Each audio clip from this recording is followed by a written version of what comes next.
Citizen TV, the citizen's power.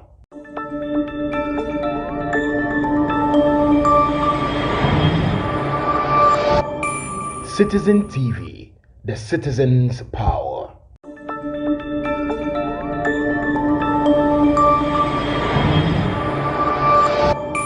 Citizen TV, the citizen's power.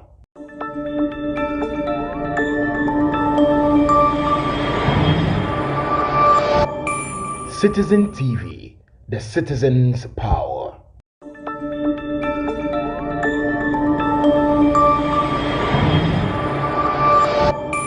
Citizen TV, the citizen's power.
No betting tax no enya nhyase betting tax no enya nhyase omonyeje ye but on say me to be right se minim to a enka meto me to be but minim to anka meto otiase and omo to no. They have been complaining. Yet to almost 10%. But when him the entire Samia Oku catch Ghana for say almost 10% no. And what almost system no. Yes. And what NLA system no. That is why Samia Oku is telling us that. Me pacho no be kano. Mo amon check mo device kramo. Why? The betting tax 10% na omotino. Enko analysis, enko government coffers. As to whether Samia Okunmu and Bobo Skadanu Edino, nobody knows. And you see, until see a bit 2 or more free accommodation for Samia Oku to be investigated, you will never know. And to your Ghana in a Wutiemia, or your Babuna Wutiemia. You realize that almost 10% illegally.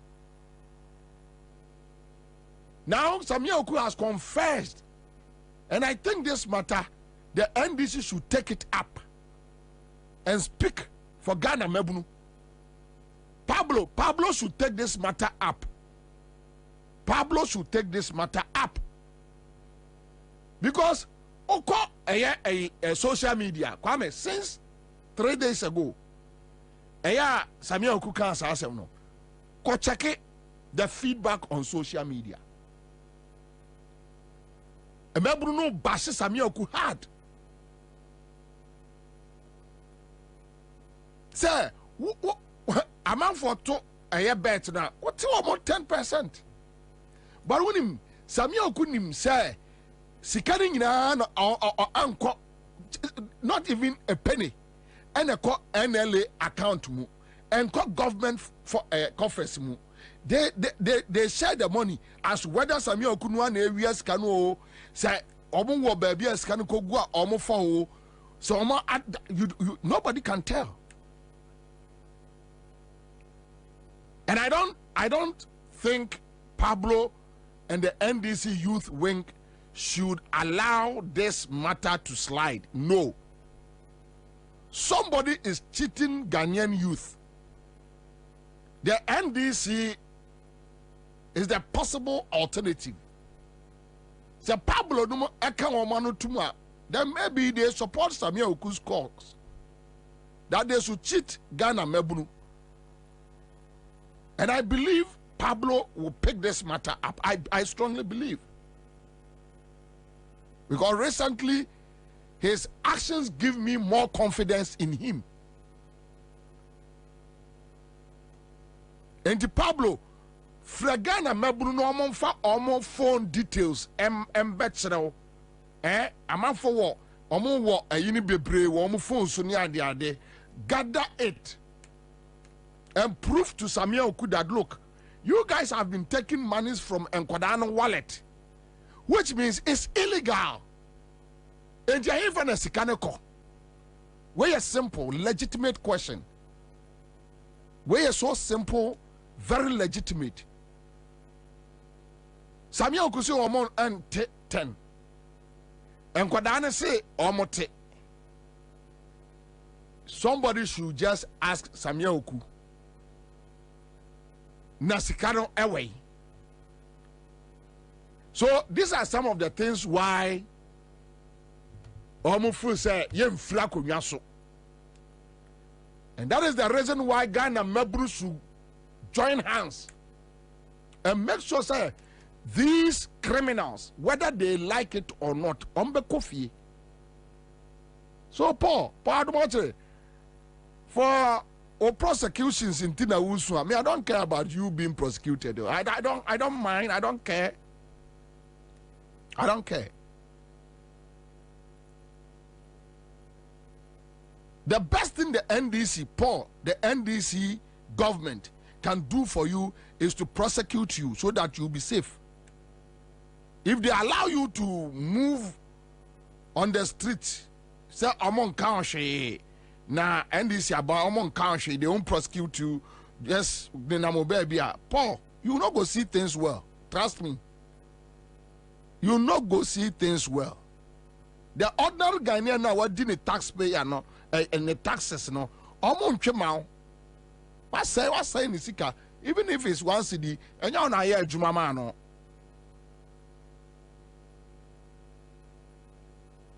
So it will be in your own interest that the NDC incoming government will prosecute you. So yanama buofu now kasa didi jo mahama temnedia. It's over to you, Joe Latte. And you'll be awesome. Law is law. You will face it. You will face it. If you don't face it, the street will face you. It's so simple. Charlie. Nachi. Why? Nachi.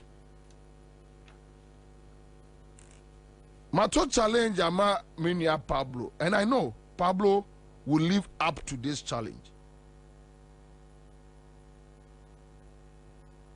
I know. Anyway, so my main choir my juma. My mpacha young kosha a scenes and not the mono scenes ne kakra. Cathedral site. It was so funny though, but at the same time, a very sad situation. That $58 million is gone. We are Ghana Nina Wutie.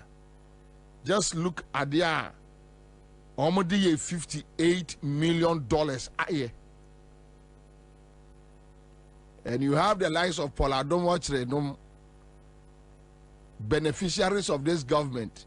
I say NDC journalists. Just Paul Agri say Ghana for any Nyansanti, and you say, or not the MPP adwuma na ote the station hoye. O ka say Ghana for ni on those days na no ni se fakai, omo dada nkrofo, omo di agroko NDC. No omo kwa to awo inu mo, no omo ko inu mo, omo ni James Ajeni Mbuate, good afternoon, ya then Randy Abe came into the picture. Oh yeah, you know, nipa bako, you know, omo tricky system no, omo cover tricky system no, yeah, the neutral. You see, chale. Ghana for any teacher will say, no. Ghanaians are too smart. They say Ghana for any too much. Too much. Don't go there. Bro. Ghana for any teacher 10 times. Okay, so they are ready. I'm fine. So just see. Obia for $58 million. Take a look at the National Cathedral. It's not the most expensive place in the whole world now. Akufo-Addo see the Bobie Cathedral. And when you say iron rods require proper. A form wow, a warm and sing. We show National Cathedral. It's now you see a DC National Cathedral and you Moshe. Iron rods ne pro and you man go honey in a pro or be any hanumu. Can you imagine Cathedral Musi Cathedral? Nana Akufo-Addo. I say yes, Kagana Sika Pugo, and you two amuna. So the National Cathedral. Namini Ubedi Papa. Take a look at the National Cathedral. It's not the most expensive place in the whole world now. Akufo-Addo see the Bobie Cathedral. And when you say iron rods require proper. A form wow, a warm and sing. We show National Cathedral. It's now you see a DC National Cathedral and you Moshe. Iron rods ne pro and you man go honey in a pro or be any hanumu. Can you imagine Cathedral Musi Cathedral? Nana Akufo-Addo. I say yes, Kagana Sika Pugo and you two amuna. So the National Cathedral. Namini Ubedi Papa. Take a look at the National Cathedral. It's not the most expensive place in the whole world now. Akufo-Addo see the Bobie Cathedral. And when you say iron rods require proper. A form wow, a warm and sing. We show National Cathedral. It's now you see a DC National Cathedral and you Moshe. Iron rods ne pro and you man go honey in a pro or be any hanumu. Can you imagine Cathedral Musi Cathedral? Nana Akufo-Addo. I say yes, Kagana Sika Pugo and you two amuna. So the National Cathedral. Namini Ubedi Papa. Take a look at the National Cathedral. It's not the most expensive place in the whole world now. Akufo-Addo see the Bobie Cathedral. And when you say iron rods require proper. A form wow, a warm and sing. We show National Cathedral. It's now you see a DC National Cathedral and you Moshe. Iron rods ne pro. Is very happy. It's very okay. They are very happy. They are very okay. Rollins will never do this. No. Rollins is just too wise man to do this. But do you know why they are happy? Omoka looting brigades, no. They are part of the looting brigade. They say, Paradobot is so also no. One, they have seen the figures. They are going to opposition. Enti akakaben no bedino. Because first, no. Let me tell you. When NDC was in power during the Professor Mills time, Oyen who neutral, NOD Randy Abe Numechiko NDC mu no titemu. Me, I know so many things about Paula. Don't watch it. I know so many things about him. And some NDC, you know, guys dealings. I know so many. Some me and him discuss.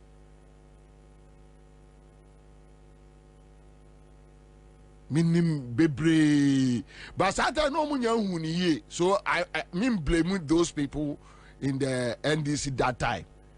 In Tiatamel's government, no one in Namasia, no I no neutral. Now why you and him? And says yeah, why in him no all problems so mobile call opposition. Because always he wants to be eating with his two hands. You know. But Paul, Charlie, me I'll come visit you. Don't worry. I'll come visit you. Beba besraw. Di e ma bibia mo. Meba me cho mo ma me fa ayi we ntwam sesia se ya kasa ya na ya te se eye gomwa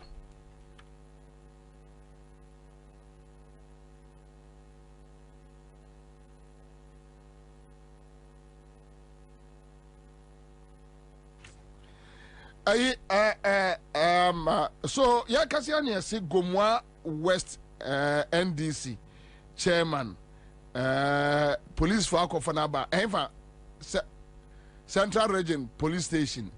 Okay, regional quarters, regional. So other ya almost say at the end, but Abeku or Abeku is Sian Ewo line so on the deputy youth organizer Central Region. Okay, Abeku. Yes, sir. Boko Diaminia. I also opposition, no, I'm right. Yes, the regional deputy organizer for the NDC. I was Central Region. Central Region, yes. Oh, so I Gomwa West, right? Yes, please. Gomwa West constituency, yeah. The Abasaba. I'm today on Monday, and this brave machine issues here, also across border. No? I think the district chief executive or the DCE decided to also commission the machine by using its posters and NPP colors on the machine. So the constituency took a decision, say, and the MP himself took a decision, say, if it say, Omoba commission such a project, let's use party colors and then the pieces, pictures on the such an asset there. Since it's an asset here for the state, you know. They also paste their pictures and then the posters on the machine. So they did after MP before the family almost the same thing. Then there was an attack from the MPP after almost on posters it's a quiet banter between the MPP and NDC. As at the time on posters afterwards, you know, there has been a lot of interview and discussions on that particular issues. And then we had an intel say they want to pick the constituency secretary and some of the executives to the district office. So the regional constituency chairman was invited yesterday. So I got on the statement our police office station, our PAM district. And you know, after writing the statement and everything, he was invited again this morning. Saying the statement not sharing to county. And you know, you should come and rewrite the statement again. And then he also said he's waiting for the lawyers to come before us and if there's anything of such nature and why. In the discussion, Anna, a team from the region by say he has been invited to come to the region to come and write at the regional office headquarters or Cape Coast into the regional crime officer with his team moving from Cape Coast from Apam police station to Cape Coast headquarters as you speak now. Or inside or engaging with the crime office, you know, for the statement to be written. Time by number Pekino. On Pekino, let's say just an hour ago. Okay, to almost the call Cape Coast. Cape Coast as we speak now, yeah. We are now more lay information about other constituencies, no. So are you guys just sitting there or more Cape Coast to? Currently, I'm saying we invited the lawyers about. We have about 3 lawyers who are currently with him. Our many police for engaged. So we are waiting for after subject statement, you know, the next action. So if he's been granted bail, fair enough. If not, then we also see what we can do afterwards. But at least some of it shall information. Other constituencies now movie cars, buses, normal heading towards Cape Coast Central Police Station. Currently, we have informed all our the leaders at the regional level and the constituency level, especially Cape Coast, not the Cape Coast South. So as I speak now, the Cape Coast South, some of the executives are here with us, and then the regional vice chairman also is here with us. Okay. We are hoping that if anything, we just make a call for reinforcement and see what will happen. Okay, so say I buy and find some by 4 now. Munya who the besia na moahwe de mbetimi aye amana yi kama. Why? Na munya mananya kama. Why? Monye mane fe. No more enyimuni. Why? Okay, all right. Thank you. All right. So but what is this issue about? Your friend is say the posters atare roll a home and whatever. What is the big deal? What is the big deal?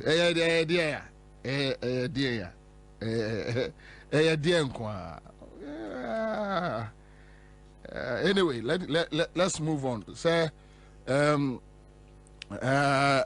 medika kaino omonye emane nye fe na nye kama kwa bi ombefa so aye ama aye fe ewo central police station no omonye mane enye fe na enye kama at least unya enipa 5,000 10,000 trooping ina ebe fe ebe kama enra dom no amutisi abonten no mamo reduce edom no BBS mokono in 5,000 10,000 20,000 aha monkono boom na mudru a monye so emane nye fe ha kuma se omoye mane ye fe kama moye ne sa democracy do na epeja democracy no na epeja nti mudru a na mo aye ama na aye fe na aye kama ahye awrade den no nyam aha enti e bobe for e be se akwa omonya bat se obia mo amwo mo bia mo de beboa no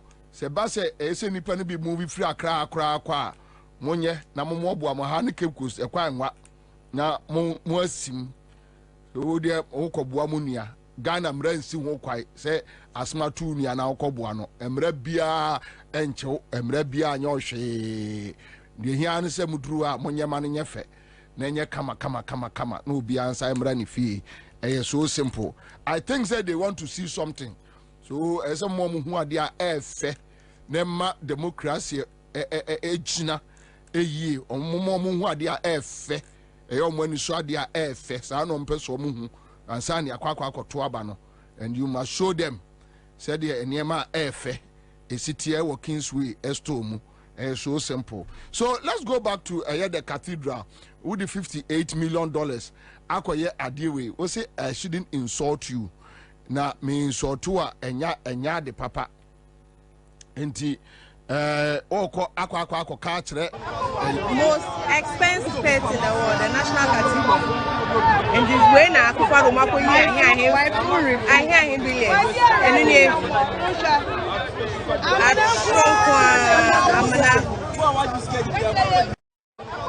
most expensive place in the world, the National Cathedral, and this way na akwa Roma ko yi ahia him billions and ni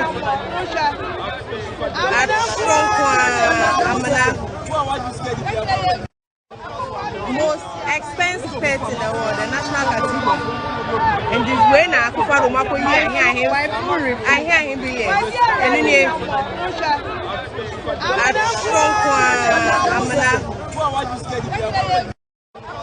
most expensive place in the world, the National Cathedral, and this way na akwa Roma ko yi ahia him billions and ni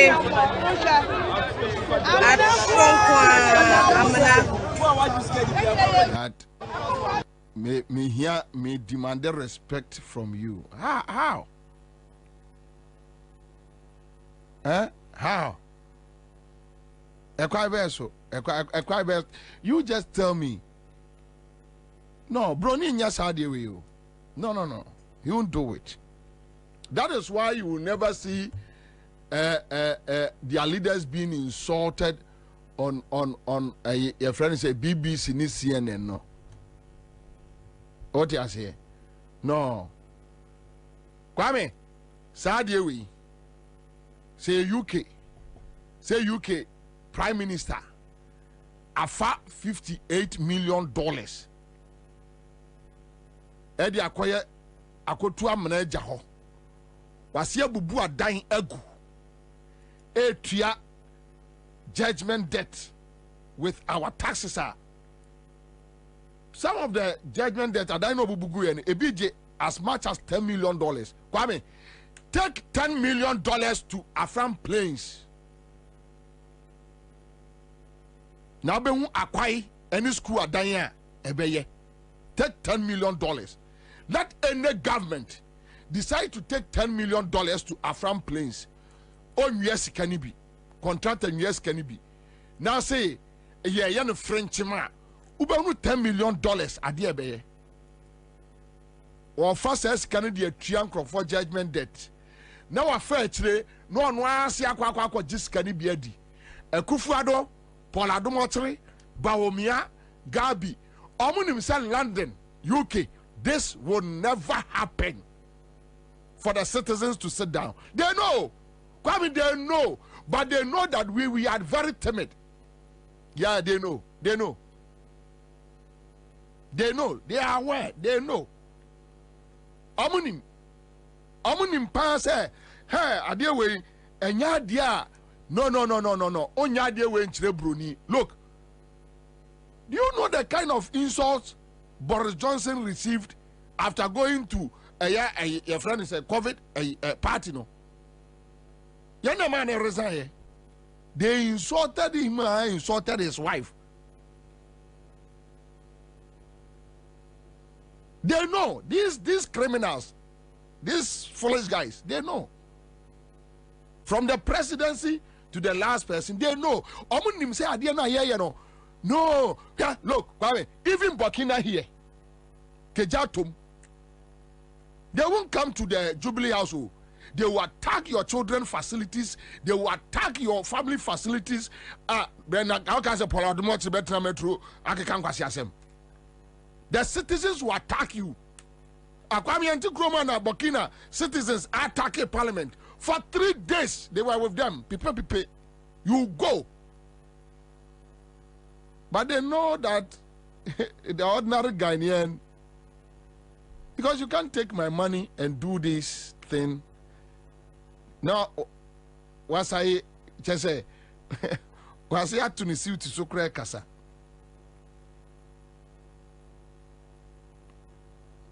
And Paul, are you not sad? Paul Adomoche, when you see this cathedral, are you not sad? Where is your conscience? I don't know the kind. Yes, why you're Santini? Is it true? Paul Adomoche, yes, why you're Santini? Is it true? I'm so ashamed, eh? I'm so ashamed. You support somebody to run us down like this? Eh? Who support to be more destroy or mind to say Ghana? How? Just because you are cool. Just because your pocket is full. Though your moral life is some way, but Judy Ansah says no UK Prime Minister will ever dare do what Akufo-Addo is doing in Ghana. Yeah. Messi Akufo-Addo so omo UK. They know. So obefa Kwame, obefa UK Broni sika 58 million pounds. Edi akotu amana. Eja ho akope ba bi atra. We diska no. En we tutu fom no eja ho. Ha! Wamunu omo mabeba ofie.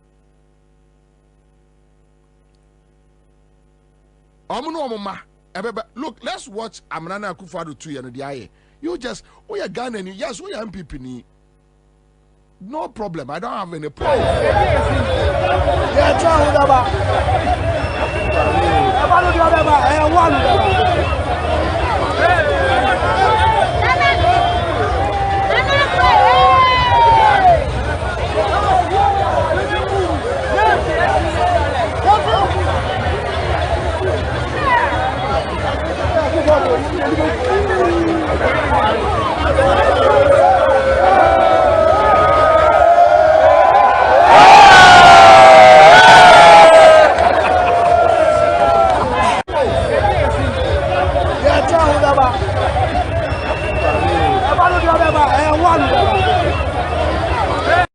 Yes. National Cathedral. And I'm going. Yeah. Say Adali swimming pool. Swimming pool. National Cathedral. Adali swimming pool. Oh! National Cathedral. adali sinipu na ekufa de everything o $200 million na the National Cathedral Tokyo any na go football wo mu no ni sami awuto ni Bobie mu mo hwe National Cathedral ni sule tema na mi twade abramu National Cathedral Tokyo. Charlie, Paul, are you happy with this thing? And you are crying. The small position you are going, you are crying, insulting your mama. You go. We will prosecute you people. Paul.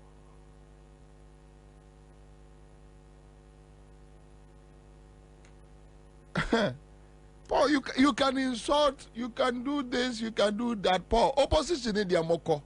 You can't do anything. Paul, you guys, look, you Mumba Monko Niger. Enkofa militants, missionaries, Diandra, Monko Chad, Monko Mali. You can't do anything, Paul. That day, Ghanaians will overpower you guys. And Paul, you will run. But I don't want you to be Johnny. That day, you run for cover. But you see, Obi Anyoshe, when the dust is settled, Paul, the law will come after you.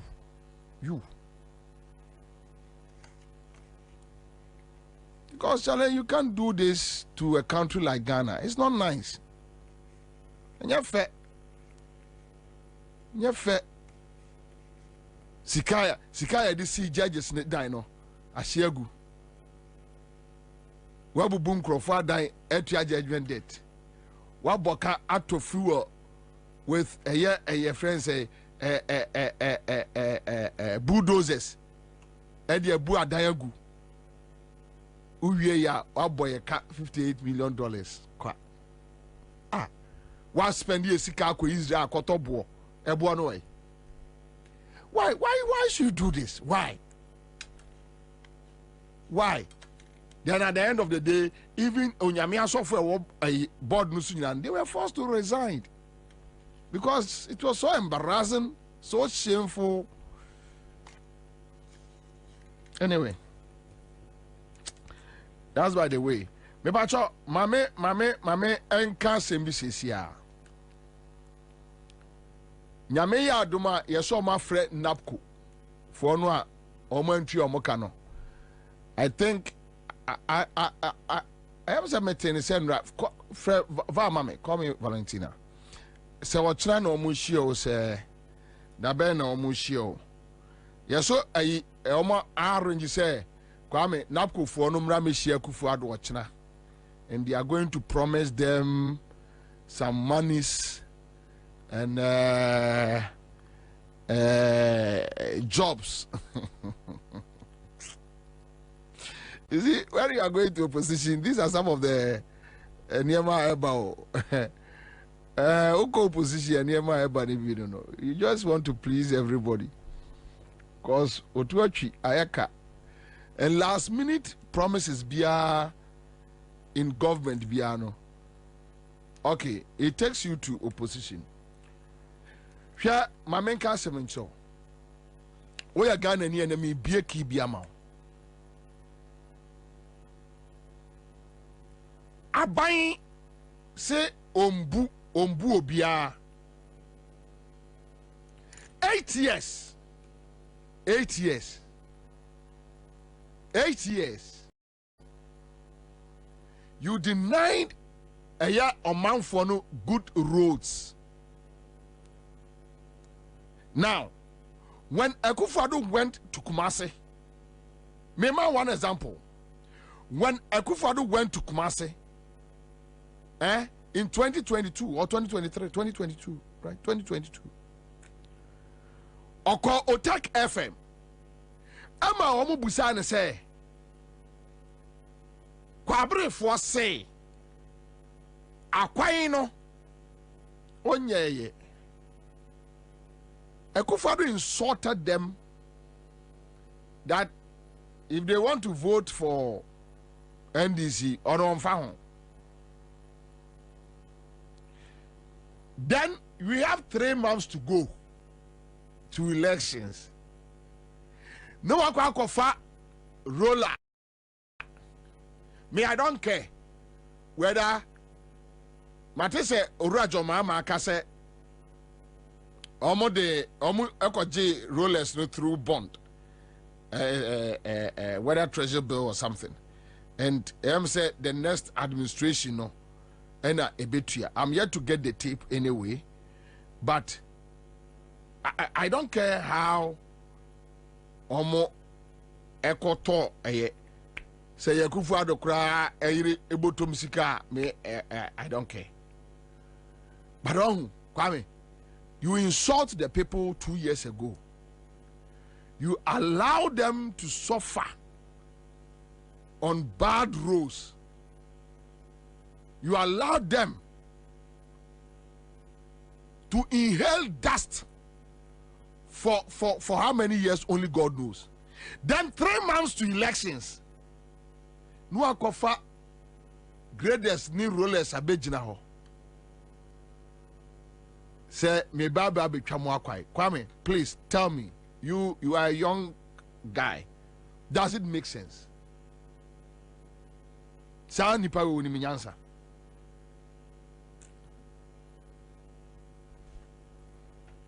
Opposition no obeko. Yengo ti Akufo-Addo. Yengo ti Akufo-Addo. Sir Kwabena wo de hwe voting pattern omo to abadodo pa de manana omo se men kanche yes omo se men kanche president so omo kwan no se president anya ma wo mo a na se be omo ya pa na 2024 omo be to abanetia NPP. No problem, no problem. You do it. I'm saying people make those kind of threats. Me, they don't frighten me. Okay. It's, somebody votes for you, somebody supports you. It's because they want you to do things for them. I understand that. There's no need for people to go to man, yeah, say. I don't want to answer. Of course, mayor.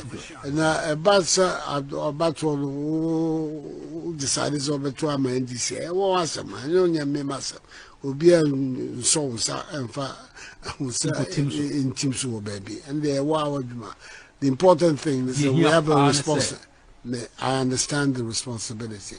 And we will deal with it. Fantastic. Right. Now, the last time I was back, now you're candidate. And as president. As president. That's right. Now, Mami B, Opewa Sempa, no send a question way. Was so back as candidate. Oka said they would take a year. Sir, obey president, or rain feeder.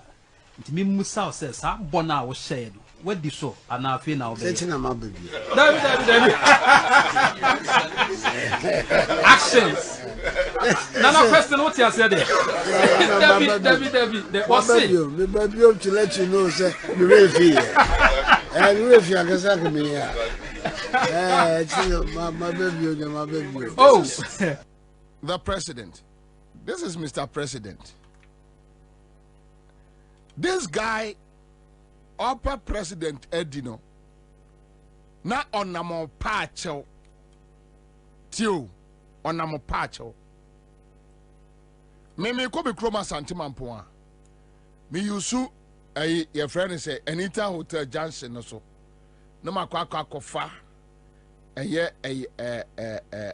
kwabre me mfa dwaben me fa kwabre na ma tiesi asono maso na tese meko ne kwaya say or your taxpayer otua taxes into as a contributor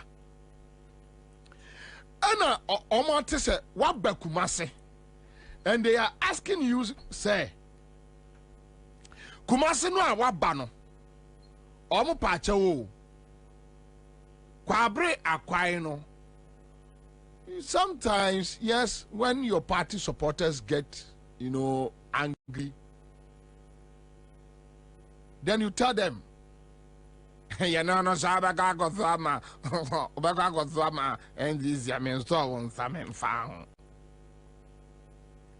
Kwame, within 3 months, with 3 months left to elections, no one go for rollers, Eddie Ababej, Ube Chakwai, Eddie Amasa, any panel. Do you think that person is so stupid like you, the president? Do you think so? That person is so stupid, so dumb, like you, the president, to vote for you again? Would you say, what do you mean, 2 years, 2022, and I hope NDC will get this tape and spread it. You don't need to struggle with them about a year drip or whatever. Don't worry your head, because Ghanaians have been so smart. Ghana for any BSSA. Me penso ko kan bro. Boy. Sianse mu. When am I? Ghana for any BSSA. Ghana for any BSSA. Within 3 months, now be catch them and say, me the rollers are bremo, me the graders are bremo, yemfen chamo kwai. Yay. No. They are going to punish you. Yeah? Last minute interventions, no, and the Bema Ghana for punish Kufuado. They will punish Baumia, they will punish the MPP.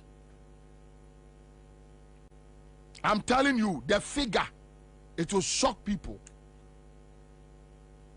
The figure Ghanaians will give to Baumia, omuntimi nya hoden kra na oma ba be kontokwa. Say, yeah, be kontokwa ahwe, se be ye a. They won't get that strength. Omu nya sa hoden no.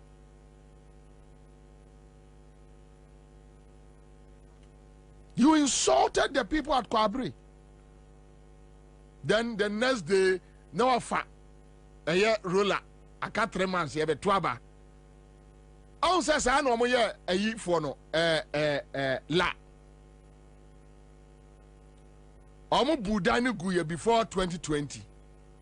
And quiet said ye baba be to get votes. Omo wie ya no mo jai omo ho. Yeah, me say last minute interventions and a dear Kufuado no echo opposition.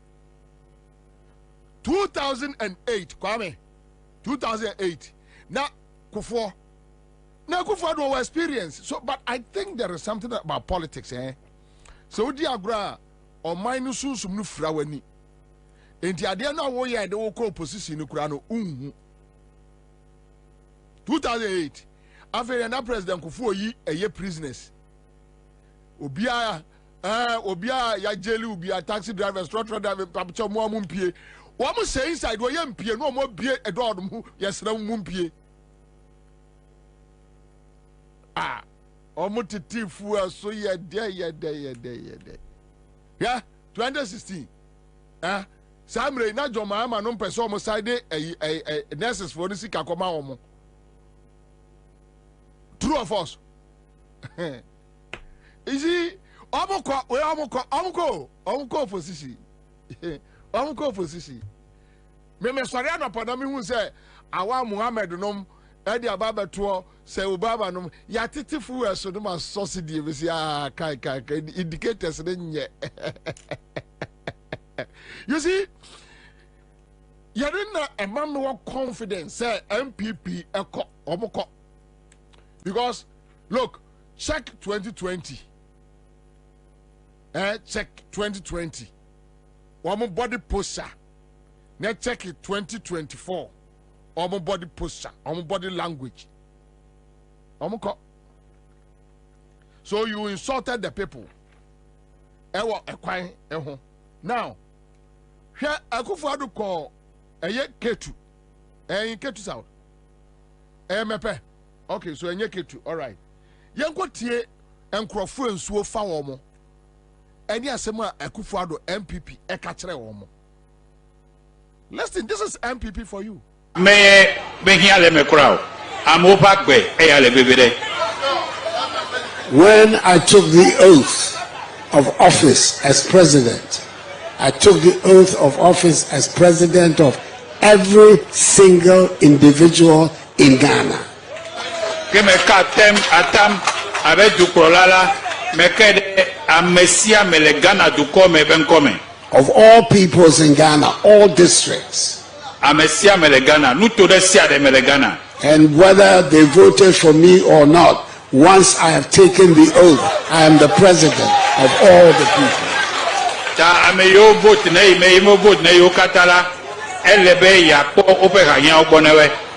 So, Togbe, you and your elders, I want the people here, you, beginning with you, and the elders to understand that when something like this happens and government acts, government is acting for Ghanaians, all Ghanaians.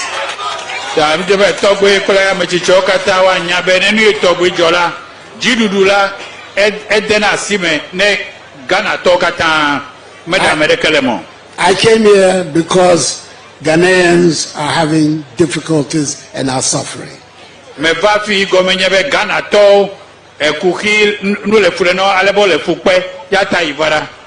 And it is my responsibility to try and help.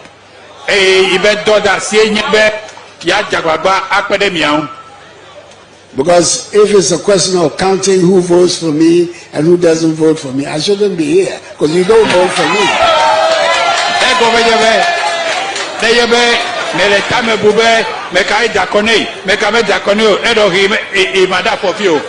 But that is not my concern.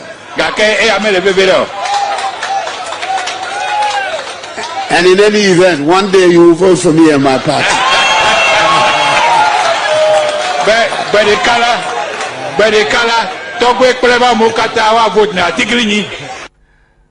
MPP, you said this to taxpayer contributors. And you see can now the ABBI or my way. Nobody needs your money. Me Bobie Akufo-Addo 1 cedi. I don't need it. Ni one cedi, even 50 pesos, penny. Me, when I'm very clear in my mind that I don't need anything from you, it's forever and ever, and I close that chapter.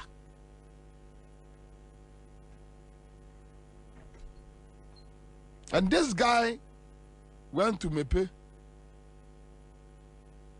to insult them.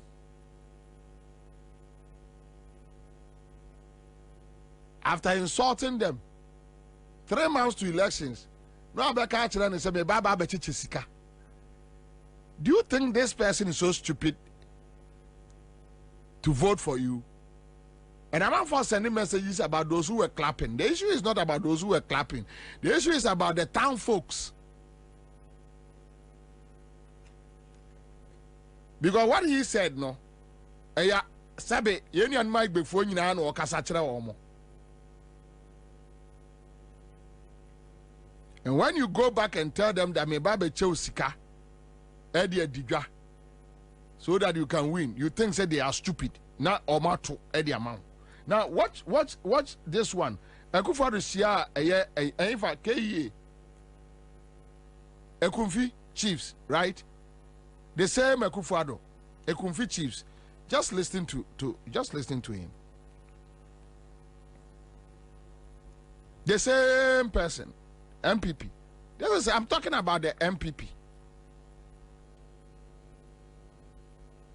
Now, who did Ghana for you? We are. Then you have this boy. Your friend say Baumia. Na face no. Ekufiolo. I mean, ye shall say back kakra. Atukujo. No, ye MP or the man be a minister. Or a deputy minister. They need to say when you say a Namson, so no, so they shall say BB, Amamo, a Kumfi. Now, unquestionably, election for by a year no free hall. Then you now come with a crammet, you can miss me, Manika Crass of free. Man can't cry, yes, so mobile, Matilda Mokan. Yeah, I feel so. Something I feel as I say. No, I could see a fee, maybe very dear. Now, who did not so much? Now, I feel so. Kufiolo. I mean, Yesha Seba Kakra, Atukujo. No, yeah, MP or the man be a minister, or a deputy minister. They need to. So when you say a Namson, so no, so they shall say BB, Amamo, a Kufi. Na Uncle actually election for by a year in free hall. The new now can't be like a crammy, I can say miss me, Manika Crass of Freedoms. Man can't cry there. Yes, so mobile, Matilda Mokan. Yeah, I feel so something I feel as I say.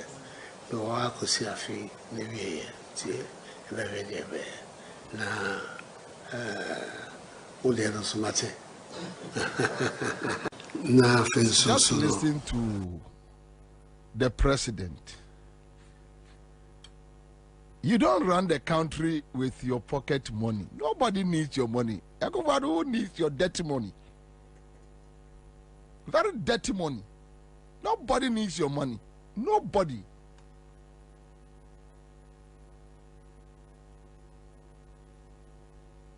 Into a young puntu nyuma wa kumfi. Omo to abatia as atokuju se hwan. Enti ne buafu e ma development oya no no. O decided say we jai onye. 3 months to election.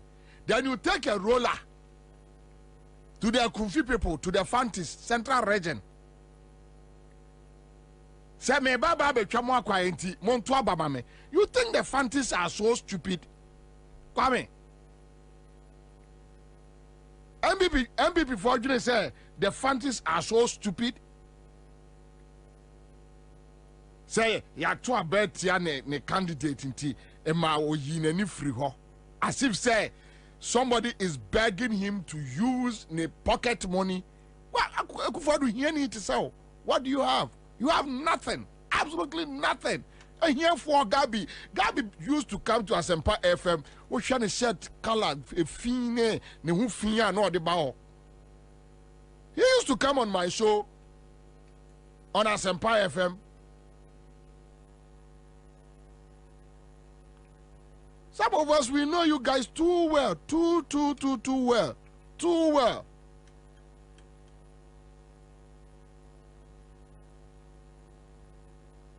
Ntu kro man sika no abra ho ase.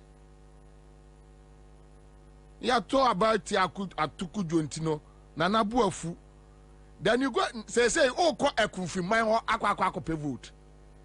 Na ka 3 months no afa roller ni grader. Na de ko ekunfi man. Let NDC take this tape to a Kumfi. Now, MPP for you now say Omubenya 1 vote kura o ha.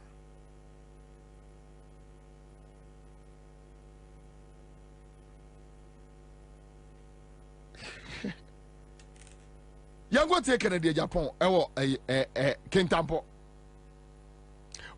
You see, that mindset.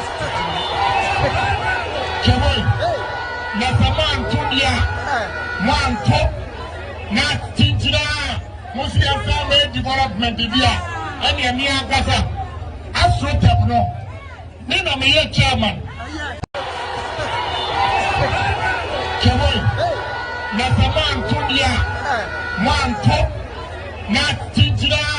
Muslim family development dia any agasa asotepno me na me chairman gas metimi ami ayamamo enso me nya dia exebe bia monto mo beji mi me won wiasi nyina so monto aba entime famma enna dia me famma that is a controller general when you so yamao Migration Director General when he and so and he BM and he be lower when he so. I see a kind of creature when you are then you see a tsunami back. Get the other strap here, the young who we are also.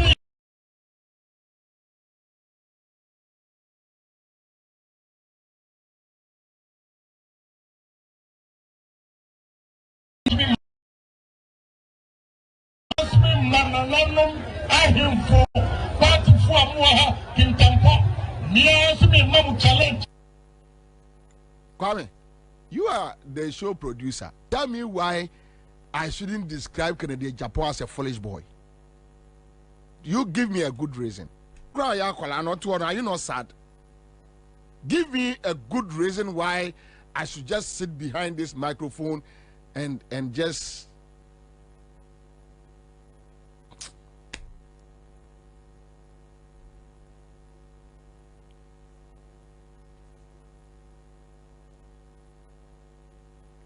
sometimes you are torn between two issues, whether like show no cry na oba person even we abeka ho asem and now abeka ho asem, because you see, the more you talk about the issue and you analyze it in your mind.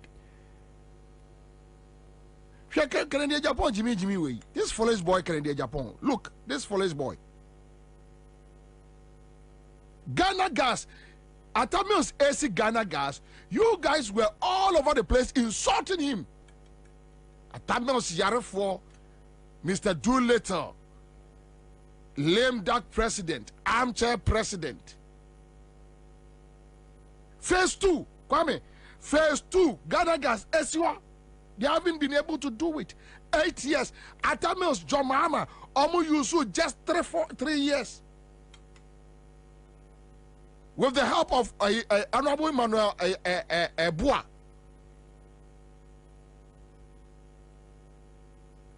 And now, when you are Baba be a board chairman,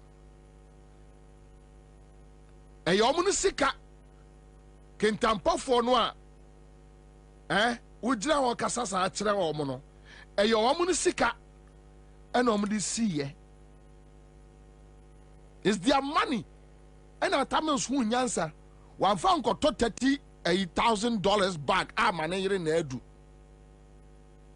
Go and check today. Rebecca is a millionaire. Today, Mobro, what is a Rebecca? I'm talking about the first lady. Mobronisa, today, she is a millionaire. Nema, Omonya Jumada. You have been able to build a $6 million restaurant in Suasinamos in Suaninam.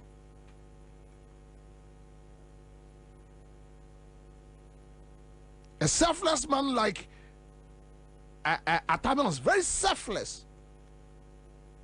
All see dining, all see Ghana Gas, now mood dinner them. You insulted him. Radia ya wadomo be board chairman. Or say, oh, Mama Omo immigration director. Now me pacho. Say we immigration director ewo krobi mu obi free Asante Mampong na yi ni say immigration director na kromo fo nyina aye na kromo development about no obi adan ya penti no akwai ni nyina aye. Look at this. The same thing na Akufo-Addo kwajiro tumfu anim koyeye ogo ka say nipa MPP ni agimi a omo Bobie adidi atem. And yesterday MPP pani bi frame me Kwabena yesrewa asam no ya na de wo ka no eye no kre, but you insult us too much. And I'm say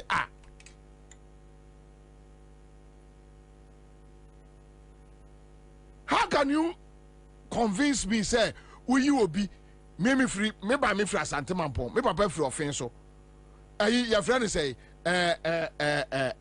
Kandapa o free offense so me papa free offense so offense for nyina ye. So you appoint somebody from an area B and you want the people to worship you. Why? AstroTurf. Na me grade me ba be ka say na me ka say nkakere Japan be ka say you see school die ma mo ani anso, you see hospital ma mo ani anso. Yes, these are enema affect your man for the lives. Immigration director ma mo ani anso, yi there position ma mo ani anso.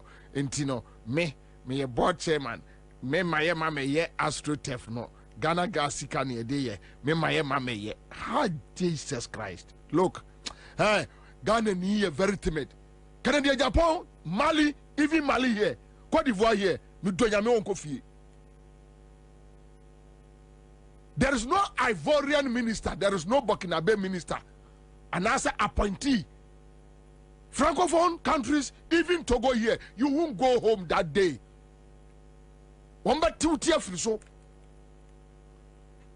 Then you had the MPP guys standing there, and I don't know, African Tampo Kromo, Wajimi, this foolish boy, Canadian Japan, Ofru, Kroma sing. This person is denying you development, and you are clapping for the person. Hey! This foolish boy Canadian Japan is denying you a development. Now, oh, bones, man, how? How?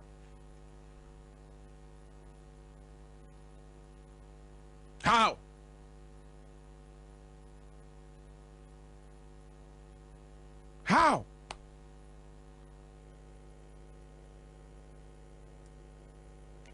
No civilized society will accept this. No civilized society will accept this. I watched the video yesterday and I was sad. He won't apologize. Ne party in Kashe, Obia in Kashe, I am norm. Say anything to them and let's go. No respect. Then they tell you you don't respect us. Do you respect me? Do you?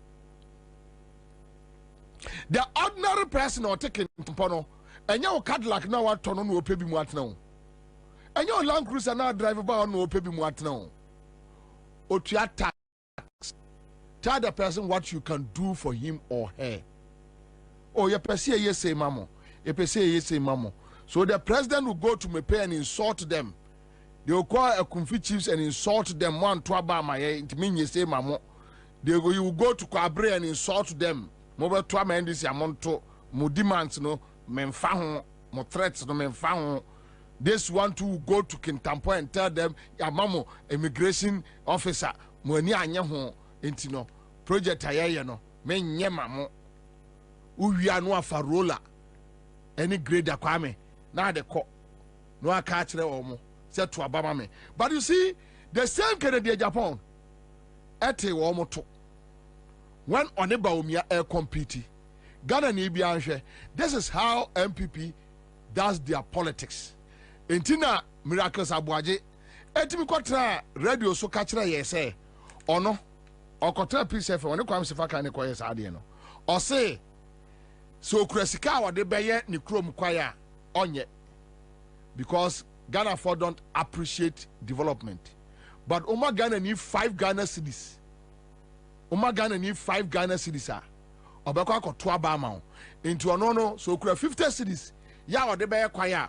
Obekwa ko chen 5 cities ama area hofo and they will vote for him. Miracles Abuaje. Na hwe akola akura hwe adwembo na ewoni trim hwe abro. Akola no na we wanyini no aba MPP national chairman. Hwe adwembo na ewoni trim. And he's still young, and you so you can realize that so sa nipa 50 our MPP ni mu a your next generation will problem. And that is why I've been saying me need chance, me need power. Me ada me need chance to lead any party in Ghana. MPP is my first target to make sure I crash it out. Also 50 cities or no. Obekwa kwa chiche 5 cities ama area of wadi na akwai na enye no because so ye kwai na enye no a emfaso bia maso the people don't appreciate it. Enti yenko tie Canadian Japan ode Baumia call contest what the MP as MPP ni yam fasika meso unsam oba padwuma wanya bi one kasa padwuma wanya bi enne yahuza wunya ya disika brown so kokoto abama ni pasmes mesram what tina Ghana ha emfianson as MPP ni yam fasika meso unsam oba padwuma wanya bi one kasa padwuma wanya bi enne yahuza wunya ya disika brown so kokoto abama ni pasmes mesram Mama Madrid na ho Obia or catching us a many persons in a Jessica Cotono. A china said, what Tina Nifie, Asudaya, I was a Saturday wood year, what Chino will come and Fiansoa. No, I do not doesn't Kuto. Or banners were discussion on summer. No, I do not nanny. Now I got to Abamano. Otomanua. It is said, light off Abba. No, I saw candle. Light in the bar on pet. No, I do know. And Fianson Fianwachi, who would be him.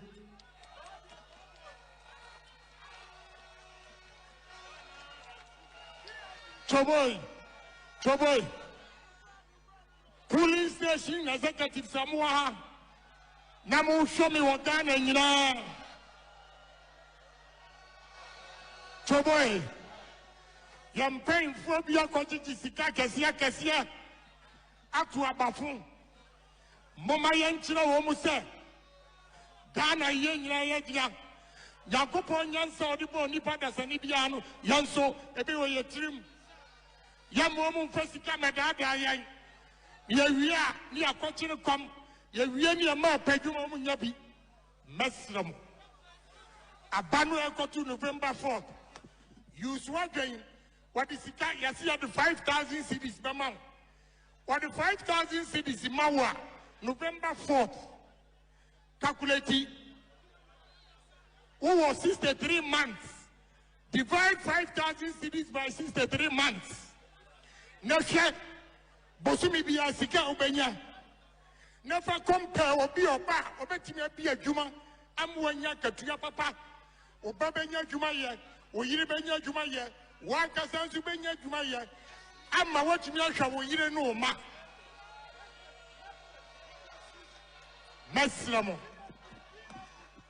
Asama obi antuminka. Media Ghana ye yo. Any party ye yonti meka. Meka. If he said, oh my dasu daya said, Sabi. Police station executives, they are here. Omu in the Ansah. And until you have no confiance. You have to bro.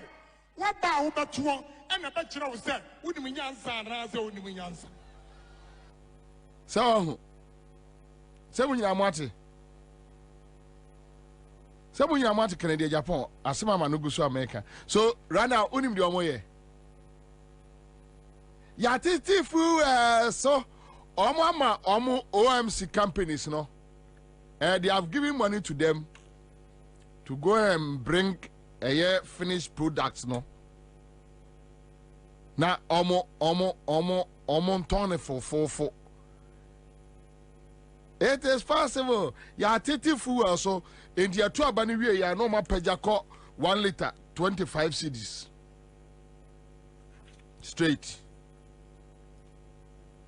Yadona, that is the strategy. Yana Canada, Japan, catch it.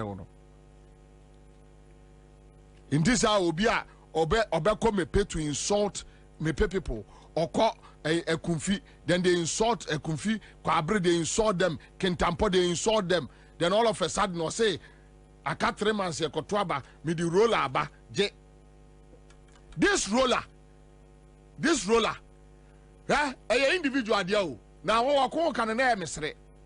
Okay, say, Freddie Blay, Equa J cars, buses, every MPP, 275, not knowing, say, Obi private cars. Or really chairmanship New Year, no, and a film or the Omadi cars in the Jane. Ebini rollers, no. Rollers, ne graders, na Omadi Abano. Obia wo tie me bia nkate ehase and spread it. Eye omo ya to aba ne wi a ekwa omdi kotu galamse. Ya to aba ne wi omdi kotu galamse. Ena Canada Japan catch no. They starve you for 7 years. They make sure say a combat deal. Wobet sro. Wajuma be gu, wajuma be say. omo no omo mabese sesika eduru abato so anu wa yi sika mu ketua bi di abrew. So now they are calling NABCO.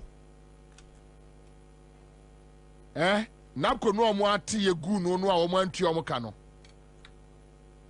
They are calling them. Say omo mra mesia president ochena. Na president person no omo kasa no omo hwe kwa mbefa so atu omo ka. Na omo so eso omo pa adwuma ma omo ye omo be pa ma omo aye.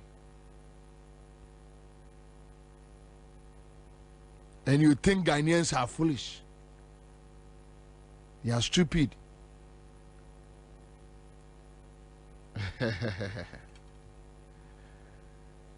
Father Abraham Herbal and Spiritual Hospital. Father Abraham Herbal and Spiritual Hospital. Ewo Fanko Barrier, Asofa. Mwamunim Star Oil Filling Station ono. Pacho se munimo. Yare ni buwa sunsumu yare. Jese Eja Abraham. Message se wai. Eja Abraham. No de nsa bonso maka ketre maso. Wasi yare bia bi sunsumu die, hunamu die, cancer, stroke, diabetes type 1, type 2, fibroid, and your GIA, kidney, liver, prostate, ulcer, candidiasis, piles, sickle cell, epilepsy, BP.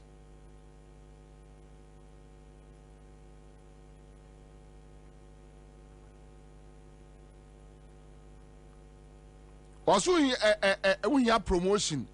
You know, spiritual cases.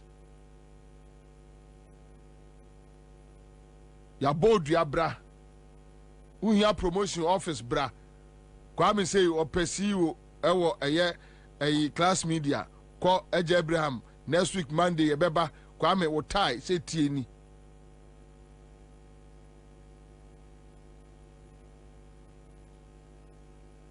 Open mo afri broni ho unya saketi say na nkopese broni mefa no emfa no nko Germany.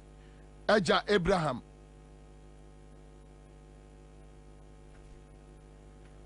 Unilok utrinye wawari nye wawari asai wawari agu memampel Father Abraham.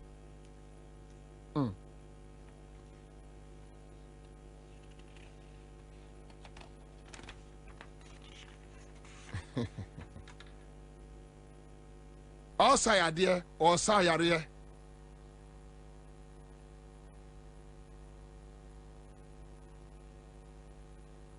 Se enutahini no bra yade sa yare pa. Ai. Father Abraham.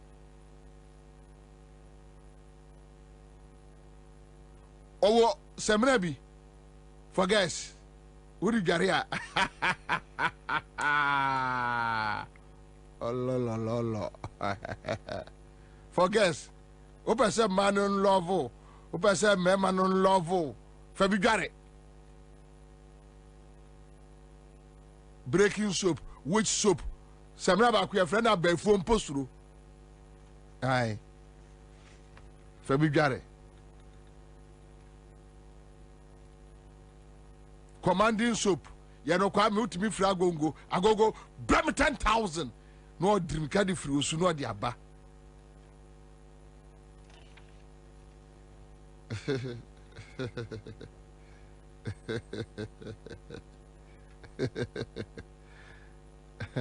Kwa me powers there. Who powers there?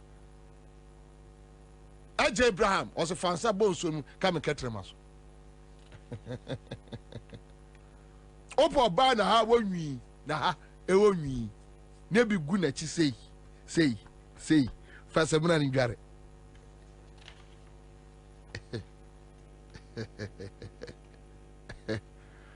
Also da bone na nantwie ejina edwie echi na speed almost sang. Father Abraham.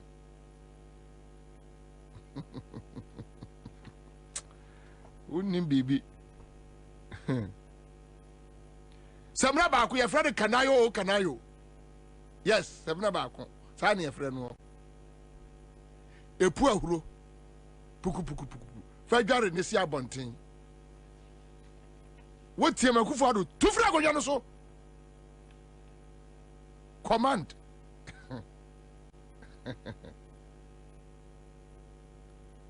Of Uncle Berry, house of Star Iron Filling Station, Nechi, a 1 century, a Yana Juma, or by a reviver, Aja Abraham, Prophet Father Abraham, Pentecostal Christ Nation Church, or by a 3 days revival, 27th, 28th, 29th September.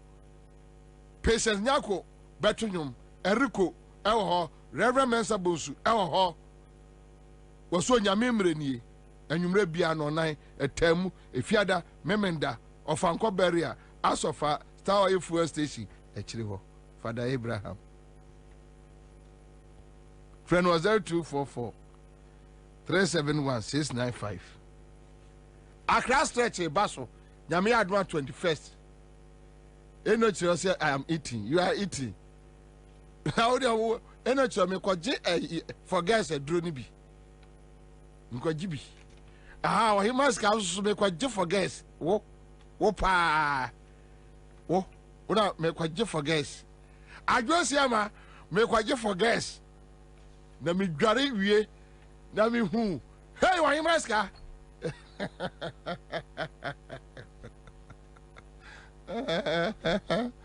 na ujira obot ehumani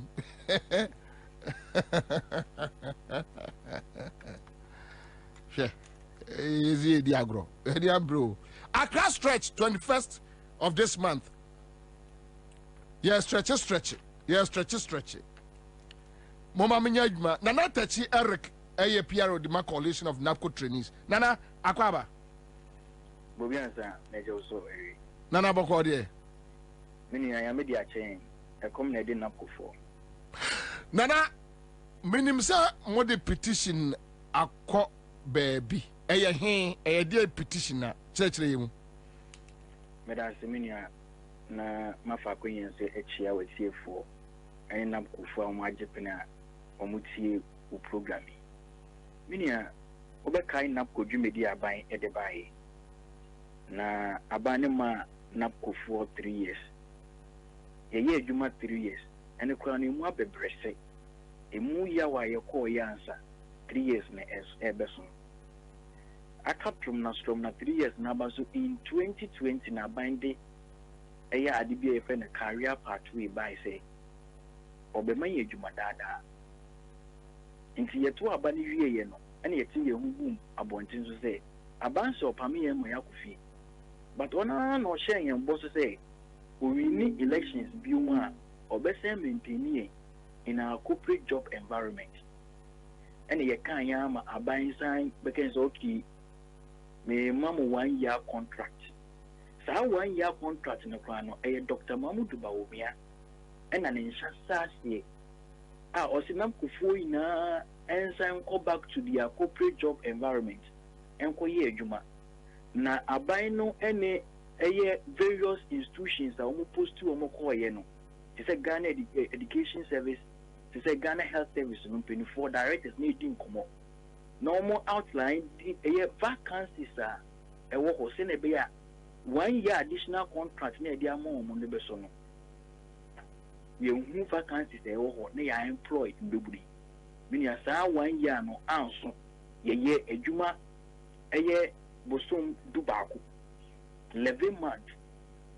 And I bind the card about say only any trackabia. Yenfa ye juma yenda yenyama edi ye juma nko ni enko fie e wo pebre me ni Bobie Ansah that time ne ya ye ejuma 11 good month bosom du baako aban entua baako kra man e ma ye ba fie that was 2021 ye be fie no and ye organizing ye ho ye ye number of demonstrations ye de petitions e ko ha and aban no etia ni mu mienu e de e ban 2021 and I can 9 months.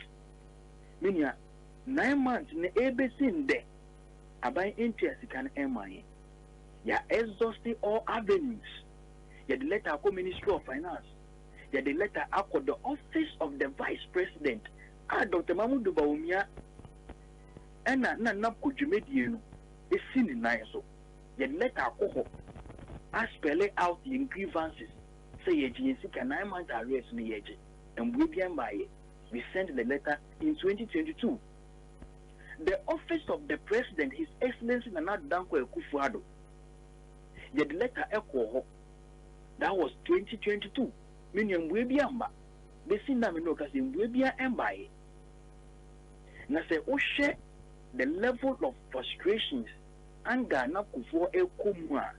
Recently, na kufuo the krata akodai Ghana Police Service demonstration at the forecourt of the Jubilee House. And then I leaders who say 67,000 NAPCO beneficiaries of more program. So okay, so we demonstration at the forecourt of the Jubilee House. When you're unemployed, looking at the level of frustrations, and war my assembly. And who say National Peace Council. Na after National Peace Council also embrace because the situation is a threat to your national security and stability. 77,000 Lubna 1 year Jumaye na abane de omoka 9 months from 2021. No TIA na woman corruption scandals upon corruption scandals. No more akuma eyede ehu. And you say your share level of frustrations now. National Peace Council, what is your responsibility? Your responsibility is to maintain a peace and stability. Sani eti dia baby anap kunsem na koduno eya asefem. And you know, so also asumdwe na when share then finance film yetutu srel ne aban kakasa say na kufuo level of frustration anger almost common. A dangerous, a threat to our national peace and stability. And say by a best shrewa and primpria will is this canon moving to an akufu no nasu bring day. Embra, not demonstration one more planet or more at the forecourt of the Jubilee House, Embasso, because we are in a critical year. And the in say, ye best so ye may be able to me harm the peace that we are all enjoying. Until we thought it wise. Say a car by any day, Ubiaza, ye 2 1 na kasa, media, kasa, bino, SCC so, or dear Aman Bebunu, no one saying up a real mandate, Ye be petition Peace Council, Northern and Northern, near development, baby a baby. But Peace Council forces say, more koto warm, almost say, what is their response? Andra. Peter Agbendim ni say name ni dia na nembo ye de kakra one na ye de letter no share ni sa endorse letter no stamp letter no ema omo contact ye be from omo a ye be find out the development of the petition and as a request nti yama ye hu 2 weeks say ye de benya abotre na ya find out the development aba with respect to petition na ya share engagement National Peace Council no one abani beden ebeko but Matisa you say omo afre mo say president pese onimuhia na omo hwe se omo be ma muska kakra na mo amohia adwuma no so omo amamo bi no kre me no kasa me public relations for the coalition kata biye tisa MBD mensa enye no kre say aban arechi say opesu shiain no ni enkasa no tia yisika mai no mo munye adwuma no so mo eye bostem kasa ena ekwa abonten enye no kre minya lete bia etisa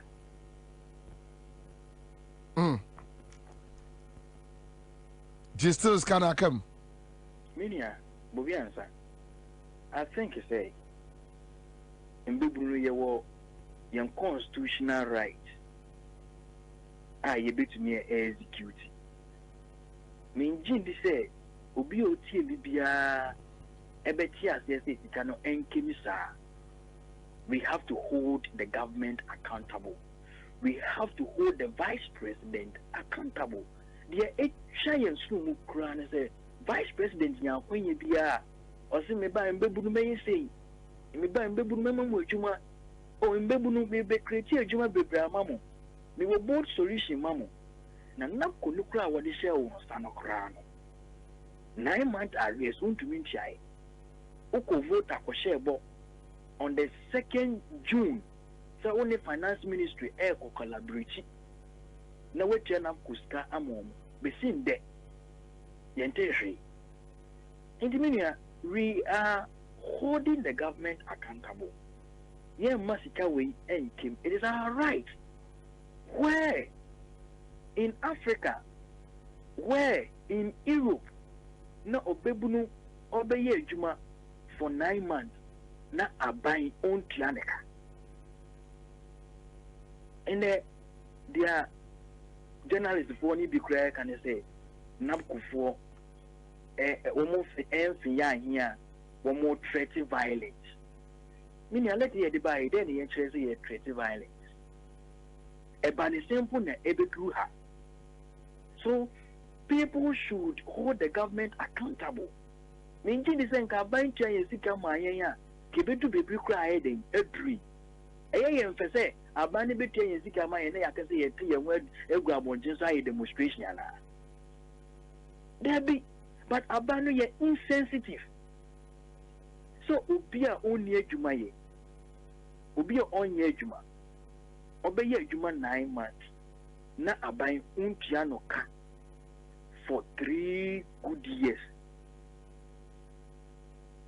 Nancy Africa Games ya omuye. Common tag. How much amount of money no mutia? And the Namco trainees for Omuhi. So Omuhi, a young Omuya. Sir, by so on score debate. But I think a crabby on baby as a common debate to soon, we young crab bedding, a best show. And this year, I can see a quiet peaceful demonstration at the forecourt of the Jubilee House. You're pretty violent. Bobie Ansah, you're pretty violent. Ebiasika no muntia. Minia. Tia mbiempe bibi mfa ntomo. The attorney say, whatever they do, then they will do a more accountable. Dr. Mahmoud Baumia, on and on shed Namco Jumedia, so, or president did. You be holding accountable. Baby Obakaka say, be I very fair no. Senapku for no unti or moka. Yet the Yamakwe be Guaquema. Baby Omokwa or Morali Casino Napku for constitutionally about organizing your home. Nay, yet the air cast aqua actual to say, pay our arrears. And in the here, prove to the youth, say indeed, Oba Obe to me, baby. Now, you made you know what the show on Santa Clan, what pro, what it up, what say no, went to me a manage. In the Abani saying, and I'll feed ye. Only nam now shall one can say so about base or basing. Oh, be ya. Name Bebunu Bay, this is the best time. Our Bemana Abaye Tiana for Yensika. Am I? Na say you let an idea call Ghana Police Service for I yet Japanese have a demonstration. So your trainer please stand up. I'm fine why you be a shame crying brain. Nay ya penia 67,000. We will do proper organization and picketing at the forecourt of the Jubilee House constitutionally. Now demonstration no mobile corner nyame aduma ase November mkakrawa ho Misha demonstration no 1 week to the general elections. Hey the peace council no Bobie Ansah we are serious. Yeah, no, but that time no na menwanwa no na just say ya hwe ye kura bi anka e be ka be 5 days kura mo be yo meboa once our constitution and speaking against it, we have every right to do it. But Omukase Omuni police, send your mobile and force, Meboa. Say, Omukase Omuni police protection. Sebi Omusio, or Sanya Manema now, Mukokot, no Mako Jean Johnson, Yamamun Yano, Mother force Bayer, Meboa. Any day, Bobie Ansah, I am brand ye the year, the court injunction, a bar. Ye to me, can say, ye the year, Mother force Bayer. Sir, Mwanina Brentin, come the force ya, na ma a man for any sympathy, a mammo. Na, but, say, almost the injunction poco to see her. Ubi a bit more abandoning grassy. A bayan grassiamo. A banison and bukuna, or my year, you almost saw market here. For musica more, I don't feel musica mom. One more be register on more displeasure, which the constitution allowed them to do so. We say, made the injunction now cotoso. And in grassiac is ye. And the Ebequama are buying. But the air can say, Yempesi be do that level. Said Dr. Mamudu Paobia, 8 years. Said the vice president, 8 years. Mano on such a record be yeda. Because the car went here, a better record can see out to say, one or bar Bemua, one casa what the program by ya, never under the office of the president in Babun went to Moka 9 months. Not any regulation by regulatory body. Not any ally legislative instrument. NAMCO was built under the office of the vice president. Inti a by president no need to meet. Inti bayen guase say in Bubuna hey in Ketangizia Jumana Yagi Zika Abanze Medamako Court, yet injunction to demonstrations. So and it will go against it. Okay. Minya yadase Brand Bedim Como, Yamen come no more, not o here do cromo onyim frim. Amen. Live at 100.5 Citizen Show. Now we a come deno. Last minute we see what first case onye. No farmer to aba. And a divine at least to abekaya ho. And common be sham. Your friend last minute ways and means MPP. See also more to divine also more there to tifu so. Anambwa omo to tifu so. Sabe pepe. And see so mbebe the fuska. But you be di unkomo because Canada Japan ka say omo part in the san omo tie. Omo ma come do 7 years. Na omo abro sika last hour. Near the election naka ho. I'll be back. Sumrika Emra bills was ye. If you say, Asumja Winya Wayam, Bosia Bonshaya Hoodie, Educhum, Obi Bia Waye, any to make dear Biara Woody, bills will be Bimao, won't hear Susu, won't hear Awa, Nanya here no national ID card. Ain't it to Sumrika Frayan was 0302 200390 and 0596 920 833. Kai say, on Mansika Krobia Batang. Bank of Ghana and Sawo Bills microcredits Jumediemu. Bills Uposia Bonhon Adamfo. Kai say Jumedie in Shishaka Crown. Sawo pe antiseptic papa a bit to me aboni will feel home bind there. And ye, Ivy's and Causes antiseptic were hot them more. Gilson Manufacturing Company Limited, and the Ivy's and Causes antiseptic, Ivy's detergent, Ivy's bleach, Ivy's stain remover. Any new wardrobe bebre update so. Jiwo dear ene nabo will fear wombine. Ivy's ni causes, ball wombine abribia. Aha, I am Nakado Ghana Limited. Your workers were just up hospital. Yeah, you might idea is as in where you money. Yes, I see dying. Yes, also yes surveying. Which is as a soon crater. Yes, answer the infidel high. Oh, yes, survey all around. Now, baby, there you do my bar. You been you be a mouth. The ones I see on me, baby. You will be what danger. You will be out to break. You will be what you chew. You will be what akuti. Opesoni Nakado Ghana Casa. Freya on my so 0536 943494. Yamakwa Baba Nakado Ghana Limited. Yaton Sase, Yesi Adan, Yayak Adan Krata, Obahan Moa, Yabeti Swamon, Yasaseno, Langard in Iso, Sau Usikan Sokrana Ba, Yabama de Niasho, Wetian and Kakrakra, Sempo Yabodra Juma, so Uton Pure Water, Oya de Oya Biano, Pehania to Swamon, Would so Usikan Sikabotan so Banso Ebehe.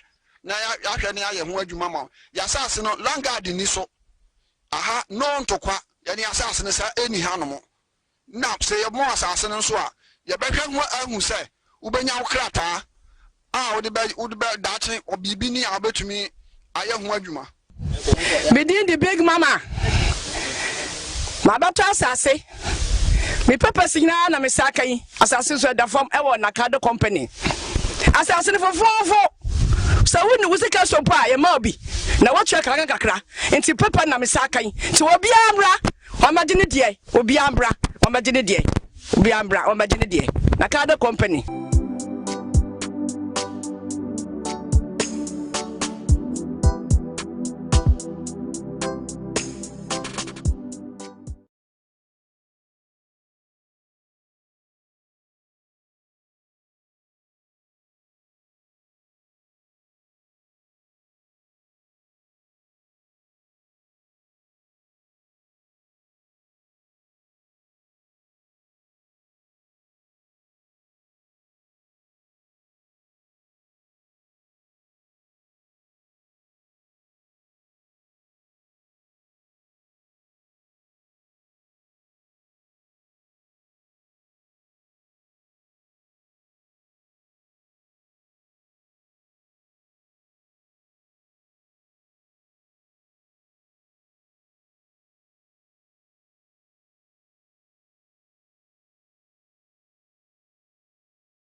with Smart View IK.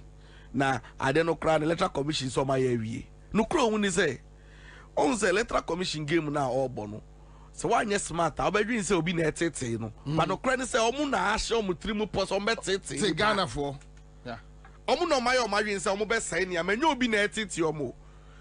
De di kan NPP for and now musu omo NDC for and na conduct omo ankasa omo audit and omo hu say no transfers bi akoso ema data no a shake kakra into no ye question electoral commission say no they don't trust adwuma no my no unim say baby anka electoral commission beka so onjin tum but omo the evidence small evidence no the electoral commission in electoral commission admit sampa there were flaws any anomalies omo ankasa kwa no admit say aba register ni mu into no omo bedi hu dwuma na omo say se ameno ka say electoral commission say omo di hu dwuma wie odi ever ni say omo di hu dwuma wie say electoral commission no no source of data for all events political parties any stakeholders in the game no na ya catch us okay we so clean here and if a new one ne bra na no so ensure electoral commission said there be wo mo fa wo de na wo so work wo identify no fa bra and unim trick no say sir over 200,000 transfers unauthorized transfers na my no omo pese omo force NDC na NDC form de na bra nti so omo de ba na se ever say 50,000 na omo clean only the 50,000 they are say on say clean amamo no omo ja back door 150,000 na ho no ya no gum aha nti no ye pusu omo so omo famra no omo nya omo adwin say omo de beba nti no it is this call behoves on every right thinking Ghanaian say they will mount pressure on the electoral commission to do what is right because that's the way I econo enya ade aye de ba be didi agro be ka say vote we de ye ignore tie omo shada a transfer nin kakra nti no say fa kakra no ma fa kakra into Usha police station omo imagine say see enye more than 750 every police station obehwa no 750 no normal pad ne kakra with 30 normal pad baby kakra with 50 itu ya no say o ahane de abroso 30 pe ahane broso 50 when is better tell no kan nyina na o amalgamate the various numbers are omode ahihye mu wo miambia na you get to know say na mana kosoro na se beso na mano so all of these schemes no ade a ohun say electoral commission ye tiendro no demonstration ni de ye ginemu ba ye impo no ye sanso another press conference as a political party ye be about this voters register and then to also let Ghanaians know because it looks like say yankasamu a bet say mahama no ye de keke there are some things we on my hands we identify from our angle we have to let Ghanaians know say it is some political parties who have also identified that share minia bako our Awutu Senya West okocheki ni din we hu ni din okrata animu enti unim say you sue electoral commission for anka some short code no say okay ye hu dia me hwe say da so so a ye kocheki ya na ebo voter ID na mani shemu a ede ni din akopie mu obodada and is you know juma code no code na juma but information no entirely me be man another information okay ya share no bodada no oti region Buem constituency so imagine so obi owe Utu Senya West Utu no ko share ni din na 7 December obeka say o even po mini say obeto aba there say okobe say 3 days o ya executive director ko check ni din na ni already 3 years date of birth no already 3 years again unim say the encrofo check o mo phone so no ebi mu check ya ye be chiro age ni trust specific age instead be our 30 na 30 unim say ebi mu so de no mo check ya dey asanso achiro say as at the time of registration you are the key this information no ni nyina no entally enfa pepepe enti no sa call we there ye be ko so sheki electoral commission and then the international community must be involved in this because this process of cleaning the register no it goes beyond any political party because at the end of the day so be kotuna bana reflect no we hu the change no voting for na say obi sabeti no a edi ebufuo any oye nani gidigidi na beba yes you empa ne saa endra demonstration ko bia hwe mi hu ade bi na me say the power of numbers me hu numbers ada me makọ demonstration akwa but this really? Particular one I'm telling you and it is organic oh ebi on my rented crowd ebi on my even feast region kakra ye de bia fi kaso kakra but this particular way no it was organic and it was so like you opia fi baby at their will now him and ra DBC police for him say you do parliament house or no omo blocky kwan say obi anfamu enko electoral commission ti ka demonstration no ebe ende ewo animu ha ewo conference center animu on parliament on ya na say ya wie na leaders for no eko no mu ni police for coding kita ho say omo no mu lead demonstration no ombe man na peaceful omo guiding crofo so they will guide them asembia amba unim say police for the now tintin omo nko unim say e honum na organizers for the catch police for the say say sana mo be de ane yenja amu na mo de munjina ho unim say and 5 seconds na police for blockade them omo ye no ni nyina yira the power of numbers we say nipa ne kam ho no within 5 seconds na police for no bia yira from that place no and I was shocked say wow the police people nakas and what they saw yesterday and what they have witnessed the security system no they should know say when the people rise omubi bia ni wonu mo ebegina se nipa ne kam ho a change na me enkodu some pepper so ebe kan ho mo bia nkoka ne ho but that police follow on body language Not to say because I think say a man for Bomabaso say no across the country Bomabaso Omayadi honestly I think say they conducted themselves well but I also think say numbers is best care see who will trimu pompa adiana who ho no who to me nya hwe and I say no block here omo block is omo mom kwan enkrofo no less than 200 people pursue omo who ho no bi ayira na enne be mom call cathedral ho no Yeah, kono. I remember say yeah ko cathedral. There was this policeman ono kwa nema yehu se kwan da. Oh, no who ko ra obi? Me ko obi. Okay. I just left there. The man me free honom no. Oh say I was going to discuss with Ninum ene memo.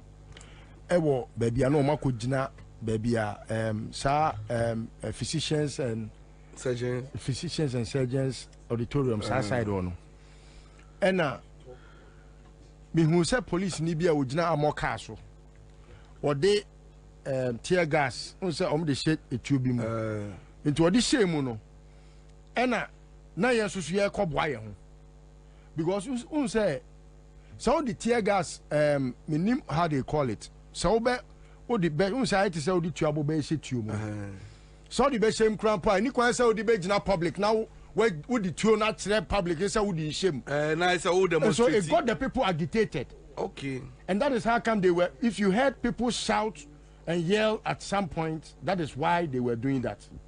And you tell my own one case or the Nihoko say I'm okay because now call for bomb hopa and now they should thank God. Oh and then can't get here because people were prepared.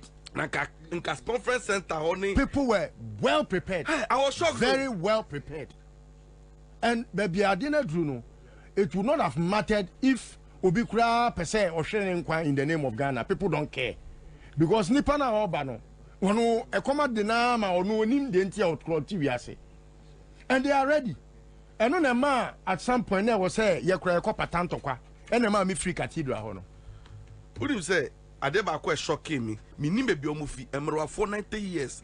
Omo ya association o. So omo ye den o. It come from point and draw my attention say media for no be capture omo. Omo ye emro for kojo. Ana mu di anim me video no ha. Omo be 30. Omo to me na nti we aso we mu.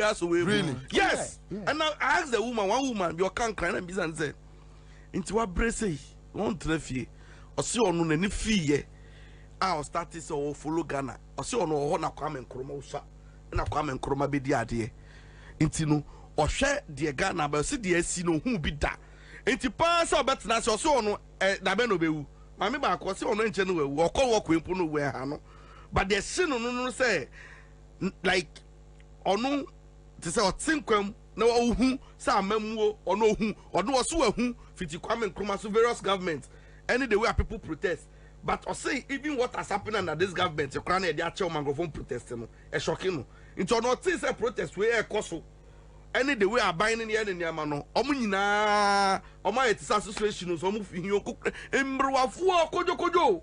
And Omunina Mobeji demonstration in the movie. Nandra, no, Oshe Ahokika, any the kind of energy. Na mi po mi nyame ho Jimmy Hujina. Me am beto mu ba kono. Interviews, any calls. I was just so amazed. And I think say Adewe, it shouldn't end here. We should use this opportunity to educate Ghanaians about the voters register, to enlighten people, because Osha Electoral Commission NDC for Jumedi no Mudinwa. So one sheni ya Obedrin say NDC for and they should die did keke. But assembly wo no more say address or register. But do you think say this ECI Nagin say omubeti? So the question was street muno omubeti. See, they have no choice. Yeah, and na me call demonstration. Bobie, sometimes when we are only privileged to say any kasani ajo say opinion or suggestions. So unim say me kodu adabraka ho baby. Na me imagine say me kogu nsuo kakra. And I'm a fan chair. There was one gentleman unim asemo ka kire me. O say NDC from penny for no mu diagro. Na sa demonstration we o moye. It's just one of those things. Or see Sankro no a eye Jane Mensa Samuel Tete any na you know. Obisa me say, "Show young guy o." I say, omunya busuafo. Omunti fie. Omunti baby. Asemo kan no no. I say you should escalate it beyond. I say ngovo yo momuji se mudi agro. I say they think you people are joking. Let it get to them personally on the individual level. No, let them feel the impact. Say, I'm telling you, that was what those young people told me. I'm joining demonstration. No, but saying I think say Ghana for mindset a change. Say, so yes, what the government machinery attack them, they will attack your families. Then it will turn into something bloody. Nobody cares. Yeah, because me senior. That opinion, suggestion, it came from Obia or bystander on the demonstration. Now they watch the other African countries. Okay. Yes, the same information. I mean, also they see Burkina and other places they know because I mean, police ni and I say who are party militant. Now I say the soldier atare. Now I say organe ebia CPP ni PPP NDC ni oboni tubaku tu okunwa. Nobody will waste time on that soldier man or the policeman. Nobody. And so I said, I'm straight. Gabi fear straight. But anywhere your family can be found a dead situation. I see. I got astonished. Yeah, say, Ojinaho, no say NDC penny for. But it's not enough. Or say, don't you know them where they live? Or say, but how can you subject the whole nation like this? In a very disrespectful manner. Omuka sembi achre wa untie o ya wade. No say, unim asema ka kire me. Unim say or draw my attention or say, na dano papa no call sa electoral commission papa no call TV3 no this amage fit hall no. Omo ehun so be pie. I was shocked. Someone will be saying no, say but the man was there. They know where they are. I say oh TV3 on no. Obe piano na nkama chene bibi. Asemo kan nkola na ni abre o. Nkola na ni abre. And now nkola na nti say ye mra ye demonstration na police welcome nipa ba akọ. No bi akoda. No. Omo ba hwe ofie wabusuafo ofie. Say nsu asinam say munya adwuma. And e jiso dia sojafo beguo. So abusuafo chebia abomosu bebia na dane civil pipe no be ade ne wagim boys in a Google am say site no almost what tears krom. If that's the way you want it, if that is the way you want it, nobody cares. Well, because you know abusuafo obi nim na abusuafo dampare ne ma obi ni baby and ba go school ne ba pani baby o go school. People know. What do I say? Upon pepra or abusia or any panam crofonium no or nim nebusia. So this time around, nobody will waste his time that soldier nibia kum protester bako na afena ubi wasted time na to abuabo aban building mu aban building ubi and two boom. Hope you need time. A man for can ofrata fear or a yani sacre as ya ni fear in ye. Gabi office near asase ready ni si wono ba ko si kuma say ahodwo run about okọ Cape Coast ba ko e wo ho nti bi won say amanfo asase na identification e koso aha enti ene de me enkola na ni abre serious just that we hope that we won't get there. We won't get there. Prof, mami 101 oh, we hear 101. Anytime, I'm available anytime. Pacho. Anytime. Me producer nyehu adwuma mama. But Prof mami Musa sem. Mami Musa sem quick one. Mami Musa sem quick one. Mami Musa sem quick one. Your friend say mo make a man for say prophet Nigel Gazi how becha but the nyadi amemma na ko me busa answer question way because me ready prophet Amwakwata and prophet Amwakwata say MPP for Tata Unia Penny Osubempa and the one see Tata no omo na ma Osubempa say enkom kura enni kwai say ohye de nyame nkan nyina mo man Amwakwata na kan nyame na me and me producers share video in there and we thought say it was too something spiritual and you know see any Bible church but ura idea na hu idea then I decided to ask you whether what who say video Pacho again good afternoon to OBOTO and a good afternoon to you and OBBA me hear video near me hear but if on the merits of what you are saying because now be on air it's supposed to be true so far Makwata is unfortunate so Obekasa really I think we have the video right. We have the video. Okay, so let me just take some few minutes. Let me play back the video. All right, so where the many of us say you do Baba. Let me voice it and be free. Give me 1 minute. Now my person am MPP for warning. I want to warn them. MPP for more. Chama, I want to warn you people. Also the Bama to many things. The man is a prophet. No matter what. No matter what. When you put the national at 2016, and my mama, red carpet.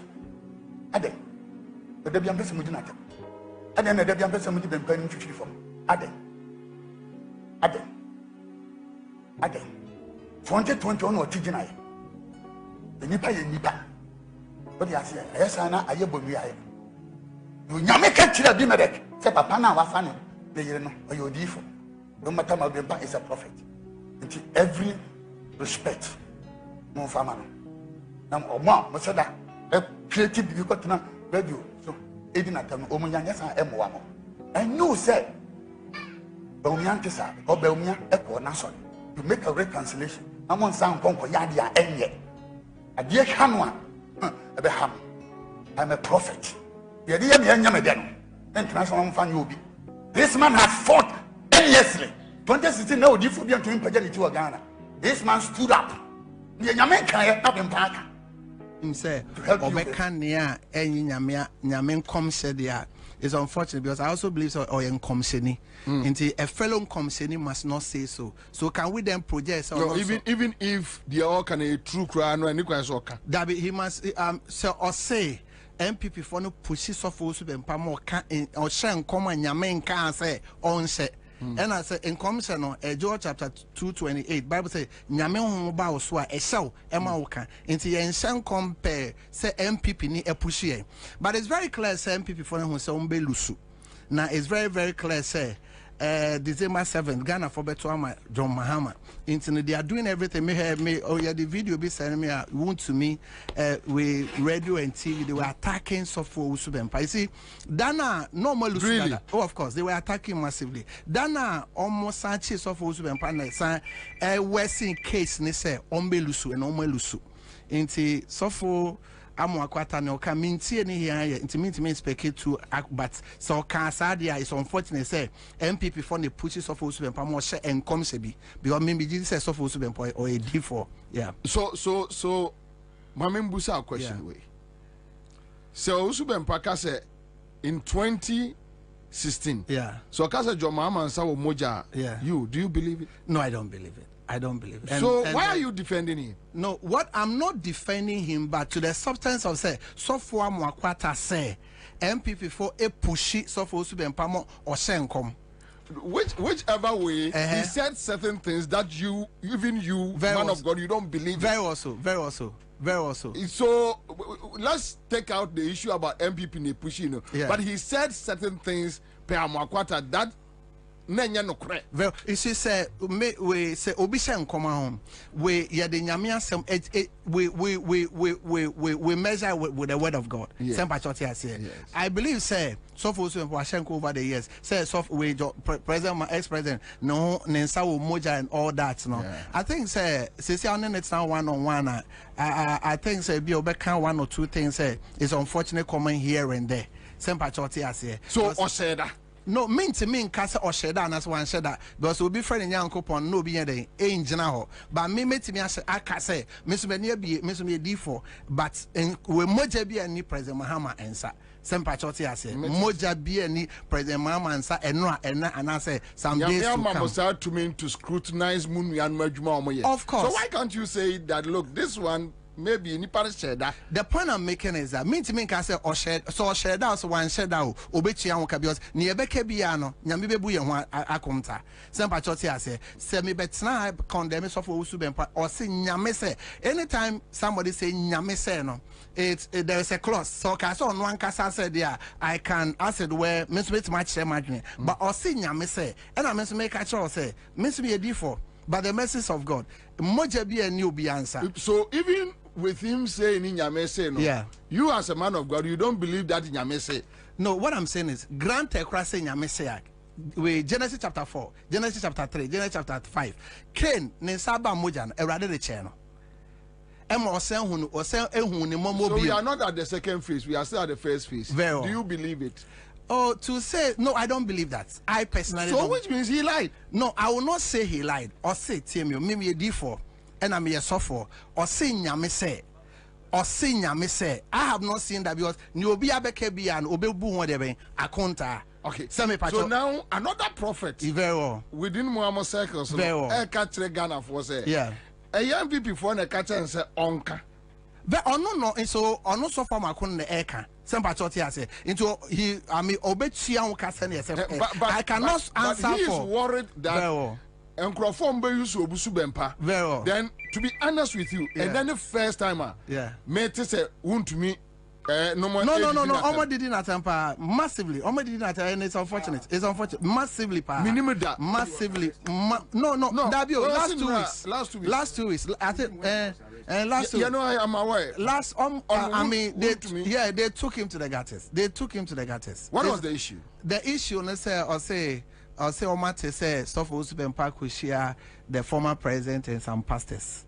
Is it true? Minim say Omakushia and some Munkushia.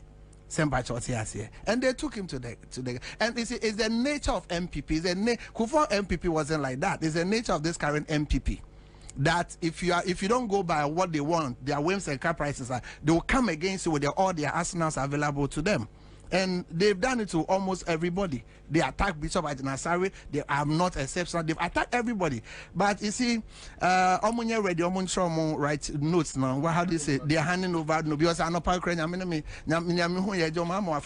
and nothing. You see, this time nothing. On money, the Lord told me, he said that I will not give the nation to Ishmael whilst Isaac is there. On money or Ghana in Yankopon there. Anyway, D4 or man, we are watchers in the nation. I know they will come after me like the last 4 years they came after me, but we are speaking the mind of God. Some of my brother prophets, the asantiness in them is not allowing them to speak the mind of God. Meaning what? You see, some of them, there is so much of the MPP-ness in them that it's like it restricts them. Say about me and the baby apart from say Reverend Kwesi Boateng Beka say when who say about me, who say Odiphobia Beka say bim. There is so much of tribalism in them. There is so much of asantiness in them, the MPP-ness in them. Okay, so with Kwesi Boateng, Yami na akasa na say tribalism na akasa Obi me say Bobie ni aye kebiano will damn it. He bet Chianwaka. It's me so because nyame say I leave it to the person. Because obi friend nyankopon no ni mono. But me de nyankopon aka me. And now in paying for a different paying for man will be afrem omo frame. Bebre efreme. It's a prophet catch on Crawford catch up NDC phone catch almost say away the election at the Omodia. Near easy baby this election NDC for there. Prof, minimum say what time is but I want to find time. No, don't worry. I'm available any day, anytime. And I will encourage say a boy your D for home by say a boy Ghanaians don't know how to protect their heroes. Ghanaian people that have achieved Ghana man, especially this MPP for almost say Obia. And I encourage for person video maybe you'll be sorry say so for also be pan on my answer. Into Michian baby Obia and yeah, I'm telling you, I'm some ways that we can, but that's a great man of God. And so for Super Panzer 2016 and come to me by power. Even the last election, there's a lot that went on. I'll move from area still. Into Pacho Minjan and contemporary Pemo. Prof can say and rock crowd who bibi. No, I'm mature. I saw a very big man of God. A very big man of God, well-established prophet of God, coming to me say, Prophet, John Muhammad a win election, and then minyane wa meveshimo, and I mature, See, this election is a done deal for the NDC, but I always saw all that they should not be complicit. Prof, answer another question. Let me ask you this very critical question. Yeah, it may sound so disrespectful. Yeah, but forgive me. Feel free. If don't you think you guys you prophesy based on the trend where the wind is blowing? No. You just sleep and you wake up and you start telling. You read newspapers. You see check the dynamics. No. Bobie, that order me be how 101 be a phone lines now. I'll prophesy. I'm relatively a young man. Yeah. I'm a blessed young man. Yeah. What will let me say? Push this agenda. I'm the first man of God to say nyame se mfa we Kwame Dwamanimbra. I'm the first man of God. I'm the first man of God. I know. And I've gone through a lot. My family have gone through. I've lost almost everything. So there is nowhere in the world that if I want to go, I will not go with ease. And Namie me by the message of God. So at least let me tell you, Bobie, Bamia sent people to come and talk to me. Really? Yeah, of course. He sent people to come and talk to me with office. And I probably said they'll come and deny. No, I have the video. I taped them. But really? Yes, Jubilee has sent people. I'm saying it on your station. They send people to come and talk to me. They've approached me about 2 or 3 times.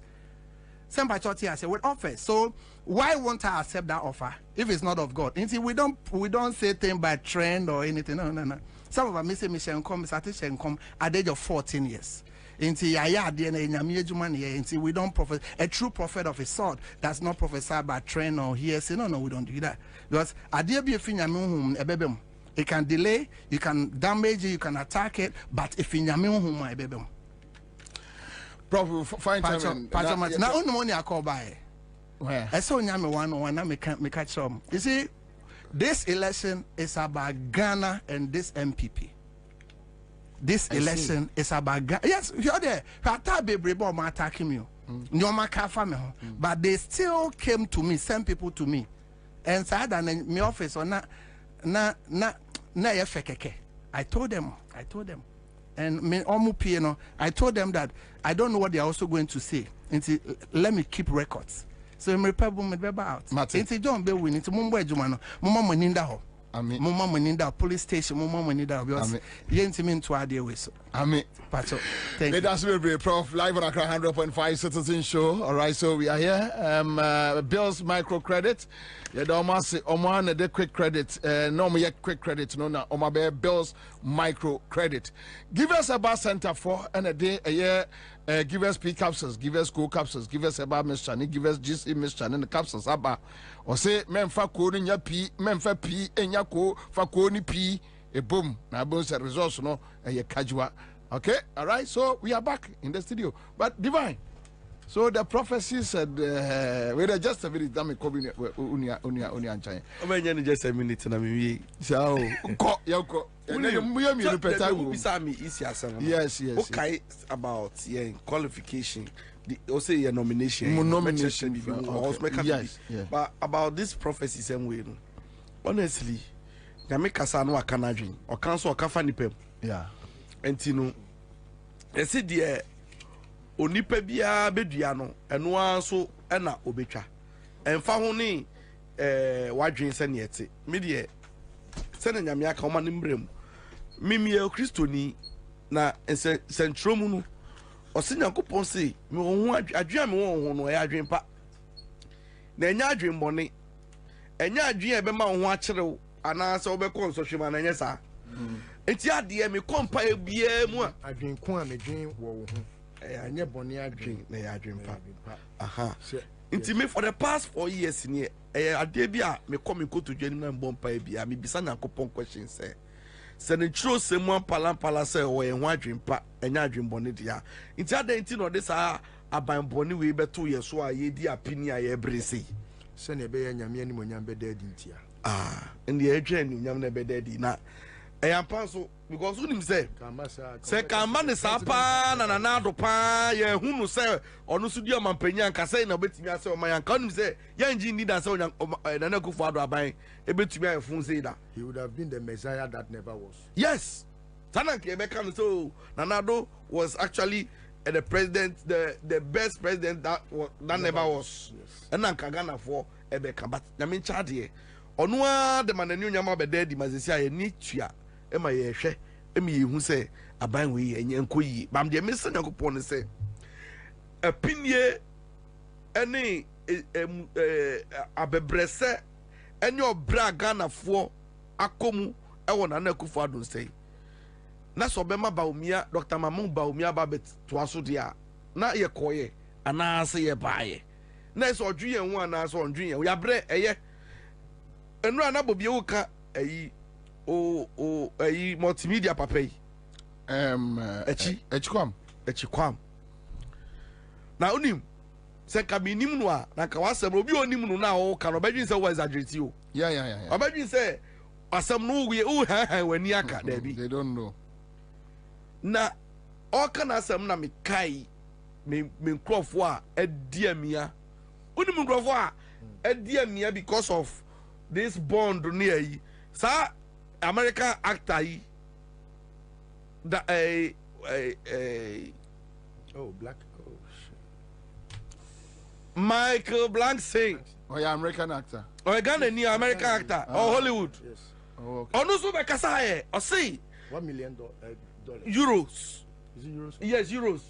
And no dia be top bond wo Ghana Coco bond yes nana adwene say bond no ebe di fifi and the school a wasi no the school a wasi no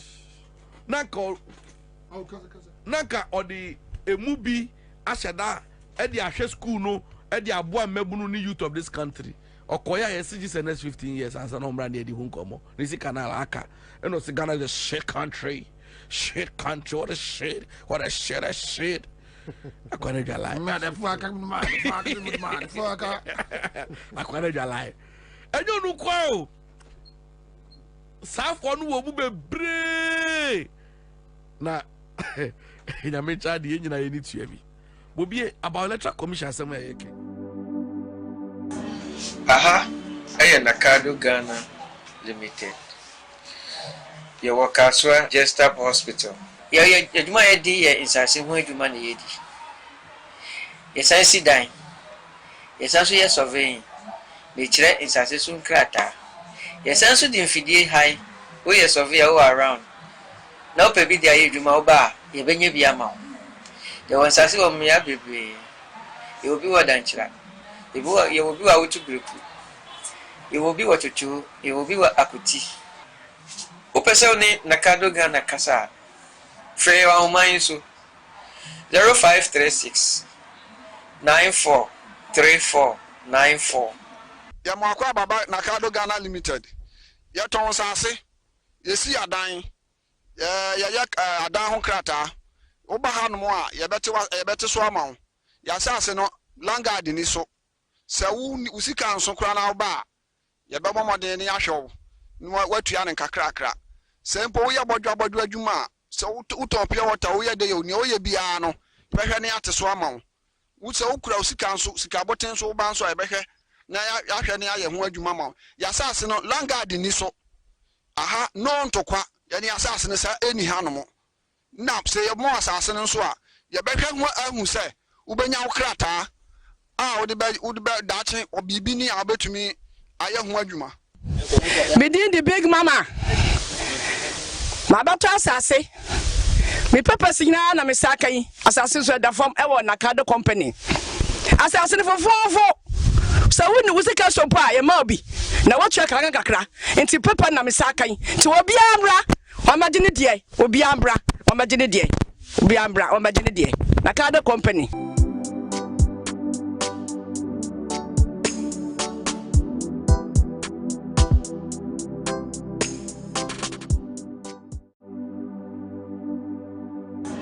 Aha, Nakado Ghana Limited. Your Wakaswa Jestap Hospital. Yaduma Edi in Sassi, where you money Edi. Yes, I see dying. Yes, also yes surveying. Nature in Sassi Krata. Yes, also the infidel high, where you survey all around. Now, Pebi, the Ayuduma Ba, you bring you be a mount. The one Sassi of me, baby. You will be what dancer. You will be out to group. You will be what you do. You will be what akuti. Opesoni Nakado Ghana Kasa. Frey our minds. Omo influence. Ewo mu nuanom so. Bi kura obekọ abusua nyina na omo influence kwa esanso ewo influence ewo abusua pani so. Adentia abamu anu na abayi anu free galamsey site no kakra no nyan no eno de mabusua na sabi omo apodwe. So the point is that so what me convince one galamsey ya chances are that what me galam convince and that may affect the fortunes of the coming elections. Muntie me ye. And I know saying this from penny for Temia. I know say they know what they are about, but muntie because apokreso and soon so toguma when you frame. Knowledge or wisdom, they say, is like an onyina tree. No one man hands can embrace it alone. Ni patribien one mu and some you betimi a share when nada. Ube he obi dia na ade atoa. Enti in found the strategies MDC bia go akwanso. Woman test as him way. My friend Penyifo bi no made in komo. But send me person conversation e call galamsey site no me nya ne santi me be ka. So that Penyifo tia ye be adwuma ne ye. Because the last things Ghanaians want to see, Mr. John Dramani Mahama will not be president in the coming elections. Because Ghana for a crowd say, Okwen Biaso, send this phone pon and ready. Young Ghana for Sabi Bebrenyan this for we are crowning John Dramani Mahama as the next president of the Republic. And recent enough is enough demonstration. What would the Gua Kwansono? BPH say Ghana for are ready for change. So let me tell you, this is what the MPP guys will come and do. One more no more catch galamsey for say. And this is funny to think crime. Person gumu nyumano. And don't forget that unemployment is a big deal. I be grandpa babu not if you want your jumanye. And a galamsey nti onja 500 cedis a day. Eti obi bia miminya 500 cedis a day. Why crowd say o mama manu aduane abomeno. It means say na me money pakune krama. Because oba or mama manu aduane abomi ene me betro near John Dramani Mahama kind na entoya MPP for and no rap am yamu chat to the galamsey yes no and na ya beti tim ton time na unsu a wutie me no unu bia aka kire enti ndc for tin kran na ndc for say omoba ombegum adwuma no enti the moment amobeto abama ndc na mato abama John Dramani Mahama no say John Dramani Mahama ba madwuma ni nyina obegu no. Listen, imagine so we are galamsey near 500 cedis a day. No be able to say, Obi pound some to me, or so about Begu Jumano, 500 cedis a day, no yabium, Moncano cre, over 2 about money Pakuna and about 20. Chances are that 60% or more of the people, but to a bet you only Pakuna say, Obegu galamsey. Meanwhile, John Dramani Mahama and Kabibiasa and our explain. Eti communicators no amakano mo konkra na sia especially the galamsey areas and so we mistake doing say bia wakobo so me fra ho eti bosome fra ho you to no pen ya masa you align ana wakomi krom achim sino ne ne patam eti osinofo insutemfo ebia enyamfo kakra bi na egalam say you align if you think say bia wako wasakropon any other part of the western region eti sankro for kwonu kakra bi na egalam say tie me catch us say encrofo be free there are a lot of people from other regions but egalam say you go to site out him say where they infant say but you get Nordness, you get Achims, you get Asantis, you get all the other tribes. Adentia, unemployment is at its all-time high under the Bamia Akufo-Addo leadership. 80 men for survive. Samurefia, John Dramani Mahama time, 2016, I know Frabem, now unemployment rates about 8%. Nariman 8.4. Minuka say, according to Ghana statistics, unemployment rate age of 14.7%. 18 years old here say John Dramani Mahama time. Na say nipa 10 pe. And ye galam say this time about times 20 because unemployment rate they cost. It will be obe na adwene say obeji obi aduane afiri no no. Why hear you beto abaneti ano. And that politics NDC communicators, you must end it on radio, you must end it on TV, you must end it on social media, and you must end it at the grounds where they do the galam say. Afei ni omu kwa omu sanka chom ni say NDC 14 kre John Mahama tinkre say yam bani galamsey yam bani mining so no muntimi hwe mabusua na mpo ye chibi mu say omu ya galamsey omu propose say omu tuo enkum wom hwe adwo omu de hye galamsey you 33 mu obi aso ni hon mo pese obi kuno and yet they are infusing in their minds. Say that is the position of NDC.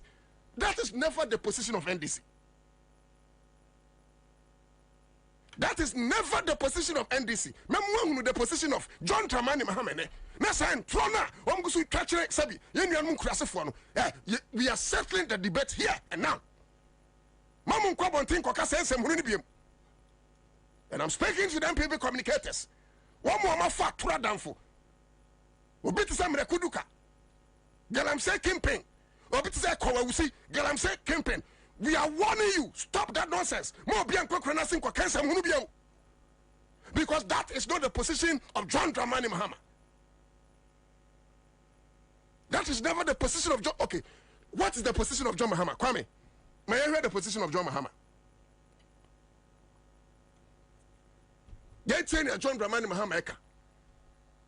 Oh yeah, I'll come and speak to you. Now send Troy and Crawford Wake. Let's nip it in the bud once and for all. And this is for Echo Galamsey site. I'm making sure, sir. And you after the tape, I'll make us briefly on this one.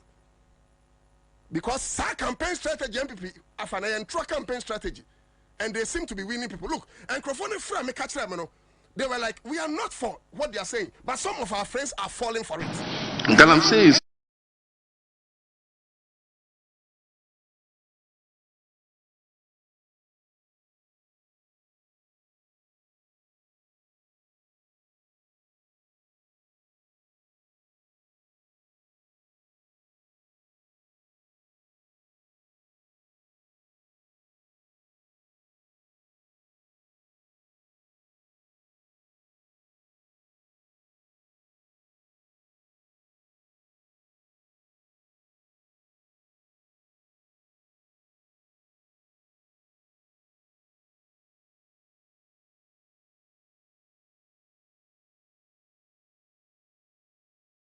concessions, and I indulged in Galamsey. And that's why I said, any person who serves in my government, if you want to be Galamsey is a problem of compliance. We have all the laws. We have everything. Galamsey is a problem of compliance. We have all the laws. We have everything. It's the enforcement that is the problem. And the enforcement is a problem because those who should be enforcing it are part of the problem. Today, DCs and ministers all have small-scale concessions, and I indulged in Galamsey. And that's why I said, any person who serves in my government, if you want to be a small-scale gold miner, go and be a small-scale gold miner. If you're a DCE, be a small-scale gold miner. Don't take public office. under my administration. And so we're not going to countenance having any of our ministers or our political appointees involved in small-scale gold mining so that we can enforce the laws properly. And what are the suggestions we've given? One, we know the districts where mining takes place.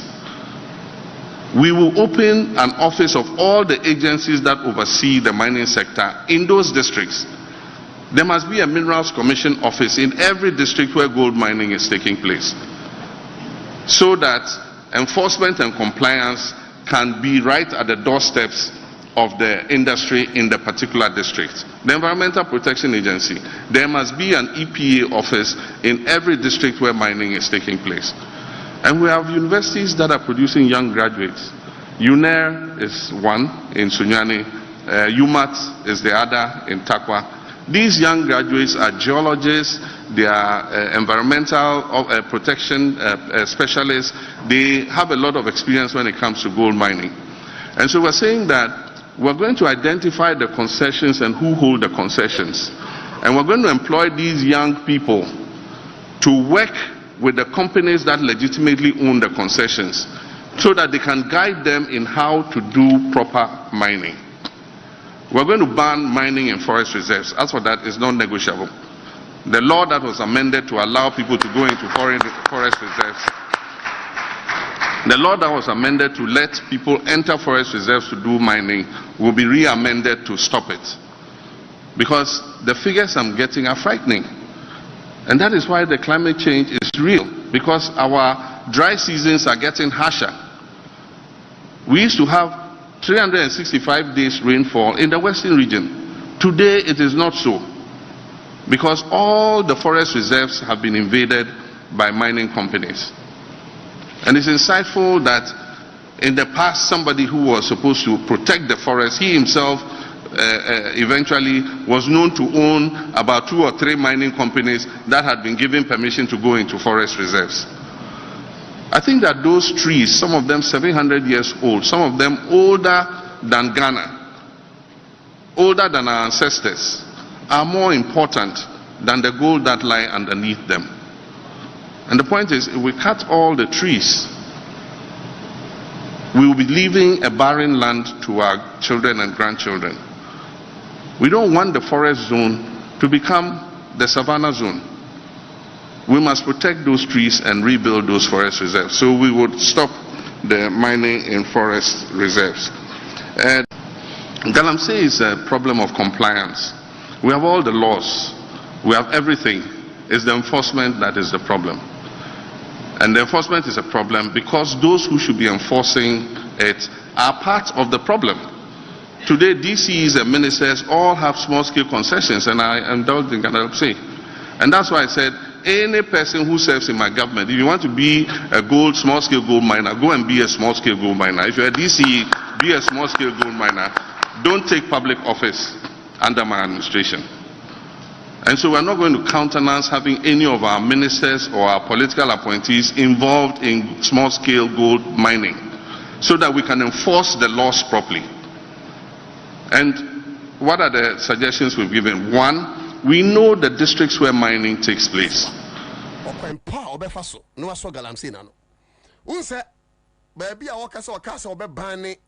The forest reserves. And no, na MP for be enye nyina so. Edi gina so say, was so baby go munyuma. There is a tape I ever bought. John Dramani Mahama Kreka say, Impo young guys, you to now, you have to trauma to prison. John saw bow memo amnesty. Omumpa ya trauma to prison. John Dramani Mahama said it is not their fault. A common do am no ko pejumaye. A mabru 1,000 come sikabomwa. They cannot afford even a chamfine, talk less of excavator. Eti John Dramani Mahama so say, a mabru when you are victims of circumstance. Eti se abani ahwehwemu a, se mabru dudu nyina. Sabi. All those guys will be given amnesty. Such a person, your prison from an amnesty. Now what? Oh yeah, Jumano and a opese or chutum. On him saying your fault. On him saying crophobia as a chile. Yes, Jumano. John Dramani Mahama attention. Kingpins of Galamsey. To some rekudika. Any kwa wusimu. Say Crofonu, to Galamsey no. Chama won't to memo. Those are the guys. Those are the guys and you don't Mani Mahama anyone and a lot of them. Chinese Fonua, Ghana forces so much here, almost saying sassy, saying food here, saying so, say the forest vegetation. They are the people John Dramani Mahama is going to tackle. It will be a babunu now Ansah see so, Nankrofobe Dada say, John Dramani Mahama Peso Botua, who rather some, and you know, Kwame, the country me, send your forest no aye. So that Ghanaians will appreciate. And my send no video back on. Anya bia obi anim send ya yensu etie, obi anim so kola. Ye bese akwani akokore send ya yensu na ye. Me ye bisa ho say, na nakufa ne ba me a wo se emabunu ni ayi Chinese for no koso answer ya forest, answer yensu. Enso omo de omo kokre nsuo eframa no ne no manom. Eni chontra man Mahama, o se me pese me ye ni nyina foforo. Na emabunu a mo ye sa galamse adwuma me mam Ghana Water Company say so na refine because of Senate and Mekrinti. Say kra hwe ye enche ye be kran so afra ma no ne. Enu po ye nipa enim nyansa o. Aboa ne kwakonom ne sa. There are places in Ghana they cannot refine this water. Say so no manom ne sa. Because of the greed that somebody has allowed his soul to have poisoned. Now these people come to you. No man say company atro. Mo nyun so hwe ngom so. Munyon so and shame wom so. Munyon so and shame wom so. Chese no may assassin. Dabio, what about Facebook? I wish I know. And in your mobile. And your mobile. Che. And your mobile. It's your mama and Karanuntum. Not 30 years to come. After Ghana.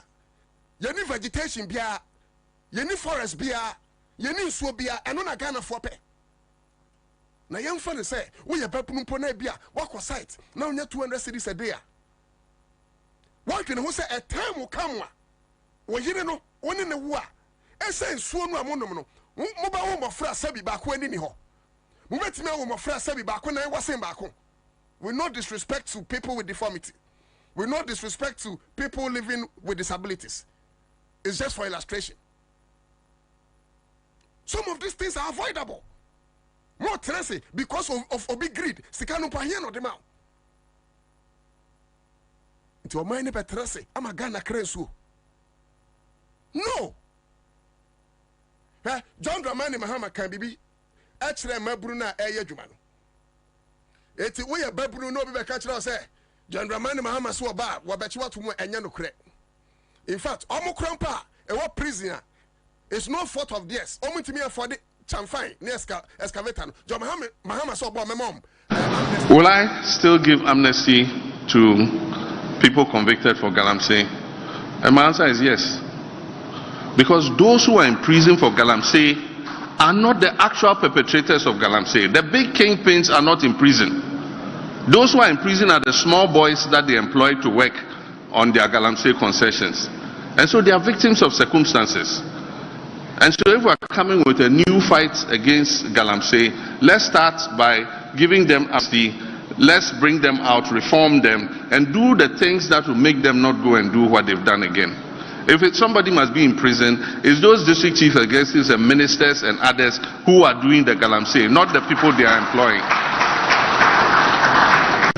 Will I still give amnesty to people convicted for Galamsey?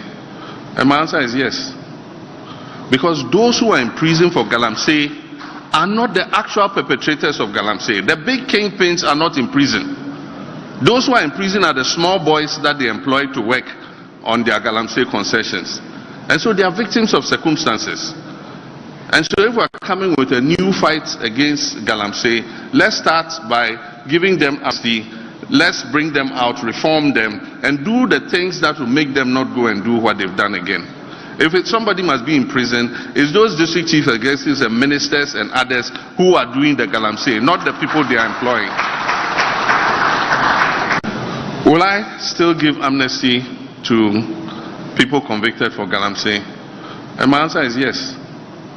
Because those who are in prison for Galamsey are not the actual perpetrators of Galamsey. The big kingpins are not in prison.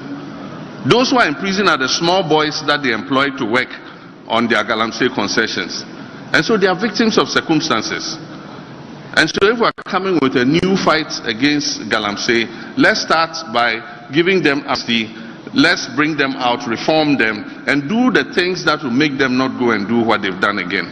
If somebody must be in prison, it's those district chief executives and ministers and others who are doing the Galamsey, not the people they are employing. Will I still give amnesty to people convicted for Galamsey? And my answer is yes. Because those who are in prison for Galamsey are not the actual perpetrators of Galamsey. The big kingpins are not in prison. Those who are in prison are the... Omna eye Galamsey, omna ato chamfai no, omna ato excavators no. And yes, our small boys na. Omo kope bibie di a community, and ne yatechi omu to prison. I shall one best say and assassin na. If you say, Rasa from our phone be catch say Ghana pay $1 billion loan from China. Eti yema Aisha Huan edi kankoi the first time. Aisha Huan no yet. Or no foreigner no. Yema Aisha want to play more. She was not even deported. Send the best signing cratem. Yet ne first class. Equal China. And so Ghana for no and Aisha want no more yajumandie. Ghana for the Yamara Kotiti to prison. No, are we fair? Yema Bruna yajumanye because of Galamsey. Kopeno kofi odino. Yet the Yamara Chachuamatum and a Chinese fort size and one year. Ye jaw mom koye. The same people will come to you and lie to you and you listen to them. But I'm not surprised. I buy way a true for first class. No more to try and throw crash and throw a Radin Yankopon. So basic cathedral. Now say a Ghana for demonstration. Linkas NDC because civil society organizations baby. Other political parties, they say PNC, no marker, one joining, Chairman Yachamu. Now say a call demonstration. Yahunu senior $58 million. You're investing into Sokwa Cathedral, not any swimming pool. You when you saw a video now, I to mommy. And I'm sure I can afford me, so we'll be here, forget about it. $58 million. You scam your BS scamming and coupon. Miss Minim Semura, Yentimin scamming, but who fought Nebamia, Adado Bia, I said Dada, what dada Nipa Dada home. So such a person with a tongue of a serpent. Bobie Trown Tra, John Dramani Mahama say, Environmental Protection Agency, or office now one crime. Kessia now one crime. Minerals Commission crime. John said Onuba, he's going to decentralize some of these major offices. Eti, Kessia no de Mrano Baton, Minerals Act no Obesam Kakra. Na Amasa Ope license, acquire community mining, no Galamsey. Ura district no ako eti say bia wo ba bi te say yemfa ne say samai ana wo ba bi te say achim adwunase abompe na o say bia wo to community mine na eno an say about district capital fanti akwa south osino eti time one ka de ba bankran time one ka de ba bankran abehu epafo ana abehu minerals commission for no sa time no yamana e easy amount. Apart from that o say obel link mo to University of Mines and Technology. Sancrofono at Nyantitia Aquadamuni Nimdia or Quafaso etu ya from a good year. At every district Bia will have an attaché from University of Mines and Technology. Na ya two ya go to no and ya Kakamwa, yes, I assassin. Or send ya Danisa or Bia or two mining Bia, ya Baju Bibikakra, Safi, Sabosome, and the and Shana Bachelor. Because who say, to God, so there's no reclamation of land. John Dramani Mahama said, Sikano, Ombaji Kakrano, any other babuano. Say, to God, no ye, and now Sikano from ye. That's the one says Assassin, Sikano, Uchia to 1 year female, and only a debate reclaim your assassin. Now, a Jumano, Omo, Dwambaya, I am Mabrunua, now come here, Galam say soon, or someone on by Sedumano, I say, yes, Kagumbutum. 200 cities a day, no, and there be our own Giano. Thinking say Galamsey the same soon. The same 200 cities or more. Baba bottom, but this time all the assassin ye. TNE. And near me that finally said, was say Ohibu Honwa, was say Anna ya Galamsey no, minimum he and can't me and was it this time you are going to involve the chiefs. It was him being to me can't say you took am say on assassins with him. District panel be in charge to make sure say concessional licenses are given. You know, the chiefs you are going to be part.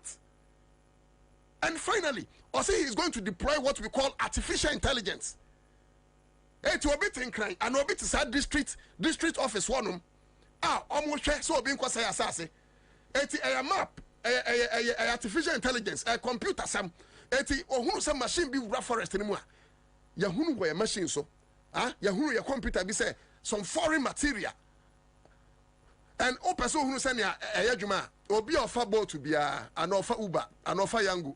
Unsa okra phone na se car ni move a unsa ya hu. The same way that John Dramani Mahama person will use artificial intelligence the fighting girl I'm say. Eti car be room, excavator be room, ye the time find because in so quickly ye be hunu e your board so and your computer so our district office wo. Such a person we are sure say or per se oyi mabru fle dwuma. Such a person we are sure say no person say so. Such a person we are sure say why not just obe bon crofo too. Mabu na mutie me dey see. Mamuntie and trono a aban we crofo be ka kire no. Mamuntie and trono ura ba me ne crofo be ka kire no. Na John Dramani Mahama nya na adwo so memo bia anwaduane abo no. John Dramani Mahama nya na adwo so bebo bia tu ya boteps na kire mo. Efi na kromba no ka kire mo a mon kan say hu monyu so ngom so o me atorofo. O me atorofo. Kwa me yen free o. Na briefly me ko gomwa kakra. Na when me tie free because ya fisem. Say yes she eye kosua no me pese bebo no. Enti ye nya ni say Gomwa West chairman of NDC. A fat drip hun sensem a district road improvement program amoye. Initial information nya ni say NDC posters be quantity whether or not it is true. That's not where we are going. And I'm so mentimi ho ase by me no ka say NDC constituency chairman no egusu da aban kukum me ka aban kukum kra na he has been convicted mentimi kan say what da sell ya pre bail amano police force some money bail. And I'm hearing say he was invited to assist police in investigation or kwaya ya cheno sa de na ya police for here no so ehwe here.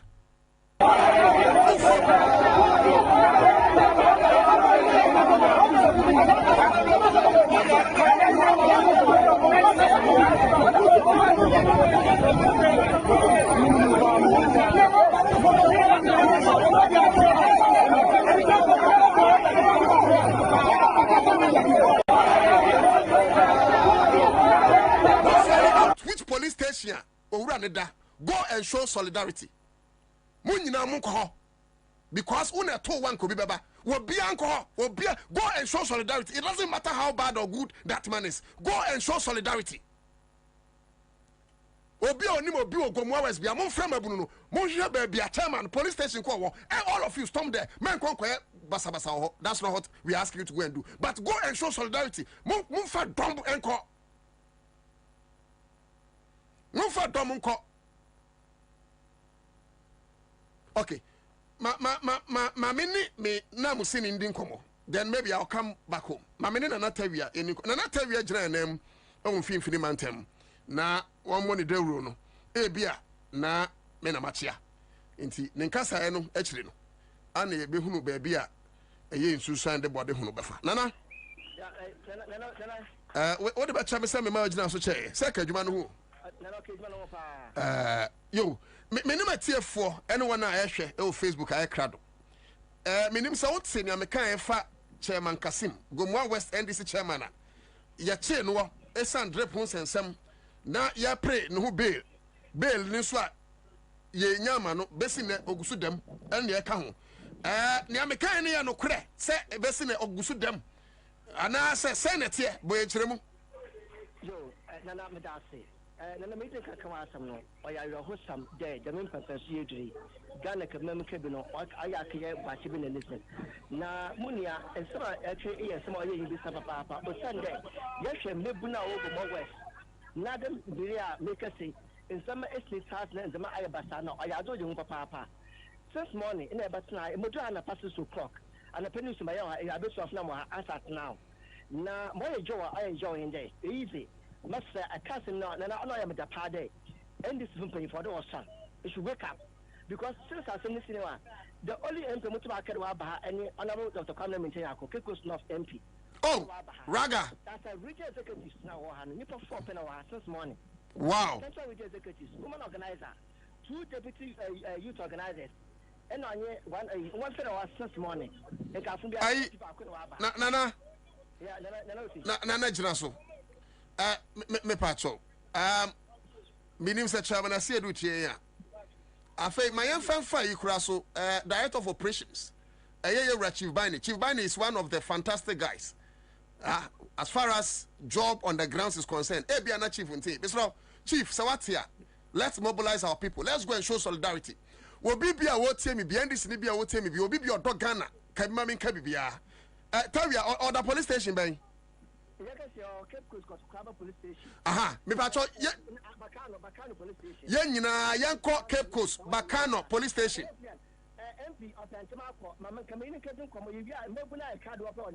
Okay. Mate, any MP Ninkomo, any MP Ninkomo. Okay.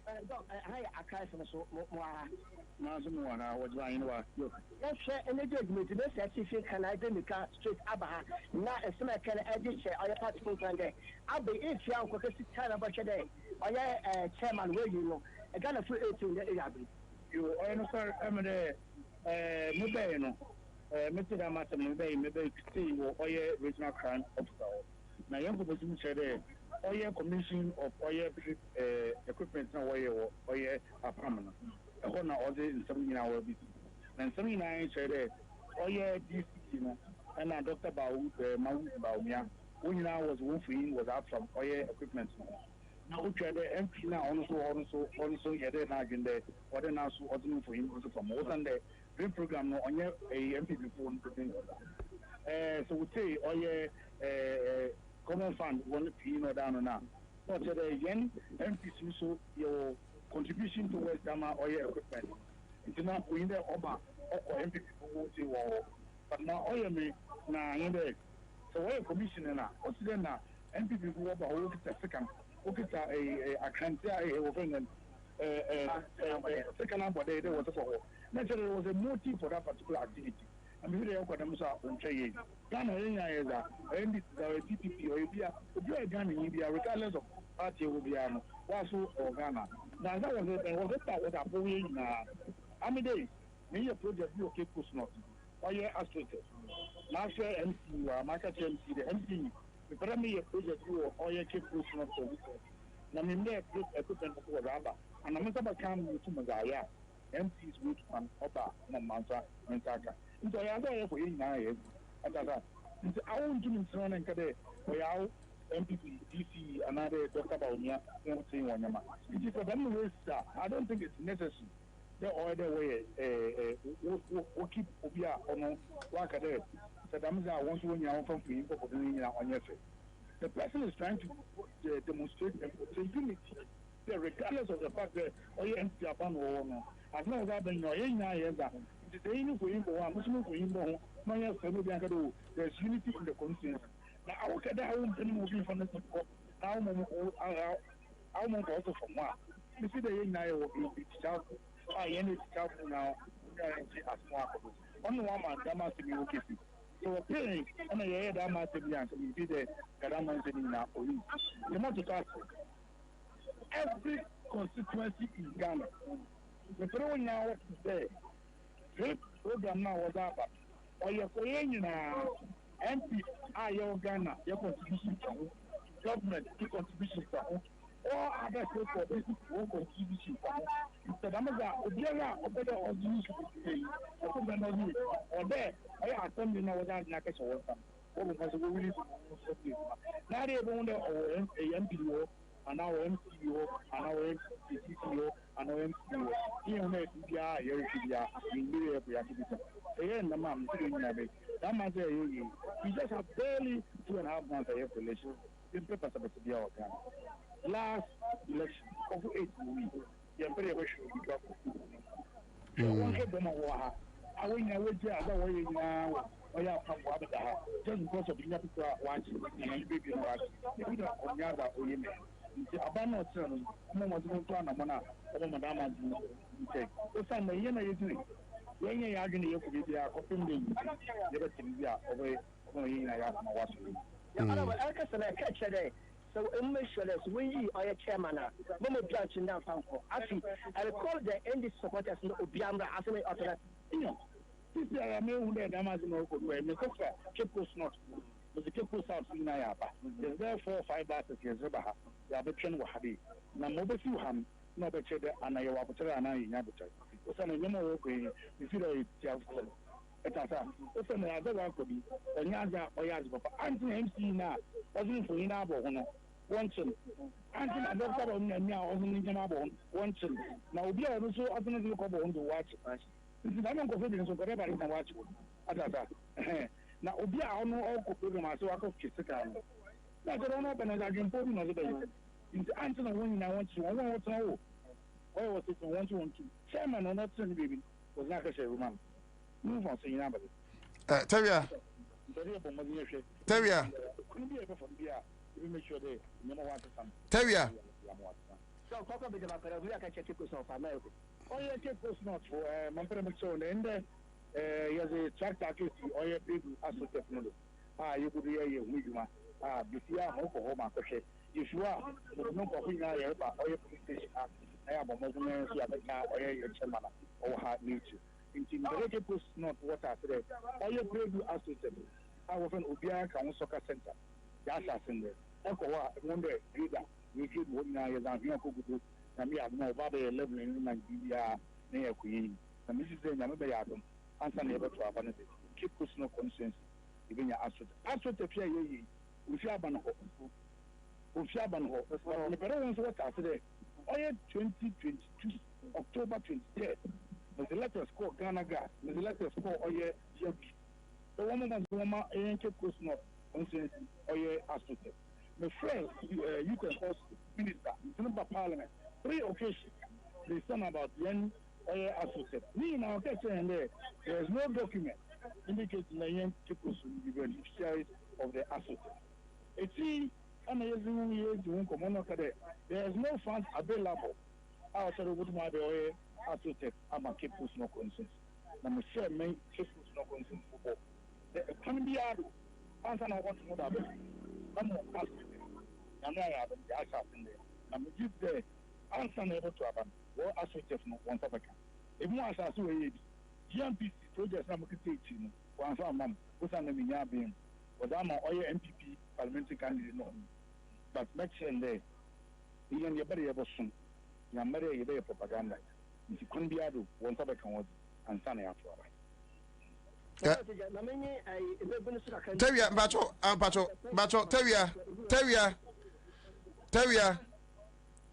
Tevia, Temeka. Mammy, honorable, Bacho, for honorable, Mammy, Mr. Nasamba could be. Mr. Nasamba could be.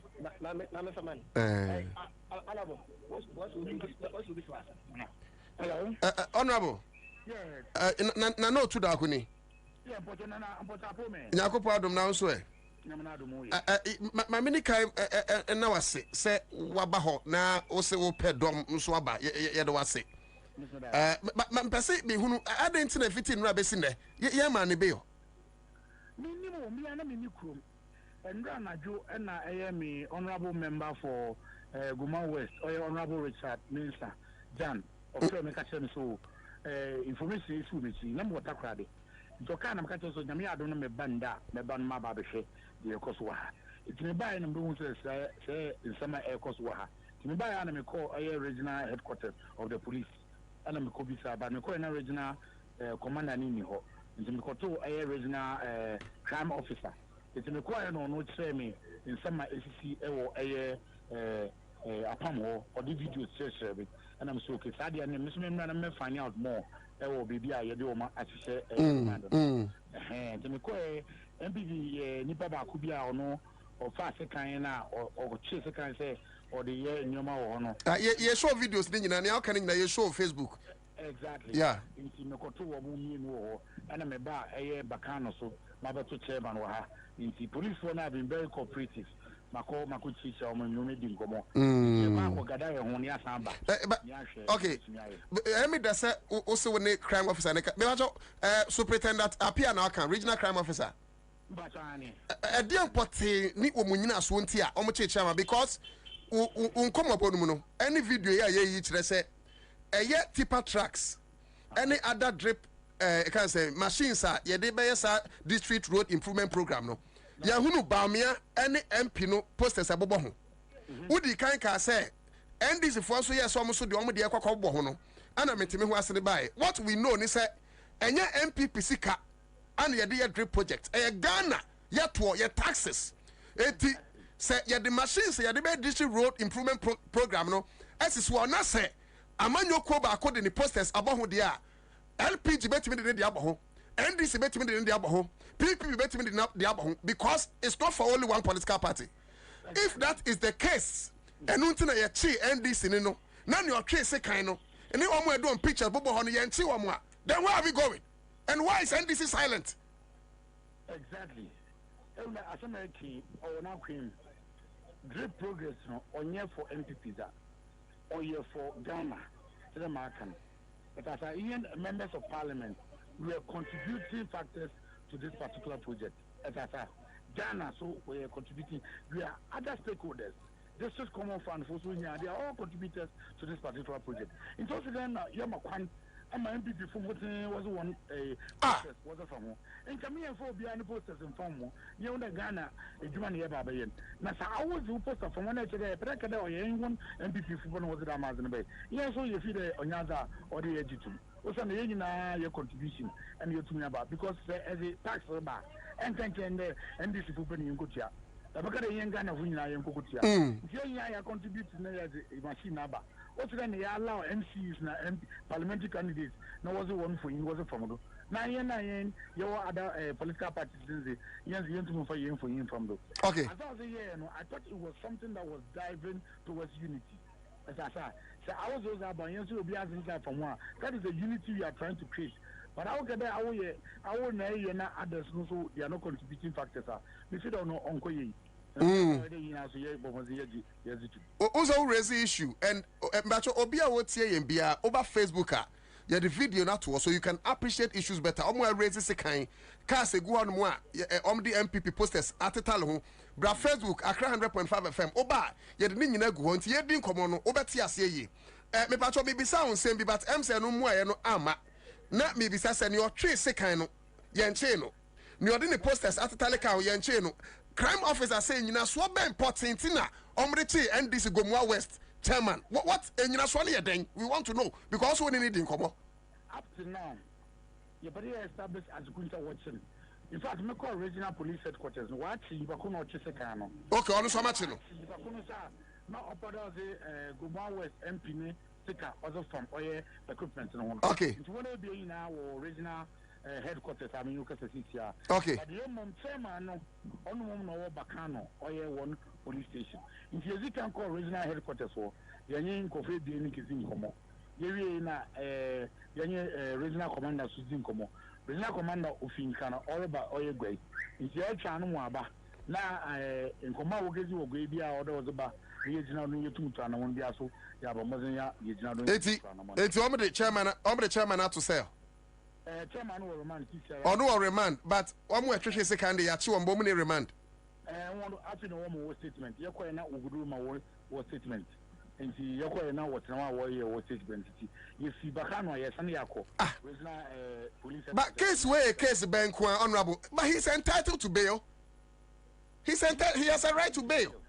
On police phone but what say there afi na won sa akanko since yesterday. Why then ona ekona okita sekan na ekona oze post an ko from one na won sa akan one ewa na we buko ya world show was statement na but chairman is na mo as kunta wa ma chairman wa so ofiti ni da won momozi won yin fi nti ya tran regional commander no mo aba officer ogodu Cape Coast nti ya tran ya ko tran no officer akopin do baba oba ekwan bia do de fa ya hwe na chairman no momozi won yin bia so ya ba faro na wa hwe na we yin actually be din komo yo nyama nka won ya that yo tawia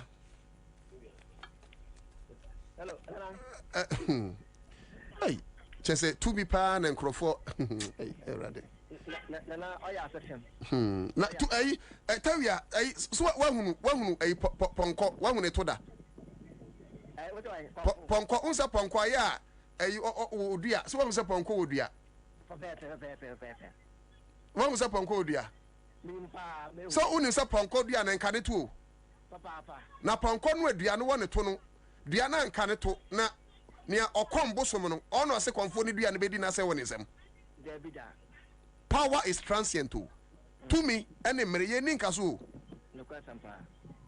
And a gentle giant or man peniku for Sabi. Mura at a hill money piano.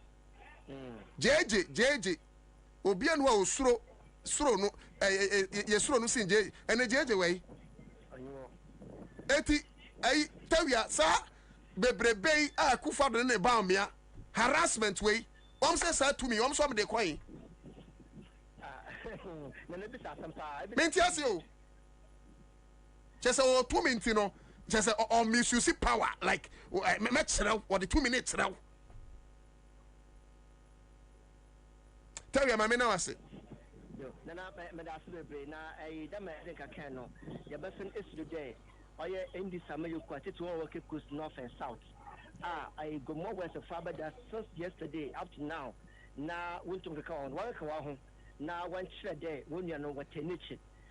Then my honorable Dr. Kwame maintain a quite see your doing if you fit up credible to her. Since our ha.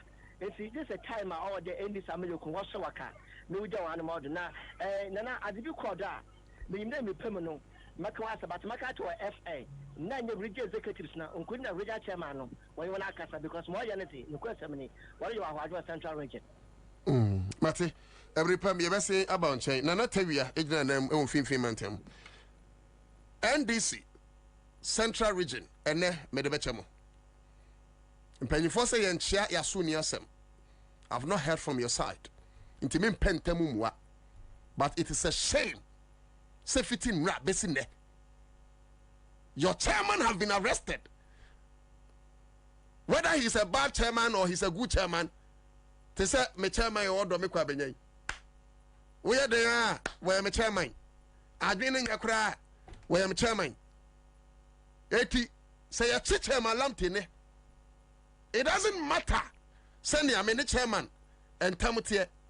I'll visit the police station because Unyon Kuda and Wuda. Now I say Unyon Kuda and Wuda, blood is thicker than water. Meaning the relationship between Chairman Kasim, Gomwa West Chairman, NDC, and the regional executives. Hey, Bessina, you guys have not been able to organize people there. Look, like I said, and mintie the side of Chairman Asiedumu, any idea so, min pentemumwa. Ebiana, they also have a case. No, nobody has a case. The most important thing is that you must show solidarity. By now, come on, your home, 15 rand, as you say there. Let them know you guys have the men. They cannot arbitrarily use power. Let them know that you have the youth. Obia, what's me? Bia, yes, Bacano police station. I was Central Region, Cape Coast. Go there, Obia, and this is the Bia, Bia, Obia, dog democracy, dog. You guys go there in your numbers. The police is exercising authority, but on behalf of the people. Nobody can arbitrarily use power. And we will not allow certain things to happen in our country. And that is why I said the head of operations, NDC, meaning say, okay, Chief Bind, we are correct guy. BIM fan say, what you say, Koye, Mr. Nkoye, Crofonio, Nipabe Trepena. Respectfully, organize your guys. Even if for nothing at all, solidarity. Let the chairman know, sir, or one Crawford energy. Eti, Sami so to the to me say, I said, I'm a huh? A summoner may come on. What do you know? Chamo? Me can be Biasa or China. Say, you may host the crown best what China. Now, end this for Munkadam Honko. Send me fire watch. You see. Send me fire and this for China. You see. Kwame my free and uncle Papa Nancy Munkwana. I say not drink coffee or coffee or they say. MPP chairman Norway. Cratching, no where you go to a TV so Bianca Renchran. Went to me. Hey, Sikako di baby Bonio. Crawford cool. kura dwene ne ade sika nkodo mu nsɛm nipa bɔnfo one were sense ase my main kind statement we there to Facebook and okay just before I read that one let's engage our people. Maxwell Akpabuli or say they should besiege the police station. That's what I'm saying. Say main case will be unconquered to trust them NDC because of John Dramani Mahama is a peaceful man. Mr. Ramo more bianco gidigidu police station one. And yes sir yenina yes I am rana obedient yambra sama yenyam rebia manenji. We are asking you to go and show solidarity. Don't go and destroy anything at the police station. I beg you. So Nina, I take Toto or say more fire. Prince Legend or say this Akufo-Addo and NPP people want to spoil Ghana, but I bet you they will go to opposition. Oh, I'm co-opposition. I buy co-opposition. NDC co-opposition in 2016. Say ya. Okay, you are Monte. MPs ni mushe. Ministers ni bi mushe. Say ya NDC ni co-opposition. Now say ya na Akufo-Addo. So me say they are going to opposition. So also we winning Mahama close to 1 million votes. I swear to God. Opa for paying same baby. This Abai will lose not less than 1.5 million votes. Me na me say. So Abai when me we need even 1,499,000 votes to crown with VM. Did you hear what I said? Me say this government. Also John Dramani Mahama Eluzu close to 1 million votes. A little above 900 and something thousand. Me na no to that. I am putting it on record and let it be said. Say Abai way. So when lose 1.5 million voter with VM. But me lose more than 1.5 million votes. Sa chrono any trimodia what the Ghana for no. You better think I'm telling you, Ghanaians will show them pepe. You bet Trump say to me ya edia na to me no ya pano kakra ne dia mom. Ya nya Ghana what can pay mo bia. Ya nya Ghana will and mo bia. Ya nton Ghana mom enje who receipts. Kwame Sanfa to so ma na yanko me kai. Well, I need latte. But see, most Ghanaians following supporting political parties don't know the right and allow themselves to be bullied. Chris Adakwa Jennifer said the police must arrest that man wearing the green smock. George Asiedu, I see yesterday. Okay, we'll be able to match that. But over Facebook, and yeah, acknowledge the Ghana web. What's it? I will deal with you. One to me, one ex-Ashanti Regional Police Commander, COP Nathan Kofi Boache. We are pa na Abamen Kutana ni say. Kofi Boache asem na want to make na Kofi Boache dey. Come. Kofi Boache dey. Kofi Boache ni ocha atai no. Come betrans meaning Kofi Boache ko because no want to me say Kofi Boache na minim dey want to me ntimi nkasa. Kofi Boache dey. Kofi Boache me no Ghana na yo miensa. Kofi Boache dey na want to come. Kofi Boache dey wen. Kofi Boache dey wen Kofi Boache ben because me person me kind statement be Kofi Boache on say or the base ex police commander. Yes. As Ashanti Regional Police Commander. So basically is referring to Yan Nathan Kofi Boache. In fact, Ghana web crowd there about COP Nathan Kofi Boache. Kofi Boache. So there will be some no ye say or the Yan Nathan Kofi Boache. Yes. Commander 1. Ashanti Commander. On a want to make us as a on a wound to me. Oh, Kwame Jai want to be who for to make us. Oh, Jaja. On a wound to me, I can say. Oh, Kwame Jai, Miss want to make us Kofi Boache. Oh, but or not or the Kofi Boache. Or the Kofi want to me. Want to me, want to me their way. Almost say on the Ashanti Regional Chairman. No, you go to TV so no who for. Don't you go. Dear Menchiaton Safran no. Oh, Yare by force. Hey, dear Okoria confirm no. Okay, the Okoria confirm no. They're not on in upon your fine. On in upon your fine no. Don't in upon your fine. Okay. Oh, so that doesn't make fine. Oh, okay. See, I don't make fine. On in upon your fine. The name said Omugusu. So, inti on all say. Obi obe hey. What main kind of answer? Say, I say Ashanti Regional Chairman of the new and maybe I talk about Facebook. Yeah, they are two. Oba share mine. No credit no honey. Nyansa fi new. Unti obetiva. Ashanti Regional Chairman of the New Patriotic Party (NPP) Bernard Entribose within the dead and Semunukwa alias Chairman Untumi has threatened to place retired Commissioner of Police Nathan Kofi Boache under citizens arrest. Now me ought to that grab to me about brother. Over to me crying me to citizen arrest. Now the Kofi Boache got to citizen arrest. According to Untumi, COP Kofi Boakye, who is reportedly integral in security preparations of the National Democratic Congress, NDC, is engaged in training members of the opposition to cause disturbances in the Ashanti region during the upcoming December elections. Now, after Tiseno Kano, where Sena won't to be Kano. And I think so much more profound. Kofi Boakye, if there is any disturbance here, we will hold you responsible. This place belongs to us. You were lobbying for the IGP. Hey, in an MPP government, if I saw. And today, you are the one training NDC mercenaries to perpetrate violence. I am going to deal with you. This guy is threatening him. This guy is threatening. By now, they should have arrested this guy. I am going to deal with you. I am stronger than you. I will deal with you, Kofi Boakye. Tihanum. Because if you meet Kofi Boakye anywhere, hey, that better want to be your IGP. If you meet Kofi Boakye anywhere, arrest him and bring him to me on citizen arrest. In what capacity? Senior, Kofi Boakye. I didn't know Chimu. What's it that? Chimu. Who to me say? Or no?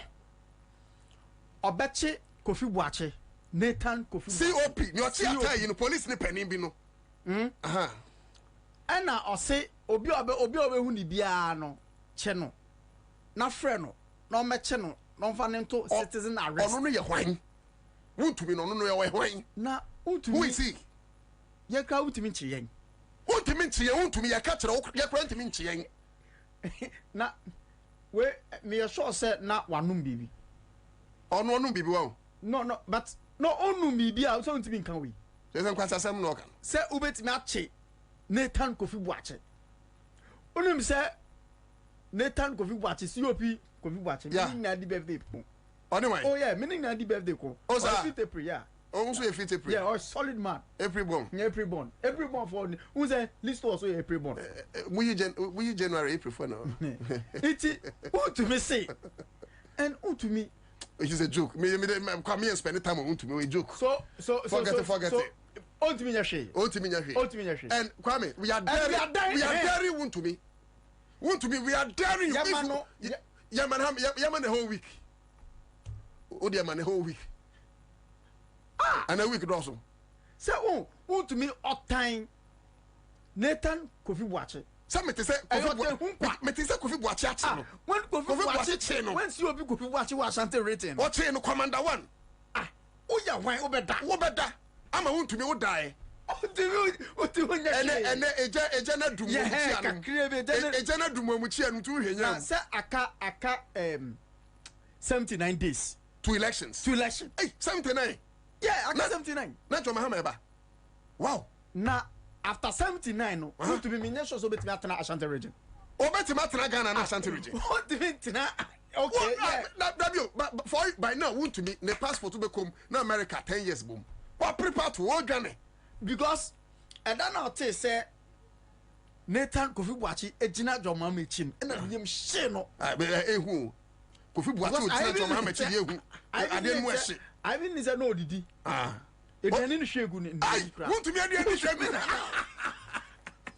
Share. Now want to me didi. I know who said Kofi Boakye Jina Mohammed and the Diani shagun. Ashanti region din. When omote say John Mohammed. Ojina John Mohammed. Guys. Na oye bema. Share. On say about linking in their two mature documentary bia 2008. Okay. Election course. Strong room. Kwabena Japan mu ayi no. Kwabena Japan nya call say. Okay. All chiro mo say. Okay. Figures if you Ashanti region eba. Okay. Na figures ni. Because no mu say no mu lose. Lose or mu lose. Ah video there right near Rojo crab bufu no pay. Okay. You be show. Iti link here. What link here say? Nathan Kofi Boakye be take control. COP Nathan Kofi Boakye. Yeah. Fantastic man. Obe take control in Ashanti region. Inti omuyema ehihyo ne say. Akwado so fans o. Kofi Boakye wo fan brutal. UNPP wo ye guy. UNDC new. Uye CPP new. Ube feel no. Un feel na jaye. Because ono no obobu baako a. Na oh God. Akonko. Akonko. Akonko. Akonko. Kofi Boakye pa na. I won't be agrago and you ask yourself, say, Argentina, to me estro. Ostro because yes, plants are over in Ashanti region. Yes. Coffee watcher. Yeah. Nathan COP. Yeah. Retired. Yeah. We winning now. And apart from that, COP Gusu a lot of boys in the police service. Who's a COP? No, he believes in the right things. Yeah. There's no way say Kofi Boache, but to say, I know and I bet to say, we use police for to intimidate people in the election. Kofi Boache will not allow that. See, Nathan retired Kofi Boache. Emrana Opon. I was there. Opon was saying, I don't call hairdressing school, and I know it Taylor. Emrana or retired from police service. Kafra. Utie and when correct so upon Utie ne background be o shasi free na nyama waye okay courses awaye o police winim na utia Kofi Boache anko lobby for IG but dey that be na o kan o ka gure ni masio dan pari hu no kra o bonisi o salute na Kofi Boache salute ni say on the yard. So you can't tell me say all lobby for what? And they say but Kwame, granted. Maybe make us sanity because minimum sanity. Because maybe Kwame, granted. Nathan your lawyer. Nathan Kofi Boache. Do you know he's a lawyer? Yes. Oh yes, lawyer. That's why you're still to lawyer. Kwame, and I'm saying during the school days, no what law we know. Yeah. He tops. Check. Yeah. On the win the best students. Yeah. Kofi Boache my dear. Why say JJ no? Only win best students. Yeah. Only my dear pa. So all lobby for what? And I make us say, make us say, granted impose say, granted do make us sanity. But granted say Kofi Boache lobby for IGP and same Fatanwana. The guy has when it comes to he qualifies. It says Kwame, my memory example. You ever say Accra FM Juma Bekoa. And you say you befa Accra FM ABA head of whatever and a manager Kwame ebia qualify me adwuma wa say me lobby Kwame say Kwame aya kabi mamia eno ne bone say if I qualify and the bone ne say for what but minim say no correct but even if no, the point is that minim say they want to be Canada me I don't believe it. Oh it's Yambo Yambo want to be tape nana want to be the no correct want to be the end of MGD. Say or say we na ono. Kwame so you. Ansah post-critic. I say want to me is a joke. Let him get 20 years visa to US. If Kofi Boache becomes the IGP, he will still bring him back to Ghana to face the law. I mean, what are you talking about? Na me gra want to me. Ghana for mutie me wow. No want to me tape. Ghana for mutie me. Before I ever want to me tape no. Ni I want to me kind no beka bibi kakra kire no ma me why Facebook na me nken kan kire ayi na sina you je never tape ni sina the import of what we are doing right now is impenifu aba solo also ai me brand new untimi na ni aka nyina ko ye o eden ha me hu so ba nam so ye what so ye Mike no ni aka na nyina ko ye o ma so nka se mboni da nka woni bi bo so bo wa na wa no ko la ye bo ye ana odi wani ma Kwame bribe so no musu na ba na woro babra obro fo kapa woro oh yeah na no mitenu wo ni dia general woro babra dia chame fa se woro bro I think for me be say na can say Alan Emfa so no musu as running no Alan we had the right choice but yes but the other guy minimum, but I think it's cool. Kwame Usuda so yeah, but I know him as not all Pan-African, right? Yes. Yeah, he's a cool guy. Oh no, bet you about any golo. There's no boy golo. Yeah. Or no Kwadu. But things say Allah so much solo. No solo. Yeah, power. Come on for no nyama power. Yeah, kata mama power. Because Ajuma na mo solo boy. Me tell no TV3. Chale. Me TV free. Oh, me to aba ma ho me tell we am to aba. asa wudi di obela to mama we bala la bi shedi dia na ohommu asori salobie bubedia ko wuo bubedia ko wuo yeah bubedia ko wuo Ansah John the Alan so what is where John Alan go to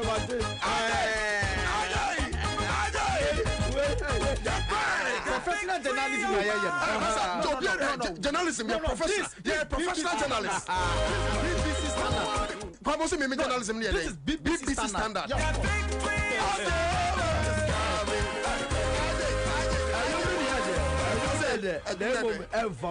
power and you ready because Alan ba uma me post bia I dey be my post abroad with my adwuma ya dey o man ni nyina ba be bom hey almost at so Facebook this from 30 seconds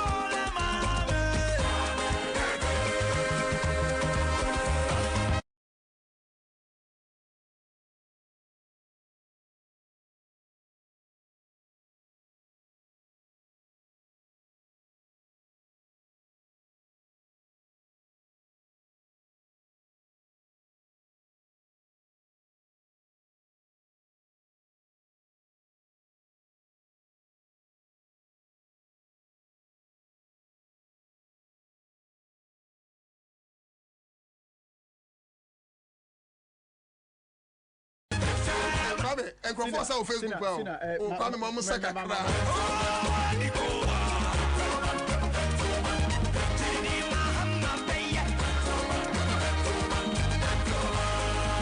Mary Adams, you are dancing. Sadik, you are here. Ansah, I see you. Apia Kubidora, you are dancing. My hot justice in Sosa.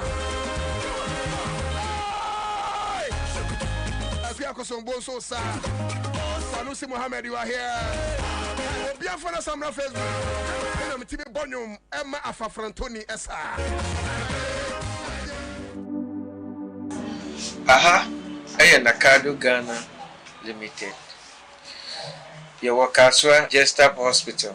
You might be in Sassim, you money. Yes, I see dying. Yes, also yes, surveying. Nature in Sassim Crata. Yes, answer the infidel high.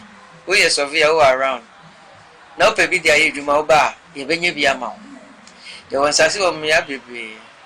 You will be what danger. You will be out to break. You will be what you do. You will be what akuti. Opesoni Nakado Ghana Casa. Frey our mind so 0536 943494. Yamakwa Baba Nakado Ghana Limited. Yaton Sase. Yesi Adan. Adan Krata.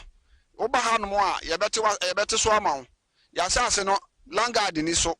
Sawu Usika so Krana Oba. Yababa Modeni Asho. What you and Kakra. Sempo ya bodwa juma. So utopia water we de yo ye biano. Behani at Swamon. Would so ukra usika so sikabotin so banso ebehe.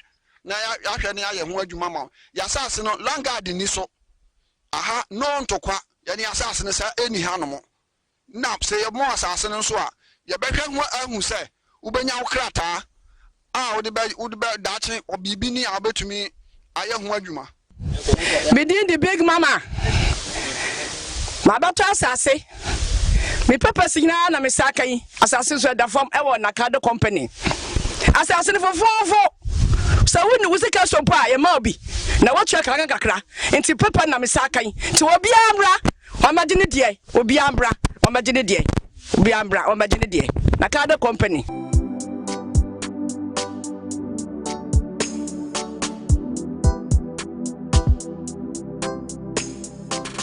Father Abraham Herbal and Spiritual Hospital how to see obi ade nani akire yade bia o betimi asa amount Emre Pamedo mo dance here na me the omo numbers no so atutu edwa okay so Rick Part Company yes Seahorse engine coolant and so sumo mind the Lord Tavern opeduase say omgusu come say adwuma ne kosun to be anko correct restaurant bia honum kama ye come say Premier League open window no ashas ya Go TV customers every 21st and 22nd September.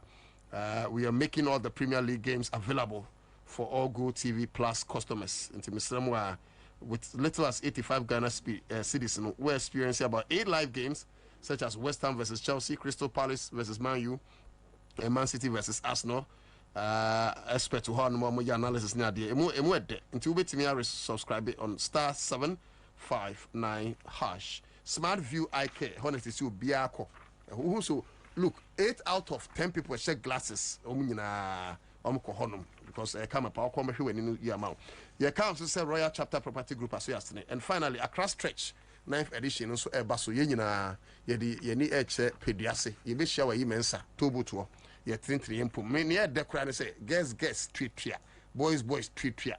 Ay go through fin kokra. Ni emre we diagro. Control fin kokra. Yani emre Mr. 21st day control fin kokra. Yemre one yanu mo.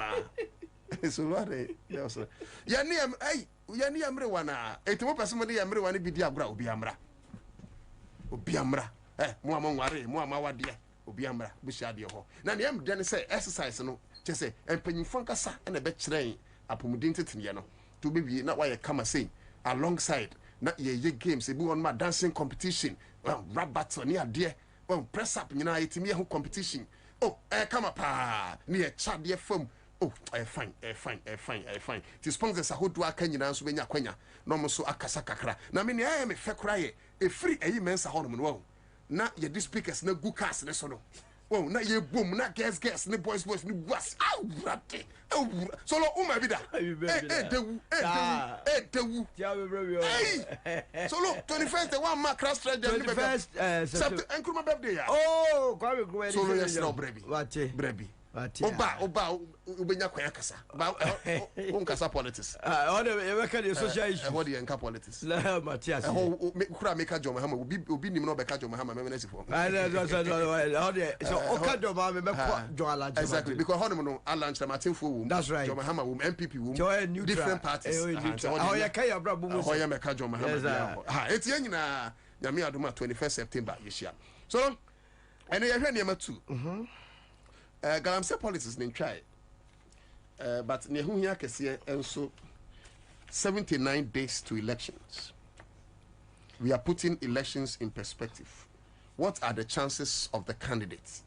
The answer is some chances, and I know say you go for a candidate though, but let's analyze the whole political temperature.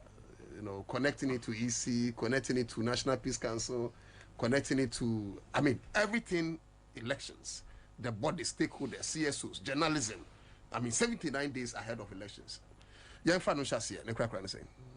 My madam was saying about Minchia with Chief also, and where you may rap. Accra FM here, one of the media houses are. Mabuama Ghana Cameroon Curry, Konanim. In fact, more a few of the stations are Moma Afafranto. Yakasa. Essence stations in Bibro.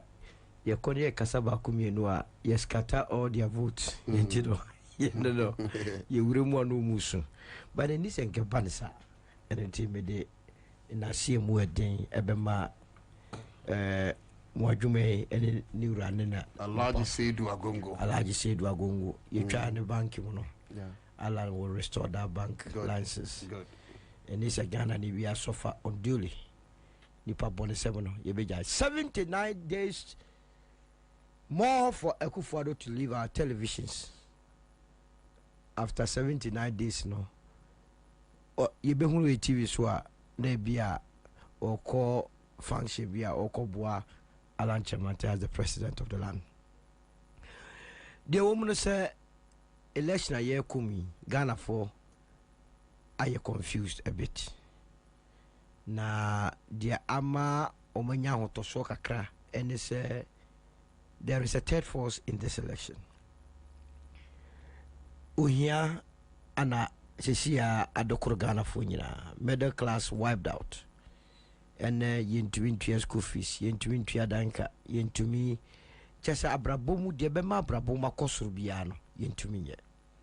Ne nyina ko wie se the new patriotic party in 2016 you can't some there the nameka hobi 100.5 that time no ora ba omi agina bia say na economics without ye sabu kuro kan bi da okay mebro copy now can be serious say na eno na no use economics without yes into oba no obeye bar chart pie chart na what through Pythagoras na wasre he say na would intro na that time no snack Ghana no e wa honyehiem. That is a reality. And inti obi an ho kire ne bia obi obema ne hope. It is that time na no raba omi ema hope no e ma Ghana for enya hotoso, especially say no owura Akufo-Addo so sa ka kire nyina say baby anim fie duru no nya afi na wo be wia yesika. And inti gidie bi ye dey ebem say oba be your man yemi nyina ho atoy. 2077 January I will be so to date. Before say ne ye ma owura Akufo-Addo akoran so san ko campaign so sabe your man pani bi wa ebe ye den so between 4% of the society. At least 4% be between because one more appointment no my galam say no more we are Ghana's cano. They still believe in his dreams. But in terms of say o minor do na timu no emfasude pa ye nya free papa yiso no akoya reho and until na say on your option.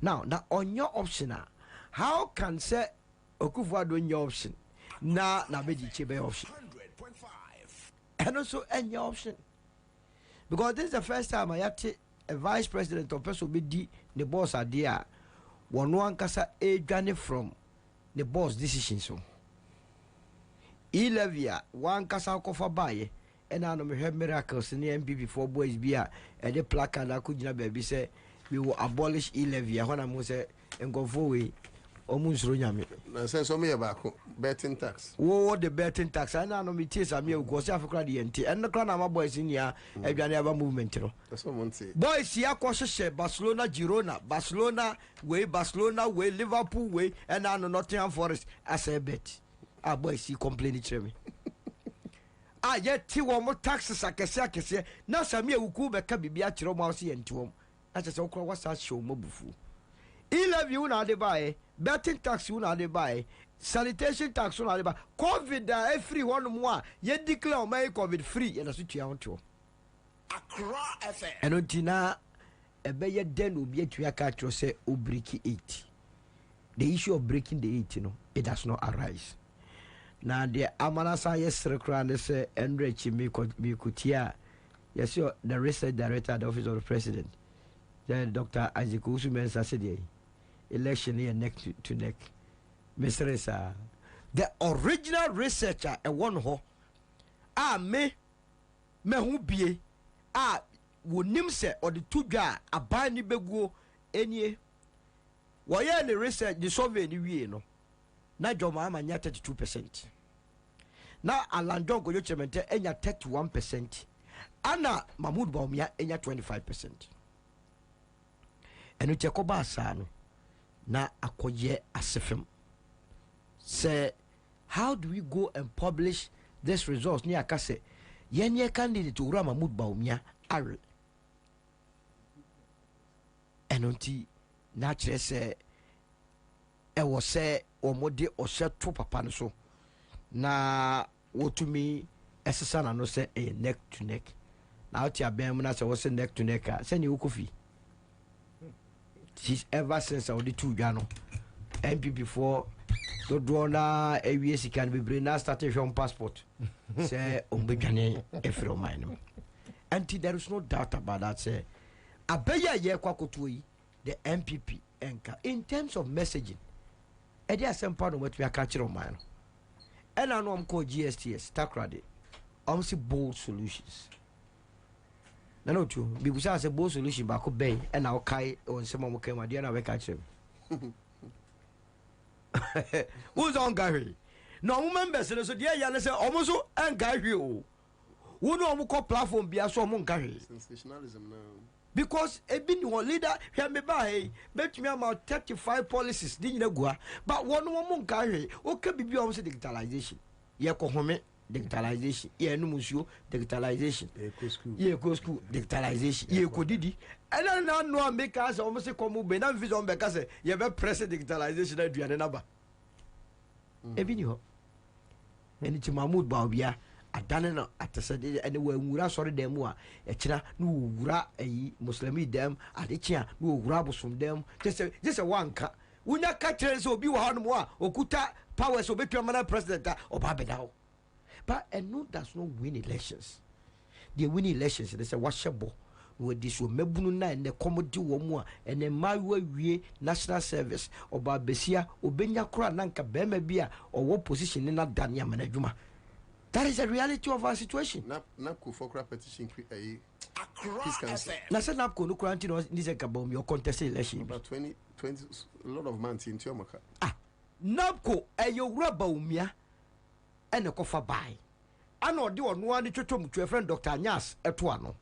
Now, Nipa mo far more NAPCO no moon 10,000. Oh, I'm saying 100,000. I know more inflated 100,000. Anna Busum Biano Mujis. No, the first scandal Alan Bevium. I a chrono dear complete. Omundo. 100,000 go farm way. On my website, no here 23,000. No possible omuchagum as a national service. Or more than you pay Bishemua.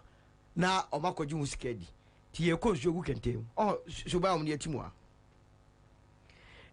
NAPCO is spending 2.4 billion. Can you imagine it's 2.4 billion? Yet the Coma AGI and there's a Chamber of Commerce. Some more farm and tremble business. And came from Babunia a year square near you. Uraba Umia or Tracia was say, or a smart economist near Yinia. Now, getting now, getting as a Bosumsua, young Coma graduates 800 cities, 700 cities. Now, so bit La Scala. And I said, a Tebibiano, and also bit. Your friend is saying, come to 25. Now, oh man, is on the ministry now, but some Utrian 800 cities. The case can quite say. Was it 700 or 800? A BG 700, BG 800. Oh, okay. I know say 700. Generally 700. And it's about me, and Sika won't find 12 and Cram and Cramano. Was he for many pa? The Cram feet cry say. I just say, and Kayi. That's a more. And the way a dear never say, we better to Obama or Rabomia, or more dada omu. Omu no omu, anomale, or master. When I started to call Lenke, ye galam say, yeah. Okay. She saw so peso to galam say, Merekuduko bianum say, or a galam say campaign. What's on the liaison between who campaign in the galam says? Now, when him galam says, I order a goily so, one can or I don't know to be goily so. Fantastic question. On 1 year go for an agro. There's on an enemy young woman. Ah, so call Becan ye when you go to be all those who are at the sites of our Casago Michael. Oh, yes, yeah. Or more sites when you know any. And go for ATI Dadanwa. I know you see make Kufado. I know Kufado, so there a friend, Alista Matias, only a shepoko. Yeah, yes, Manua. No deco. We in say, yeah, almost young fret stakeholders engagement. Yanya ad hoc committee. Ad hoc committee one wire, ya friend Kandapa, ya friend need to. Now need to know that's your minister. Me who say no. Now want to me say Nako will see say Nessa Sanani circle. Now want to maintain a whole president. Emiako passe LI 2462. So it's my new forest. Satan no kokore tano nimri forest. No, Toman Penny, just a penny or Tifia, penny bonny being what is a president. Who buy no when Yashia Moasia in Sasia 1 year whom come out. Was all the young go to more good year and yes, assassin because of wound to me. I remember that meeting also the wound to be so bad. So, was it will be a miracle for Chibia on channel, no Fanny Reno, or my man house arrest. Now there's a wound to be less in being Yawatanakuma. Oza, let me tell you, ye two baby I would free Kumas. Minimum that. O Jane no shall I say, a coya and you may know so facey. Would you want to be a lesson day on Terekumas? Who for number one. Number one. Would to me. no be a internal election keke o ye lusu kura nyame amem wa kwa transport stadium track ne so aro dey say good to boy yesu ye yimio mami what the last one I friend say koka what heavy ye ja no hu to so ade ye je regional chairman freeze wey who fall like that ah put osu say mami no ko tire no ye nyame no osu ei untumi su na the chairmanship no e papa dia Solonya o. Na wutu ye nya le open college. Ade nya de be ya no no gwa wa ana wuntumi na mo so so sa. Ereti woni what it takes. De wo mu nyina ne se bone na omodi ne doso. Ejama na MPP ni bia wa ye bone ni bi no. Ade achi ade se ne ya woda wona. Esan se by 7 January no. Wa hwe a wo sori a unko office bi o. Oba be join you wa. Say they see a life see a name when and it is 7 January no or no per se and go best sorry no co ministry or best sorry no go for machine echo sensors no but endro ni asesa o trabia ebia na na otu na ekwa akoshe ho now so sorry a wa ba be start ya oposu ti say the oposu bi but in terms of say eni ade bia no oni bi hwe Professor Frimpong Boateng wo de okra de oni ni delay ya interview na oh say Ansah issues in the crab bano. Most of the time when you feel documentation. Make I pa. Nancy asem you see ya. Organized labor ne wo make ka ho. Keteche free fan we say e ko chichi nkofo. Me frɛ prof. Say prof. O tiemia o ya we say me frɛ no. Say adentina this time on kasa. Because this is the time Ghana ehia woni mambofo a na omo pese o kama no tu ndi omo de wakwa ko gira ko ta ma wusuro no this is the time also expose omo so ka bia no mo tata Ghana fo nka bi manam se no e ba ye no voices of conscience ye ka bi ma me kan ba bia me gina bia se between wo prof ni na Akufo do ni omo ma kanya wo integrity si omo bia ye gusu ka bi ma no absolutely and this is the time a prof e was so ba na obe shemu kena Emma Ghana 40 say galamse asem na ye ka no nipa wo ye ru Akufo do ni ba omia so what Canada also Jubilee House na galamse on some besham kena in fact by now cross ye one-on-one interview prof and na nya na wo je wo ko be ye be ko ane mo mesramo mo fa microphone no me no wo ko be abemu benifo na no Eastern Regional Minister abraho sem bi okakan wo UTV me hu dwiri me set a champo say ono as a regional erection boss no wo fa soja 430 di konguram ko hu nipa 400 so mo ye galam say one no say asoja 4 back say o wo kwa ibeku wo mo adaya galam say bia no site bia no site owners no when yakra okuta 4 pump actions. How did you know say they have 4 pump actions? You see, they give themselves out. But what my TF Rexec near there, Regional Security Council. Regional Security Council, no, the order no, a regional minister. Okay. Eastern region, the order no, a set a champion. One day, catch we are seeing in ourselves. Woni ahoɔden a yɛbɛtumi de akɔ galamsey adanti a wɔfa asogyafoɔ aduasa 30 ɛde kɔ nwura mu sɛ ɔkɔ akɔpam galamseyfoɔ a ɔduru ɛna galamseyfoɔ aguɔ bɛɛ 400 nti wɔgyae sɛ ɔmu ntu wei Akufo Addo appointee ka kyerɛ sɛ you are complicit in this whole galamsey fight ɔnkɔɔfoɔ na ɛyɛ nea yɛsɛ sama obi ɛno nti wontumi nko ne ɛhu sɛ ye di no kura me ho na be ka kire say asogyafoɔ 30 na so mu dwumi fight civilians ja na asogyafoɔ no e ka yetwa se ye bokagu na ɔno ma kura so mo so ka ho na no yom go ye investigation onye ɔmo na protect galamsey asi because omo said the commander in chief na nkasa ye complicit me a me ye ordinary soldier me nye de me so se mpe me fam ho plan am so ye bidie total leadership failure. On the basis of galamsey alone, there is no way else say Mahmoud Bawumia enya more than 13%. Makan severally. Say the be hammer kuma ne say Owura Bawumia benya 13% in this coming elections. Not just say yɛntumi amfulfill that constitutional provision article 44 as I say no say the electoral commission must register people of 18 years and above with sound mind. Constitution no assembly obligation they were very careful. Say enye say ye register nkofo keko I was see register nkofo o ma dwene mu da ho because aba wo kwa koto na so to aba adwene ni mu da ho na it is adwene ni mu da ho na so obi abada wonsu ani asese wonsu asese woni adwuma ye ekom na ade bibia apaska na so obesa to aba me nya more than 13% na there is something wrong psychologically but I believe the Ghana for na dwene mu da ho for 2 minutes yeah mama anoti dia ye ka nyina ne se abaya ye kwa koto yi e manu nkonko ye se in spite of new mama bosu yi na the electoral commission I na dwe se obedane no kwanta asama the National Democratic Congress ejina so edical demonstration me ba fia be kase movement for change for one so in fact Alan Crowdy osa pem kan say ope auditing na we will be any wa wadwini mu da ho a electoral commission ankasa the function ne dwumadi also dia say obe organize free, fair, credible and honest elections. So Lumbese Obuame Hakakra, sorry if I've truncated your line of thought. Time na ma imagine mensa ya wo ye easy bossy. Yeah. Or what I as head.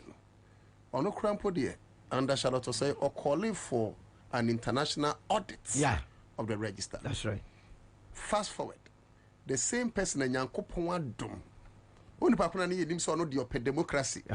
One of the register I bloated, register in where any more woman on pet.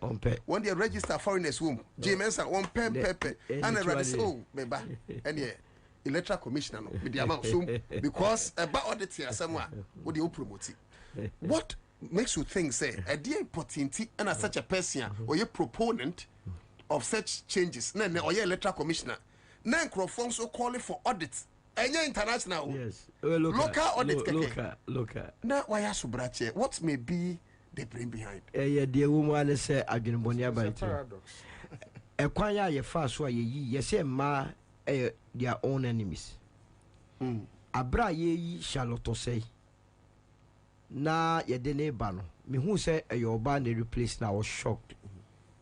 Na udi sia mama madam se onyonko ba yi na wo na okwakoji tumi no and in this sense wo man fa kwan paso enji Charlotte say no wo ba e no usuro in fact say election where ayekoyi onu anim say after this election ono so there is a probability say obeba be unemployed and it one one kasa no so interest is at stake na wa yakoto abeyewi change of government aba Jane Mensah obetrahide she doesn't she does not qualify exactly your qualification she is supposed to have retired otiaje Jane about 60 when 70 years hey no I'm like I go on the woman 70 we dey no hofe munya no hofe Jane dear Jane Mensah hofe otura no Jane Mensah the 70 years oh wow now if we say change of government aba boss manasare ebenya boss pa atena ho all right apia here ebetena ho a referendum and the omunyina was taking this election to this but the ministry nyane said there will be a change in 2024 okay Allah will take over and Ghana will move forward. Thank you. His name is Solomon Owusu, a lead advocate Emma Movement for Change, otherwise referred to as Alliance for Revolutionary Change. Ohino Wisdom, you're here. Bright Radio. Tibudan mihu Bright. Kofi Simon also joining. Michael, I say thanks for coming. Gicha Darin Suaba. I took a Skyman, Benda, Lamak. And so Ewa George Fosu, thank you for coming. Paribo, Noah, Anaya, Sumaya Wazoo. He did your well. I said, what make a name, a list of name a school before me. My listeners, no, we didn't powerful. Okay, so a star 413 hash, not choose option 2. Star 413 hash, not choose option 2. Scabba be good phones is here. Star 413 hash, not choose option 2. And then, and run and find it. Star 413 hash, now choose option 2. Nana, Poku, list to well. Ewa. Nepoku anything. Them I won't sing so Ansah no ham. Ono enche won't me the never 2 citizen arrest. Who are they were paying? Nepoku. Won't me do 2 citizen arrest pa. I don't want to. Nepoku slow won't me. I want to be sure. I don't want to glorify. Want to be straight Nepoku. Yeah, go ahead. I don't want to glorify your what do we call it? Your attempt to put me to give or glorify Wuntumi's commentary with any. Say, and then my banner quiet. And person will be able to lead me into temptation. Why they lead you, no? To why they lead you into temptation, no? But I checked here for me. Senior Saboko there. I do. Say seniors need to agree anymore. Oh, she had another be senior Napo. Napo. To me. Oh. Are the seniors in the club now? In Prempe College, your seniors are your seniors and your juniors are your seniors. I'm called Prempe. Yes. Oh, man, go school, Papa. Hey, say you're young school, you're college. And now do we know? Yeah, and now do we know? Anyway, say, as someone want to me kind, and I'm a percent cowbona at T4. Let's revisit it. You Jim Bacho Bomai. Memo. Ebi afeni be my joining. Memo. Na do is part of your topics there, but you ain't free. Okay. So Andy Moles, I say no to tell Solomon he doesn't have vim in the takeover. And then una otete and this for say I'm going to deal with you. I'm going to deal with you. You to me. Ofibuate, a friend is a former attended police commander. Yes. Kofi, what can I say? Diabo man, you here. Not Diabo Musoton, we, and the other. By a source which I said now, and a number me the we, Cocomano. Now, you could born it you, a man who here. We will not see good or Wahinfa. But you watch it, Sabasa, say, be a bar, say, Yipa. We will hold you responsible. I'm not the idea. Well, now to pay GPO. I will keep your best rule. And then, one out to say, and this for say, almost Sabasa, I'm going to deal with you. I'm going to deal with you. New to me, I will deal with you. No many prison, I will deal with you, Kofi Boate. I will deal with you. Now, but Bia, no one said Kofi Boate, Baha, Ibiano. Don't say no, I'm on Faram citizen arrest. Now I will hand over to the police. Wow, Bacheno. But you know, telling you, at this hour, you're not just sad. As not tomorrow, I say, I know they buy a year. What I say, there were near mother prayer, but yet, or Jack the toy back. I'm telling you, this is the strong warning. This is the strong warning. Now, I said, I need you. I'm my family demonstration now. I told you. Demonstration.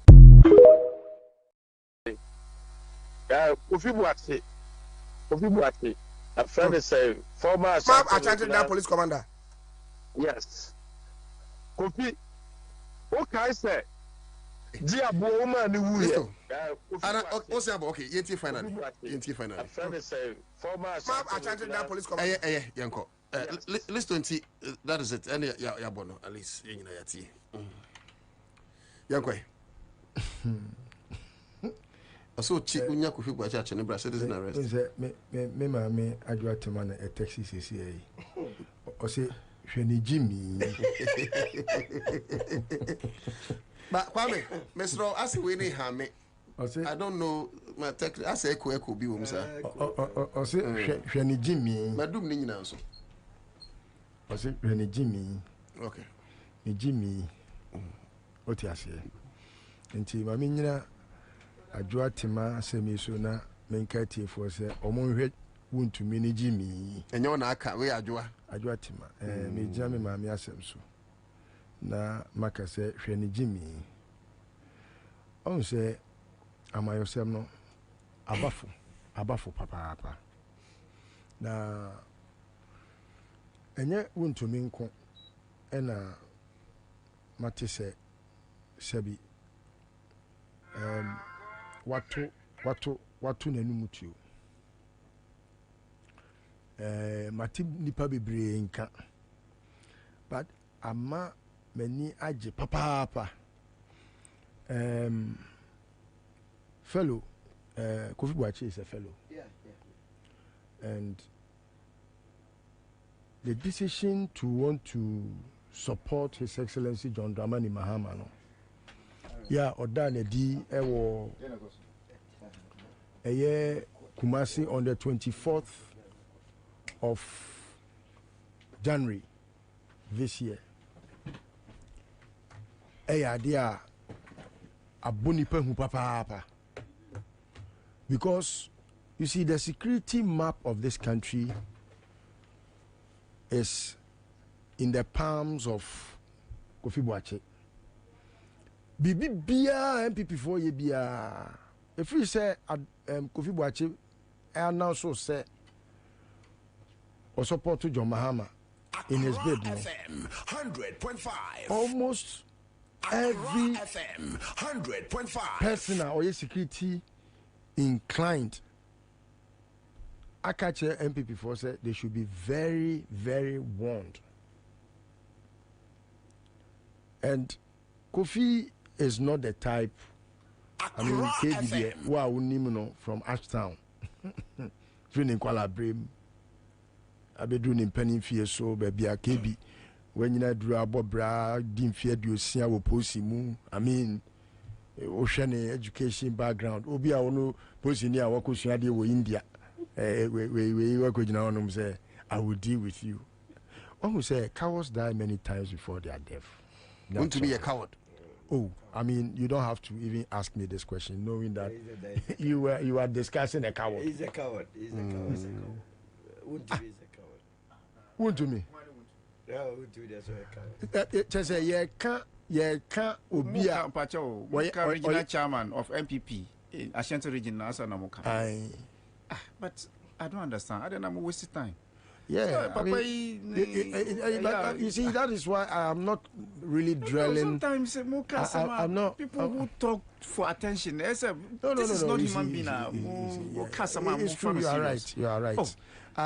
I'm well rebuked and admonished. Yeah, but I began by saying I won't grant him any order. Just because of my mother's text message and I may respond to it. And I dear and come and message on the so cry. Sebi, me mamma, or ball, tape anyway, or text me say, when Jimmy, and then mammy cry me as I may can be. Yes, I come the year Mugu. So you see, I'm just trying to acknowledge, say, Kofi Boakye's presence in the campaign, no, and in the background as far as security of this country is concerned. Ama omo a plans in academ, because anyone who tries to do anything on tours no obey to say anoma ni prebu atia free dua so ahwe fom on any men nyina bewu. And then it's not as if say we are even threatening. It is something that we will do. It's not a threat like President Mahama and Professor Jane said. What must I say? We are not threatening anybody, but it is something that we can assure them. Say, if they dare try in the slightest, and they just say maybe they try it when they are not within the country. Maybe they will have to use telephones to be ordering people about. But whosoever will be ordered about should be very mindful. Say, obey ba onko biem. And it's not something that me on said there be a metra radio ni so a na matufo say entena ho me mekum mesi maye abusuafo besi maye a me bankra no ahwe kra me nya bre ma wa ye ena wufunu no eyenkwase ewu na wufunu no wawu boa wo ho election ya yakoi fa nipa nwotwe a omu wuye no eboa wo ho se wontena ho ma akufo adonsuma obi anaba omia ensuma obi ema ni mekun na me listo wa meteme ba bi no abefrem se me enkoye yi se meba wa yi a agi se bi a you died trying otumase ana se bibi besia it must not be as if say nipano you just sat aloof unconcerned and just allowed things to happen. And a match so say tie na de bo anomano. Ne bo kra nya den. Ani wo mafunu ne bo nya den. Entra honu mo bi fa AK47 mebo tuo ye wie ne ebusa se nipa kra wa kra ye hu no. Apostle for so many baby kra nipa kra ne wo. Wa bra ka ukra tuo na kasa bra no wo de bo obi anima ono soso o twahwe ya aka ebe hu no se we na nani apai no etetuo eyi omudi ba bibia koto tai ni bonya den miniska kama kra bebrebe na kam chiche obi jimia na so obema na oba police station on na obetutu a fata ne bono obi jaita no titano baby pa person so obema fa fini hwam obetutu na twene Chasa ko wa 88 ma unim e chano bono me chane pa Charles me cha baby a obi a na unim otie ya ya ne say we are making last week me better studio aka asem bi na pani pa ba ko me bu ne pa na wa frɛ me no woni me kasa say e ya yentu ebo enti a che na mbusa nse opani etidi e pa na nke fese nka se de usi tumi fui enka so de wanu betum wo badwam se akufo de wakum nipa nwotwe in a democracy e de agitumi abra yenim abakora unya ya wo de mampani ani ye bo adefo ya na wase democracy ena wo de akufo do abehye yen kon ena ama Mensa nya impunity bi say onye answerable to the Ghanaian onye accountable obey ye de ono pe ene yasa mani soja no di nachi edu we bia na mo ye manika because unim se me e ka me nko a e ka soja bia kura ni Mensa echi bi because enka me se bi manu dru dwem te se de John Mahama ese dun ketia no empanifo akuku damo a omu opposition no se bi nko ma no dru dwom na enka me mobilize boys am ye hia omu kwam apam soja fo ni nyina akọ barracks yembu obia ye be pam omu ye be make sure so say ye be pam omu because it is illegal. That soja fo bi kure the bags soja fo wo fufu and the soja fo has been reduced. The armed forces has been reduced to nothing. Nobody respects anything about the army. Nobody respects the armed forces. Nothing. It's like I call it a Fuibia or more. They are under the command of a certain fool. And a fool no sorry. Hey, munko fufu. Etienne omuhe. Na betie the Justin Kodueka. Betie you say another coward. O kasakre ma. Wait, unim. Emre bi make asem bi ma me nana ma me no me ho se magu nana ya santoa animu ase papa me ko kan se wa yeso oba ene Ghana for ma kura ni e de nche me economy na haden o what you say when you dey answer na way but hwe obi ti se kodua a wono e threaten say Mensa ye the NDC for ne pa omuso betie agu street mu da bi ona obi ahyew obi an for so say men ko street mo bra street ni man bra street ni street na mu da ho e kwan da ho obi an ko police e be ma no ayi say ko street ni bra street ni man na we kwa ba kwa na obedi wa chi say mi ko street mu kwasia wo didi amen e kom de nipa onu su say kom de na wo say ko fa de kom de no so omra mes mi ko street mu ofu iba we ni papa kan ne ma no wa kan na ka ho we oh if you say mobo nana bi we nana bi ejira na bi kan na ko ono so ejira ha ye nya ne china na obo na motom kankan no omo hihya adwuma this is someone who could not even afford just say who nana bi I brady nyame omo hihya adwuma mo say eba you know like Haruna said, no, I don't think so. We need to, you know, you don't need to give them any, but I just did so because I felt say sometimes. I mean, everyone that knows Kofi Boat say, you know, a pussy for now, muno crampo na, omo ya pussy for kuku down now, omo cra on top, no, omo himself or at the apex. No. He doesn't need. I mean, Kofi Boachi will not even grant this one with any audience. So let's leave it. So moving forward, no.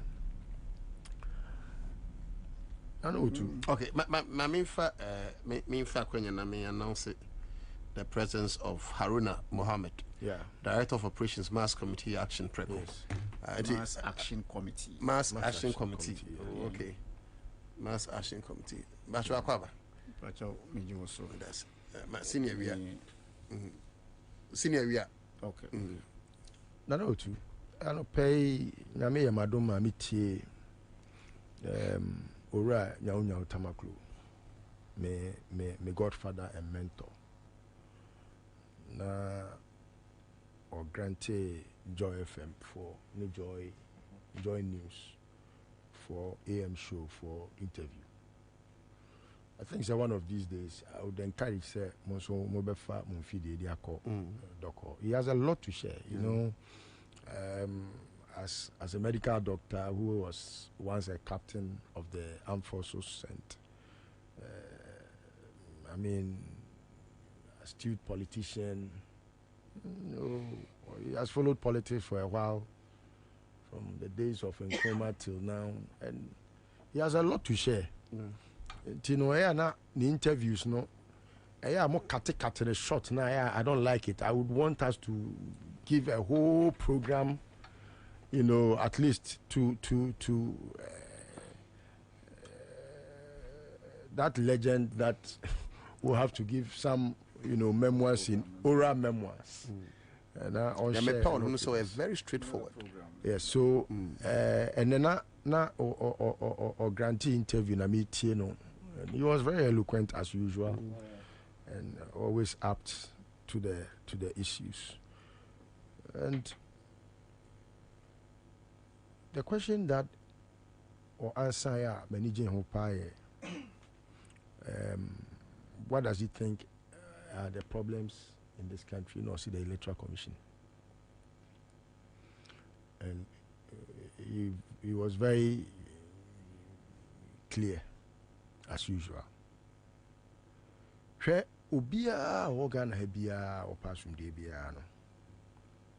Any kwansi ebo asumde hu there will be beyond perhaps the air cost to because asumde organ ha dada. Enye sa afi ni e kwahwehwe asumde wo ha dada. Nemum before ba Ansah epese oma oye nepa opese enam ono so ma oye ne eba Ghana ha eno ni ade a ehu hia se wo se ye make sure se ensi eno nti question a da bia na yebusa no ene pani atomu nchine o say with your permission seme poto kakra or say if the Electoral Commission has nothing to hide, why is it difficult for them to do a forensic audit. So only BBS here. Because NDC Abdomomai Ghana, especially with the collaborative efforts of Afrafranto and PPP, including Yanumkra parties here. Yanimagua Sewo MPP Moa and Intia Jai. NDC Fire Adumame who said at least they can be the hope for the hopeless. Now, question by na NDC for Kre Busa. Already tintin and Matumi Buyo. 2 to 4 bo. 2 to 4 bo. Anna. List to 2 NDC for a question, you know, say, Obi boutique price.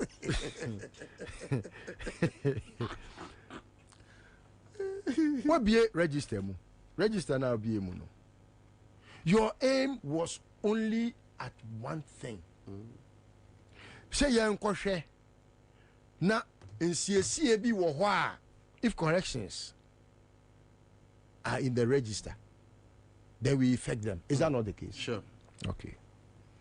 And to say in CACB wo mu a and NDC for it take time. Even when you gave them the register at a very, very ungodly hour. There's a boni wo trim. And to register was all the man even some days or weeks or months before exhibition, you know. One farmer no. Adia beti amaya exhibition, you know. The eve of the date for exhibition, you know. Ena mode register nema NDC for. Register ya yeka ho asemi. Enye jemensa eyire ekunu ne ne ma edin na ewom. Ena obi aka say like a former chief justice friend. Any yeboa. So to do together with the panel, no, that Nkofo no multi panel ni so nyina, they should forever bow their heads down in shame. They have destroyed the democracy because they are answerable to us, the people of this country. They could not just be saying their judgments without even telling whys. And they are wise. Tell to the Ghanaians, say, we are accounting for our stewardship as judges. They are wise. Why they write their reason or reasonings for their judgments, no? It tell us why the people in that Supreme Court as justices, no, are answerable to young Ghana for. So imagine seeing the young Sam Bamma. Now what Timia Kate James say? The human right. Ha! It is James a human right to such a Ghana for human rights. Oh, say judge for me, because a judge for me be a Jimia. What's in my main can? And you open it to me, what we are saying, what not judge, I couldn't, Jimmy say ya. What bore mine? When Jim Mensah is the sole returning officer of presidential elections. Obi ono, in charge of elections, the only returning officer. Now we will say, on your answerable to the Ghanaian because of her human rights. Or no human rights. I should tell me, me to abandon me human rights. That be on no answerable. Me say judge for ni be me pa.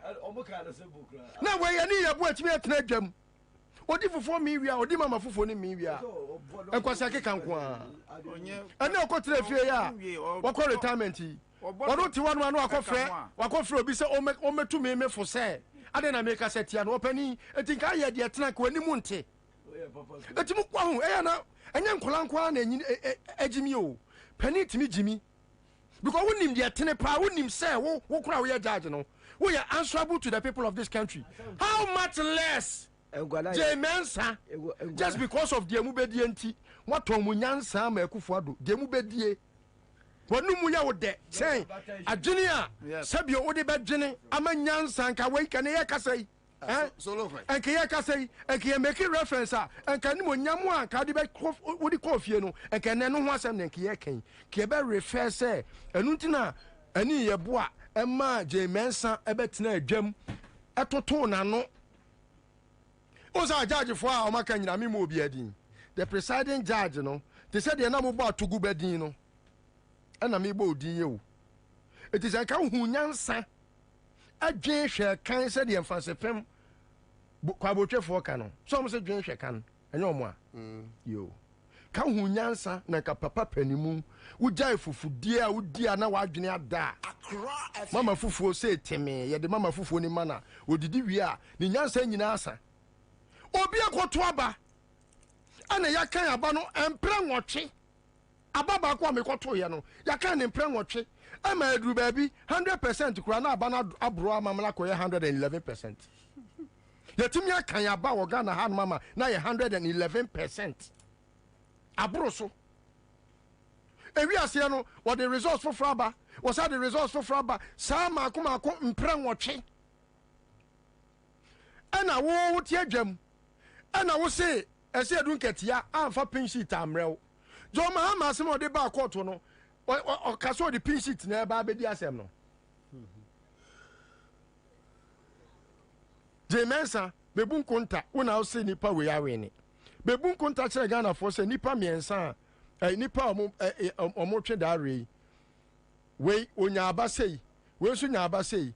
Ya keka ni nyina bo mu no sei ni kosi ye eno keke no musi Jemensa ni human rights nti ye superior afa u ko to Black Law Dictionary wa bra ye what statute wako tena fie me be tra studio na me ka ho asem a wo se de wo nya ye no menka na de wa ye no de menka ma no ntum unya sa wai eti Jemensa ni suban eni ya order na die ni nyina no so bo no e wo se ye de bo ani ye bo a wo tena ase ma akufo do wei a remote control no so no se ne kutupa na uwi a no appointing no see Dabi enya no ho no ani ye bo emboldened her. Yes, she has been emboldened by any accountable and answerable to the people of Ghana. Yes.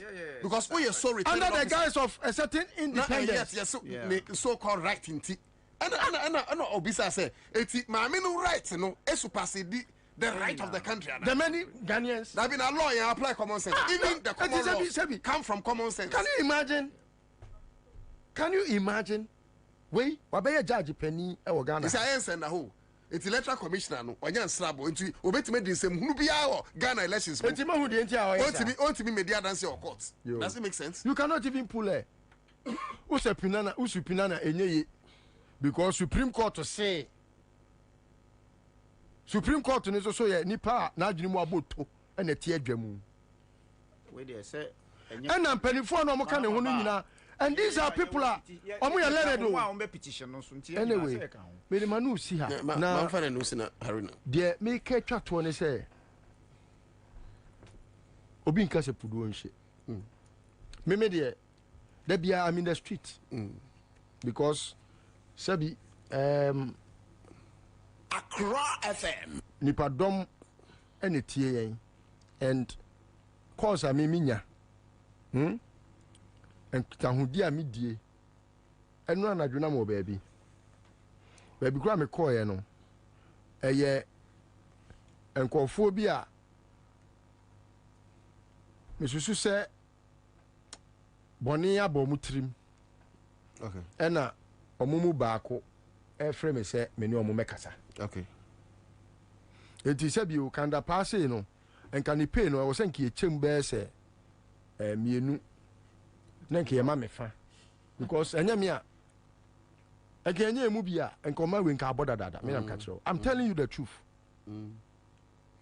because baby a yen mu bi ye na ko dru no kanda pa onim ho ebi a no de eja oya alala olala kakra na o hye ne space na ohwe up to salary no say nani entra ne hwene he doesn't see beyond his nose what must say so maybe they don't know what is going on in the street but I can use the NDC demonstration on Tuesday to tell them how the people of this country feel then that will be our next because first minor no mokoko yeah enough let's say obi esofo matise Methodist Sofupenyi was a moderator. I don't know if he's a moderator or whatever. But this and then no more interview no. Now all catch Ghana for say so far no electoral commission are transparent. Sometimes Bible said the words I speak are spirit and life. Some we are so for there. Okay, John was it? Is this 63? Down. I said the words I speak are spirit and life. And that same words. Can you imagine say Nyankopon na na kasa no? Yesu na na kasa. So if say Obonsamo kasa a spirit and death, is that not the case? It is how you suffer now be catch me say obi a oya nioma in opacity say why transparent. It is suffer here na omo ni man we dey ekoso dey. Ana say omo no so no de omo hia ne say yamo omo ye fra omo corn beef jollof. Omo di wie no omo kenkan Bible no omo ye ewa no mother. Is that what we call transparency? Even when the NDC is telling them say enyoma we yakoso omo agia tumu no, you are still telling me say they are being transparent. What is transparency? Okay, Professor. Mumi ewe That's about so. Na me na. I be taika literature dey be friend apostle persons.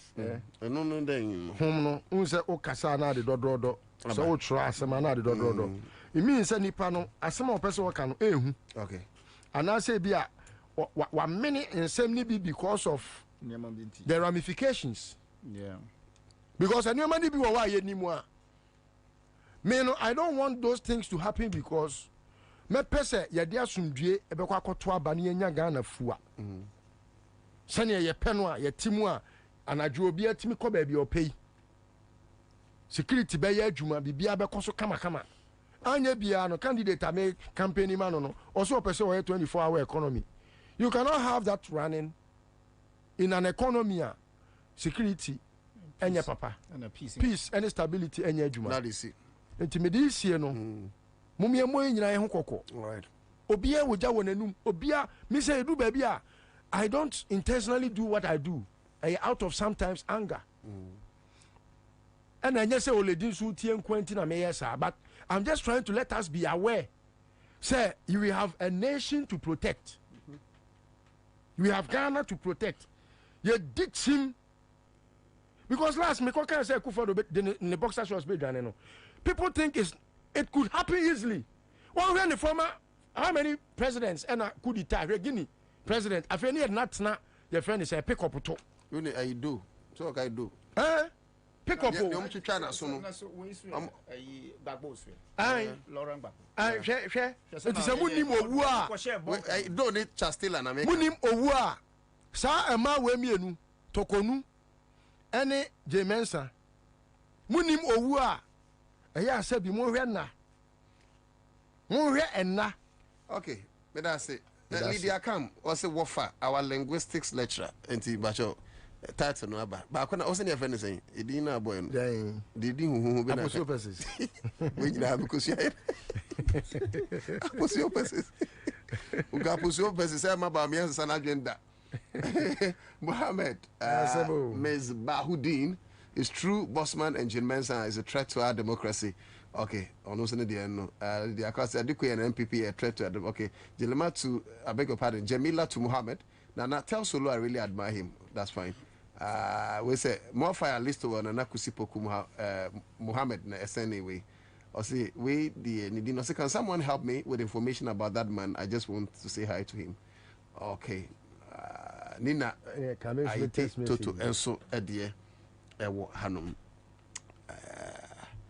Okay, we say the device of suddenly breaking off in speech, okay, in coping with the unsaid and unsayable oral history is impelled towards aposiopesis. What's that mean? Aposiopesis. Okay, also there no. So my corner, I saw my say, hey, me ba we, and I'm a china. Aye. That is what home is. Yeah, can what they say fridge because I can't who sings over you. Say, yes, over fire and can damn you say. Aye. Yo. Okay, so Florence Nyako, also an African man, Bombardier. I see you. I'm more redeemed. You're also here, Mohammed. All of you, thank you. Yeah, come and say 9th edition of Accra Stretch in Basel, 21st of September. You know, you share a year, Ansah. 2 boats. I mensa ye Medina kwan so. Brakra wash water de dada. Why are the pa water de wash de dada. Fabra for water de bra na Ghana for who so wash water de. Eugene for water de bra. We will be a 21st in Rikra by a head social media mind. Eugene ba wash. Eugene Fatron. Facho kasa vino na kasa gu mic no show ni nyina na nti we ni edan no yempe kasa we do bebre nti kasa bebre nti atade nti yakwayifa 21st also catch rom kwa kwa tsana not first say why talkative rough okay 21st September senior Eugene edistre no sorry ejira ye de ni kirem e wosoro na Kwame Nkrumah peduase no o sane kwase ho ne nifa so na ye Lord Tavern ho ne ye koye no kama pa bibiri sha mo wife ho ne ade bibiri benya adwuma wo ho a whole lot be business wo ho enti mu nyina mo mra ne ape bia but over this time they say mu nyina mo di achiu aruna mu nyina so bia kama ana nkrofo bibiri so aso asente list over yeah we are welcome Connect Cosmetics eba so asente no Lord Tavern ankasa de hodom restaurant ankasa enti nyina ye nom ana eboshia Give Us Herbal Center and yeah fair say ye ni Give Us akọ offer be can say ye nyanti ase apam nyesa enti omo yi Give Us Herbal Center wo ambulance okay enti almost audit nya almost time ye kọ nyina no ambulance ni dim.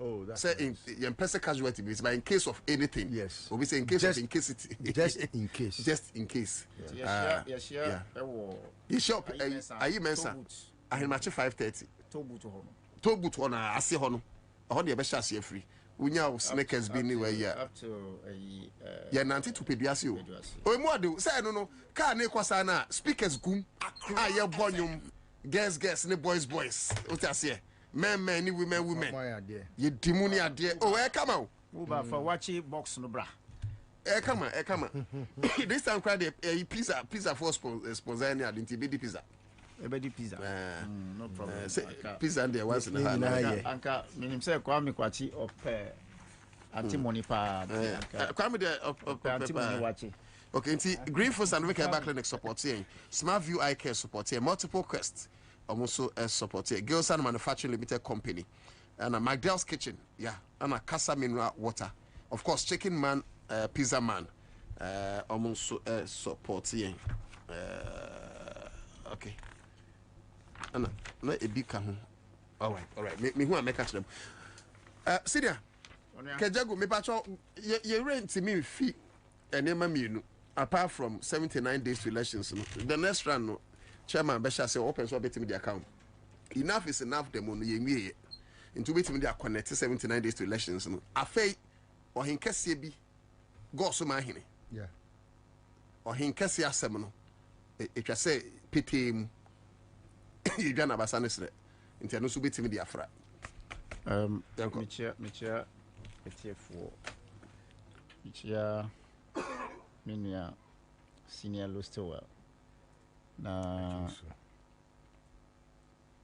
Michia sia no mekai Ghana fo se yahya dwumadie yahya sia che se yakai Ghana fo se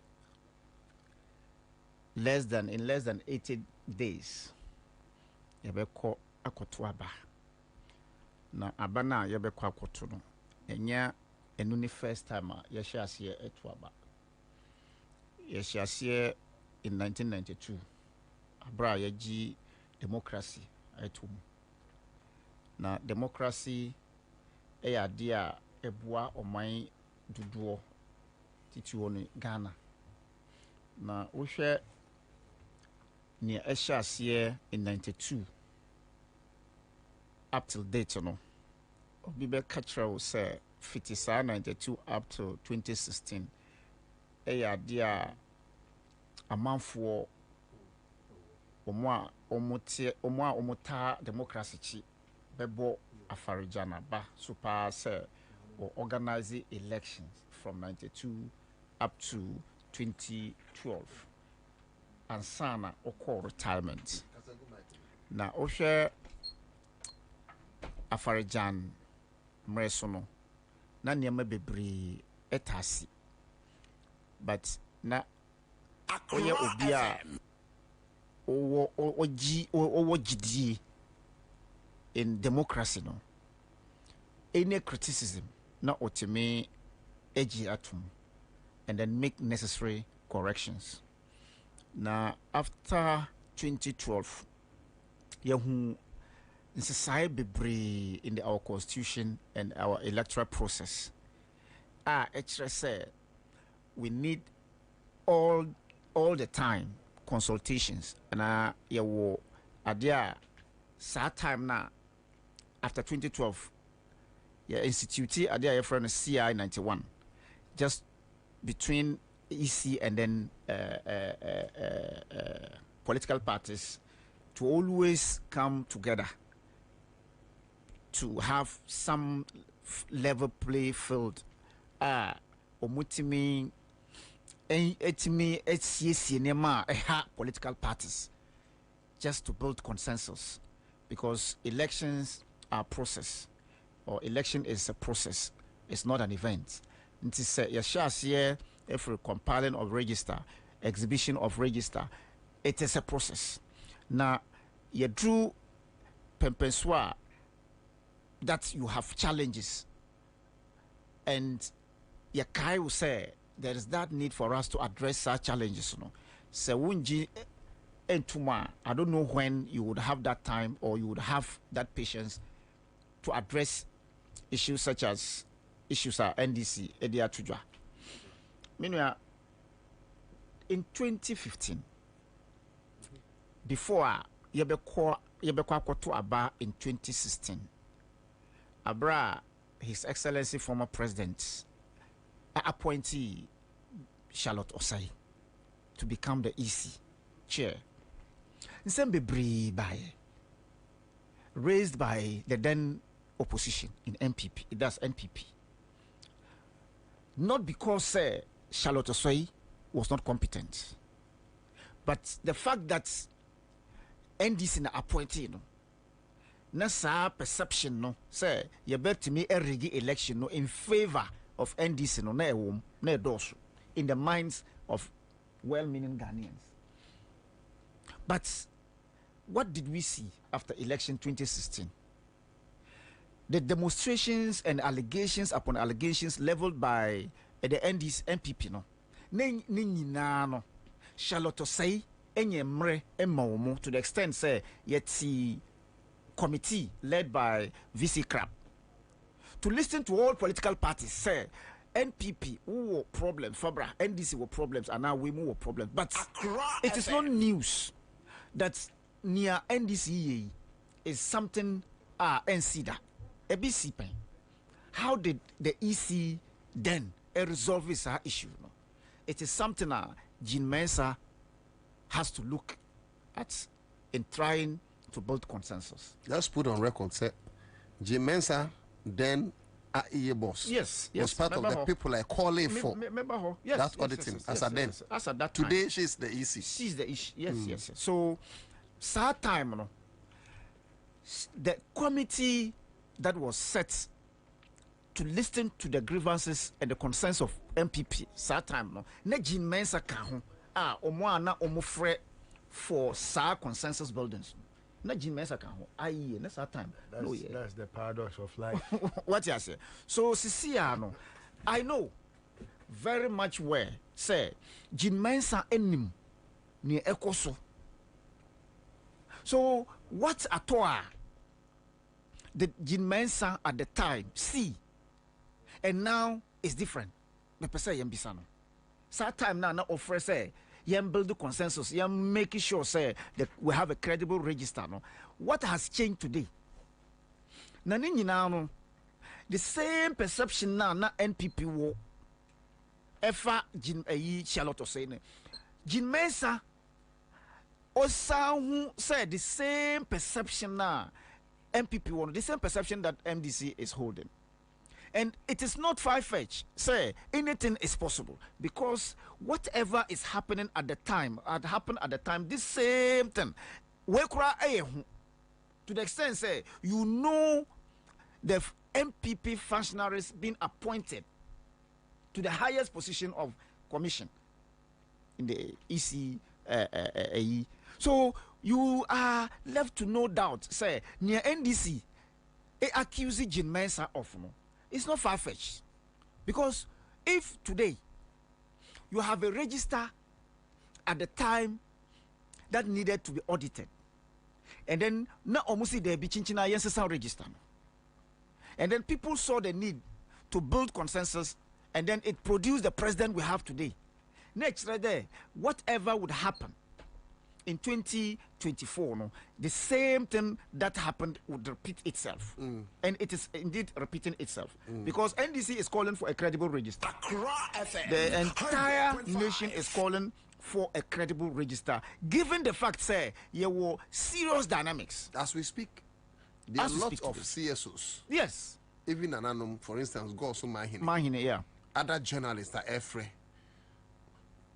As we speak, UNDP, United Nations Development Plan, I'm saying. Yes, almost say they would sponsor. They would even bear the costs. Yes. Of what an audit will cost. Yes. Or some bear cost. No? So it is.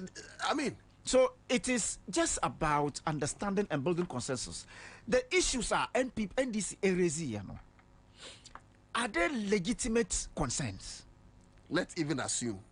Yes. The issues are NDC erasure no legitimate. What do we lose as a country if you coordinate your register for free and fairness? Now, what do we lose? Mass action in 2015 had issues with register. We had issues. In 2020, the same mass action supported the compilation of new register. And to say it's not calling for auditing of the register. Nature say there is something important that we need to look into as far as election 2024 is concerned. Now, if indeed near SCA, Intermali South and Pusiga is something to go by, nature say there is something fishy. Because to the extent, say, there is nothing like absentia transfer in our law books.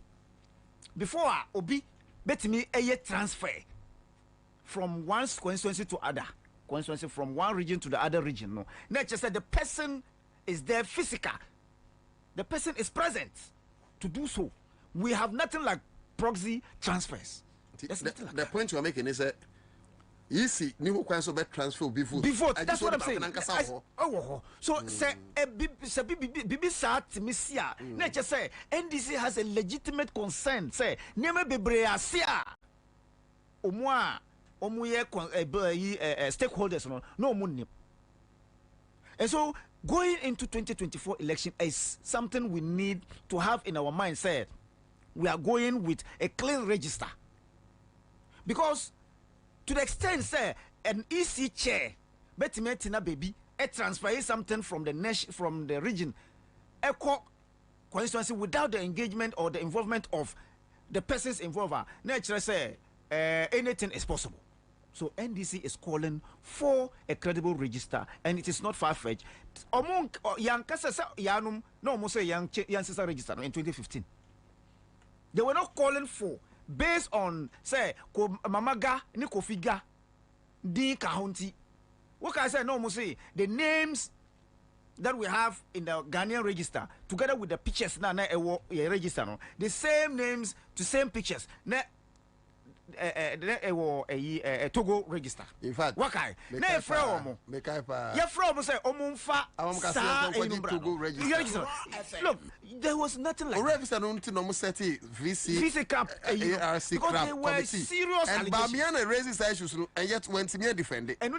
They said about 76,000 Togolese were on our register. Yes. Yeah, mekai. Na see okay munko fa sa evidence. They couldn't expand. They couldn't expand that. Yeah. What they are saying, so allegations upon allegations. Nene nyina jina. Onya kuna ya appointed, because under a certain regime. So the same perception, Jim Mensa, Jimmy, you need to have this in your mind. Oh, Jimmy, the Empacho. You see, at least because she's a lady. I beg. Oh look, but if a lady is fooling, you need to let her understand. That's what Listo will tell you. But I beg you. I beg you. No, I beg you. What I'm saying is, but unim, the fact remains same. Sir, you cannot be in opposition and showing me what to do. Say, young audit and I register. Let's have a credible register. See, who need easy chair. Nema esi here to let that led to the dismissal of Charlotte Osei. Mami is more than that ebrusukra. But you see, she has a human right and nobody can point fingers at her. Who says that? Say, if you don't want people to point fingers at you, you don't assume public office. A woman say the EC is independent, but Nana Akufo-Addo has made it political. So their independence is no more. I agree. The EC now, as we speak, is not independent.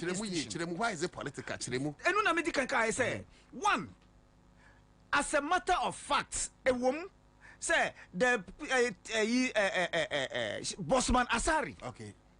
A member of NPP. Yeah. Oh, you member. Petron. Yeah. In Legon. Yes. Sisia only one of the chairpersons. What do you say? So today, as we speak, if you be ball, and then my opponent, Papa Eye Lefri, what do you think I should have in my mind? I have to be fully prepared. Say, I'm facing 1 against 2. So in this case, Jin Mensa, NPP, Bosman Asari, NPP, Sa Osahini and our friends are near no Apiahini. On the no communicator. Or a researcher, Emma NPP in bro. In fact, the last elections, Apiahini represents the NDC. I beg your pardon, MPP, what we call strong room in the region. In the region. Apiahini and represent the MPP. So today, as we speak, if you have these elements, or MPP at Adiako campaign, Ono in charge of IT, EC, under him, Anna BV this BV as Negiraye. So Sisia, say Bekasa, ya kwako to Aba, na wemu, na kuraya a register. How on earth can you say way a clean and a credible? Abra wemu. Nada sa commissioner. When we all know the position in the past, the position they held in the past, sir, whatever would happen to keep this country safe, so that NPP would win hands down, was orchestrated by these individuals. Today they are in power. Today they are the leaders of the commission, and all that we say is let's all be fair to each other. Let's all be fair to one another. Let the register be audited, and also you have the men to be able to do that. Common Excel calculations. It took NDC to correct some of your Excel calculations. Abra, yes, okay. You have this number of transfers. The exhibitions now, the exhibition register, who say the number is beyond number that you produced. Tell us, where is the rest? And you tell us, say, there be, if you think, say, the names that you claim, eka register, Fabra Yen, Abra Wuna Umami register. For 2 minutes, what do you mean by that? 45 so the issue that we're talking about today is very crucial. Going into 2024 elections, less than 80 days and 70 years. Sisia, as we speak, Ghana for yani register. There's no register as we speak. Yambisa Jin Mensa, where is our register? Mako register, Liso Ako register. Where is my name? Where is the register that I will use to vote? Less than 3 months, yani register. Yabeka, wasi yagusu. Mugusu eye den. Because the law says that you should not deprive people of their rights. Now this year, mommy. So Jean Mensah, the former IEA boss, championed transparency and accountability. Today, we see Akunyano so yebisa transparency. I will see day. Yebisa day. I see your human rights is being trampled. Yes, say. What at all do you want Ghanaians to ask of you? That's the question we're asking. So NDC is not saying they will not go. It's not like the stolen verdict in 1992. NDC, they are wiser more than this. They are calling for credible register. And you Ghana sikana edibe kwa audit register no. So we need baby idea. Avail the register for the independent forensic to happen. In fact, even if it's about money, send your kind. UNDP say do bear the cost. Yeah, how they say. Nti onja Jimmy Sam no na yema on produce register no time so that we will all be part of. I just say my media yeah na be. But that's a fact. Okay say we Jimmy na me si jai ba cho yo ba ana otwe san. Won say ne opon no aye no. But no aye no so ya Jimmy Sam tia no de me timi ka so. And dem ka so on chin say enye yi. What I say because that makes sense. Me dey say. Enema no me ye na ye Jimmy Sam de mutimi ka. But I don't know list of babies. Good. But on him, people forget. Let me kaya manfo. Say, going into 2024 election, Yambisa, who is the chief of defense staff? Yambisa, who is that person? The army commander who is leading the barracks today. The in-laws. And then the Achims are leading the front of the military. And Kachim Mafia. They are chinning them to Achim Mafia. Achim for be Pemahamas. Achim Mafia. Communicate Achim Mafia. Championing the Achim. Yahusa Kufar ni for. And they are saying, say, Mahama Yateni. And Onyeteni. The Achims are leading us. One, Onyebako, Akufuadu, Gabi. Sa bedietu na me lead him. What I said there be who's who can because you are sorry actually listen what him go kaku for mamu the tribe no you are wiser than that so the point I'm making is they are trying to capture the every sensitive position going into the elections so that they can intimidate people. Sure? The military man who is going to use so who ya waju say who the tuo eko huna obia kai say ye jituo no you become useless. You are just a mere civilian without the uniform. We will not be preaching violence, but you see that's the point. Police for Ghana Omados 45,000 with them 50,000 54,000 me that say for the and ana soldier force say okay, what do my security service is 200,000. Good. On to about my own. Ombebo. What do senior 200,000? Yeah, for my own. My police need be an say or didn't talk about. And like I'm saying, yeah, preaching because what them when we talk about proliferations of gun, what them two uncle from 7 of year. So nobody should try that. Yeah, waha. Sure. I'm telling you. Sure. Even so, what happened in 2020? Now this what happened? They had to even steal before they became what? Victorious. So even in 2016, the incumbent party lost to opposition with series of allegations. So the same thing is going to happen in 2024. That president is coming back. The margin is going to be more than 1 million votes. If I 1.5 million. I'm saying, more than 1 million. I am being comedian 1.5 million. It's going to be more than 1.5 million. Simple. Finish. Makai. Because but senior, no, it's true. Yeah, they will lose by 1.5 million votes. Senior, let's agree here. Sorry, so 5:45 for a paid interview. About 5:34. I feel so as a co adverts into Brasil Council. You do 4 minutes for me. nti obia o kasa na okura phone so ana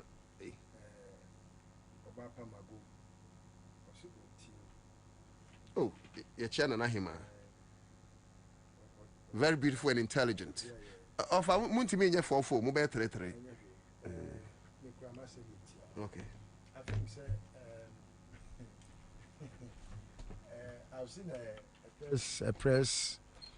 I've seen a press a friend is saying am I audible? Yes. Okay, all right. Nti mago dey na ote. Yeah, okay. Yo, me chia ne papa. Your friend is saying me who say cowards be a press conference be and I think say who since I saw back mienu bi a man for the ascending me na I mean if you have mpanifosi utirimu fan a kyerɛ man wonku ade a ɛkɔ no apart from nneɛma a NDC for a uncover abɛda di a electoral commission na mu agye atum akɔpam obi wɔ pusiga a wɔda electoral commission ano sɛ wa transfer nkɔfo illegally ɛno ho ntoro bebree asa bɛda di sɛ musi obi akora ntimi nkɔ machine nim ɛso ɛto ate sɛ obi atimi wɔ pusiga akɔ machine nim na de ɔte akra ha obi wɔ pusiga watimi akɔ machine mu na de ɔte nkra ha o te da make na say it is even in their own interest to audit say you be audit electoral roll no. The electoral roll does not just contain the names of those cowards. Enye Baumia, Samira, your friend is saying, Kodia, Nana Boache, Mfu in the bidding the same. Any more Maka, Edina, Yakoi. I mean, I don't want to waste my time. Omo beto aba come December 17 any actual. Unim say emremu no kra no say transparency adwuma. E was say enka at the click of a button no. Mitimi hu electoral roll ni nyina on my phone. Because I am an electorator. Mi din eka obi nso din ho. Ene se wokɔ American friends say embassy say wokɔ apply visa. You are likely to see those who are on the list of ene or more ebi ombeko interview. Those who are eligible for interviews. Meboa. Obekɔ na edi ne kɔ ma post to down. Eti adan na me amekoto aba no. Enka even every polling station bia no. One fa list ne kura nkɔ bɔ hɔ. Say we mu na to aba. Say we mu na to aba wɔ hɔ. Enka exhibition no. Enka ye all through. This good suggestion pa. Because say edi ne bɔ hɔ dia. Obi abehu say o kwaku nu to aba wɔ ha. Enti bi kura pa. Me amete ha no. Am ye polling executive no. Na me nye polling station executive no. Metimi kura kɔ cover say akwa we woni constituency we mu. Den na ne din wɔ ha. Ebi a wode eya akwa akɔbɔ dan ho say oh we are absentee list. Enti we free ha aba ha. Enti ebo ho nso no na political parties no na transparency and do confer. Enti this is what me person suffer no. Method is suffer na me di manu si. Method is suffer no and I mean 1 minute kakranka me dey. Method is suffer no. O ka say electoral commission is transparent na. Onu an ka say nim wona kuma mu say enya no kre e na wo ka no. Oh mo manyankopon mu si nyame atwetwe. That's it. Because nyankopon na mo som no na mo ye ne suffer no.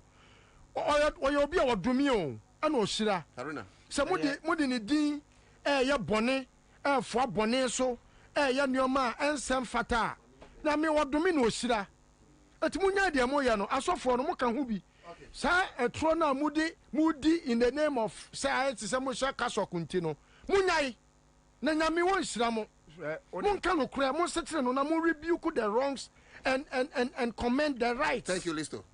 Please. You can't wait 10 seconds. Time. Hypocrisy. Nama baby Ghana dream. Say also asofufuo ne malams la omu was our voices now in 2016 2015 calling for peace to the extent say Samia Oku be a press conference eka na adwin e peace council eka na adwin Emma Christian council say omu sorry ngina na ma voter register credible for transparency and all that no ne say NDC enough is enough demonstrations are. Thank you. Nature say it's legal and it is legitimate for which reason obia oye Ghanani on sorry ngina enter NDC. All right. Now you make sure say also enough for Ghanaians. Also enough of the time. Bepacho your time na sakura. Augustine Ekweazi. Owo Bush Road. Okay. Rasta. Okay. Osi we bie ni kuha. Yere na sepa. Ya chia we bia. Nyamisha. Mamencha Alhaji Mustafa, former Maslock Deputy CEO, Miwura Wutie, ya chia papa. Ohopa na kwa mene kasai. Na menchia Mr. Ohene Kapi. You know he's a Amasaman or furniture development. Samson Okuji Abo wo DLFM. Mamenya this quickly na yene give us for any komo. Happy birthday going out to the PRO of Alexa Ghana. You deal in electric cars, electric tricycles and motors. Lawrence, it's your birthday today. You wish you happy birthday. We free your head of sales and communications, Regina Anobia, Nyakupo Papa, and also greetings to my QCO of Alexa Ghana. Hanum. And I remember a quite near the Jumedinesi and a Squam Quachibo Machidom, producer, of course, Eugene Banti, your fan from a midin Nana Utudako, watch the best year, but ye near Jumediano, and Cosi say, we to give us Herba Center. Ye try after that, give us Ubina Stadium. Sɛ wowɔpɛ antiseptic papa a ɛbɛtumi abɔ wo ne wɔfie ho ban deɛ a ɛneɛ Ivies and Causes antiseptic wɔ hɔ de ma wo. Gilson Manufacturing Company Limited ɛde Ivies and Causes antiseptic, Ivies detergent, Ivies bleach, Ivies stain removal ɛne nneɛma wodoro bebree abɛtwa so gye wo deɛ ɛnɛ na bɔ wo fie ho ban. Ivies ne Causes bɔ ho ban abere biara.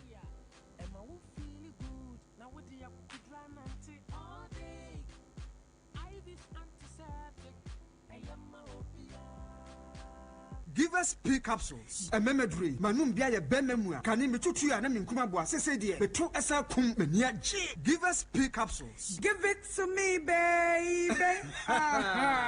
Give us core capsules nso e. Emane meme nyina akoko yade. Sisi yade amamanya yem timotete wo no. Yedro no. Manum bi amama de me ho. Give us core capsules. Mrs. Moye ding. Give us core capsules. I give it to you, baby. You give it to me. Oh yeah. Hey, give us in no. A man need your bebusiamu papa. Na bema ka give us P capsules. And Aha, I Nakado Ghana Limited. Your workaswa just up hospital. Ya juma edi ya insasi ho juma ni yedi. Insasi dan. Yesanso ye surveying. Me kire insasi sun krata. Yesanso di mfidie high. We ye survey all around. Now, baby, they are Juma Oba, you benye be a mount. The one sassy of me, baby. You will be what Danchra. You will be out to group. You will be what you do, you will be what Akuti. Opesoni Nakado Gana Casa. Frey on mine so 0536 943494. Yamakwa Baba Nakado Ghana Limited. Yaton Sase, you see a dying.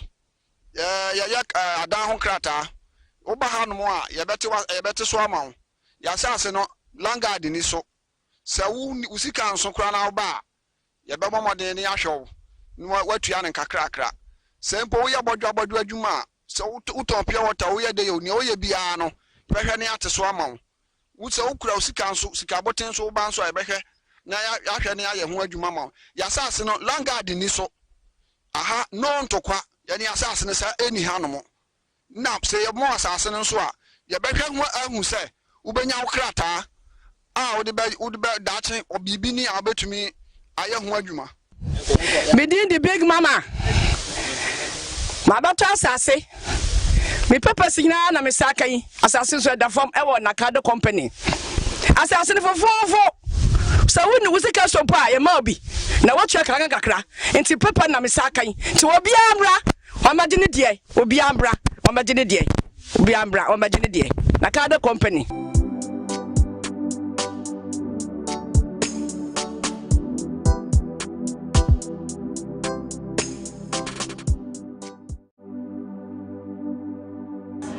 Aha, Nakado Ghana Limited. Your Wakaswa Jestap Hospital. Yajuma Edi Insasi Huijuma Yedi. Yes, I see dying. Yes, also yes surveying. Nature Insasi Sun Krata. Yes, also the infidel high. We are surveyor all around. Now, Pebi the Ayjuma Oba, Yabenya Biama. The one Sassi of Mia Baby. You will be what Danchla. You will be out to group. You will be what you chew, you will be what akuti. Opesoni Nakado Ghana Kasa. Frey wa umainsu 0536 943494. Ya mwakwa baba Nakado Ghana Limited. Ya ton sase. Yesi adan. Ya adan ho krata. Oba hanom a yebete so amawo. Ya sase no langard ni so. Se usika nso kra na oba yebebo modern ni ahwew watua ne kakrakra sempo wo ye bodwo adwuma se utopia wota wo ye de ye oni wo ye bia no behwe ne ate so amawo wo se ukura usika nso sika boten so ba nso ebehwe na ya hwe ne aye ho adwuma mawo ya sase no langard ni so aha no ntokwa ya ne asase ne sa eni hanom na se ye mo asase ne nso a ye behwe ho ahu se ubenya wo krata wode be dache obibi ni abetumi aye ho adwuma. Medin the big mama. Mabata asase. Me papa signa na me saka yi. Asase so da form e wo nakado company. Asase ne fofo. So wonu wusika so pa ye ma obi. Na wo check kan kakra. Enti papa na me saka yi. Ti obi amra. Wa magine die. Obi amra. Wa magine die. Obi amra. Wa magine die. Nakado company.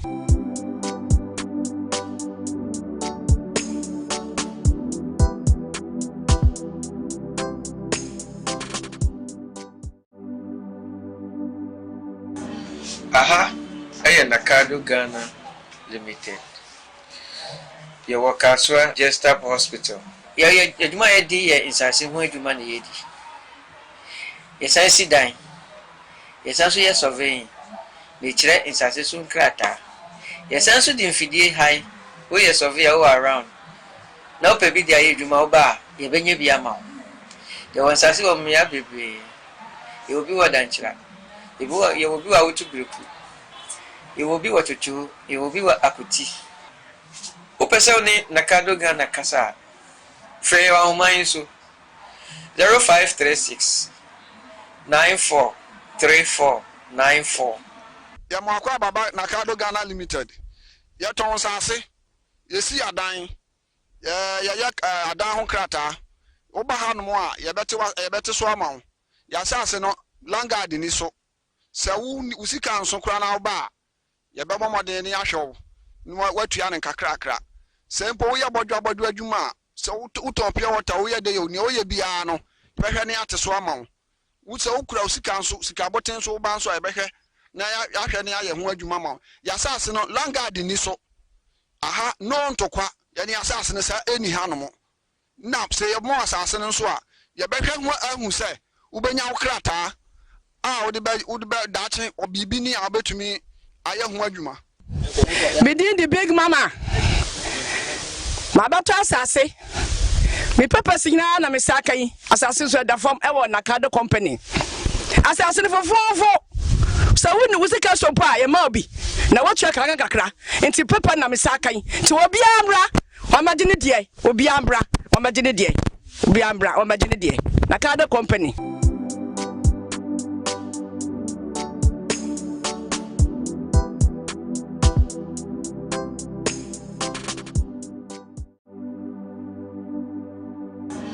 Aha, ɛyɛ Nakado Ghana Limited. Yɛwɔ Kaswa Jestap Hospital. Yɛyɛ adwuma yɛdi yɛ nsase ho adwuma na yɛdi. Yɛsan si dan. Yɛsan so yɛ surveying. Mekyerɛ nsase so nkrata. Yɛsan so di mfidie high.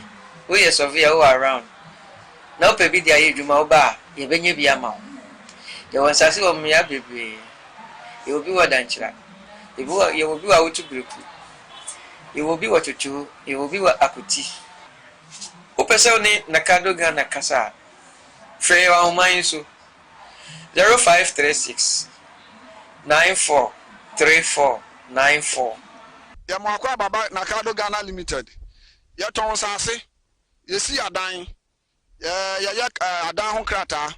Woba ha no mu a yɛbɛte so ama wo. Yɛasase no langard ni so. Sɛ wo sika nso kora na woba a yɛbɛbɔ mmɔden ne ahwɛ wo. Na watua ne nkakrakra. Sɛ mpo woyɛ bɔdwa adwuma a sɛ wotɔn pure water woyɛ de yɛ ne woyɛ biara no prɛhwɛ ne ate so ama wo. Wo sɛ wokura wo sika nso sai na yɛahwɛ ne ayɛ ho adwuma ma wo. Yɛasase no langard ni so. Aha no ntokwa yani asase ne sa eni hanom. And they want to destroy everything and sell it to themselves. So they'll come and tell us it's not viable. And they know it is possible to do it. And that is why Oma Peke sa motto no is possible. It's possible. And you're possible, say. It's possible. It's possible. Yes, it is. Very possible. So, Ushia MPP niya, it's possible. No nyane papa mu. Or catch you say it's possible. Say dollar bet me drew 19 cedis by November. Yeah. Or catch you say it's possible. Anybody I don't go say or don't go 40. It's possible. It's possible that dollar be hit it. It's possible, say, and check you better your friend say fuel. You better fuel 20 cedis, 25 cedis per liter. It is possible. It is possible. Bibia it's possible. It's possible, said they will add more taxes. But when the taxes be kind you need to know catch us it's possible. It's possible. Even in the face of companies folding up. I'm not for Johnny companies Johnny from Ghana because of the taxes.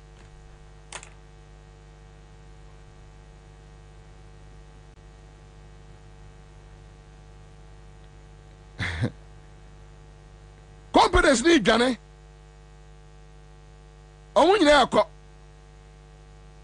Then you have some criminal voices telling us, Baumiaba ebeye. In Tiankofa, it is possible. It's possible. It's possible to have a criminal as a president. It's possible. Oh, ja. Oya Ghana ni na wutie mi awie ya. Onipa no catch us say it's possible. No, look at the achievements. And one album say it is possible.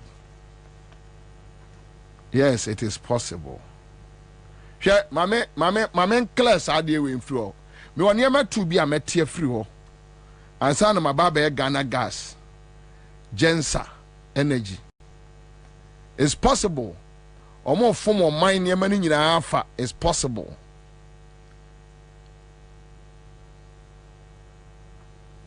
It's possible, very possible. Yes. It's possible. See about $2, 20 cedis by November. Yeah, it is possible. It's possible. You see about to electricity 18%. It's possible. It's possible. Said by November, normally 50%. I be womb. It is possible. Yes, it's possible. It's possible. A government, what they are on my ama will be. Ghana niya will team me. Moya amasi Bobie pekasa. Would you MPP ni kura no abodamo a would you assume ne ti asem we bi mame. Would you assume would you why Jimmy wu kura de you assume. Ya de oman ama will be. Oso obetimi abu man no. Na sa nipa no ahyase e complaini e de kyerɛ yɛn tio wano complaini e de kyerɛ yɛn Felix Yeboah we are gam. It is possible they can buy SG Ghana Bank. SG Ghana Bank no wɔn de adi bɔne na wɔn free system no mu wɔn de adi bɔne na de yɛn nkwala yɛn nkwala haya what the of mine as obi nsa then Kwame the person start complaining to you the citizen no awonam kromu no wɔn no complaining enema bɔne a ɛkɔ or no complaining but yankɔhwɛ a friend say me am of Kandapa National Security Minister yankɔhwɛ Kandapa on chieftaincy and land guards right me mama example aya meka mosi Bobie. But internally there are also a number of threats that have the potential to undermine our peace and stability. And these include land and chieftaincy disputes.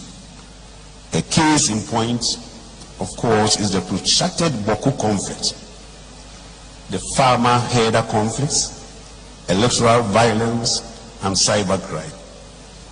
And let me say that chieftaincy disputes, in particular, remains a thorny internal security threat that must be permanently dealt with. Interesting to note that chieftaincy disputes are a significant portion, that is, they constitute a significant portion of the daily situational reports that are received by my ministry. The potential for such chieftaincy disputes to degenerate into violent confrontations compels us to constantly dedicate considerable amounts of resources to the mitigation of such threats. And these are resources that could have been channeled into other productive sectors of the economy. And yet, we are constantly investing such resources into maintaining peace in the various hotspots of chieftaincy disputes across the country. Chieftaincy, of course, remains a useful aspect of our culture and heritage. And I myself am looking forward to the day when I would have left public service, that it will please Menshia and Napo. But internally, there are also a number of threats that have the potential to undermine our peace and stability. And these include land and chieftaincy disputes. So, a case in point. This is the National Security Minister, a proud son of Ofenso. The ordinary citizen, muna security kramo, muna bibia kramo. Na all complain actually Ghana for. You see? Oh, offer. Sometimes offer, to be honest, yenyimi sao. Offer Kandapa yenyimi sa. Sa mo tete adwene no a ewo mutrim na mo de tena akofo aban no mu di nkwase asem saa no a mo anya hunu se no Ghana for any and Yasu shift na Yasu Yamaya Nimie Kakrano. Ayana, I had you know offer. And yet the papa. Because sometimes money a kasa, a young moon say, ye analyzing your man way trim. We are penny walk kasa, some walk no. Akolano analyze it. A chromo in some problems about 80%. A yakufado. Yet Kromwa, the vice president, Mamprusi for ne a for issues. Omo accuse the vice president on countless occasions. Kwame true or false? A man news. Mena matro. A mena maker. Not a single time and a friend said the vice president I said, oh, may you me one on the match in Sembimu. Even when they are accusing them, no, they don't care. Go to a croupon. The other fashion, no. Like your friend say, lawyer Ansah, lawyer Ansah on trial articles on several occasions. Kufuadudin on Kasa radio. So, Mema Hawa Kasa wa Kufuadudin direct. Say Kufuadu is the cause. Now, National Security Minister, instant to. Because it's all over the place. Into a intelligence gathering, yeah, as my president and say, look, Mr. Man, the threat now FAC, no, you are the cause. Into your baby, we are about complaining. Civil servants not much want. What would they do? And listen to the National Security Minister talking about a friend say Langards. Who are the Langards? Your party boys, the MPP boys, they are the Langards. Ben Lord, why name Ben Lord our national security? Ben Lord ni ayi na nenam, ayi di omu yi na di no, nanapon. Ben Lord, any nanapon na nenam. Akwatia, ayi friends ayi, Etiwa Forest, ayi Galamsey. Ben Lord. Nana Ponum, they were in there, and I'm with Jai Omo. Why name him say Ghana, Ben Lord, the Okum Sojanino? Why name him say a national security? Why name him? No, my issue statement. We don't know him. At the end. Why name him? Who are you deceiving? Oh, over can. Mama, hey, nipa dimu ya papa because and trone boni amudi bu o man no enye fe. You are talking about Langards. The National Security Minister complaining about Langards. Gabi no was here ya. Can of rata fie ni. Enipa baba to petrol bomb e wa Accra FM. Befim there. The National Security Minister, any problem. IGP, any problem. Yeah, any problem. Say Yankotun or Man FM. Yankotun or Untumi FM. Yankotun or Kesbin FM. Yankotun or Peace FM. Meboa. Aha. See ya to tunu or Honwa. And Kayandianka, they have a cause to talk. Kasamre Koma issue statement. Yabatu no Accra FM and so what? Wenum na ni Yesusa wa asante memu a na omune SK buafo no nam say they believe in rule of law. Entu odwiri nsem a wo mo kwase asem wo mo aka ho na be to de ne omo ye no a na wo bie wa no a na wa hwe yi a na so kan kwase asem pa kire wo mo.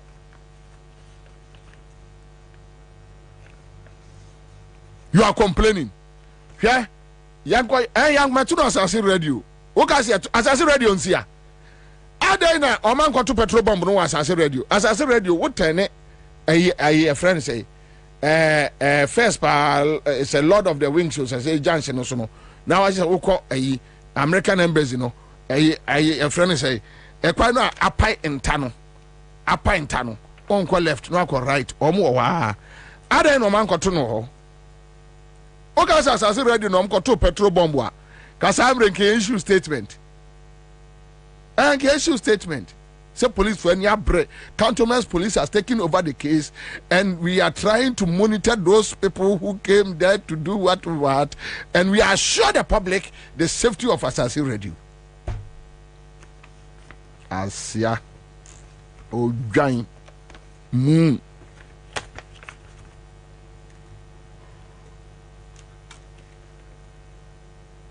You go to Asaf Mafu. Unemployment. No Asaf Mafu complaining chere Ghana for. You go to Asaf Mafu. Asaf Mafu. Anytime I look at tertiary education, I become nervous. When I was Minister of Education, there were 5 universities in Ghana. 4 belonging to government and 1 private. 5 universities. As I speak, we have 95 universities. We have 95 universities. You are talking about a period of 2005, when I was Minister of Education, that we had the 5 universities. Now it's grown up to about almost 100. Training people with brain power, tertiary, but no hand skills. Fundamentally, very few come out with hand skills. So what is going to happen? It's scary. We need to do some serious introspection about the education system. And here the government and the churches need to sit down on the drawing board and think again. We can't continue like this. We can't. Because unemployment is a serious problem and is becoming a security problem. We need to resolve it. We converted all our polytechnics into universities for reasons I don't understand. We need the church and the government, because of your experience both in and out of Ghana, to sit with the government to look at education. The presidents are good at this because you have been the cradle of good education systems in this country. So when we are in difficulty in our education, we need to fall on one Christian unit. It is going to be the president. You have the know-how, you have the experience. We need to sit and think again. We can't continue like this. Otherwise, we create a security problem for ourselves. As a nation, wow. Here's Sandro for your own.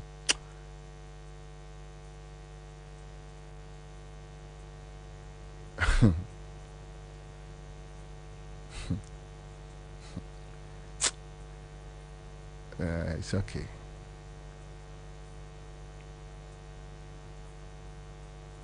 Headmasters, teachers are complaining about free SHS. So the way we see implemented or no, and yet was ye or we are not going to bonting and collect about bonting or mushi. Oh, who can see the panel Jimia? Was who the dependent? Oh, just one tears here.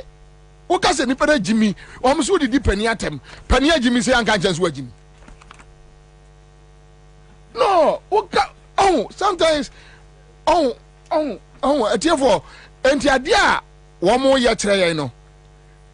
Meanwhile, Osafuma for Casano, senior minister, cabinet minister, one complainant for yourself. Look, Massa, the way all running your education system, no, you be being found. One big jina, sorry for any. Now, or complaining at Ghana for say unemployment rate, you know, is unacceptable. It's unacceptable to us. Woman taxes no yet edit tofu amount coupon by 10,000, 20,000 negu kamu na tetema maiwa Land Cruiser. Me taxes no wo good for nothing man so would you know would you a day yet the cromana is ankuma be catch say ono he worked like a bull.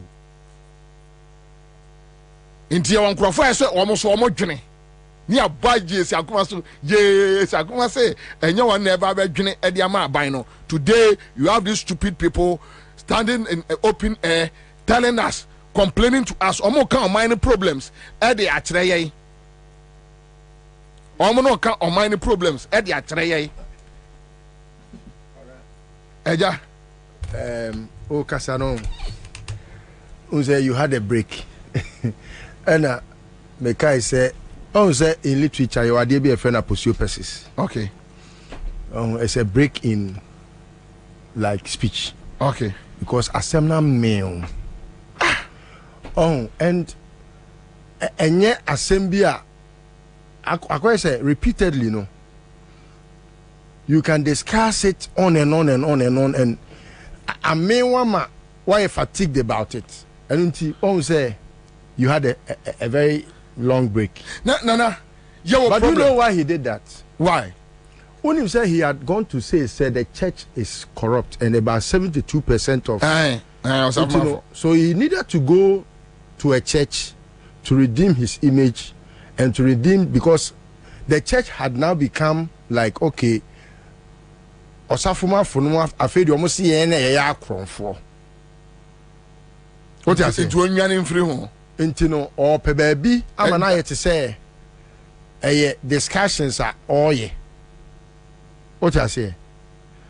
I don't know if you get it. No, I mean follow straight. So, or discussion for portray the church as being the most corrupt in the country, you know.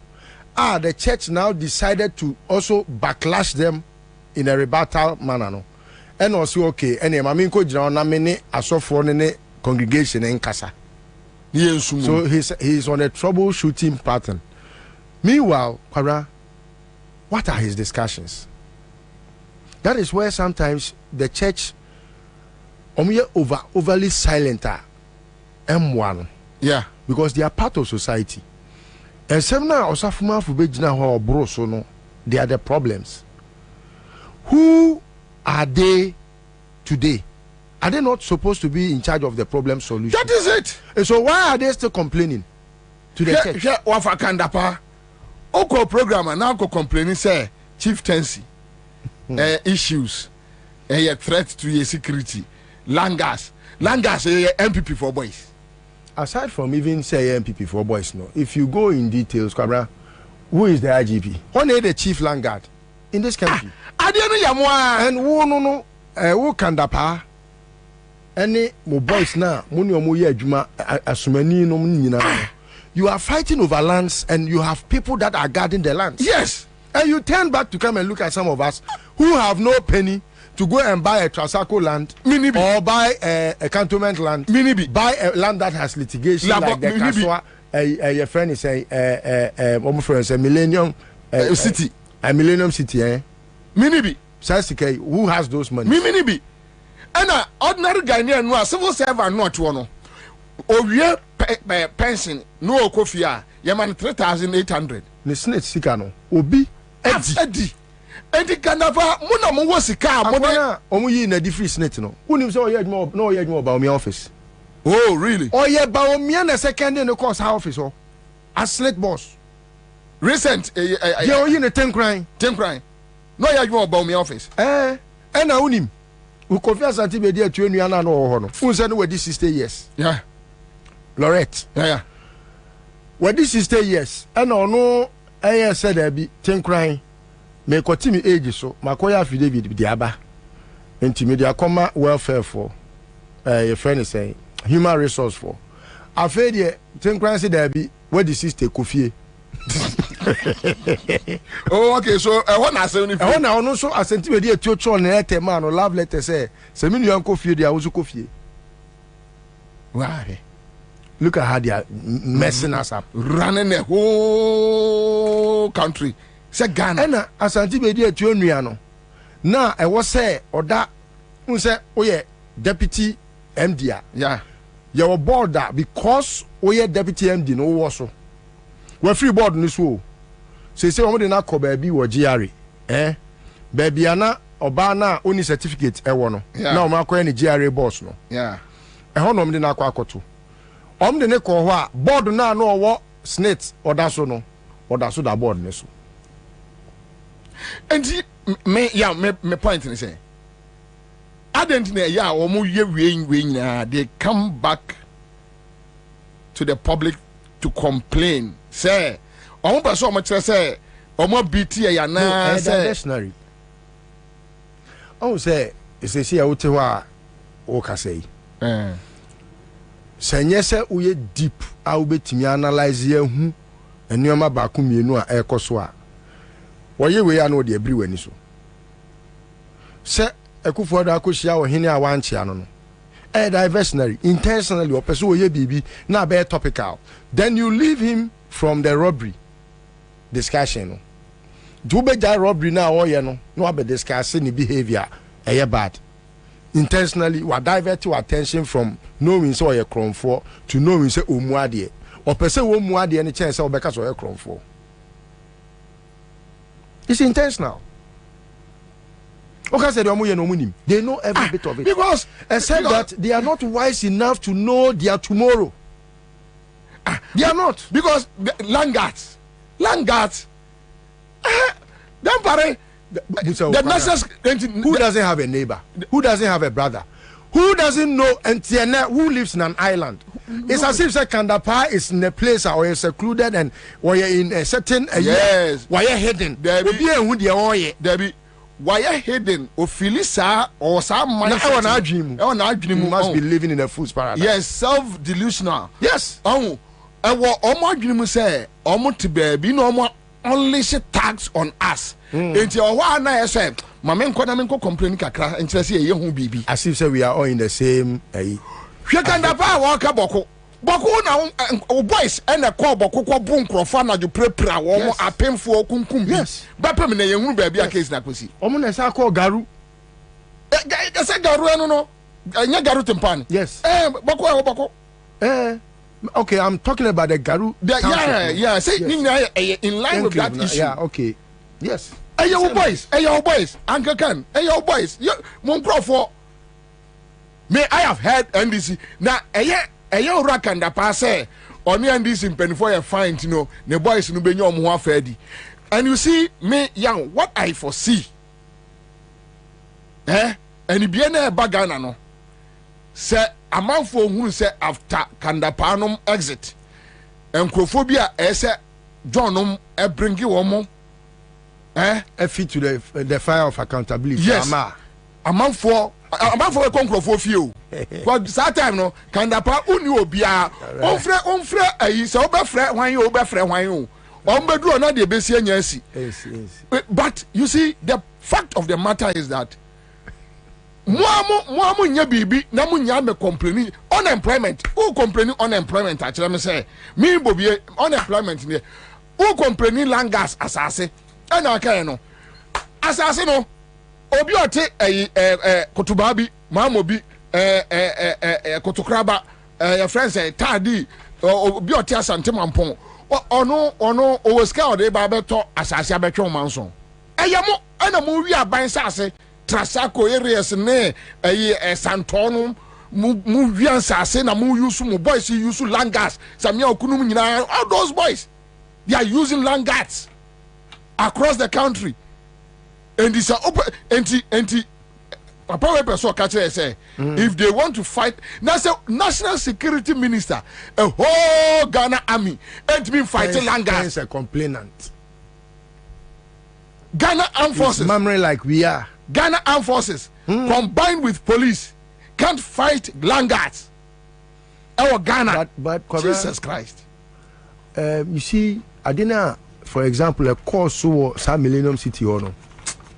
Say I share more police for soldier for I heard the senior soldier ni no mkuno no. Say soldier for no kwara media dey mate no many years. Yow Ben Lord no your makola from the Jubilee House. Obi Organa one more MPP, one more candidate for I think said Tamale side wo baby. I got try UTV. Sir, I'm the one. Oh, yeah. I'm the one and you know so I security expert. Yeah, I got try UTV. Yeah, all chire mu baby a boy ni free. Yeah. The security training the man no. I can the pan boy. Yeah. Boy. I lo come boy. Boy see bebre. Yet kromo of a kanda pa oba ka kire say arms caches be 16 ayira from Osu Castle be pemene ade na kodi mu boys nsem more set up gangs and I was you see and therefore who office what and yema ye nim no so unim bia and ka be di do mo atem more because ade na omo ye kire ne yankwase asem complete that you create you create an artificial problem.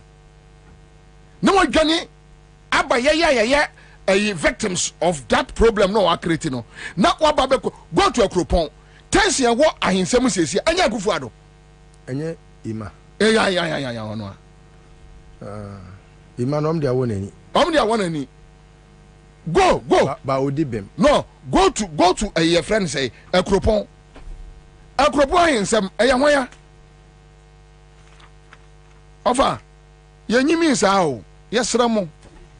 Ye nyimi sa mo create problems. Ansah kodi boys in some. As we speak now, arms, illegal arms, a war on my way mu, 60-70% ye MPP boys. Yeah, na. Oh, dia na ya na esie no. Mostly no. Esi because for example, Kandapa only much knowledge when it's about security. What I say? Until you go far a square peg, echo share around home. You don't expect say, Sani Pano, Obetimi, Aye Juma, Ama, and Swabam Faso. Oh, Omontia see with security mune say, Yemfa, I can't know for. Omunim say, baby, security, intelligence, a nyansamu nim die. Sebio when unibia Yankopon found no more because again a man national security the best in the world. A comedy me before Kotontokwa. Mamia menko Kontokwa. But a comedy me say here me Mekwa Koyadia a day national security no a better national security. What must say? And instead of say Uber 2 or man penny for say a Kufodo Jankwasi Asemna Woody no. Neko ntatia nyansani jomama ho ne kosua na kwan ne hunu nyansa no onka ho yankosesa boys omo ya ayemo omo as if said they have monopoly over yankobo no but the point is those are the things leading to say beyond that they are creating it because langas obianu or langas chen Kandapa no. Oh yes, obianu or langas chen womo. Jeto Clemens. Hey, Kandapa so catch him say Jeto Clemens and your money no na ekoba. Is it MC since Nasa? There or the war back when he and omaji say in a free in some. And they are moving. Omaji say autonomy in a free in some. Or no nesa siasa. On the no media for be near in the chair. Jeto. What you say? Look on, you can langas. If ayami ya say, asamo ya kenye no. Asofo kroma, mpenifo kroma. Omunim se de Bobie no mo ka no. No kre. Say, ban no oteso no na ofuele sa niema we. Ahinsem ne sa niema basa. O baba be kan sebe. Herdsmen. Fulani ni nkrofo asem. Hey. Yatin koma ekoso. Yatin koma ekoso. You know the problem. You know why anybody be taking entrenched position, destroying people's farms. Yes. Go to a farm place with impunity. We know. They don't care. Oh, but and we know those who back them. What do I say? Who we are? I don't know why we should be hiding behind a mask. For example, Tina Samira betimi akwakosia Fulani fobi no akacha me se Fulani fo say na echo you see and she will be left without being rebuked the reason why as if say the reason why so ne say be enya Fulani fo nyina na agimi. Yes, but that is why you have to let it be known. So no, this kind of discussions left to me alone menka say we are wrong. Yes, left to me alone. Okay. This kind of discussion as a country, you need to be careful. So why do you need to be careful when you are discussing Baumia Wako discussing say, or no, you're Muslim, any ato abamano. Why should you be discussing that? But won't you find any reason to discuss why you should tell Samira not to go on that tangent? Samira, your friends, Baumia can have video seen so. A beer, watch a video be of Samira, I don't know. But I've heard the voice. Well, and can you only my say Bebo? Oh, okay, fine. I can get it for you. Because I can only discuss Baumia because my video, no. Okay. Baumia can never tell us that one Wakasa. Okay. You understand? Say you know through what there, and even I wonder why Ekromwa, the Christian Council, and other groups obiare because a video Baumia on a general or Casano. What do you say? But say acquire here say then maybe you just want to foment trouble. But when you have it, like said the Okas audio say, why not? Say Samira why? I thought you also had heard it. That is why. No, I've heard it. We should be careful. No, I have heard. You have heard it in a rumor. 2020. Yes. 2020. Yes. I heard. So yes, I didn't know Eastern region or baby. Yeah. Me boni no say on for tape no mame. E nipa no yo mo nipa. Into one farm mame. Okay. Say nipa na farm wa. Okay. Then you don't have any locus. Okay. Say oba bejina abontia abameka. Ntina meka say we need to be careful. All national security for no. Katapan onim underground issues cause onim. So please, over, don't come and complain to us. Don't. Whether it's unemployment na ekosura. Osafo, emeka when issues were happening in Ghana here, Sankuma Kachre say he works like a bull for people to also think and build Ghana. Odi o sorry now ba be kachre. O ba be kachre. Na me fan toje. Yeah, me share dwuma bi ase this week. But me bo you rest you don't ketia adi bidia achiremo. But before that, no say me the Ansah see you na use the send you. Debi anya letters no. Me say Ansah see you. Anya letters two different issues. Okay, so me it's likely say my farmer. This week me baba be adwuma bi. And wahu enema e koso Ghana gas no. Wa omwa amienye bibia omu gu Ghana gas to make sure that their private companies will work, and they are going to use those private companies to hold the NDC government into ransom. Kwajo media sendo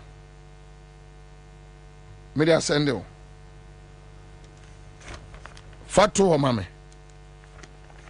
they just want to make sure they capture everywhere on the Omaya Tono. Ufriwa, one the Omoya, your friend say Ghana gas. Ghana gas phase 2. At the end of free a year Ghana gas. Now safety you call GMPC. Yeah. For whatever reason, and I'm saying push it back to Ghana gas. Then they form a consortium because I'm forming local company. Local company is not subject to parliamentary, scrutiny. Yes. And I'm akofa a Trinidad and Tobago companies be abeshas here as subcontractors. and the company, no a local company, no, is led by Asante Bedi Etoba. It's led by Asante Bedi Etoba. Boy, no. And Omone Ansah Energy. Dokuya Papa. Ansah. Ansah. Dokuya Papa. I don't know. Ansah. I don't know. Fatue. Now the Dokuya Nyaminyaba. Fatue. And the discussion is that Omonfama Ansah, okay, say, Jomama time, one of the energy companies decided say on supply, I think it was crude or something. Jomama time. Me pese me kai story no. Pacho mama monya mami. Obi see the same thing. No more there terminal 3. Yes. So this is Mr. Bafo Esiameji, CEO and founder, Ansah Energy. This is Mr. Bafo Esiameji. Omo headquarters no America. Tikrane no man fan contact right? So this is my uncle Bafo Esiameji. Right?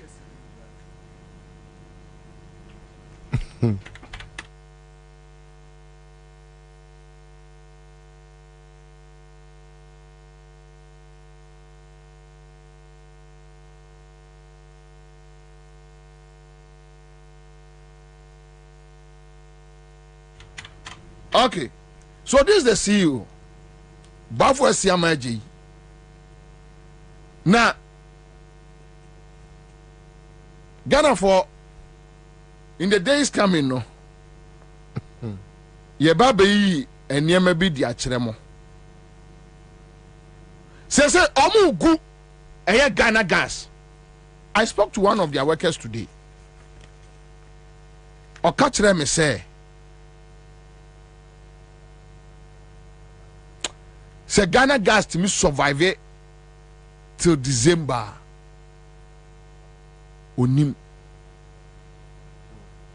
But you go to say dunketia on Ghana gas and Ansah.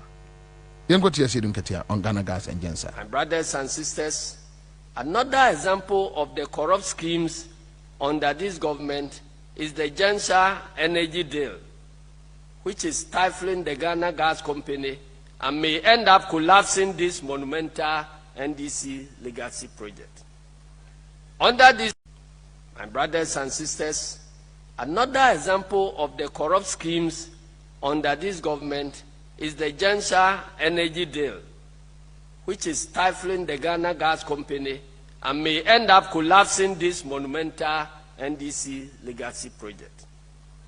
Under this corrupt deal, the government has decided to allow persons known to be affiliated to the MPP to build a private gas plant so GMPC can sell natural gas from our oil fields to them at 1/3 the price at which they sell to Ghana Gas, which is Tonabro na Ghana Gas egu led by Asante Bedia Tuo Eba Penny Okwa ECG transformers supply nyina ana omo atiesi eye Ghana Gas, and for the next 4-5 months Ghana Gas is going to break down.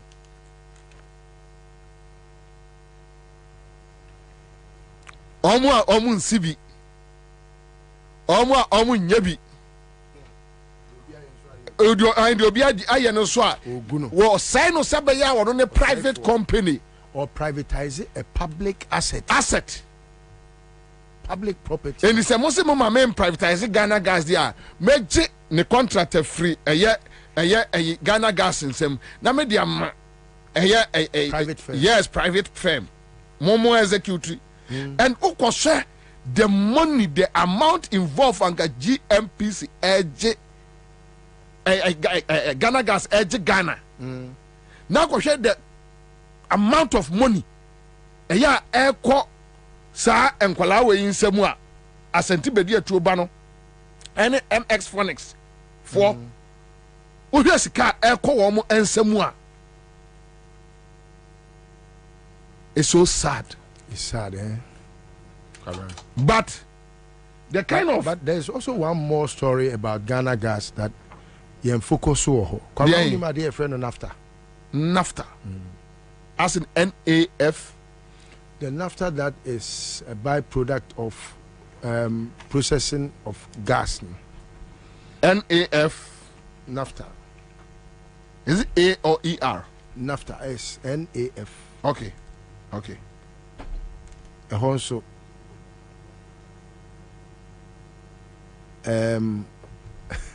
boys they are your majuma. Boys they are your majuma pa Kwabena. And no na senko forecast. I see. Oh, omokoto nafta no at a very cheap price. No more their frap petrol.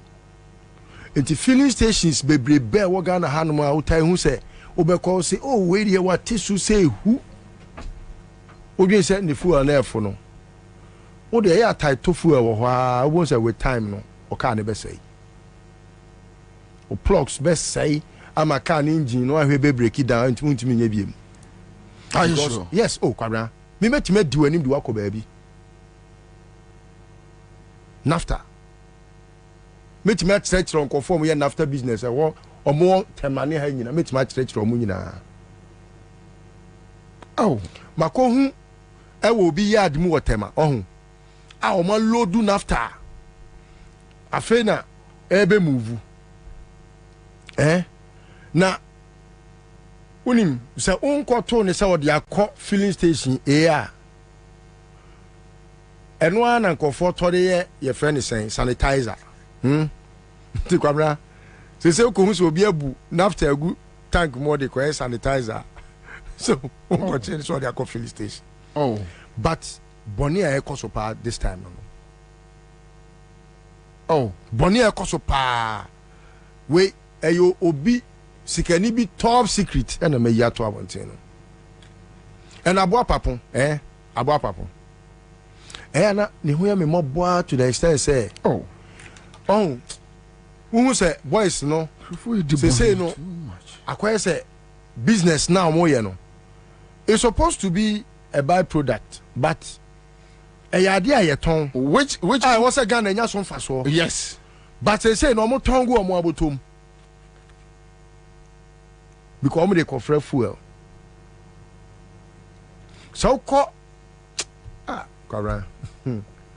No, but yeah, we yard be wa nkofo bi o tank farms ukona ye hwe nafta agum twen say bi a petrol beba na bi a de bi a petrol bi a the friend is saying tankers be 5 on be hwe nafta be 3 e de afra as a bu petrol 8 tankers e de akọ obi filling station uhu ayembe show ma what you say baby o wa me to fuel. Yeah. And you're sensitive to the point say a bit me go filling stations baby. But I want to be sure. The first time that I will be very sure say what the fuel way akọ filling station way I mean many way ebehu. Measure the extra photo now they are better ha. So nipa ko no pese what they may call the Hague krameba. But that is what is happening. And the MPP for no say no Kwabena. What they show on the first no almost say NDC for filling stations. Okay. Emma omukaka say allied oil e okujeto dia. Yeah. Woni so okujeto ni wofa. Sami okujeto. MPP. Enye MPP lawyer no. Lawyer no ni nua. Okay. And only allied oil. And Sami okujeto ni wofa ni omumienu. Ti allied ni no enye ono ane lawyer ni no na wa bon no o ti ase MPP lawyer no enye ono a e mama for GD say Sami okujeto wo filling stations bebre wo Ghana ha the dinner term. In fact ene kra na man for that so GD say he owns a lot of the allied oil your friend is saying businesses na ekoso no but a time came mo okujeto be di betu just said there be enye ne dia no be office enye dia bia no on fa ne nkoko because amoye ma do no funu tigari but enemy no ka say Kwabena there are filling stations be a spring up our residential areas residential areas so baby wow to say we don't have to cite a filling station there were abelempe ho no wo abelempe Kwabena Canadian baby am koji Canada visa no VFS one to the end of almost to the your friend is to that Mami Dokno area on yes why I don't think so be see filling station why EPA for man krata me te say do baby the entire ye kokofu didn't say na on my coin. But I don't want to believe it because I don't even trust Kokofu. I don't trust him. Yes, he was my friend. Me, I have people who were my friends. I have people who cannot be my friends again because of how they have behaved and how they have made life so unbearable for the others. And you know, I don't know how true that is. But Kwabena, she baby to say Newtown. Oh, Newtown. The new filling stations are spring up no. I don't know who owns them. Baby to say microphone where yes, baby to say to Bobie sand it down. Another one was all right. Within that stretch on me so many come who filling stations best 5. Spring up. It is a very sensitive question say. One more no almost say Ekufodo for example now. Okay, say filling station be she or atomic area. Anyama 7. Una be hooding. Anyama 7. No, yeah. Atomic. Ekufodo dey call her overhead no. Atomic junction. NDC 4 na AC filling station. I na omu nsi ni ye na omu kura man ko fo ahye na ye death trap. Okay, Ekufodo call her okay in the comments. Has he ever well, maybe a big crown on me, the air can crown. Maybe I don't think he's of sound mind. You know, sometimes it's very difficult to question. The danger is not of sound mind. The danger Ghana for in the coming days. Obviously come to Medina Ridge Hotel. Never in the coming days. You bet some money maybe a air coso air Ghana gas, Ansah energy. Na okote your friend say company what company no akofa bi abehya ase ene wo mo bebo na mo asesa na mo de akọ but the idea ni nyina ne say you make sure say state institutions, sensitive state institutions, no, you be good in na be the private phone sem. Tis a your mama a winia na ya yere no edi a children in Ansah. So in the coming days, we'll be talking about MX Phonics, Dr. Benasante, and Robert Latte, woman prepared. Benasante, and Robert Latte, omunya prepared because and you many people one bet church you see you can decide say and then be dia chonu be ka kira wo say bibia ansi say mate say your friend say akomia de minim say o hyehyɛ NDC for aroba keke say be o say akomia no ankasa nhyɛ danya kromfo no jimi no wagimi akomia de bia na nipa no on said nya kromfo sa omukofa no mama ni bi omuma ni bia de aka na jimi keka nko a nti ono no unhu ni din ewo bibia so aha na ni jimi no na ni atechen wo mu because ono unhu no wo bibia so akomia de ne de no ono a onkowia da bi ba sa mukofa na mu pone kakra ma no a na asoma no se kokan kwase asem a na wabekeka ono to waka che Ghana for say NDC ba bibia nsi omutimi nya obia hu yo akomia anya NDC na be obi bibia o awere ne anibra no amode ahye nkrofo no nkrofo will walk up to you what to Joy FM na nkrofo will walk up to you let's finish it there what there yo what there mo was no adwene say mo fa na mfo wa NDC mu enti ya na obi unim the funniest me say Kwabena obi wa NDC mu a ono kra no the grassroots ne penabo no just because of his affiliation or their affiliation with the current regime plans nipa fa no eduro na say Ghana for road plans ne out and one of them said no and Crawford no mo to almost no anya yi ade nyina nim wow na yi din obi aye din e twen se mo be ko opposition keke din akomya e din obi aye din hey you guys abokofo no a garufo no a mukokum omo ema ne mema no akomya o guys o metwa NDC government really munim ayam za motem komo munim you have no clue ani amonyene mo ho na Ghana munkura mu sa 200 years nyame muchew wodi munkodi fie 2 days kura mubon de Ghana for no mobeye titrawo na edwa wanum de biansi obi antimi nyo obi ahwe but you see the youth Ghana for mabunu be siamo I don't know.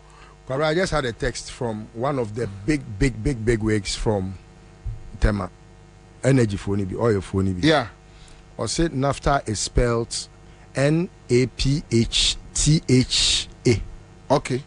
And it is the ish of the wicked men in society. Meka ba ko pro say no asena nyame atuaka.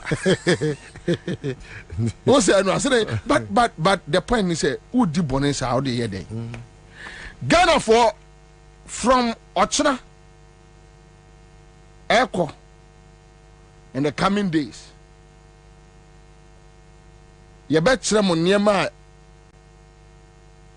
Ansah energy for aye.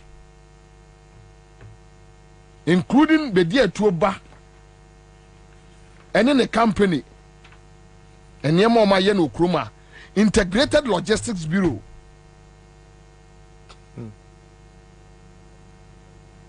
Ghana gas is gone.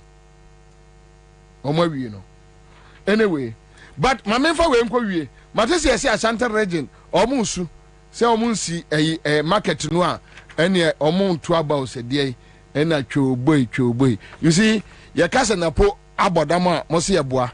Hwe ena no ono president gina won say ade na yedum so. Vice President abegina won say yedum so. O gina say yedum siesie. Akufado ko Kumasi Ada obi ask say yenya abotre e wo dunsom and he used the term dumso.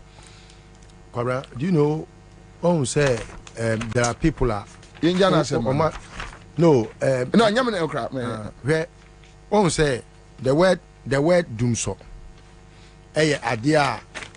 it was spun around for a very long time and I say but Kwabena, Ghanaians are not worried about anything after the doom because sonny the enemy here. What we are worried about is the doom. And to say ye doom CSO, say ye doom so, say ye doom dion. The word doom no and a yempe. You can see stupidity talking. Nana say and doom no say. And say. Just say. Well, Jimmy Amahun sometimes on one will be afraid say and I put there a yan and Nyabutrema na Uniano. Now near Jimmy say ya. Oh, go when you must see ya. I mean, one ferry, maybe I'm crying, I'm a ferry. Send me near Jimmy say. And yet, Ghanaians don't have a problem with so we see you, so we are there, say ya so. Ghanaians don't have a problem with it. Et tout the Busa say, okay, between wo we are Jow. Thermal plants, ejao Ghana gas, ejao even power in excess. What timia dumuno? Adaya mikosi yesi. Any will be our one be. One she ye nyano thermal plants, ye akoso mbare. What time me Jimmy inti wo said ye transfer war. Oh, Debbie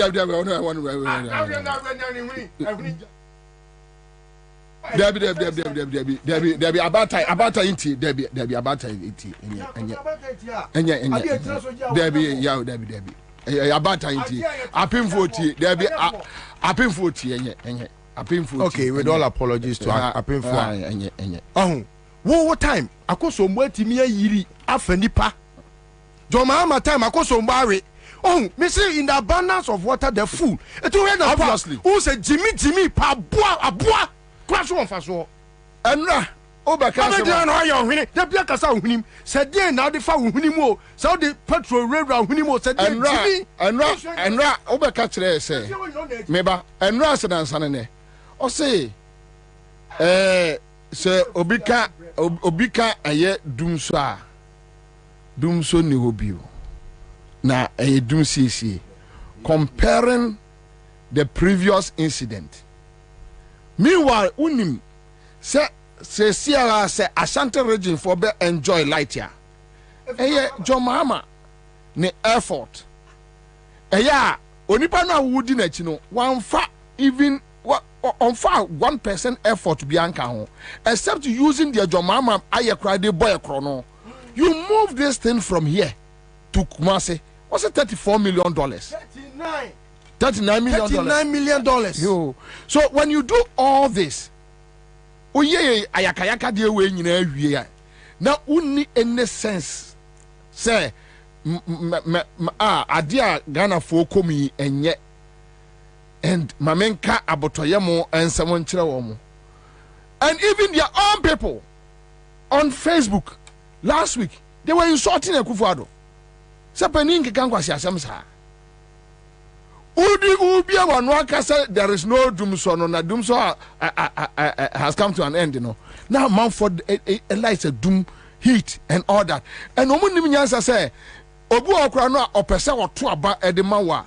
The kind of dishonesty shown to the Ghanaian citizen. It's like you don't respect anybody. TISA we say ope say running mate na dey ofu running mate dey say ofu ya na obefa no ofu running mate na come me fa me onto akwaba fa me jo so na pomie boko mekwa asiaba mamenka man for say *413# *413# *413# and enema boy dian kasa aduane boy dion aduane boy din pa aduane boy din baby ade na keka kro no ehu because if they decide to implement electricity bills with the 18% with the current your friend say dollar rate any water bill share amount for struggle amount for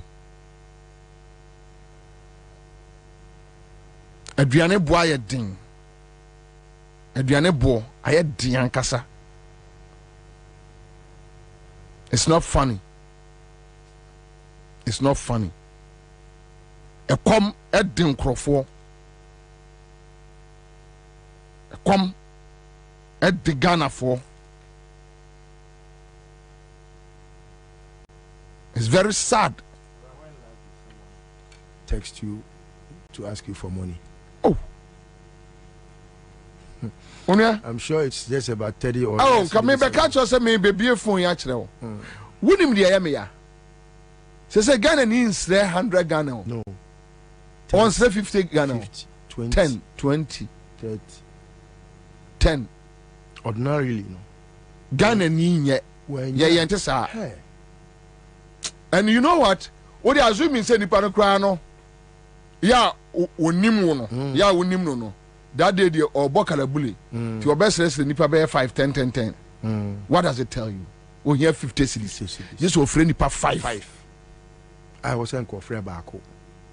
Ba onim say baako no kra no onya 50 ni mfiri no. Me ferry for pa bi o. Ena o text me say o pese o share me. No pese o be kan o phone so. No kan o phone so a me di be ya agro. We share me ni me din komo a me kra me di agro na ye kwotena se eja. Kwabena ne how nyina ne say last term went me and try the best school fees. This time me omu bebie as we can say a china na ebe den say ne ba ne betimi awura school mu because last time no mama na try example omu pamo no Kwabena apparently no we yi ne ba na free school a na ne ba ne kɔ no ontimi edina ko school a less thinking say enko be ya ala hompo no otimi to books went me and fees. And a second term buy and also so went to entry fees. She say third term na omo koi. Inti and me money busia Kwabena mi kubusa ni car. This is someone Kwabena no jani na so pa or ye ni business. Unim sika ope 900 and something cedis, almost 1,000 cedis. Oh. This is someone Kwabena, you will not even think say onye na se mi hu na chewo na se hu obi a hu enye bibia o obra de na di chese ameria ani alaji wo dem ontimi mpie be obi antimi mpie ene omo pie mpo se mo ye adwuma company ba akumu na mo ba bia you have to patch in obi car na mu nyina mo agege ntoboa to fuel e de move na ye kwaka we wi a obi aka cho say it is possible. Oh yes, it's no Kwabena. It's we are living in pain. Aduane common food oh sabi odi ebi kura o bedidi na surplus so pibiaba Kwabena ene chese o to aduane atwene kura mpo a no be sure onsa because there are so many who have not eaten. Baby, I better no. What they have say recently. So the baby I now say you tight na didi bom. What they are hwensa no say na yeko. First no, what to aduane kura wo badwa mu a. Obi ba ko na akotena se. What they are hwe. Say I go fast. And sadu ko de ba.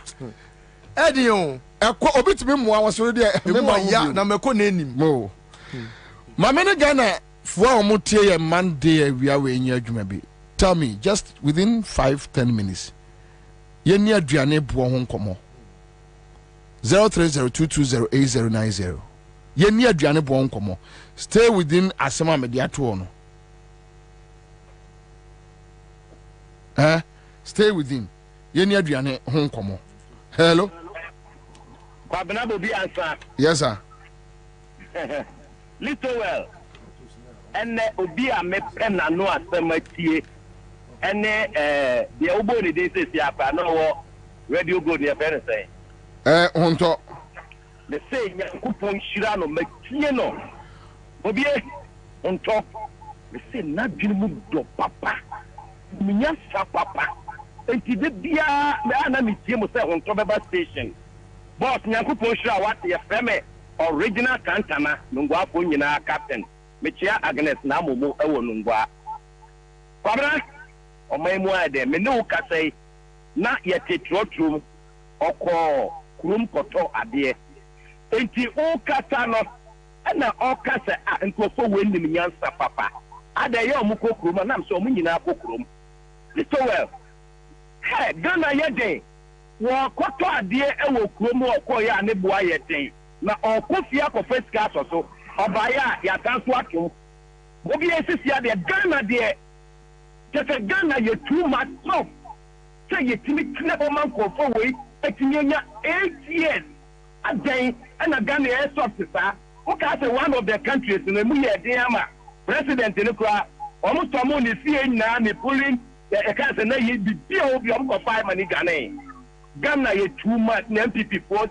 esisia the bia na po or education do a or better sexuality education and what's up energy no aye or pata Ghana. All right, I think young Konko another caller. Let's stay within Enyema Adriane. Hello. Commander of the Airways. Yes, I'm Pacho Yanko. Kunya be ma ebe mo biti Kwabena and then you made out in English. Commander, you my din. Na ye kanu sumu kura mpo se mekotita 5 cedi. Now who be dread because what is really happening in so top. Me ko bo ding. Na me say some can be 20 Ghana would dream. Baku 6. What is really happening? Yes, Nana Akufo-Addo. Yes, Frewo. And you see na Ghana focus you. Me kai maybe so kai to jina CPS I can say doku 1 Ghana is 34 centimeters. So kai. Yeah. And then under the watch. Yeah, Tom doku baku uba Kwabena 4 cedi 5. Na me say 5 cedi there no and so baba mia we because we do the 10 cedi. No wa yire na ma mie no. On be different. Yes, Nado. Petrol na ntimi nto. And a liter, uko girl. Go and say I bind there. 15 cedis, 22 pesos. Yeah. Yeah. 4.5 because but baby I can diagram by November near turn base 16 17 oh. Last week me buy from UK. Yes, it's a pound. Yes. 20 pesos. Just 3 days back on why you and the pound said do this is 17 to 30 pesos. Yeah, and MTA 17, yeah.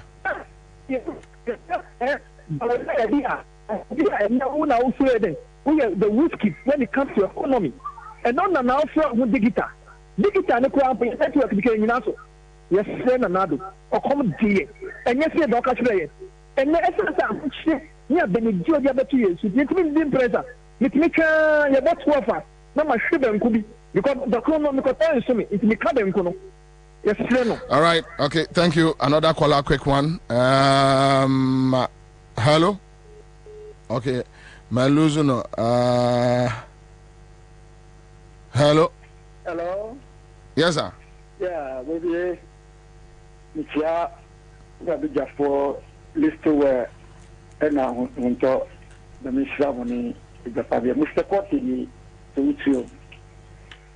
Michimwa na mami ki untonka itilisto yanka na mami babdim kwa mami usi ibianebo se mu bia dasu DPP a le biauka su beta se nothing eye correct dikukota kaso bia ye ni DPP4 so nyomo tie wo so obi say itini pata tiri ewo nyesa wo timu say adia wo akofa do opposition so so tiaye ne aye west na slaw di le tiso le papa no wa jimi je na wa jimi akofa do ba ja Santa Maria say on chese say ye ton to ku 1 cedi e do to 5 cedis say ye better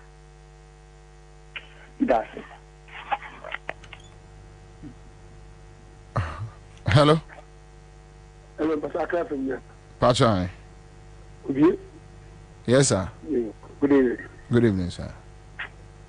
Mahmoud Boneni, Afghan, the Obekadi, I didn't you.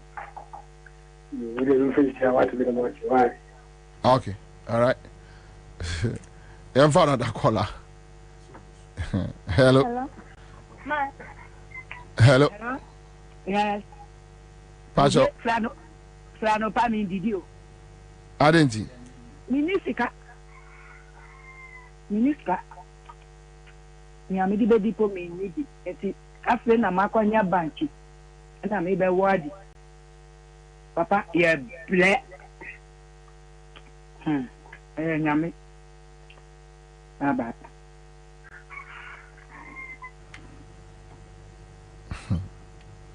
Hello. Hello. Yes, sir. Hello. Yes, sir. Good afternoon. Pacho, why you know where Chipa? Oh. Hello. Pacho, hello. Hello, Bobie. Yes, sir. Bobie, what from here? Boko, sir. Oh, Bobie. I don't get any money at you. And I don't when I'm a Mr. Saab, Chairman, you need young issues, no, so now young time. When I ask Bobie. Yeah. Bobie, the Fafanya, so no more possible. At my own Bobie, Opa, Madam Sama, you man, call me sector page, now call her down car with you. Make us a mechanical cut in vitro. Dana, you see, Nana, you know, who was never. You man, last, I don't want to come. I dare me in the car, Mr. You see, mouth for Chile, Bobie. Month was Swiss. Could you say that I'm not too full and passengers limit for normal points of Opa Medina, we saw them from Medina, Accra to Medina 90. Wait, no, you would yet. Oh, but the Macassa on it, and all of it, and then Opa would try and about this period too. And then I know that I'm in fact with the market, with my uncle staff with you. Now we just put in the Bobby Tuna, a candidate, a Galibrama, Franco, Sylvia, Mamma, and the kind of moment I'm probably in the seminar, I could tell you the Galibo. Wow, that's today. Bobby, a football on the bound, and I am not for me. The cashier form too much. What about the 7 months? 7 months about the two by because they mean now I am who are boy electricity company. That's $1.99 and also a photo. And then Mr. Bobby so now $2 now the papa man. Without no papa, no matter the shop and for an hour for the Tonaboka. Oh, far with 1 hour worker. Oh, don't for the to grab up from my everybody coming from Bobu.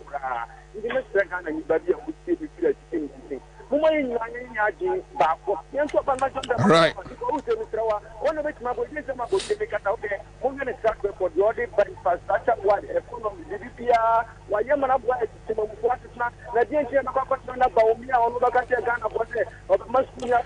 Ansah, Ansah. All right, so that's it. Let's talk about food. A serious matter, a serious issue, and yet. Enye komo ewo kromu no enye fedi agro enema ekoso kromu no enye fedi agro especially youth no struggle ankasa very much yeah enra no Saturday no ye nyina na ne enam na ehu ade bi unim se ma adwere ho a bepem samre that se owo oman to say Ghana now what a mabunu over beye 800,000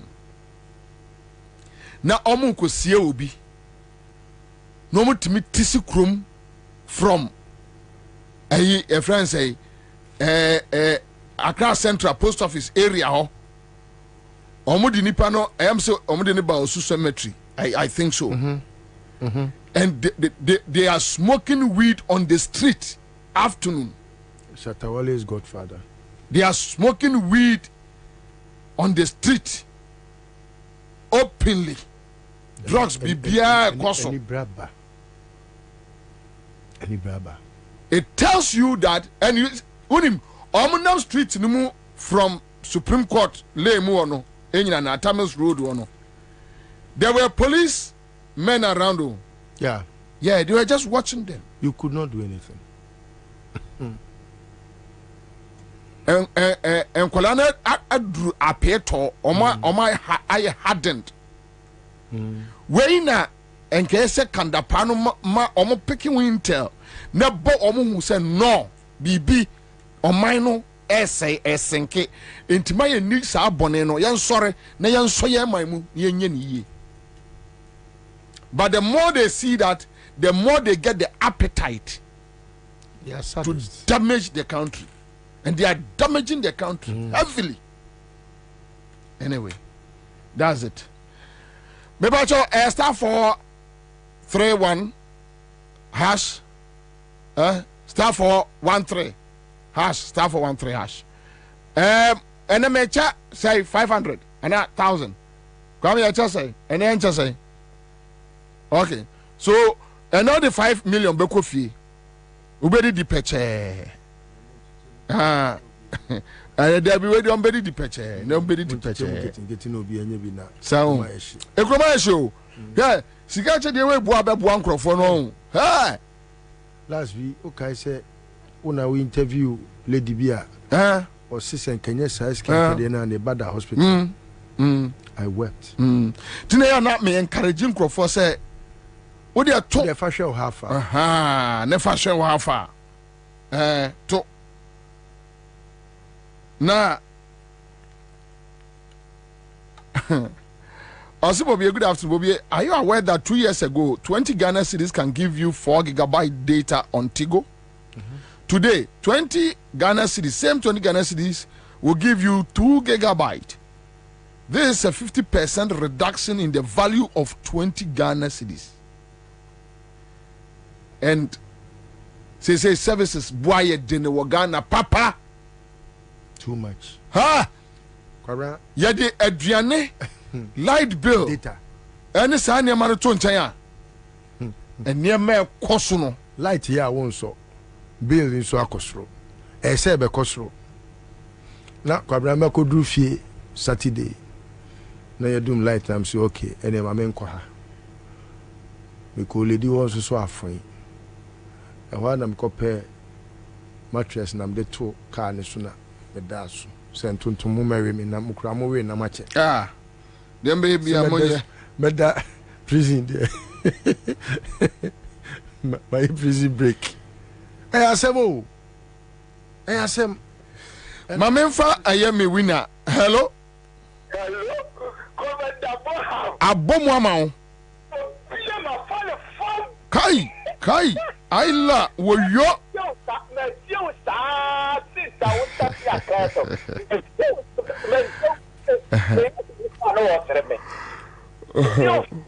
anajo saa beginne awa pube yen na bida sitio eledi enyame asia behweme sign about phone so 500 kai cities medical 75 that be 2 months in the oh yeah gasefri ko fodi okrase oh chia kofodia okrasefo nyina chia omu nyina amaye why hospital bed here mate yeda asibebre now talk me chia listo we honto ochia mu nyina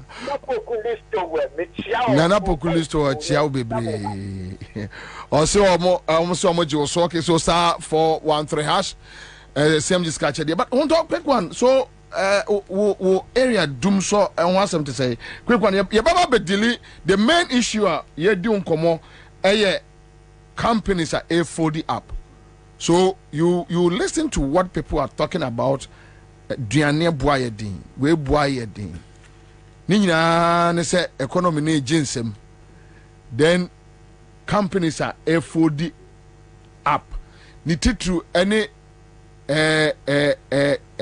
local industries, some your beverages, and they keep on counting many. Yeah, sinking. But yantim almost doom so.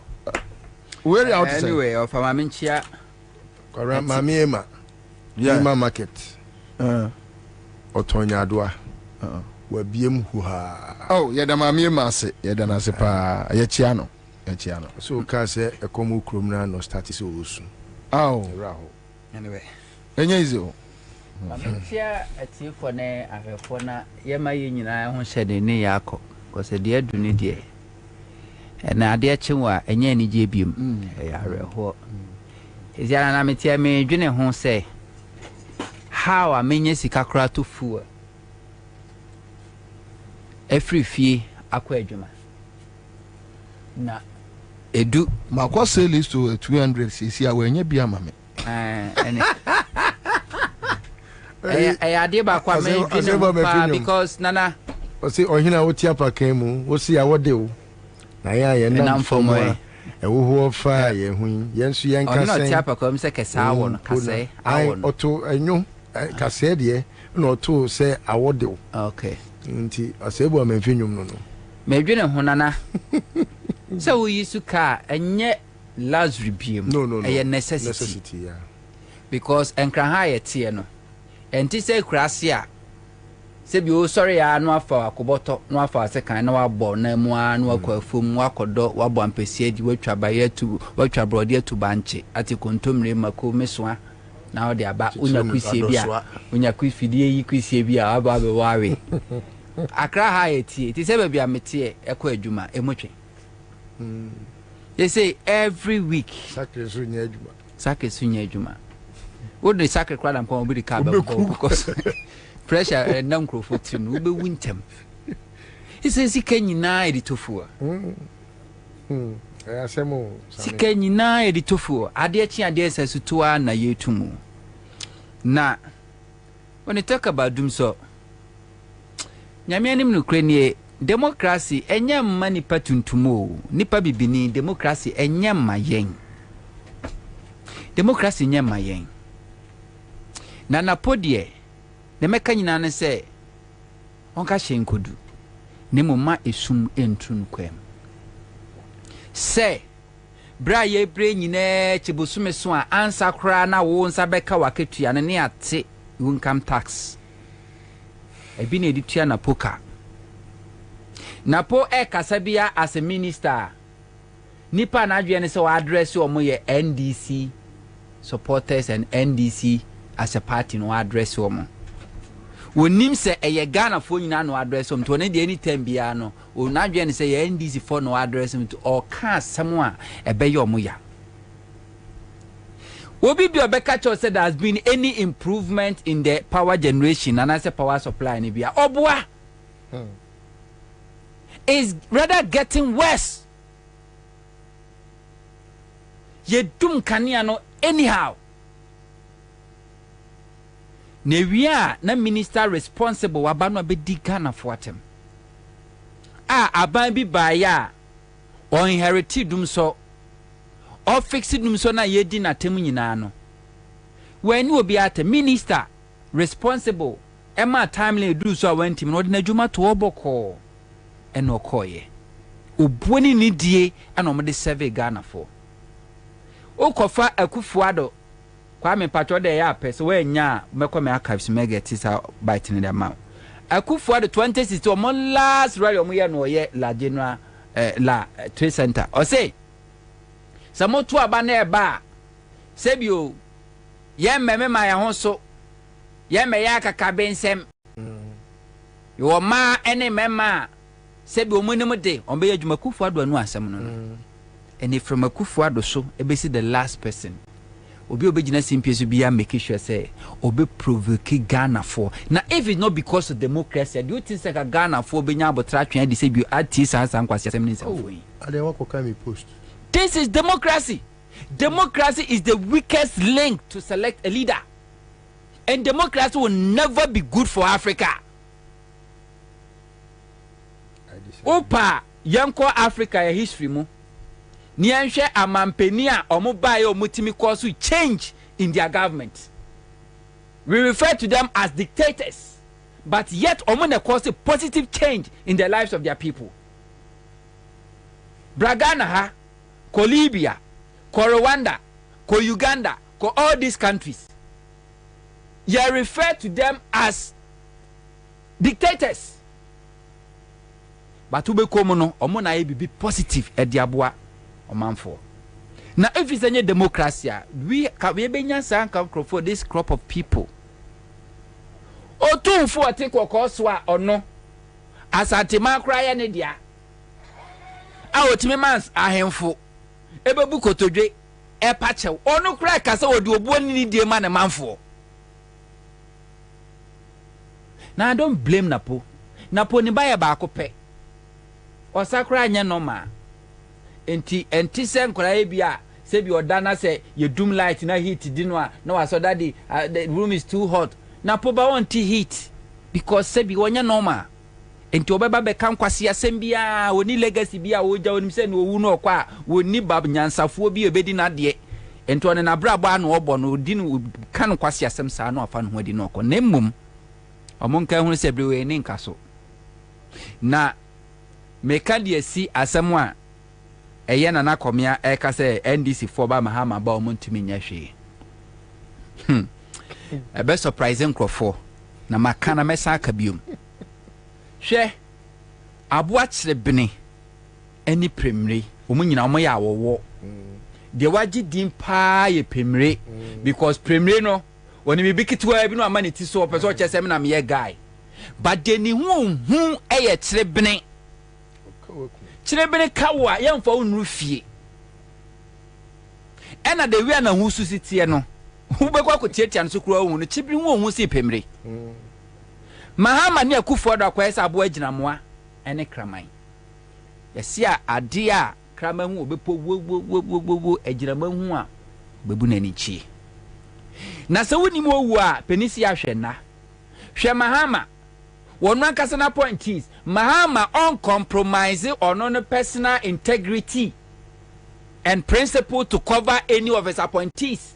Never like the Kufuad, Kufuad Najan so, Dania, say, Kunkuntenim Guas and Krumabe Ferry, account, and Tiana cow, Tuntin, and Yame Makwa Grama, Yem prosecuting, investigating, appointee, be anti bar, quick one, Mababe Klena, Semina corrupt. Mahama will not do that. Yere is a free anchor. 2012 election. Ejuabe na wanye. Wojina baby Mahama bejina platform bia Mahama bejina so bia no. Yere is a free anchor. Ene bebie kwa mu ansa na President Mahama abejina ho. Ena Ghana for the tuni din. Choboy. Ene di tuni din. We are very close to President Mahama. Professor Ahmed personally is a free anchor. No, a deputy minister local government. Omampeni Mahama ba na mo sumpa no wasomo no ye lawyer no respected former President Mahama ntino. Mahama mananye deputy minister o mane be ye minister ankasa. The question was South Africa. It was just allegation. Brazil. A question here. It was just allegation. Says wakoto kube $100, $50 obia quote amount. Mahama didn't clear if it's a free anchor. Not at all. Because when himself is a free anchor and you're corrupting him. Or may set up a commission. If it's a free anchor, kotena ho. Eko yi ni ho ano. Sebi ye twa asama to no so no yi ni ho ano a. Sebi oye emotion and isuogu no no. Can afford the strain. President Mahama may make sure say yen telecast yen fan to TVs no be fan to oni emisa o sem na yin hu ano wo yin hu ano bia o say sebio eye entwa to so hunu ene de bo no eno fan hu di ye enten MPP ba mu no omo accuse Elvis Free Ankara in opposition say Brazil wa wi Ghana ska no omo entimi anfa Elvis Free Ankara be sinne ankwa kugina court say bo no kwadu because na nukre bia nim Mahama Jifa ativo. Ekan krofo a voter region. Ye ka se mpuna na epunu, omo na puli vote e wo voter region. Omo na supported the grassroots e wo voter region. The late Jifa ativo. Obweni papa. Into kom voter region no crowd to a enkrofo di na chie. Ah sa what touch no a, what touch enkrofo be voter region ye NDC e ye stronghold. Bad branding wan samba ye. President Mahama one omo refund isika no through the former chief of staff Honorable Julius Debra omo refund isika no back to the state coffers. Yes some minister no resign here the adwuma to ho. Ufi say no eye the lady fative no na. Omo the adwuma eto ho. Oko national service scheme. President Mahama no na man national security for kwaya investigation. Ano mo uncover say corruption koso omo de nsamadin ewra national service num na bosome so a omo gi hu sika edie. President Mahama make sure say ya prosecute omo ya sika no mo wi an ya omo je omo japade omo to ya omo ya confiscate ye.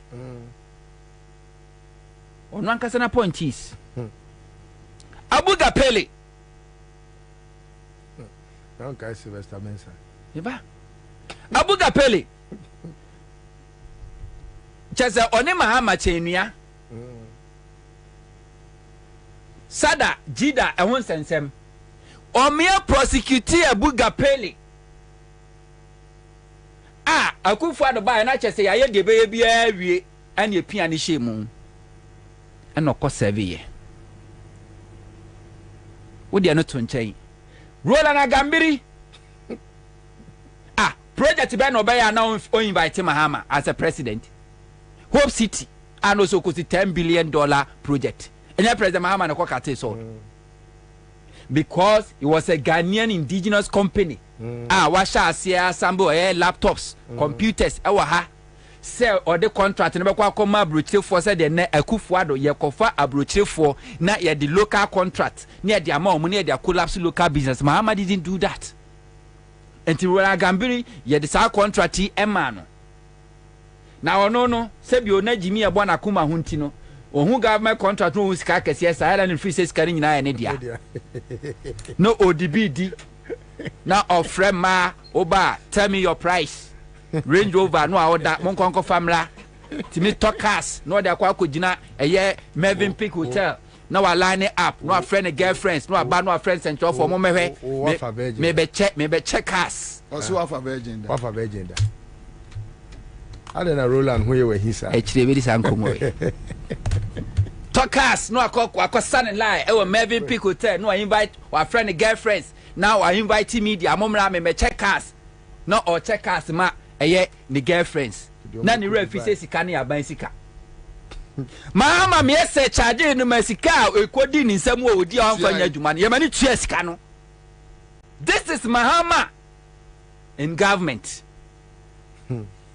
Now what did trato no so abeda da Ghana for beji to me no one find be ya the pass o man ewia o man akum o man abo o man Ghana to na oba na obenya to me say I was say oyo nsem nhwehwemu na o di adanse betodwa sa wo ye kromfo a obeji a wo te o ka se ontimi nya ohwemi nim say na komia na unim enkrofo adi agya no ne ya enti wo kana hye Mahama takra ojem ohum o soja agum wonu ankasa nim say Mahama take over 2025 a MPP for be ye mobo MPP for be mo ene yoko tiwa adanka wo say omu hu de hu hia bia de wo mu say wo so mo investigate sisira brother pa and on any de onu agya kra onya do so be hwe. Don't worry yourself koda Mahama beba Abawe doesn't see the need say COVID-19 because omo ankasa a corporate omo na wi asikai and to see the cromfo the investigating ho and to who any interest bia modia monkoda Mahama beba COVID-19 muda mobati and cromfo a yesisa omo yema omo sika and cromfo anyare COVID-19 yesisa sika de mo omudum kogu Pentecost Conference Center ogu mu afete ani etu omo ka contractors na de cromfo nam oba or say yebema 1,000 me wa 3,000 enti they were omo na no mu recruiting cromfo omo na no mu recruiting cromfo and cromfo a enyare COVID omo timi me recruit omo say mo ka say yare COVID say de be de benya sika mesimu nya abotre Mahama beba Ghana be ye de na se Mahama me etimi ye nhwemu o even national service scarcely na editi omo at that time na is 400 and something Ghana no 500 Ghana cedi po now multi-million dollar electricity omo PDS na yejai na ko when Mahama any atamus AC atob gas processing plant na ship wede enyama efi China ba ebenya akwanhia e wo poso enyama ni delay ye di wo matam ka jezo obua omutimi nyenne enye china ena wo baya aboa papo a sabra wo soro wudi Mahama tam na ne wudidi wo ho mo baya masaba begu mu begu eye etob gas processing plant because ho na mo didie na office Mahama ba na we ja se mo mfa mo hunni me say mo de sa MPP fo na ma manage enne mo kura se bi o mo nanfofo wo NDC mo doso sine mo ankasa mo party mo no eye normal na busa ho se sa oni kro no a ofi se wa fa no yonko no se sa ni pakro no otumi ono betimi a stop Mahama government from prosecuting you a eye na wadwene hu mienu eye na wadwene hu mienu se sa oni pakro no a do ho ato no no wono no influence than eye Royal Gambiri a na the project na Mahama ne commission the man no eno kra Mahama fidie yi no ma no refinance kan busa ho se sa ni pakro no a ene woni didi wa ndisi mo free say ndisi ba power wo no be kwa asama busa so oda influence na busa ho se anye bia power na eba no. This is not power for Mahama, this is not power for NDC. This is power masses. For the masses. Power to the because kwasie bi e dia ban to me akwaje akwaya friend akwaya be born bro pan ti hu Munti FM studio yi. Hey. yo referee di ba ma hunu koko Uncle Bo one timi fa V8 na wa fa AK47 no watiasi wotini bi oba mi national security asase no ye ba be ye ho asem ti omtata wa no watwa asase ni bia mo no majal. That's what they've been doing. And on my Jane Crawford asase Crawford japadia ta omani ase it's a power na be do omunsem na do bia pe e no de ye na kandapa owia no abia bebusa kandapa say ebusa say na langas na ehefo a ebo na yes ade no ne papa no nko do mu do kuku no pie no mo na yes na yes ah they know I am before boys not the chroma yes ade no chira me land guard o Ghana sesi a onye national security chira me ajuma mo ya no tell me Kwanda kwashe year 2014-20 before NDC free power. May national security, this Delta Force, invisible forces. This Delta Force, invisible forces. Mwana mo kwa National Security Secretary. Remember na omo pictures boho na omo ya wanted under NDC. And Akufo-Addo MPP recruited them. And omo too din assaulting the pillars of power. Yes. They used them against the security of this country. And when they took over, omo na do omo ya juma. And to all of them, they are criminals. Chira me bodyguard ode ku for the onya criminal. Chira me bodyguard ode ku eye baomiachi a onya criminal. Chira me MPP vigilantes no omo omudi do omunyina. Chira me nipa ba ku omo so ede no ho ye krojini onya criminal. Criminals nkuso. And omo free so they be able to what is oma capture Ghana oma wie bibia. Financial sector ya capture ho. Media ya capture ho. Security ya capture ho. Electoral Commission, ya capture her. Civil society groups, ya capture her. Even the bad boys, ya capture her. Omonka who say 2008, MPP capture Bibia wa Ghana, including a show for. Omoko a ye beach ko ball omo jams. Ade chena condoms go on na factory. Ni nyina achiri no mulu sie. Na power best. Honto. Wo de 2008 ko achiri. Obi atra so 19 years. Eya no onim all corners of Ghana. And that time ne ka Rollins ya ne ka Chikata no. Chikata nye Kandapa yon kunu Chikata o. Chikata na training Bevrolati, Kandapa salutu Bevrolati. Kandapa nya no yonko, enye ne fe. Na busu yam kura no oni obi a na dwirimu aya city se Chikata. Chikata no mu mpokura no 19 years no munim so much Ghana bia Ghana for giga say you go we no 64 battalion nyina Rollins mu be kofie fese o mu kofie na mo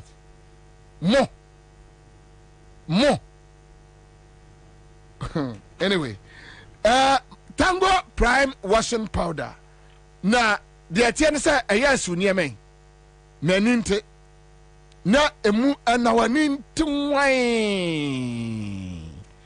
Tango Prime washing powder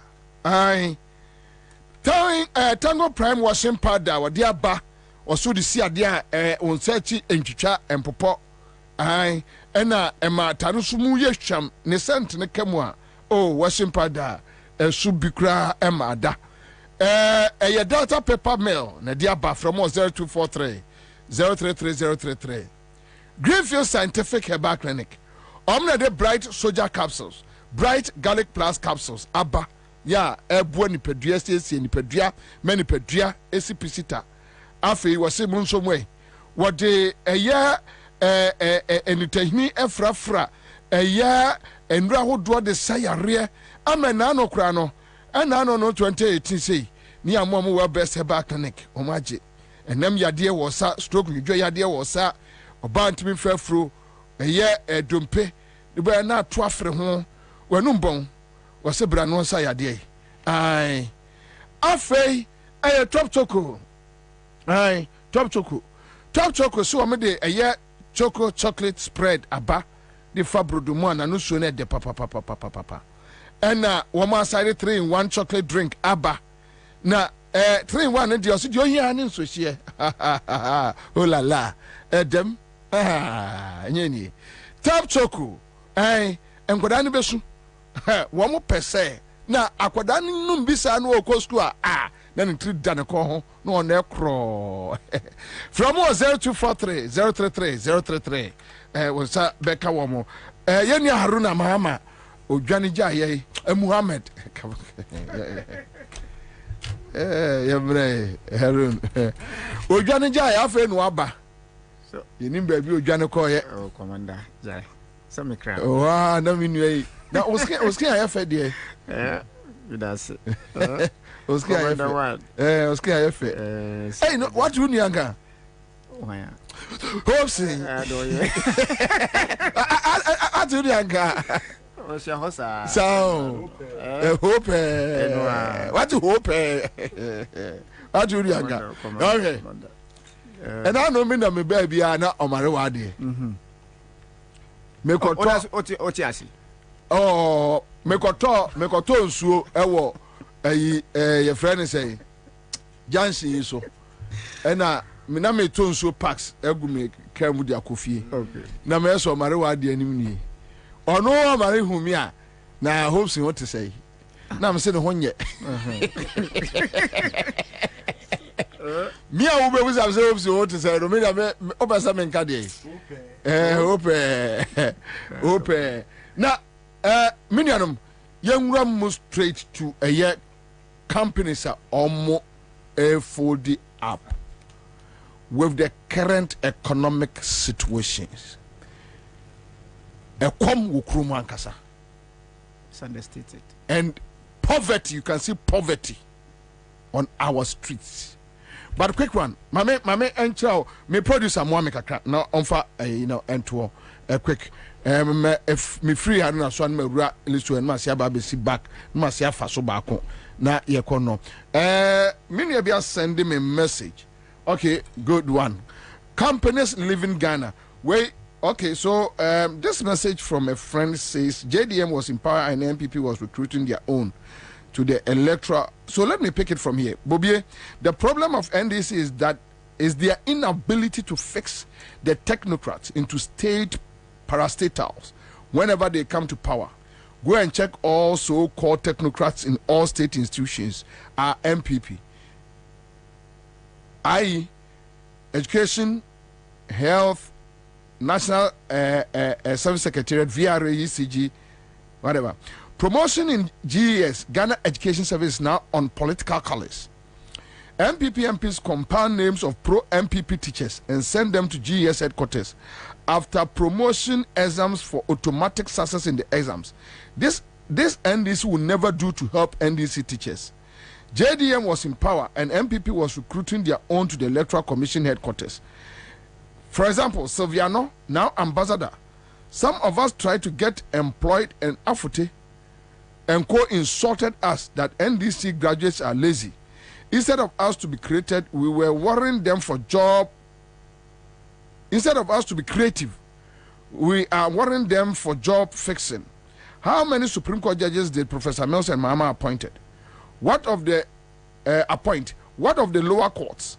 Since 2017, how many acts were put out there for recruitment into GAF and allied security apparatus? But now, everywhere. I'm on for pencil. Hey, Massa. I'm for now, OPK we are companies live in Ghana. Glovo, Nivea, Dark and Love really big. Omoko. Society General, you know, is just near completion. Then they are moving. But before even these companies, 2020, 2021, now companies need to be folded up.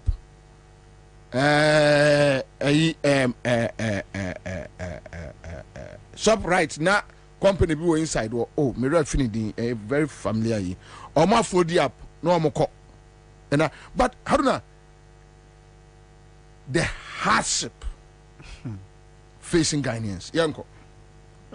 Chairman, Michia Etefo, Michia Hunto. Game, yeah. Yes, I check. Yeah, Michia Achepa. Companies ne business Nivea Co. Yeah.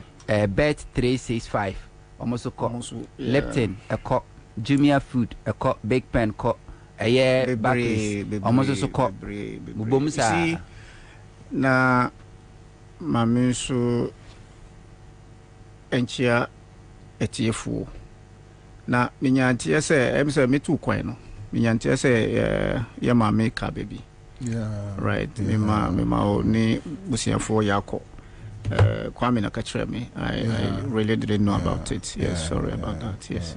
So, the companies folding up in this country, let me say this is not the first time.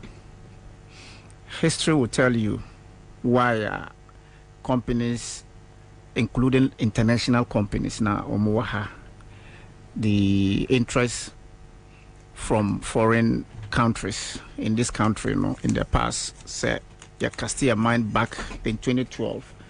You will agree with me, say, man, na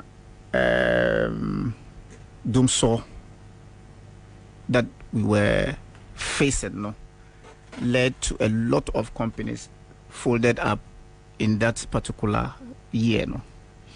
Now, coming from 2009 to 2000 and to 2012, the dollar differentials at that time was not up to 5 cedis. But we saw what really happened in terms of global crisis, that we did not, or that included Ghana. Now, these are two major reasons. One will tell you, and as a business person, will tell you why if a company should file a liquidation or folds up, there are good reasons for that.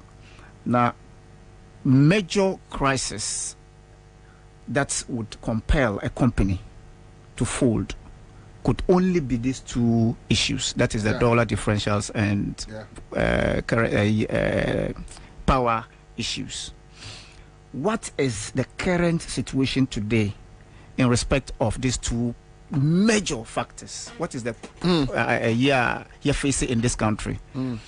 Let's not look at it as if it is only affecting businesses. It affects every individual. So whether you are doing business or you are just an employee or you are a manufacturer, because if you look at the circular flow of income, it affects everybody.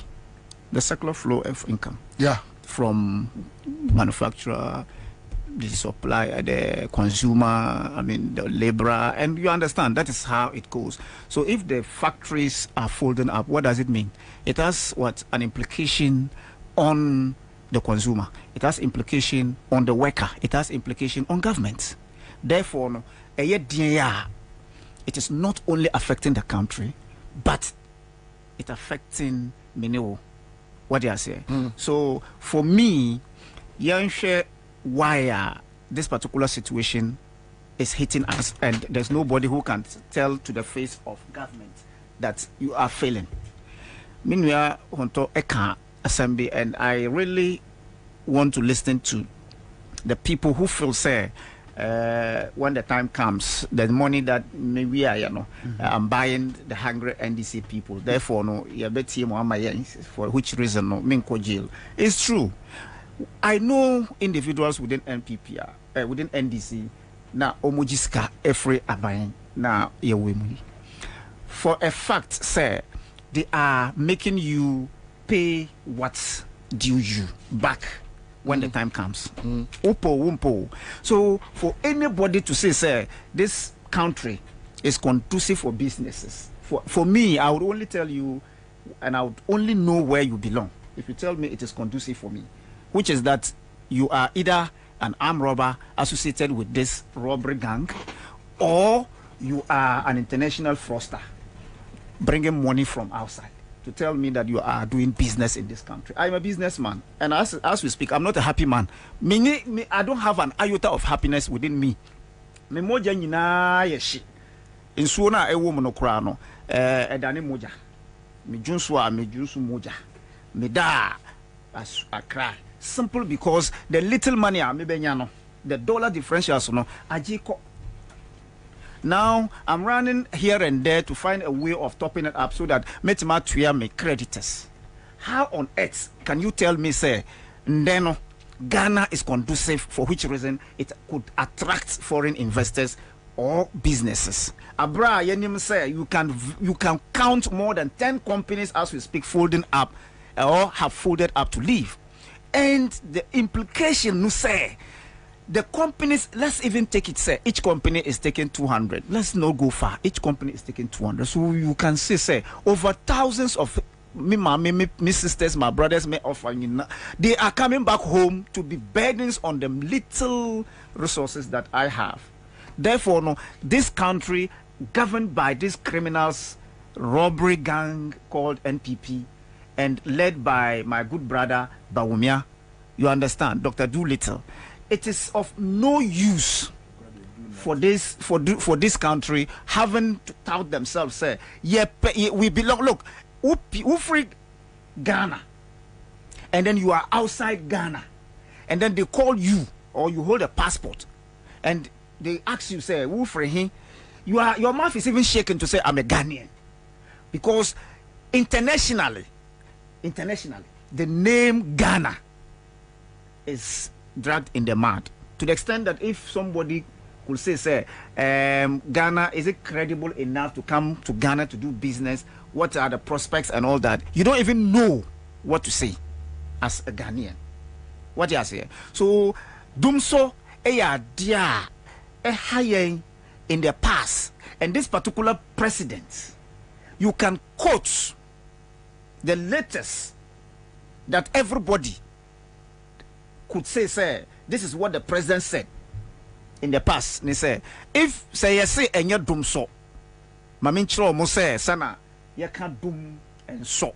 So would like to cut off nasa ba your friend dum so. And yes, I know kai. So you would like to cut off nasa ba twi kasa kan kasa anabiwa dum so. So he is trying to say, the president is trying to tell us that niya dum na so no. Dum so, dum ko. That's what it means. Dum ko. Because as we speak today, the day the president stood before the international community, the day that is well recognized, not recognized locally, that is May Day, eka about dum so, that's thankfully we've been able to resolve the matter of lights, not Dumso. He was even shy to say Dumso. That very night, that very day, a lot of areas in Ghana, not Accra, didn't have lights. But I don't blame him, sir. He is given the opportunity to get everybody whipped in line. Whoopo, whoopo, whoopo. You must be whipped in line. But onim say sika yebimo ejifro munsam. We are investing that money to come after them when they lose power. They shouldn't make their mind, they shouldn't make mistake to think, say, omuto the conscience of some of us. They cannot pay. Omuntime to obia adwin. And they cannot silence everybody. But the masses, as I keep saying, no say. In 2008, what happened in 2008? Using 2 regions, only 2 regions to compete with 9. To compete with 8 1. 2 regions to compete with 8 regions. Today, as we speak, tell me, he is going to create landmarks. He's going to create names without adding landmarks, thinking that he has expanded the scope of this country. That's a joke. Therefore, he can use those tactics to win. Yes, the Nivea, as we speak, if you Google it, the number of workers that Nivea used to employ, that can level used to employ, cannot, as we speak today, be said to have same number, even if they are still in operation, because every now, your heart beats because you don't know what you are going to meet, whether they will give you a letter to go home or not. The local companies, these are international companies, the local companies have been folded. But what they fear is to come out and say, I am not more in action. Just go to Metalex. Go to Metalex and see whether they are in operation. I'm mentioning the name. I'm in the same industry. Go to Asatec and see whether they are not suffering. Asatec. Really? Go to DBS and see whether they are not. I'm telling you, I'm mentioning that we are in the same industry. I'm telling you this. Go to them and see whether they are not suffering. I'm saying Metalex, DBS, Asatec. I'm mentioning these names. They are in the roofing industry. Go to them and see whether they are not folding up. But they can't come out to say it. Why? Because they know where they belong. I'm telling you this. I'm mentioning names because I am in the same industry with them.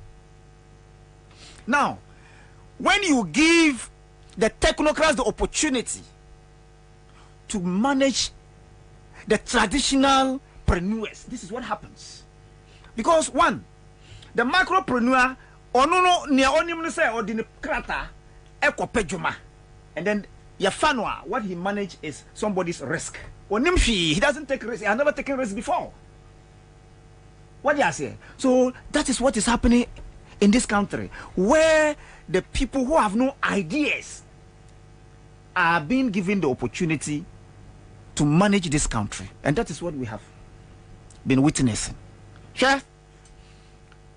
When you look at the issue of imports and exports, and you to try to reconcile, say the laws that is given to Minu as an industry or local manufacturer, you will not be able to reconcile why ukom kantamanto.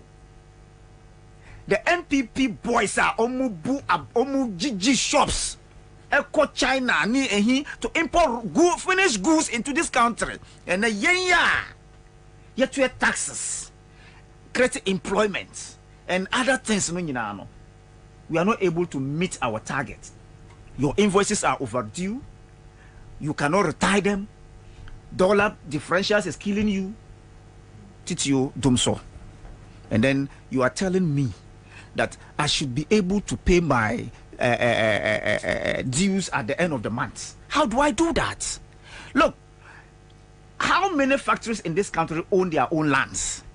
How many factories? You are not able to pay your land titles. You are not able to pay your landlord. You are not able to, pay your taxes. You are not able to meet your liabilities and obligations at the end of every month. And then you are paying people to work for you.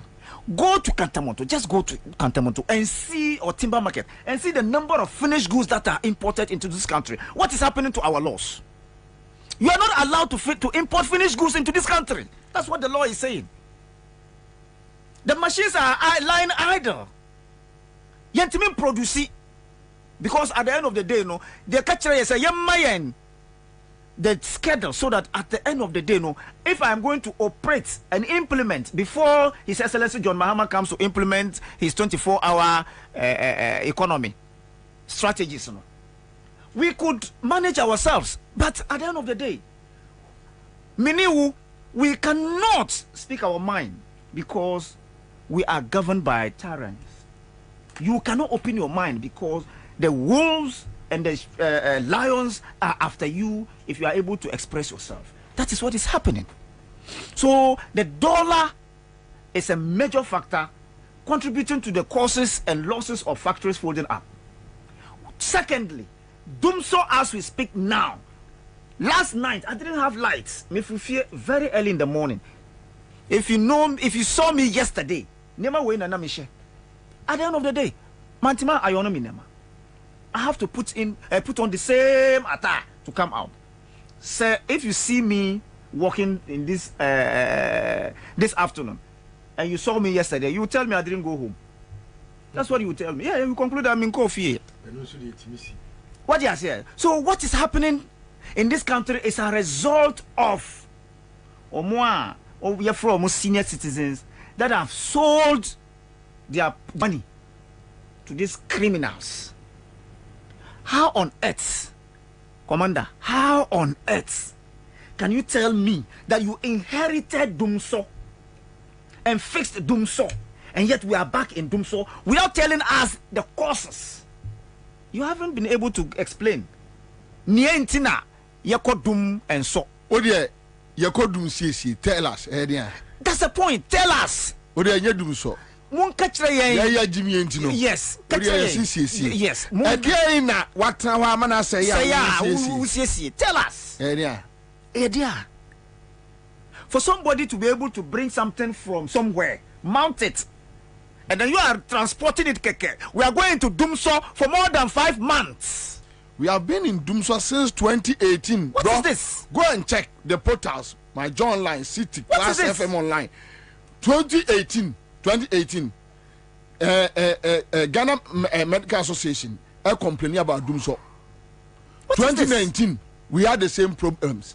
2020, go make me a stories in natural.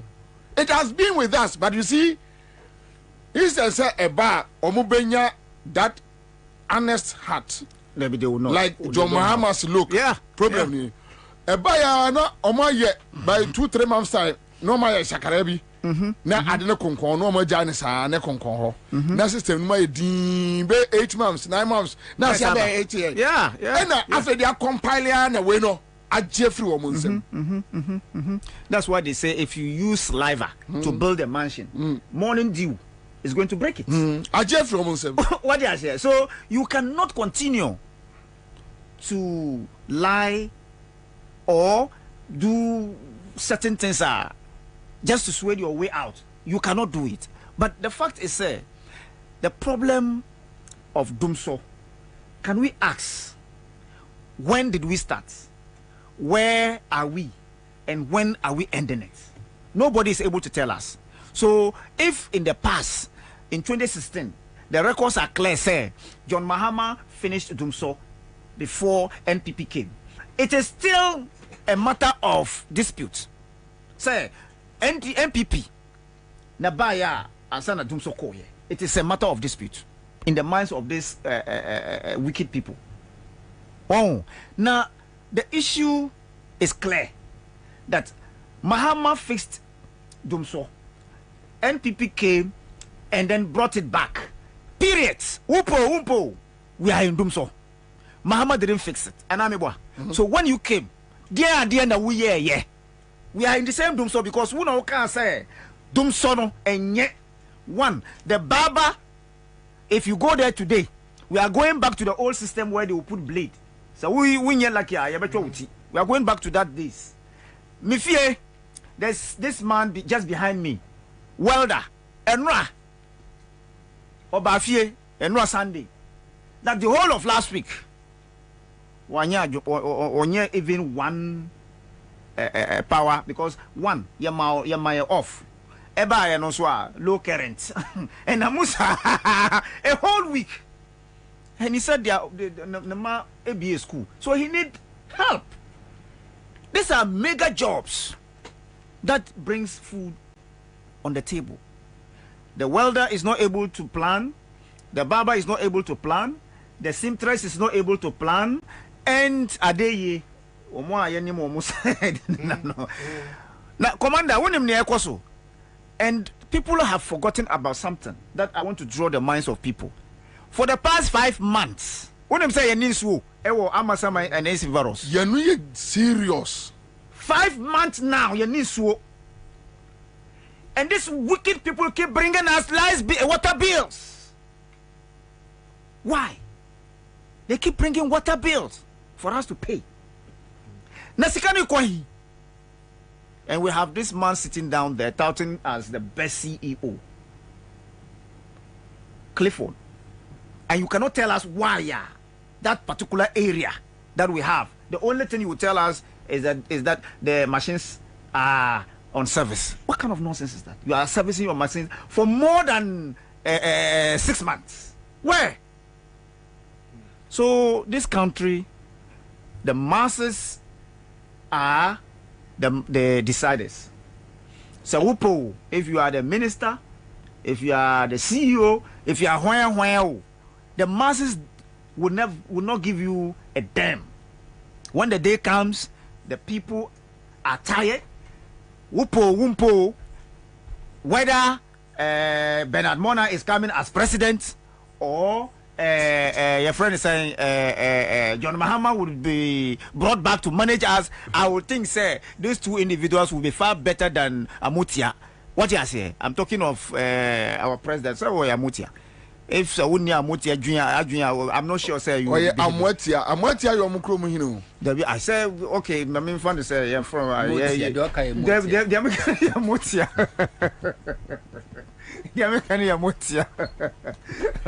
What you say? Because Okra evil minds to man this country. Your friend King Kong from King Kong, King of Kings. We are where? From King Kong to King of Kings. I haven't seen a president stooping that low to the extent of calling for greetings. Hey! Is that how we do it?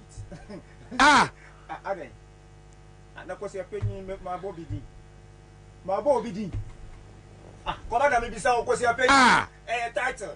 And I obey. I don't know, Jaisa. Title and I obey. Jaisa.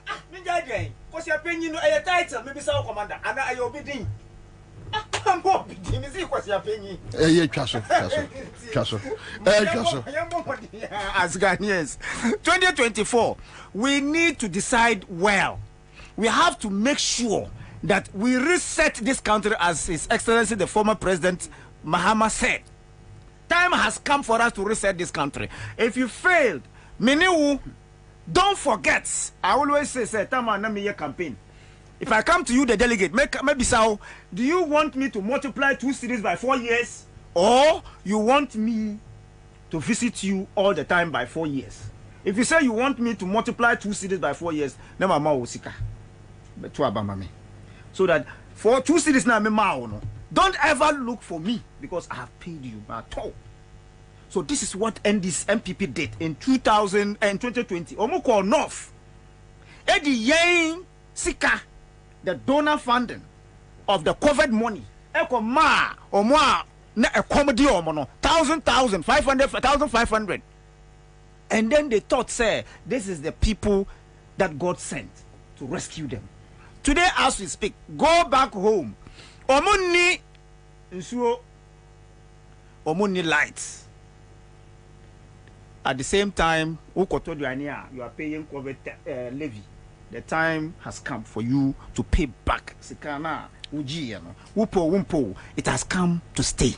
So let's look let's plan and how we can rescue this country and reset it so that together many will still go back to where dollar was 3 cedis to 50%. Can we go back? Yeah, we can. Why not? What is it that we cannot make it possible? Tell me. Anyway, it is possible to have a criminal as a president, so it is possible. You understand? So these are some of the things we have to look at as learned people.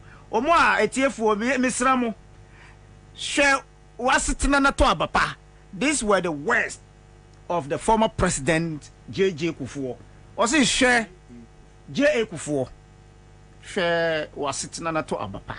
If it is good for you, I won't lie to you. If today Nana Akufo-Addo is taking good care of me,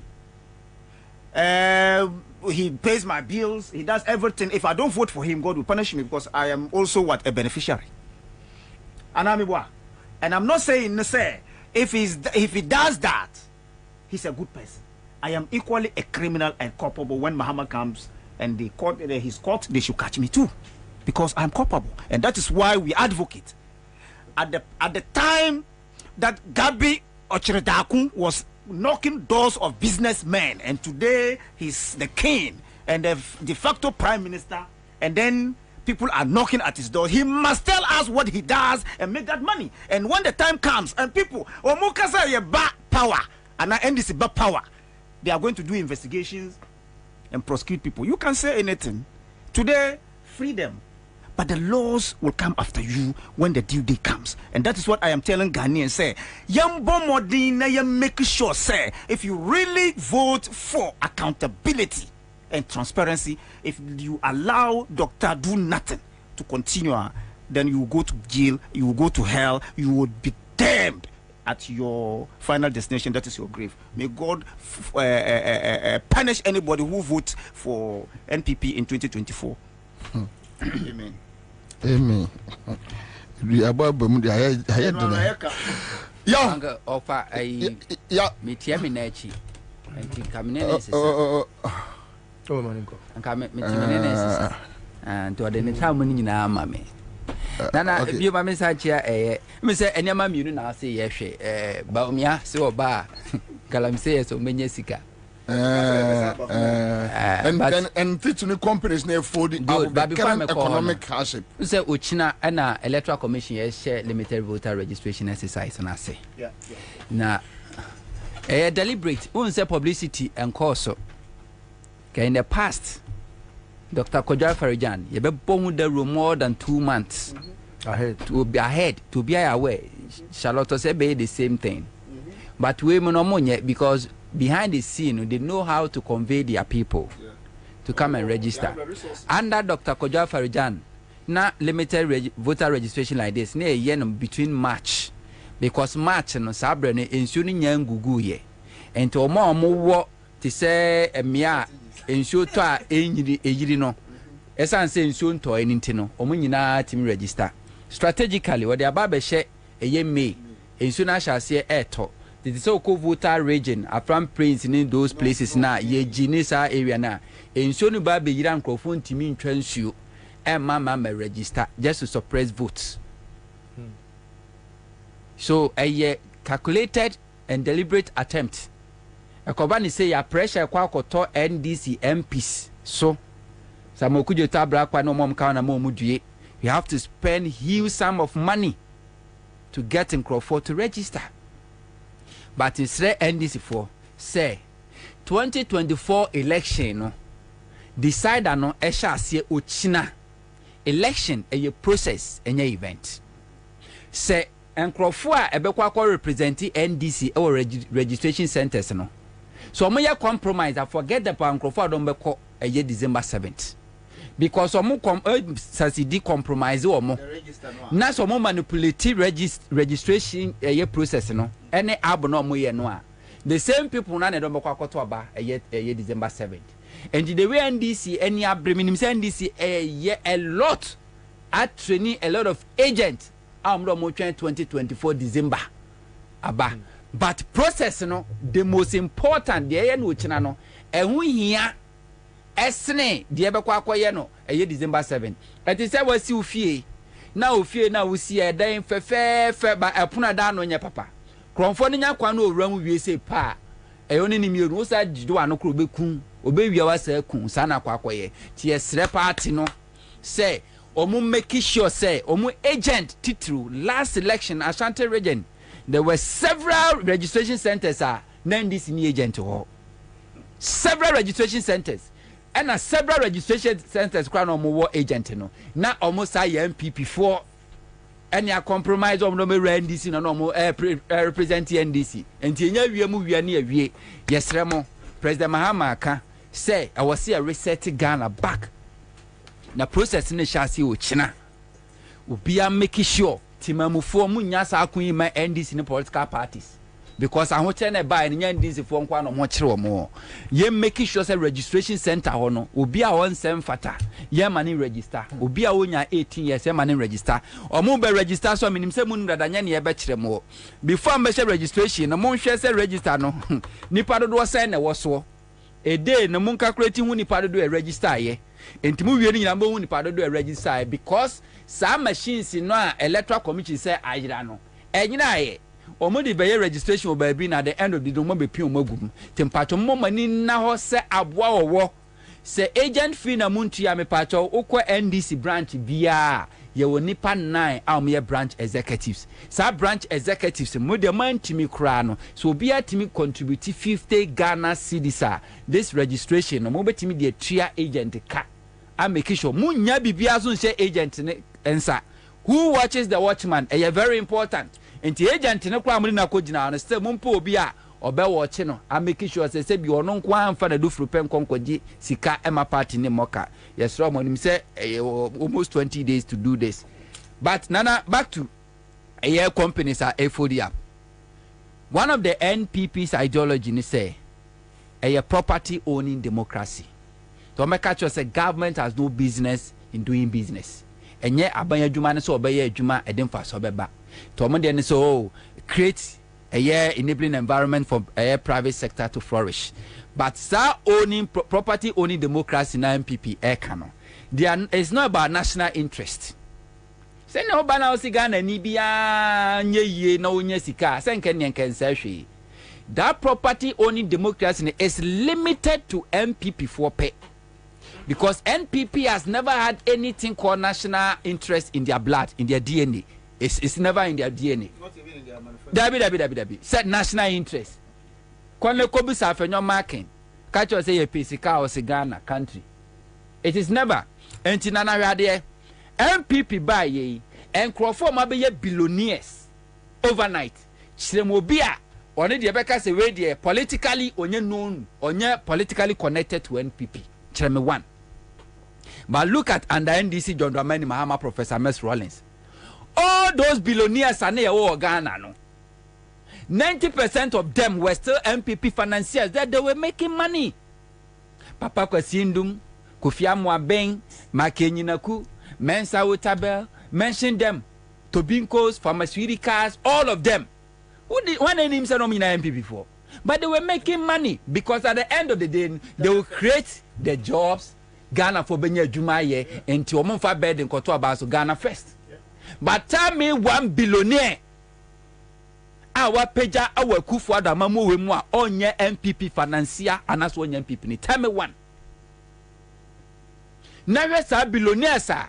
A Kufu Adubai, what collapse woman for the past 6-7 years, go 8 years, and what collapse woman. Sure, or baby, I shall say free. Papa Kwasindu Mushasie. Uko fani business will be na or registered in the NDC. And they grow ya. Show Okofa Obiti said Dr. Kwabena Dufo registered in businesses under NDC. A Kufuado and DBB man within a year. Kofo Obiti Sama Kenyinaku, Mensa Wotabemo, all of them Oko Kofia or business when they establish their business, their banks. Who track it, Tracy Kwa, Bonsa Shase and NDC. NDC didn't collapse them. Including a can you say bank, data bank. Because you know, sir, Omoye, but the Kufu Adubai happened. What collapses our business in and then you were billionaires in this country. We don't even know what they do. Yes, you don't know what they do. People are building mansions. But we don't even know the business they owe. Like Papa Kwasindum. So oto private jet to crown the NDC. Obianim sa Papa Kwasindum in the business ni. Dufo obianim. Nyinaku obianim. Mensa Wotabe obianim. But then a Kufuado creating artificial billionaires. Say we don't know where baby omuye juma. But omuye billionaires. And all of them are connected to a Kufuado government and MPP kra as a whole. Omuye connected to a Kufuado and in inner cycle Krofoka Krebi. So when you are connected to the family in Kwandia, you are good to go. That's what they're doing. And they don't care. Share all these companies are yabubudi. Nana ye kase ye ka jobs or market ya this global ye ka hwasem. Una mosu ahun krofo obi kura boto a bicycle na ne bag bonnet ko deliver duane within a year ni increase hon mo a create jobs. All of them every Ghana. Why? One, taxes. Abaya okaso obabe move the economy from taxation to production.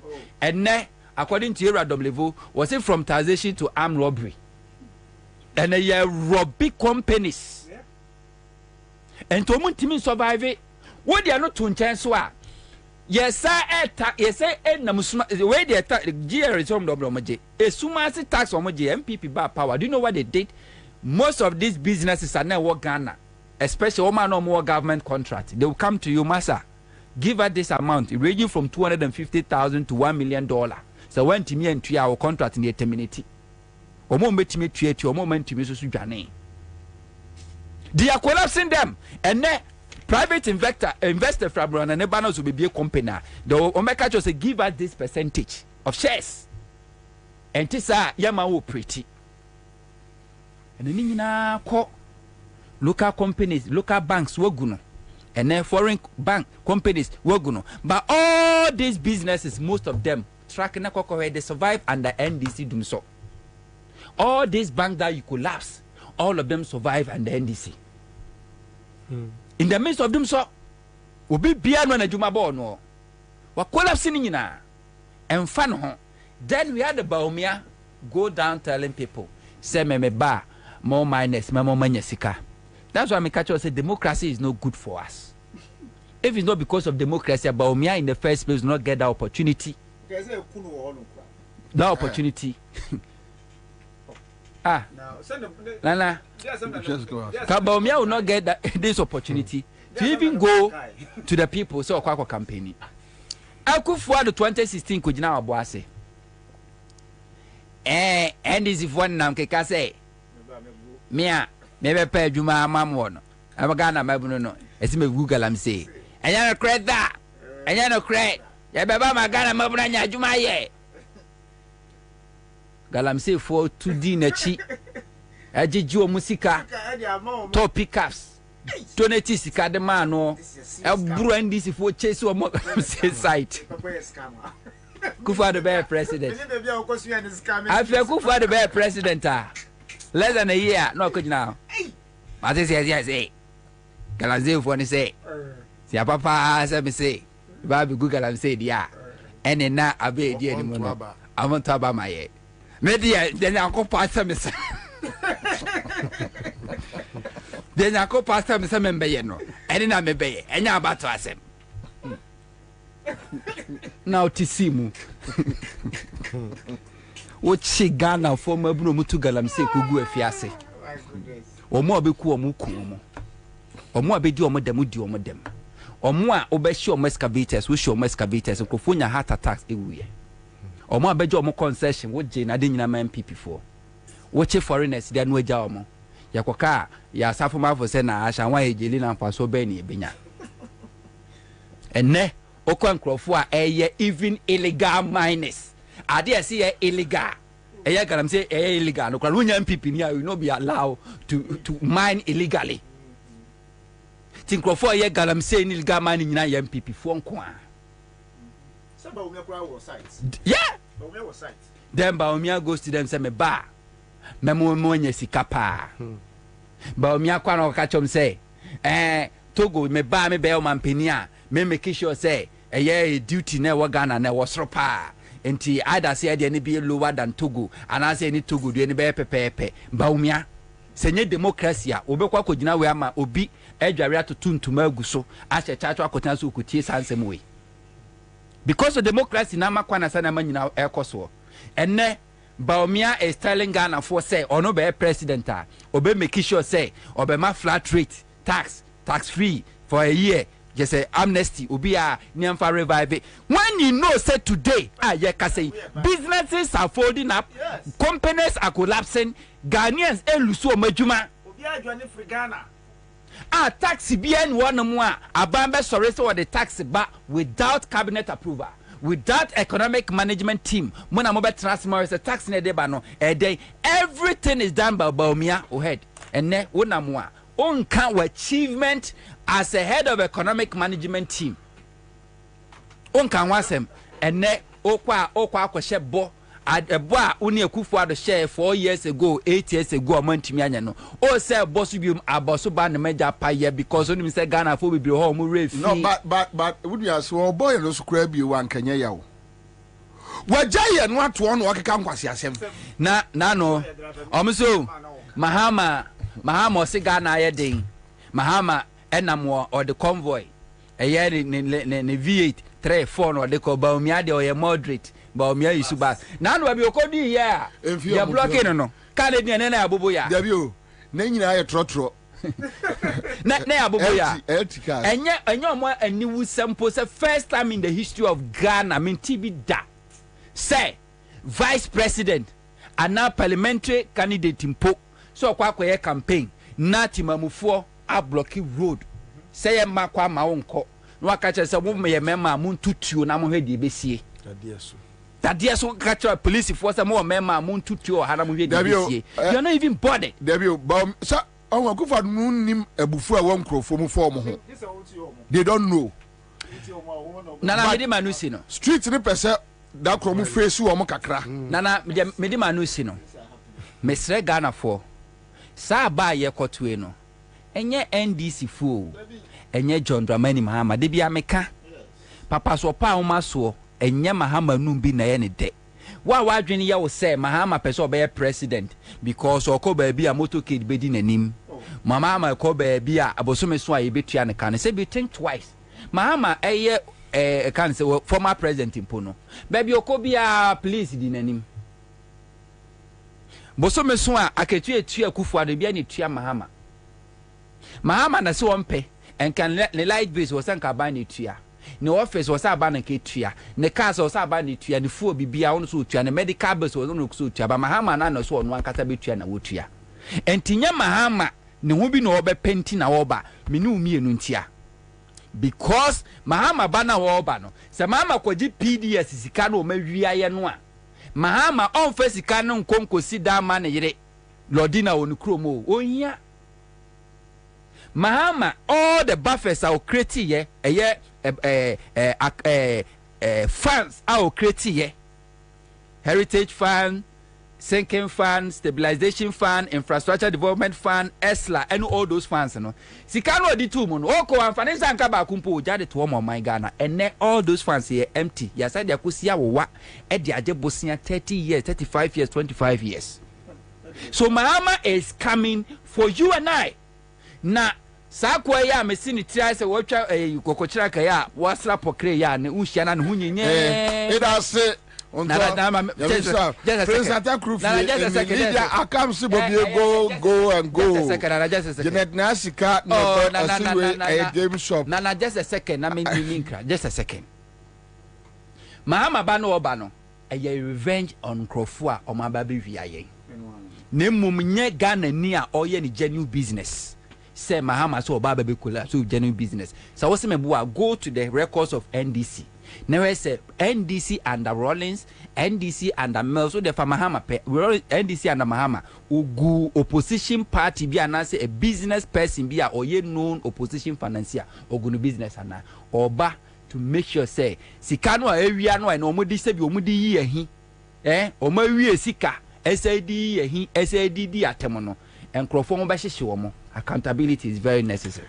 Nana, the hardship that we are confronted with, companies are folding up. For Nante, my main phobium. Na menchi aminiano Montoni Haruna Kwaba. Na Kara Onia, I beyond. Okay. Okay. All right. Okay. Yeah, that's right.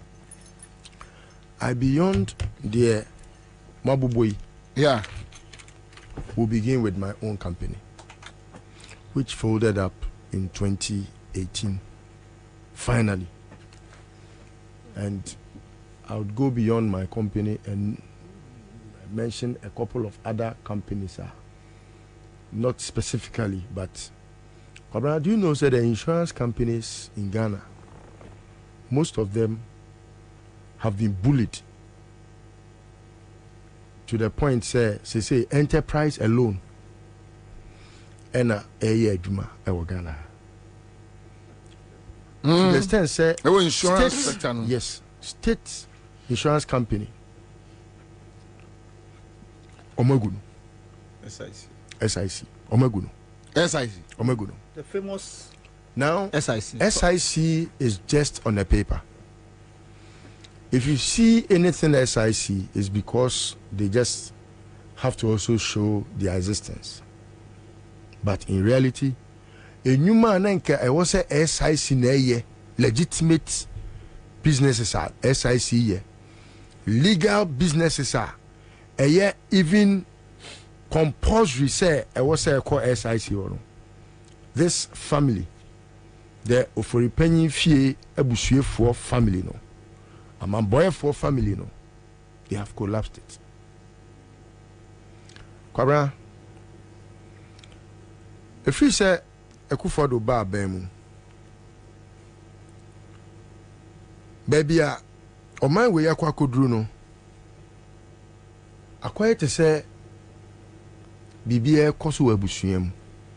Na busua hyehyɛ nneɔma ebi ɛyɛ mason for ebi yɛ your friend is saying contractors, ebi yɛ foreman, ebi a ɔtɔnbidie, obi yɛ watchman, obi yɛ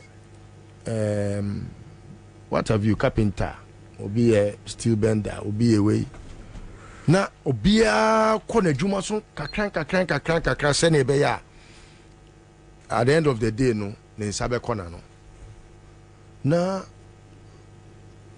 abusuapani bi aba sɛ ɔno no sɛ ɔyɛ carpenter ni a w'adwuma no ɛwɔ sɛ ɔregularize w'adwuma no ɛwɔ ɔno ne ba adwuma mu na wakɔbie carpentry shop sɛ efi na ekure yi sɛ nyɛ ɔno abusuapani ne small click na ɔmo wa ahemfie anaasɛ ɔmo wa abusuafie kakra bi ne mu a eni kwan sɛ obiara ɔyɛ busuani edidie ɛnɛ Ghana ɔman wei adehyeɛ ɔmo nam fam na nkoa a ɔmo yɛ dua bi humire nɛnɛ ɔmo tete apɔnkɔ so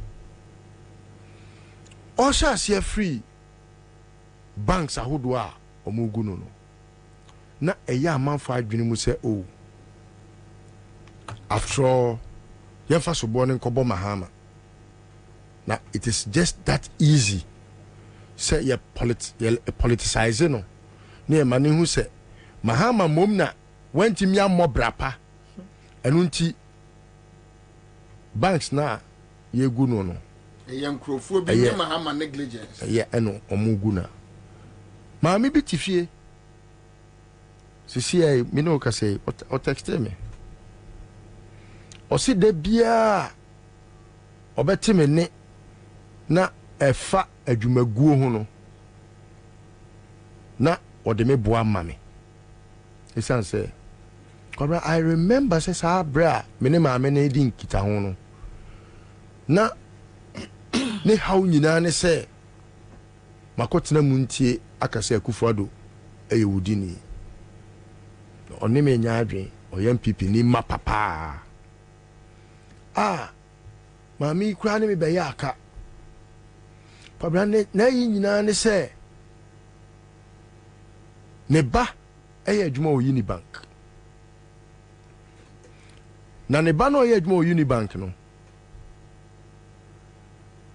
ɔna na ɛyɛ me ne relationship manager kyɛ nam ne ba ne so ɛna ɔka sɛ my mommy wants see you. She talks say you go talk something for somewhere where she see where she won't talk to you. Till one day e konifie na me maame ni ko hia. Nti maame ne me din komo Akufo-Addo ni papa. Na se maame unnim no. E se e ti he o text me. Unim apart from say ne bana oye adwuma o Unibank yeyi na die no ne ba no ne yere no oye adwuma o Beige. Both of them climbed to the managerial levels in banking. Ene maame no ne ba ni wo fie ne ba ne yere na se so wo fie one family o omu yusu Toyota Vets and omu de ye boat any Uber like nti oba besia o drive boat ko sin kwala na no atoa so aye adwuma kopim so be kwa kofa nkwala na ba fie o de ba fie a na be ma na so car the same car nim no omu de apie. Now, this woman, I least expect to say, Obe Fremiam enemy credit in Komo. Before 2020 elections, no, not of Fremi. Say, Mr. Liso, we no one commodity. Now what? To me person can be one of these days. Unya hua. The one here say, Pacho, when you? Oh, ya me number nam say oh pacho we dey me sorry na Kwabena me name am ikot na ase e tentini tietiem for a very long time na me hu ne ba no ena and can pese me ne credit komo ehu de ekoso. So this woman told me the story and already insults and curses on Akufo-Addo. I'm saying, Mommy, don't curse Akufo-Addo. You are rather the curse. No, see how they. I'm saying no. In principle, no. Adi ana wunima de krono. Ne ni kwa se wudi ho adanse. Sa ade ne ye se enye. Me na sabi me yebo mo chichi ya me firi nsu ase abeka che so denchem wawu ama ne yam nyoma nyina pro. Enti nsuo no krampo a wodam no esanse ne bonwuma etimi kum ni penti hwe na ma anom no mo se da bi oh denchem ongu ye abo mo chichi konkonse nyina na odie na odie bibia anye denchem onye boni kra se denchem nye sa ti wo na wo ye no me no ti emoni dua na wakofa jataba be fie jataba yi obenyini abehwewu ye die ya obenyin ye go nyuma ye we Kwabena, it got to a point when MPP phobi were politicizing banka ye gu no they can say enyina boa ejabe hia to mo ene sa boy no me kon the Facebook page I hate to say waji Mahama contract e ka ne nko no na nka enne ne yeto aba o postu John te say there I hate to say John ama obewu consistently. Look, me grandpa me tell radio so here, you know, I hardly go on Facebook to even post John, but look, every blessed morning or John picture be and send the video be no I post to. This is someone who never wanted to hear the name Mahama. So when I hear people talk and make people feel say na Mahama obeye den na Mahama and kamu di nipa foforo baya, look, I feel that maybe a cow self phone kwa na nke akofa de ono betimi no na so timi phone timi John Mahama no aworo ne car wa fa na beti. Kwabena, there is also another industry. Ansah na Mahama ebe free abamu. Kwabena, omo na omo ton pure water keke, pure water Kwabena. Na ya dia ensuo enye they say obi be establish that company no, the business no. Kwabena, most of them have folded up. Omo no mo ye ensuo say pure water. Most of them have folded up because rubber ye de ensuo no. Kwabena, say yebi DBS or yebi Dambo yebi o man will be Okumase yes ne ho na ye koje rubber na ya print label na gu so no e okoto ne wo ho okwa na wa hye bia onye 1 row man onye 2 rows onye say Kwabena, I got to a point fanisa ade na 100 cedis now to koya ebia unim se obenya onfa so tetefu ani we nyina frame workers car utua workers car. Now this is how companies folded up. The water company plastic now they co print ya print now they kwa akotwa nsuo no sachet water no ne buo no because of same factors, electricity buo, workers salary, rubber no say ye rubber no kra wo Ghana ha machines now they yes annual no okra inti no the cost of dollar na e cost no inti ema afi rubber ne bo be ye den eti wo hwe a kane no na the quality of rubber ye di ensuo gumu no na e den chen ene de no aye bete because e was what so na aye lighter na che se ko betimi de aye 1 roll a se say 1 roll no nsudodo ebetwa no kane no say ketwa 100 a and there was say twa ebi a 200 because what rubber ne thickness so ama na ye lighter nti ene se oto nsuo ne se esiwa wo se enche na enu eliki because rubber na emre na seal na ade na edi seal no eyeja teja ne hia no a na atwa rubber no na akate no ansa na abeto ba bi ama enti no ade no thickness na ye less ni nti no ema nsuo no I say eno ansuo se eno efa ehwehwe ne kwan enti wo se nsuo siwa na eliki because rubber ne thickness na ba form rubber ne bo na yedin electricity a wo de betwa nsuo no ne bo ayedin so kura de dum so asa kan mo ebio workers are be form wan kan nsuo no a nsuo na wo bu agumu no kura de se wo de fa ne se ebi e borehole ebi e wei na eno crampo no ne reverse osmosis a wo di betreat nsuo no ansa ne nsuo na ye krogen a onim se betimi anom no reverse osmosis se okobusa ne bo ontimi nto eno so eframo no ne na eba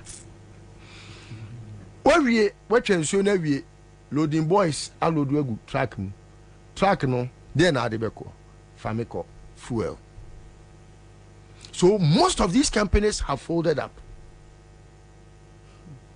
ye free hokakra Kwabena onia emobo enye bete on say kane no na ye wo companies a omutimi fintech companies ebi wo ha bosiabo kitinkite you know I was just about mentioning somebody but I can't use him for example companies that are folded up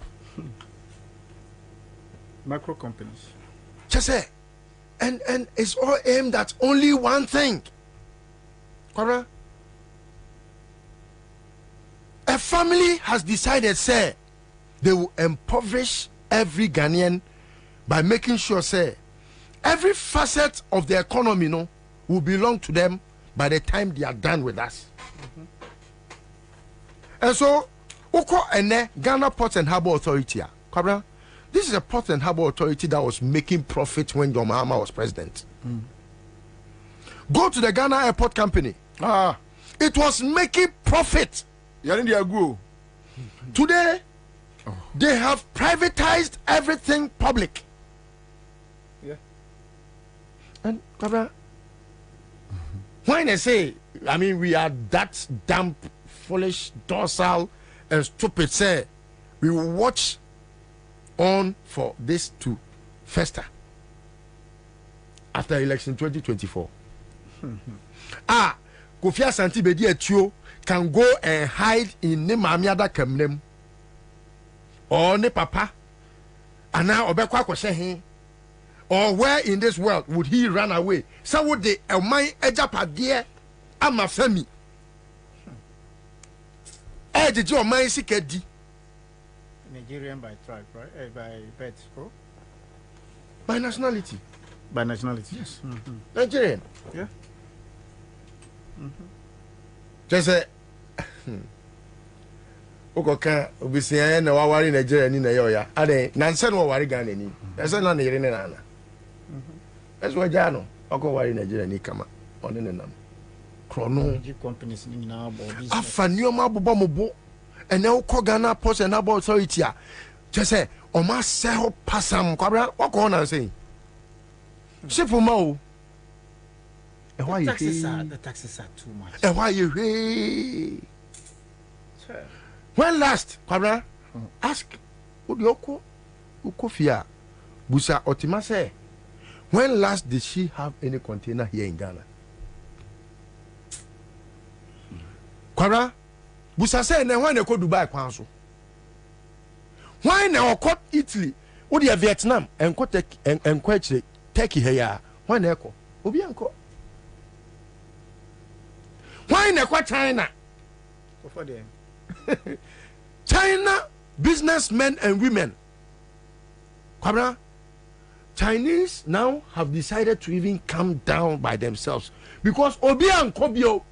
But that's what I was telling you, say.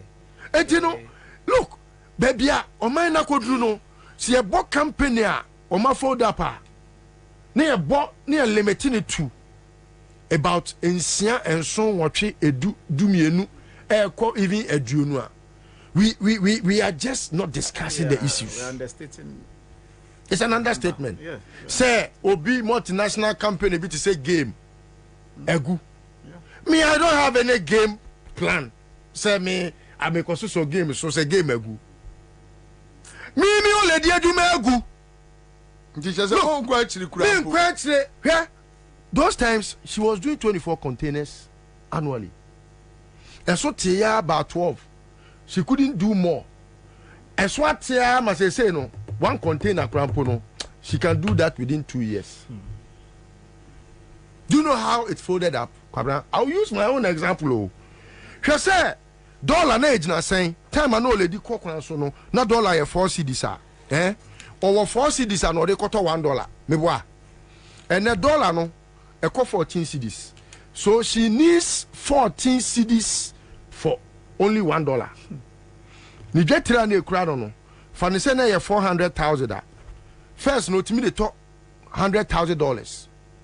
So say how much do you need to get $100,000? You need 1.4 million Ghana cedis. 1.4 million Ghana cedis for $100,000. So how would a business thrive? Yeah, ajregaje mama ya pole ajregaje. Yeah, ajregaje mama ya pole ajregaje. Open it to us. Oh, so we don't have to. I to say, we are not much of inward-looking people when it comes to business. Look at how we are fast to want to say a multinational company has folded up and it's news. Why don't we do the introspection, the inward-looking? Bidiye run now or fear in China. No. When did you check whether the bidiye run na juma na ekoswana? Kwabena, ene ema na kane omukeka omomore so. How often do you see that come? Buso omo se ne boy esan. Wanzam ni na o trechre boreso. Trechre boreso na ne boy esan. Ene ne boy esan. How much was Kenke? And then Kenke seller no was it one ton mekona na juma no ontimi kran twaso nya juma. How many people can go and buy Kenke? No what me asa to meko. How does her business thrive? So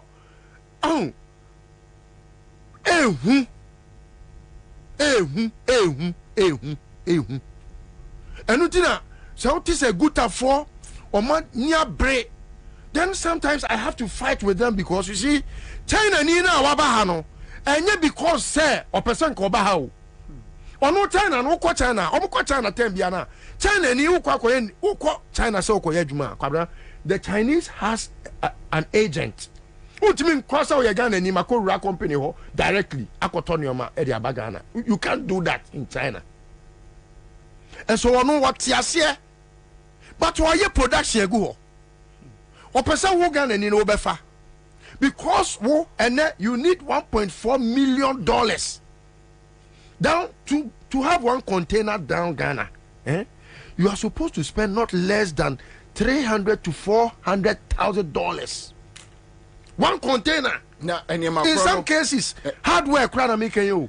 Fanny say be cry ebi awya mom ton chense o mom ton colorful flask bottle water bottle this annual manual no ne hardware w no the bar what one say we are duty yes ade be bokom etiade na China ni no omma Ghana ha no meje your friend is saying bonded warehouse no what jene kakraka was a son your money free China when what the akogu warehouse ho o ko yi anu watwe duty o yi nyoma na no aba begina kwa ho aton because Ghana businessmen bebre so ya kromfo kambe Bobie din na mejai me de ne ho ache no Ono ton paboa. Ena ono China ni no I manufacture paboa. No dia ma o say beton. Na nyoma na ba bonkum gu container bakum. Ni fagu container bakum. Ti mo ba no maka ni mienu asi ani. No mo nyam paboa left and right me boa. Akwani go ka say container ne ba kwa yira nti paboa left no. Ti nyina yira manaka right. Abra nipa boni ni. Afei China ni etete akwaya na osama ni say fausika wo de fabra mema afofo. No so akobo bank besia. Say waton paboa ni nyina awie. Na China ni na de oye ni say obaga na ha. Kwabra. Ena okohu say paboa na wo say left ni nyina ayira no. Ebugu showcase so left and right. No mo dada no ana mo de ye no. Ti o mo ji ni sika be say container o de container 4 kwa. Sika kwa no mama container 8. Ti de o de be ko bia be double no. Ena o mo di si akwai. Ti akwa no ko ye no. O di scan e kwa akoma no na waji container for Frabagana. O di scan man na no see my friend. The left this batch number, this is the shoe, this is the video in your shop. You are a thief. Put the money, go. If you stay here 1 minute, I'll let police arrest you. China ni brofo. And I can't ni name Rika, ni name Hancho. Or the do Ghana ha afi adane na kasa. Ni money di. Name China ni na wahano. Or waha because your government has failed you, the businessman, and you have refused to talk. When you say they are still in bed with them. No. Bawumia could share a good for no more bomb on Sema Bawumia. Hey, you see, that is why sometimes I refer to that statistics now. It's as if say me did in tem. But Bibinia Jimmy, Bagana near Jimmy Che Bibinibia. Well, be a Timia pay $1 from 4 cities. I mean, you need 1.4 million to get $100,000 that you could get even as easily as possible. You could get $100,000. Na unim de yam nwanwa Ghana ni ho. Unim de yam nwanwa Ghana ni ho. Say Ghana ni ejimia say Ghana ni hu 5,000 Ghana, 10,000 Ghana na dwene nyina asesa. Yes. Meanwhile, no we say ade we anya ade papa. Yes. Che, Kwabena. Hi. Unim de ma me say hu say Ghana. Hi. De Kwabena kan. Hi. Class say we dey say sika na ma no. Hi. Ni refise ote an import-based economy mu. As sika na ye de ama no 5,000 cedis no. O se sako dollar mu a eye just sika kitikiti bi o. Meanwhile that sika no Joma ma wo ho no. Na wutimi di nya $5,000 no. 5,000 cedis no. Na wutimi di nya $1,000 and above. $1,000. Ogo ka say $1,000. Ogo ka say you pay $1,000 ah. O de maje na eduru a metu atia no. O hia 14,000. Yeah. Sure. Yeah, but you know, Kwabena me di si. O sina wa bam stum ko na me do be me di si na catch nyina ye say. Hwe until say e betena se na ye busa ye ho questions. Atimi admit say aban we ye wudi for aban a we should say never again to know. We will be our own enemies. Ebedu baby no. You be thinking say I'm thinking on partisan lines. Me MPP etimi de ya woma tum. Wo be ya MPP ni jimi ni a wo ye ho say ye de ahoma se ohunim e na ba wo mia wei a ono na wo se nka de ahoma se ni hunim na wo twe na se sere koto na nkwase dem no ono de ahoma se ohunim e na wo twe wo te se odwan me.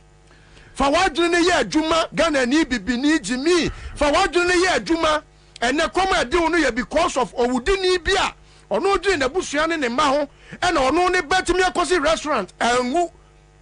Fa wadwene ye adwuma kakra o bibi ni jimi kakra de be mu adi 300 Ghana nti uti Facebook didi matem o maame ene o papa ensusu emma wo nyansa enno so nche wo jimi arun uti ho didi matem o matem me won say nyansa dodo e jimi okasa no commander won say me me kuse nyina hye me 300 Ghana nti papa o ma chere mani nyansa dodo in August last year. signing agreement. Say me be ma Legon. Nemobi from China. The agreement I signed, no say, was about $101,000, like 1.1. I don't know how to put it. Like $1,100,000. So $1.1 million. No, Ghana cedis. Okay. So would the Ghana's into dollars are now 101. There be 101. What do I say? Now, today as we speak, I am not able to retire my invoice because of the dollar differentials. As at the time, the dollar that I entered agreement with Legon was 12 cedis. Was 12 cedis. That was within this government. Yes, I'm talking of this last year, ending of last year. Today, as we speak, +2. +2. Point BB. Now, I am fighting not my interest again. Mempe for so be abium. What the business no and break even. I don't need even. You don't want to break. Me capital. Me capital. I don't want to break even. I'm not talking about Obio. Meka Piso investment. Piso. Me. That's me. I'm not talking about anybody. I'm talking about me. It is say you can't say you may egu.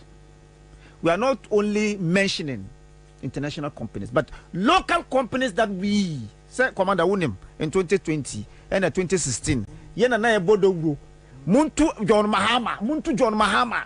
This is somebody who would make Ghana better for us. I was part of it. I was part of it. Hobson is not the only. No, I'm just telling you, sir. I wanted change. So you yourself. Let me pay change. Mass action. Yes, mass action wanted change. Are you getting my point? And nothing I met imagine. Sir, Papa, say I don't want you to be president because I need change. And that's my principle. What I say? So the fact is, say, Ejumegu ewo Ghana ha simple because of one mismanagement. That is it. It's not about. It's not look. Any rocket science for somebody. When you know that it's look, rather TV. That's what I'm just saying. I'm being charitable. Say whatever it takes, you know.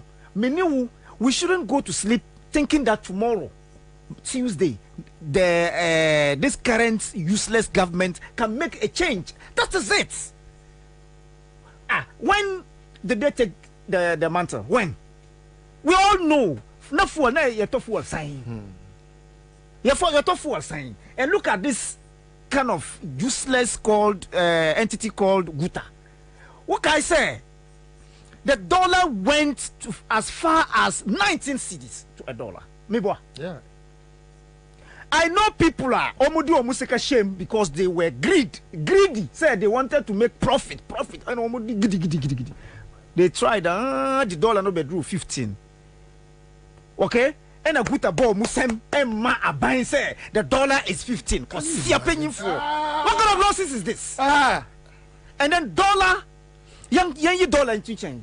The fuel, they said, how much was a gallon to fuel? 7 cedis. NIG, 7 cedis. Let's say, if you want to say 2016, I do 7 cedis. But mobile, in 2017, 7 cedis. See, I saying fuel, no, saying 1 gallon. What of fuel? 100 Ghana. It's not more 1 gallon. Who 1 gallon? 100 Ghana. And then who boy say, Emma way? Say from 19 to 15. That's nonsense. Haruna. What did I say? Thank you so much. It's a country manned and governed by a lot of useless people. We'll come back to it. Live on Accra 100.5 Citizen Show. I'll be back.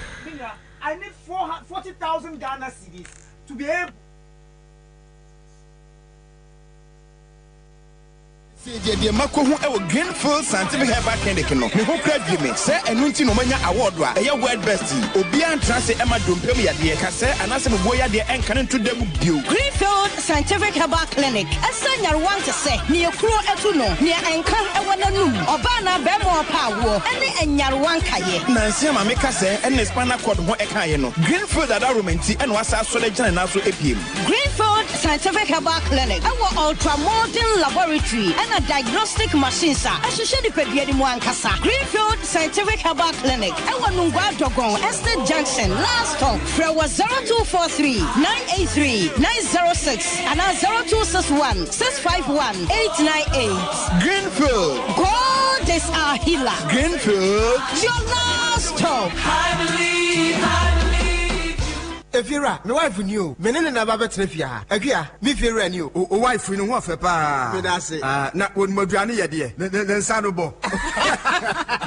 Hwe, Efira, me nsa no bo papa. Ene obetumi atrefia. Efia afo manya tipa tomato mix. E di yes stew e bon kwan a. Jai. Hey, Efira, se wo krom. Wonim tipa tomato mix. Bi di bia ba ware ase wai. Me popo bia moadi bi. Se tipa tomato mix. Se de e ma aduane e special nti. Me namfo marima ade da won yire no da se won fa bi nya aduane. Nyasem kitro. Oba de tipa tomato mix e ye aduane na wa hoho okra bedi bia. Eti wanim body vitamins A, D, E, K egum. Enu ye fortification. Enye no nko a o. What digestible fiber ene lycopene so aka ho. Ama product no aye kama se. Ene yesa. Ebo no so da form. Ebuga na dwaso. Upedodo afre 0203 403 400. Tipa tomato mix. Taste happiness. FDA aji ejede nkra so yatum.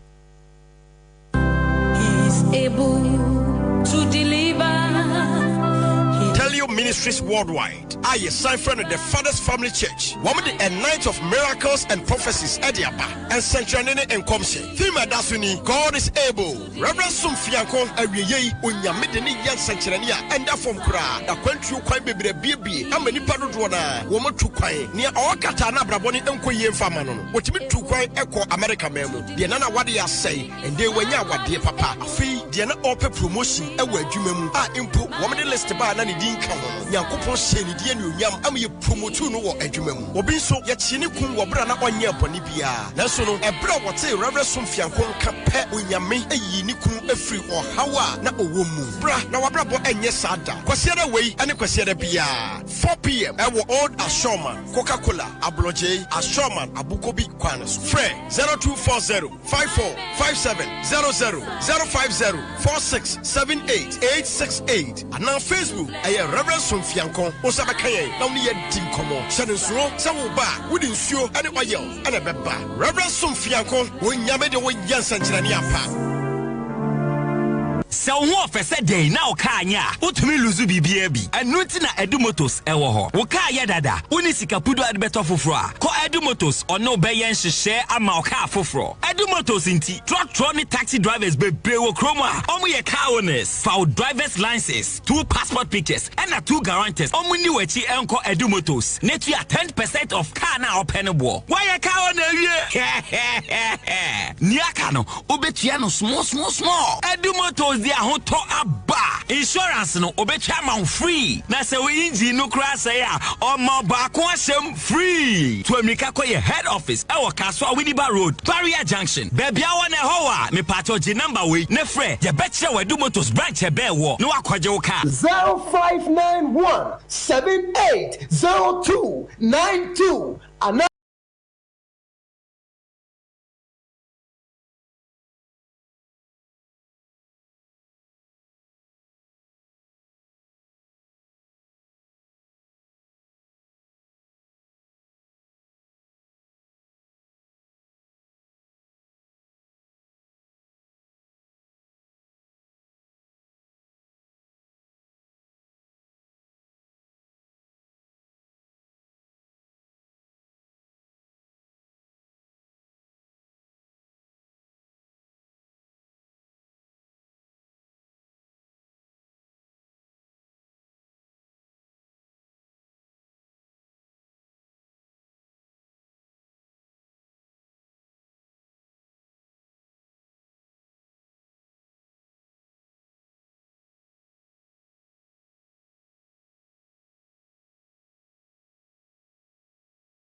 mo asase no so a ye behwe ho ahu se ubenya wo krata a wo de be dache obibi ni a betumi aye ho adwuma Midin the big mama. My bato asase. Me purpose na me saka yi. Asase so da form e wo Nakado company. Asase no fofofo. So woni wusika so pa ye ma obi. Na wo twa kakra. Enti papa na me saka yi. Ti obi amra. O ma de ne die. Obi amra. O ma de ne die. Obi amra. O ma de ne die. Nakado company.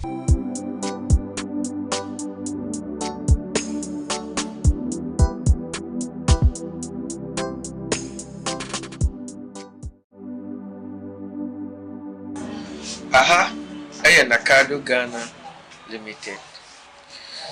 Your work as well, just up hospital. Yeah, you might be in Sassin when you money. Yes, I see dying. Yes, also yes, surveying. Nature in Sassin Crata.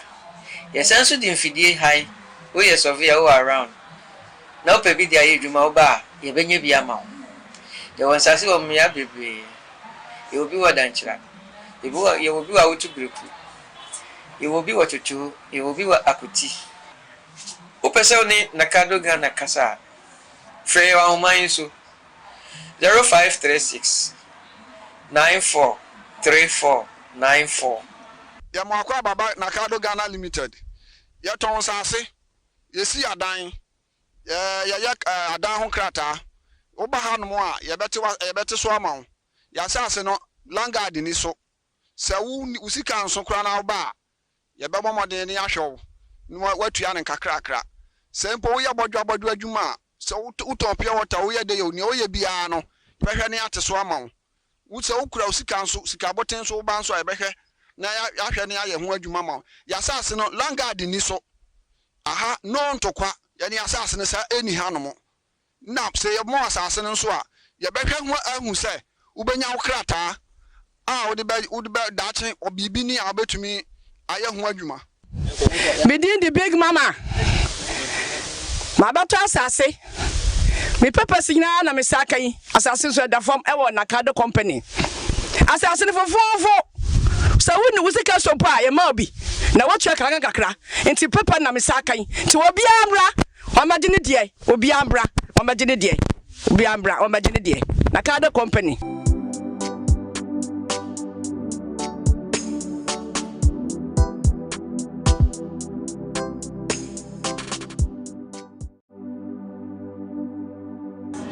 Aha, I Nakado Ghana Limited. Your work as well, just up hospital. Yeah, you might be in Sassin when you money. Yes, I see dying. Yes, also yes, surveying. Nature in Sassin Crata. Yes, also the infidel high. Oh, yes, survey all around. Now, baby, the age you bar, you been you be a mount. There was Sassi of me, baby. You will be what danger. You will be out to group. You will be what you do, you will be what akuti. Upesoni Nakado Ghana Kasa. Frey wa umainsu 0536 943494. Ya mwakwa baba Nakado Ghana Limited. Ya ton sase. Yesi adan. Ya adan ho krata. Oba hanu mo a ye beti so ama. Ya sase no langard ni so. Se usika nso kra na oba ye be bomode ni ahwew ni watua ne kakrakra se mpo wo ye bodwa adwuma se uton pia wota wo ye de yo ni wo ye bia no behwe ne ate so ama wo se ukura usika nso sika boten so ba nso behwe na ya hwe ne aye ho adwuma ma ya sase no langard ni so aha no ntokwa ye ne asase ne sa eni hanom na se ye mo asase ne nso a ye behwe ho ahu se ubenya wo krata would be dache or bibini abetumi aye ho adwuma. Midin the big mama. My bato asase. Me purpose na me saka yi. Asase so da form e wo Nakado company. Asase no fofofo. So woni wusika so pa ye ma obi. Na wo twa kakra. Enti papa na me saka yi. Ti obi amra. O ma de ne die. Obi amra. O ma de ne die. Obi amra. O ma de ne die. Nakado company.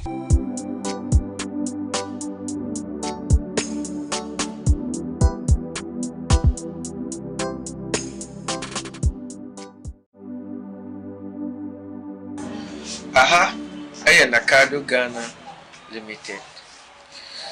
Yɛwɔ Kaswa Jestap Hospital. Yɛyɛ adwuma yɛdi yɛ nsase ho adwuma na yɛdi. Yɛsan si dan. Yɛsan so yɛ surveying. Mekyerɛ nsase so nkrataa. Yɛsan so di mfidie han. Woyɛ surveyor wo around. Na wopɛ bi de ayɛ adwuma wo ba a yɛbɛnya bi ama wo. Yɛwɔ nsase wɔ mmea bebree. Yɛwɔ bi wɔ Dankyera. Yɛwɔ bi wɔ Awotu Breku. Yɛwɔ bi wɔ Twotwo. Yɛwɔ bi wɔ Akuti. Wopɛ sɛ wo ne Nakado Ghana kasa a frɛ yɛwɔ ahoma yi so 0536 943494. Yamwakwa baba Nakado Ghana Limited. Yɛtɔn sase. Yɛsi adan. Yɛyɛ adan ho krata. Woba ha no a yɛbɛte so ama wo. Yɛasase no langard ni so. Sɛ wo sika nso kra na woba a yɛbɛbɔ mmɔden ne ahwɛ wo. No watua ne kakrakra. Sɛ mpo woyɛ bɔdwa adwuma a sɛ wotɔn pia water woyɛ de yɛ ne woyɛ biara no yɛbɛhwɛ ne ate so ama wo. Wo sɛ wokura sika nso sika boten so woba nso a yɛbɛhwɛ na yɛahwɛ ne ayɛ ho adwuma ma wo. Yɛasase no langard ni so. Aha no ntokwa yɛne asase no sɛ ɛni ha no mo. Na sɛ yɛbɔ asase no nso a yɛbɛhwɛ ho ahu sɛ wobɛnya wo krataa a wode bɛ daakye obibi ni a wobɛtumi ayɛ ho adwuma. Midin the big mama. Mabato asase. Me purpose nyina na me saka yi. Asase so da form e wo Nakado company. Asase no fofofo. So woni wusika sopo a ye ma obi. Na wo twa kakra. Enti papa na me saka yi. Ti obi ambra. Wamagye ne die. Obi ambra. Wamagye ne die. Obi ambra. Wamagye ne die. Nakado company.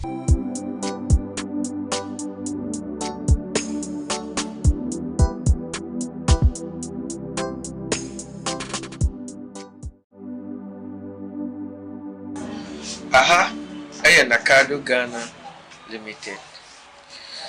Yɛwɔ Kaswa Jestap Hospital. Yɛyɛ adwuma yɛdi yɛ nsase ho adwuma na yɛdi. Yɛsan si dan. Yɛsan so yɛ surveying. Mekyerɛ nsase so nkrataa. Yɛsan so di mfidie han. Woyɛ surveyor wo around.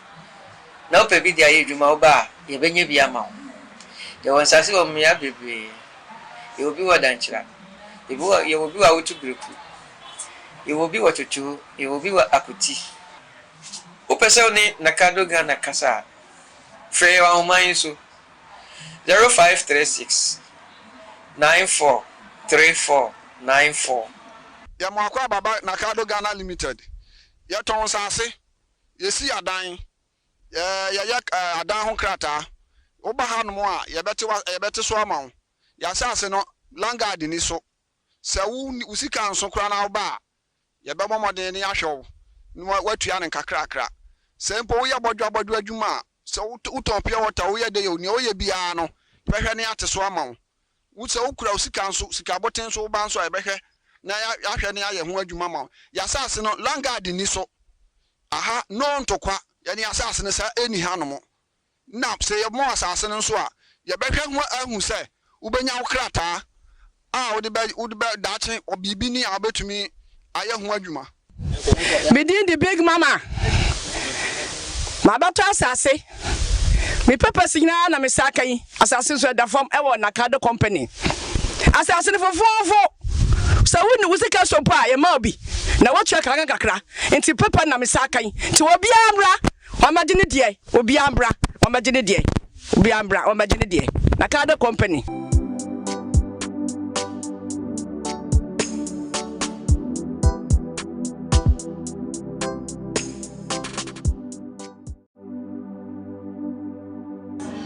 Aha, ɛyɛ Nakado Ghana Limited. Yɛwɔ Kaswa Jestap Hospital. Yɛyɛ adwuma yɛdi yɛ nsase ho adwuma na yɛdi. Yɛsan si dan. Yɛsan so yɛ surveying. Mekyerɛ nsase so nkrataa. Yɛsan so di mfidie han. Woyɛ surveyor wo around. Na wopɛ bi de ayɛ adwuma wo ba a yɛbɛnya bi ama wo. Yɛwɔ nsase wɔ mmea bebree. Yɛwɔ bi wɔ Dankyera. Yɛwɔ bi wɔ Awotu Breku. Yɛwɔ bi wɔ Twotwo. Yɛwɔ bi wɔ Akuti. Wopɛ sɛ wo ne Nakado Ghana kasa a frɛ yɛwɔ ahoma yi so 0536 94 3494. Yamakwa baba Nakado Ghana Limited. Yaton sase. Yesi adan. Yayak adan ho krata. Oba ha no a yebete so ama. Yasase no langard ni so. Se wo usika nso kra na oba. Yebebo moden ni ahwew. No watua ne kakrakra. Se mpo wo yabodwa adwuma. Se uton pia water wo ye de yo ni wo ye bia no. Behwe ne ate so ama. Wo se ukura usika nso sika boten so ba nso ebehwe na ya ne aye ho adwuma ma ya asase no langard ni so aha no ntokwa ya ne asase ne sa eni hanom na se ye mo asase no so a ye behwe ho ahu se ubenya wokrata a wo de ba dache obibi ni abetumi aye ho adwuma Medin the big mama Mabato asase me papa signa na me saka yi asase so da form e wo Nakado company asase ne fofofo so woni wusika so pa ye ma obi na watwa kakra enti papa na me saka yi ti obi amra o ma de ne die obi amra o ma de ne die obi amra o ma de ne die Nakado company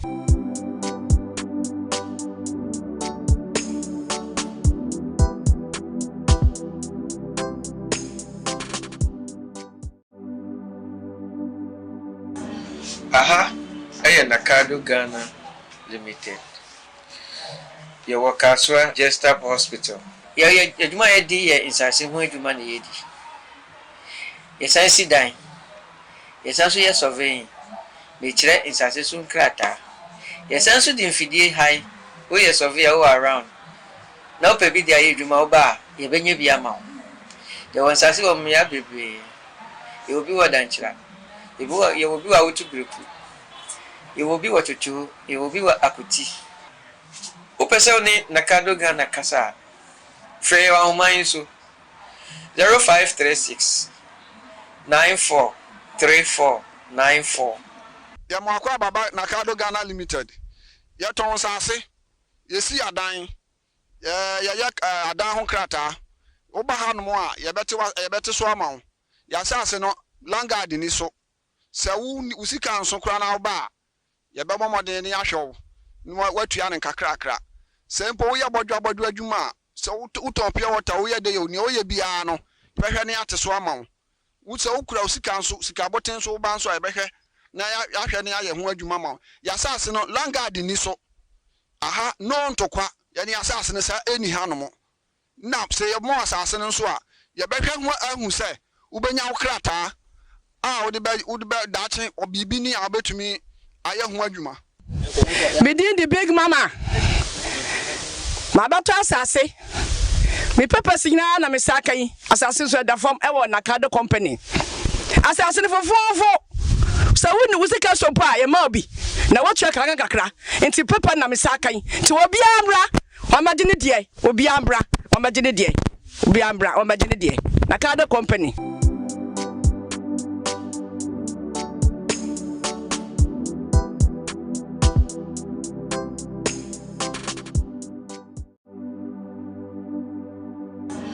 Aha, Nakado Ghana Limited.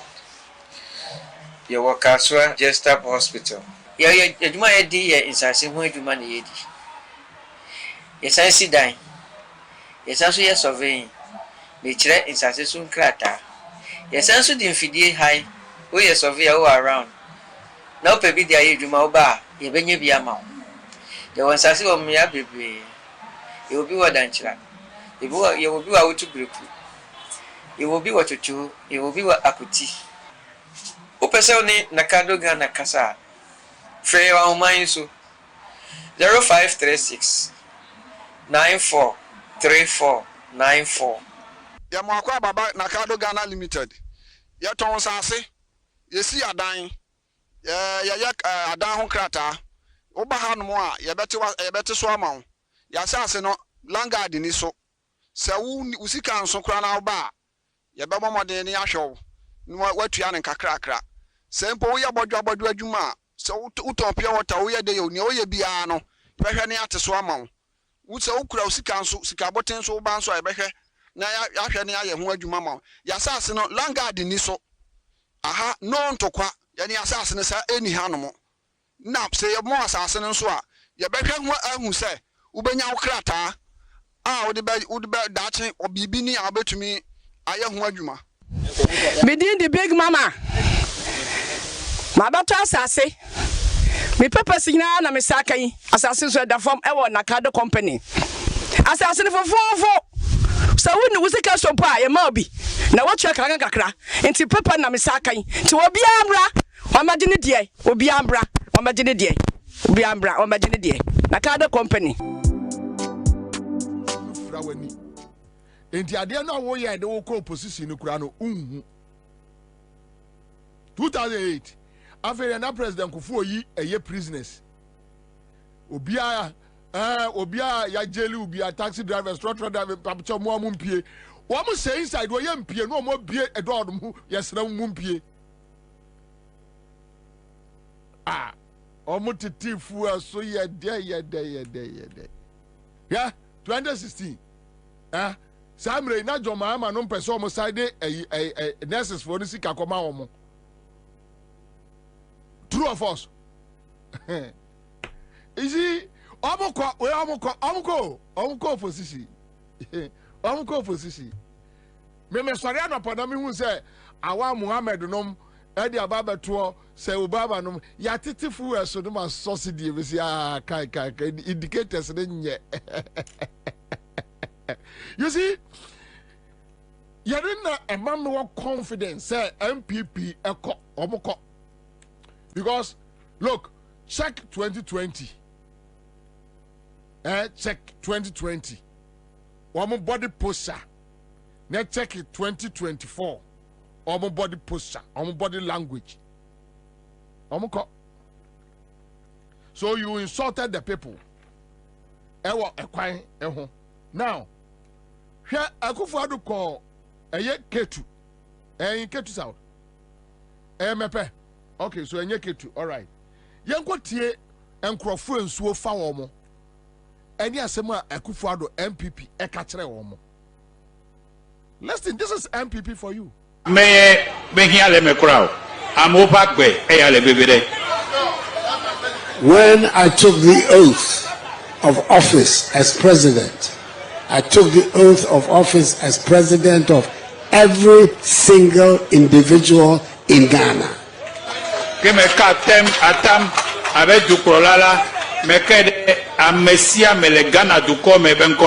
Of all peoples in Ghana, all districts. And whether they voted for me or not, once I have taken the oath, I am the president of all the people. So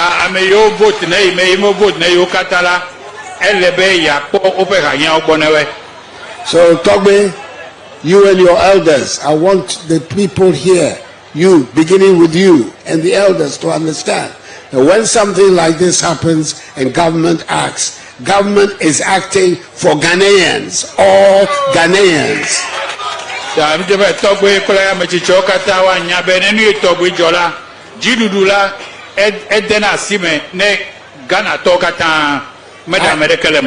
I came here because Ghanaians are having difficulties and are suffering. And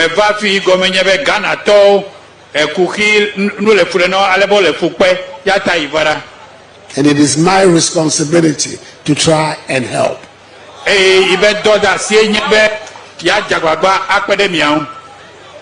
Because if it's a question of counting who votes for me and who doesn't vote for me, I shouldn't be here because you don't vote for me.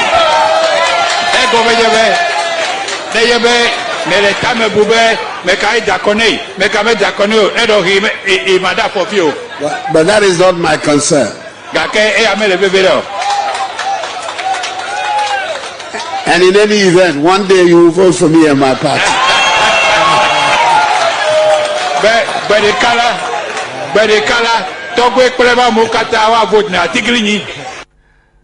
MPP, you said this to taxpayer contributors. And you see can now the ABBI or my way. Nobody needs your money. Me Bobie Akufo-Addo 1 cedi. I don't need it. Ni one city, even 50 pesos, penny.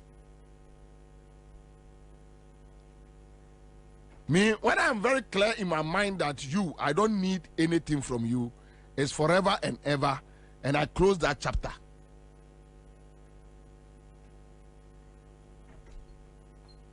And this guy went to Mepe to insult them.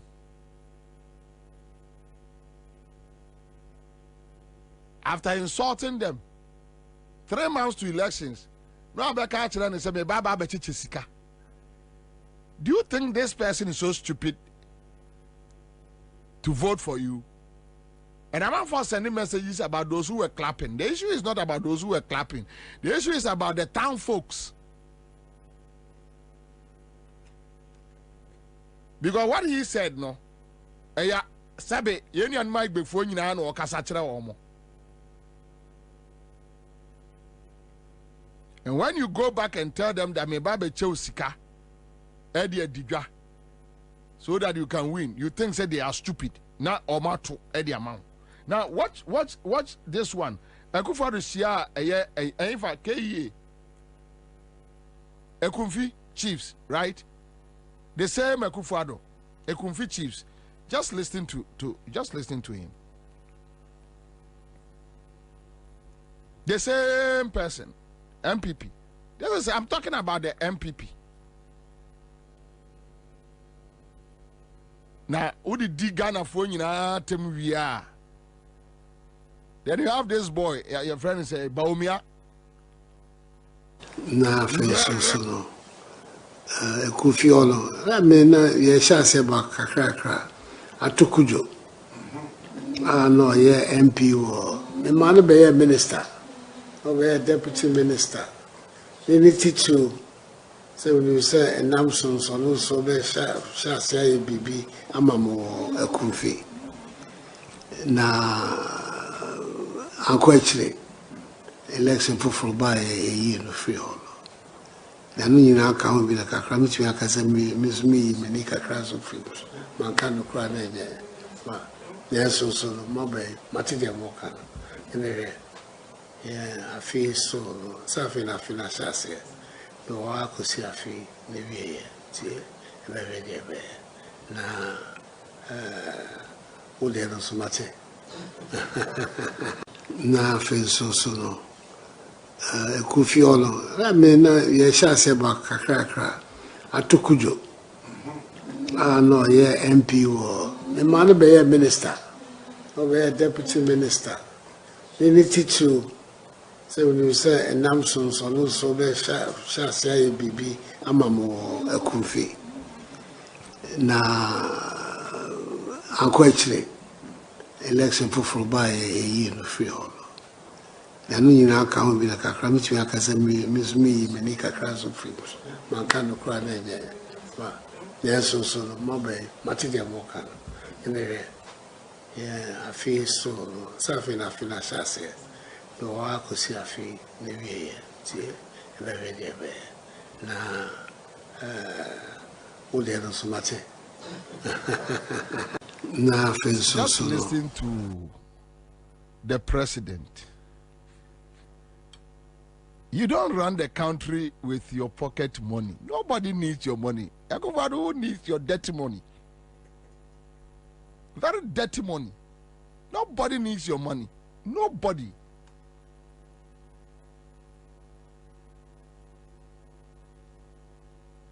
Into a young puntunuma we kumfi. Omo to abatia as atukuju se hwan enti ne buafu e ma development oye no no o decide say we jai onye 3 months to election. Then you take a roller to the Kumfi people, to the Fantis Central Region. Say me baba be twamo akwa enti monto ababa me. You think the Fantis are so stupid? Kwame MPP for you say the Fantis are so stupid. Say ya to abet ya ne candidate inti e ma oyi nani free ho. As if say somebody is begging him to use ne pocket money Akufo-Addo here need to sell. What do you have? You have nothing. Absolutely nothing. And here for Gabi used to come to Asempa FM. We share shirt color, fine, ne hu fine no de bao. He used to come on my show on Asempa FM. Some of us, we know you guys too well. Too well. Too well.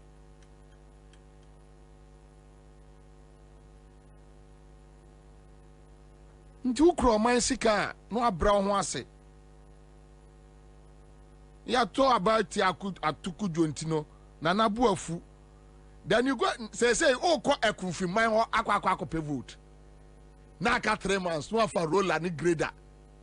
Na de ko ekunfi man. Let NDC take this tape to a Kumfi. Now, MPP for you know say Omubenya 1 vote kura or her.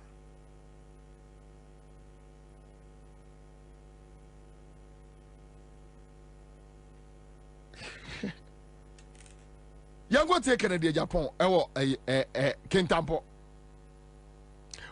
You see, that mindset.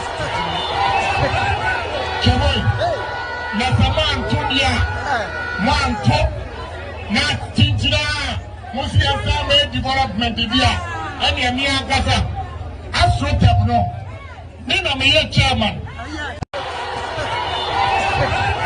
Keboy na saman tudia mwanto na tinjira musia family development dia ani amia gasa asrotep no ni na me chairman Ghana gas metimi amia ya mamo so me nyadia exactly bia monto mo be jim yo me won wiase nyina so monto aba entime famma enga bia me famma that is the law controller general when you answer ya maw migration director general when you answer e bia biem ani abi mawa when you answer I say can create ya when you want and you see you no need Sami, let the other slap here, the young man who we are also.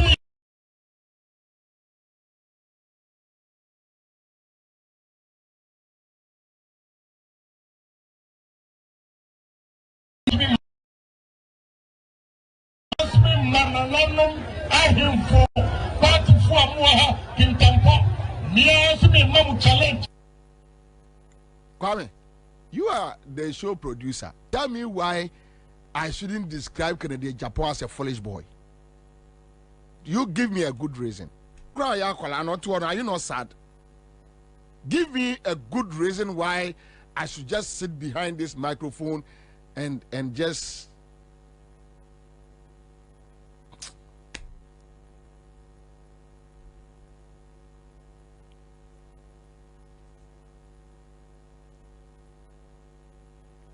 sometimes you are torn between two issues, whether like masho no cry na oba person even we abeka and now because you see, the more you talk about the issue and you analyze it in your mind. Canadian Japan, Jimmy way. This foolish boy Canadian Japan. Look, this foolish boy. Ghana gas. Atamios AC Ghana gas, you guys were all over the place insulting him. Atamios Yarefo, Mr. Doolittle, lame duck president, armchair president. Phase 2, Kwame, phase 2, Ghana gas, Esiwa, they haven't been able to do it. 8 years. Atamios John Mahama, Omu Yusu, just 3 years. With the help of Honorable Emmanuel Bois.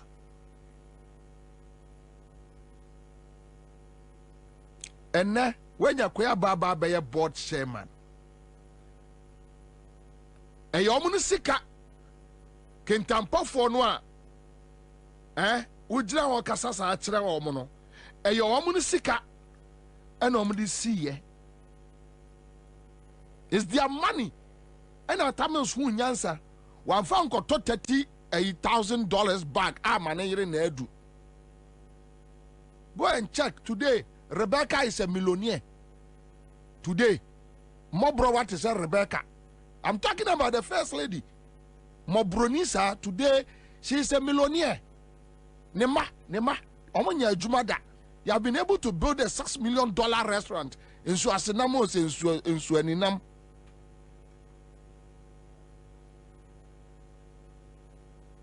A selfless man like Ataman, very selfless. All see dining, all see Ghana gas, no mood dinner them. You insulted him. A radia wa domo board chairman. Or say, oh, Mama Omo, immigration director. Now, me pacho, say we immigration director, ewo krobi obi free asante mampo. Ne yini say immigration director. Ne kromo fo nyina ye. Ne kromo development about. No obi adan ya penti. No acquiring nyina ye. Look at this. The same thing na Kufuor Kwajilo Tumfu animu kwa ye. Ogo ka say nipa MPP ni ajimia. Omusi bobi e didi atem. And yesterday MPP peni bi frame kwamna yesrewa asam no ya na de wo ka no e no kre, but you insult us too much. And I'm say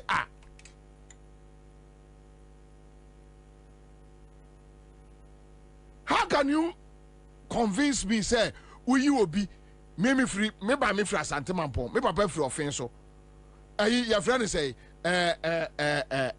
kandapa o free offense so me papa free offense so offense for nyina ye. So you appoint somebody from an area B and you want the people to worship you. Why? AstroTurf. Na me grade me baba kase na me kase nkakere de Japan me kase you see school die ma mo ani anso you see hospital ma mo ani anso. Yes, these are enema affect your man for the lives. Immigration director ma mo ani anso yi there position ma mo ani anso entino me ye board chairman me maye ma me ye AstroTurf no Ghana Gasika near day, me my mama ye. How Jesus Christ. Look, hey, Ghana ni very timid. Canada, Japan, Mali, even Mali here, Cote d'Ivoire here, me do ya me on coffee. There is no Ivorian minister, there is no Burkinabe minister, and as an appointee. Francophone countries, even Togo here, you won't go home that day. One but 2 tier free so. Then you had the MPP guys standing there, and well, I don't know, African Tampo Kromo, Wajimi, this foolish boy, Canada Japan, Ofru, Okon Kromasing. This person is denying you development, and you are clapping for the person. Hey! This foolish boy, Canada Japan, is denying you a development. Now, oh, bon, mano, how? How?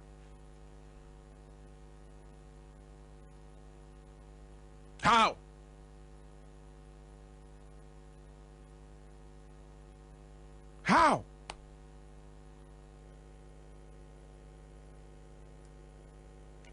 No civilized society will accept this. No civilized society will accept this. I watched the video yesterday and I was sad. He won't apologize. Ne party in Kashe, Obia and Kashe, I am norm. Say anything to them and let's go. No respect. Then they tell you don't respect us. Do you respect me? Do you? The ordinary person or taking Pono, and your Cadillac now at Tono no pay me what now. And your Land Cruiser now drive about no pay me what now. Or to attack. Tell the person what you can do for him or her. Oh, you say yes, say mamo. You say yes, say mamo. So the president will go to Mepe and insult them. They will call a Kumfi chiefs and insult them. One to my it means you say mamo. You will go to Kwabena and insult them. Mobile to amend this amount to demands no menfa mo threats no me found this one to go to Kintampo and tell them ya mamo immigration officer mo ani anya ho enti no project ayeye no me nye mamo uwia no afarola any grade akwame na de ko no aka kire omo say to abama me. But you see the same Canadian Japan ete omo to when oneba omia air compete Ghana ni bi anhwe. This is how MPP does their politics. Entina Miracles Abuaje etimi kwatra radio so ka kire ye say ono okotra PCF one kwam sefa kan ne koye sa de no o say so kurasika wa de beye ni krom kwaya onye because Ghana for don't appreciate development. But Oma Ghana need 5 Ghana cities. Oma Ghana need 5 Ghana cities are. Obekwa ko to abama into onono so kura 50 cities ya ode be kwaya obekwa ko chen 5 cities ama area hofo and they will vote for him. Miracles Abuaje na hwe akola akora hwe adwembo ne woni trim hwe abro akola no na we wanyini no aba MPP national chairman hwe adwembo ne woni trim. And he's still young, and you so you can realize say so sa nipa 50 ewa MPP ni mu a your next generation will problem. And that is why I've been saying, but me need chance, me need power. Me ada me need chance to lead any party in Ghana. MPP is my first target to make sure I crash it out. Also, 50 cities or no. Obekwa kwa chiche 5 cities ama area of wadi na akwai na enye no because so ye kwai na enye no a emfaso bia maso the people don't appreciate it. Enti yenko tie Canada Japan ode baumia call contest what the MP as MPP ni ya mfosika meso unsam oba padwuma wanya bi one kasa padwuma wanya bi enne ya huza huhia ya disika brown sa kokoto abama ni pasumesi mesram what tina Ghana ha emfianson as MPP ni ya mfosika meso unsam oba padwuma wanya bi one kasa padwuma wanya bi enne ya huza huhia ya disika brown sa kokoto abama ni pasumesi mesram Mama gini na ho obia ho ka kira se kotuma ni pasuna sina jisika kotuno e kira se watina ni fie asudaye ahu se sabe wodie wo kire wo kom amfia nso a no wadwina dase nkuto oba ne so di sika hye onsama no wadwina nane na wakoto abama no otuma no a etise light off aba no waso candle light in ba on pe na wadum no emfiam so mfiam watwi wo hunu biem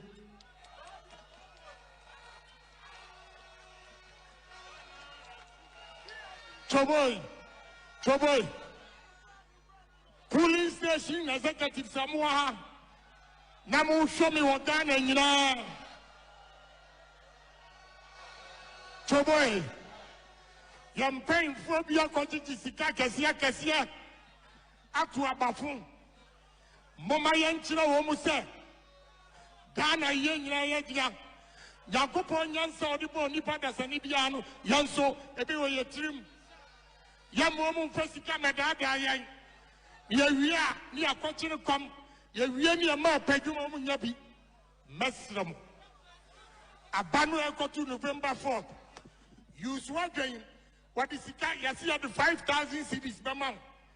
What the 5,000 cities in Mawa, November 4th, calculating. Who was 63 months? Divide 5,000 cities by 63 months. Never, Bosumi be a Sika Obenya. Never compare or be a bar, or bet me be a Juma. I'm one yaka to your papa, or Babenya Jumaya, or Yiribenya Jumaya. One person to be Jumaya. I'm a watch me a you don't know, ma. Meslamo. As some will be to Minka. media Ghana ye young, any party ye yonti, Meka. Meka. If he said, oh my dasu daya said, Sabi, police station executives, they are here, Omu in the Ansah. And until you have confidence, you have to bro. What about you? And I bet you said, would you answer and answer only when you answer? So, when you are Marty. So when you are Marty Canada, Japan, Asima Manugusu America. So, right now, unim the Omoye. Yatiti fu so Omo OMC companies, no. They have given money to them to go and bring a finished products, no.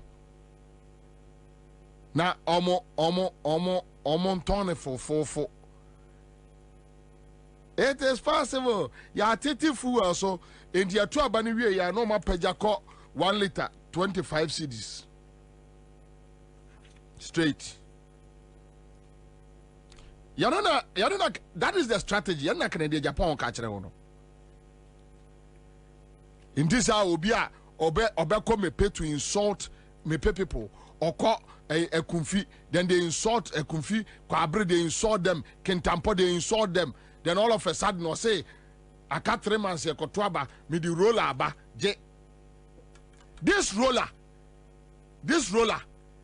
a individual dia now what can na mesre o kai say Freddie Blay ekwa J cars buses every MPP 275 not knowing say na obi private cars o really chairmanship ni wie no and afim or the omudi cars ni dwane ye ebini rollers no rollers ne graders na omudi aba no obi a wo tie mi bia nkate ha sei and spread it ya omo ya to aba ni wi a ekwa omdi kotu galamse ya to aba ni omdi kotu galamse Ena Canada Japan catch ono. They starve you for 7 years. They make sure say a combat deal. Combat shrow. Wajuma be gu, wajuma be say. Omo ma be sesika. The do about to also know a yeast can make it to be the abrel. So now they are calling NABCO. Napko no mo ati yegu no a omo antu omo ka no. They are calling them. Say omo mra mesia president ochena.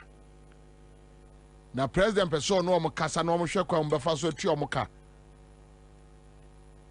Na omo so eso omo pa adwuma ma omo ye omo be pa ma omo ye. And you think Ghanaians are foolish.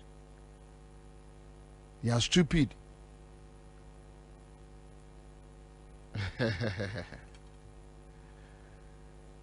Father Abraham Herbal and Spiritual Hospital. And what you do Mbeko? Father Abraham Herbal and Spiritual Hospital. And what Fanko Barrier House of Fan. Mwamunim Star Oil Filling Station ono. Pacho se munimo. Yare ni buwa sunsumu yare. Jese Eja Abraham. Message se why? Eja Abraham. No de nsa bonsun maka ketre maso. Wasi yare bia bi sunsumu die, hunamu die, cancer, stroke, diabetes type 1, type 2, fibroid, and your GIA die, kidney, liver, prostate, ulcer, candidiasis, piles, sickle cell, epilepsy, BP.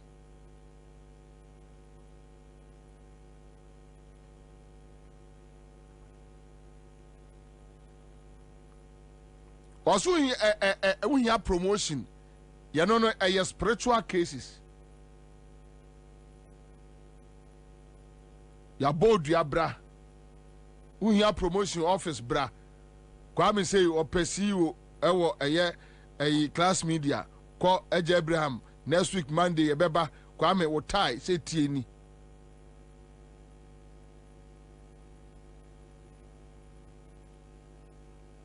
open mo afri broni ho unya saketi say na nko pese broni mefa no emfa no nko Germany eja Abraham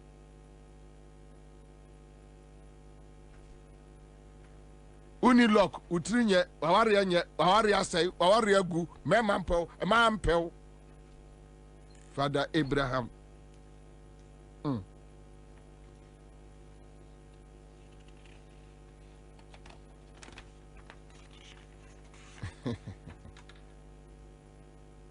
Osayade osayare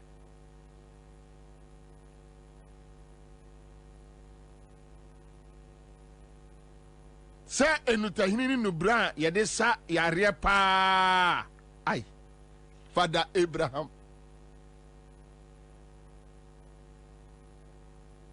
owo semna bi for guys uri garia olololo for guys o pese man in love o pese me man in love fa bi gare breaking soap which soap semna ba ku your friend abeg phone postro ai fa bi gare commanding soap ya no kwa me utimi fra agogo bram 10,000 no dream ka di free osu no di aba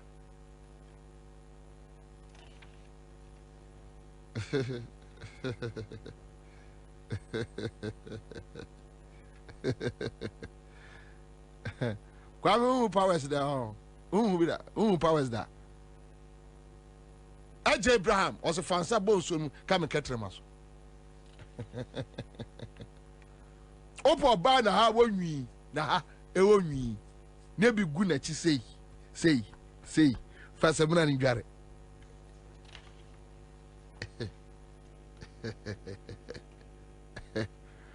oso da ebone na nantwie ejina edwie echi na speed omo san Father Abraham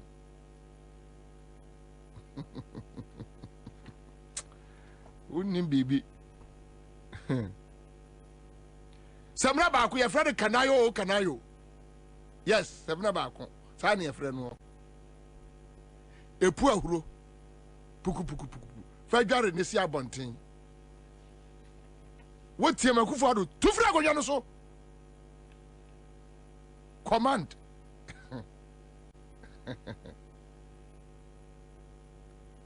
of anko bury asofa Star Oil filling station echi ehwo na nsentrene eye na dwuma obaya revival Aja Abraham Prophet Father Abraham Pentecostal Christ Nation Church obaya 3 days revival 27th 28th 29th September mu Patience Nyako Betunyum Eriko ewo ho Reverend Mensa Bonsu ewo ho woso nyame mrenie anwumre bia no nan etamu efiada memenda ofanko beria asofa Star Oil fuel station echiri ho Father Abraham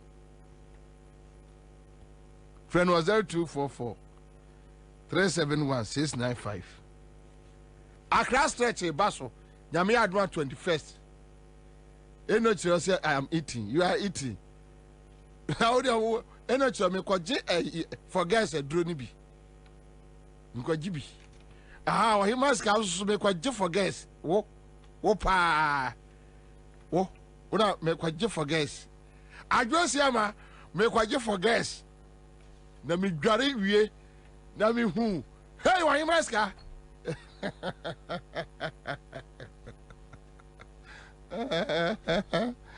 na ujira obot ehumani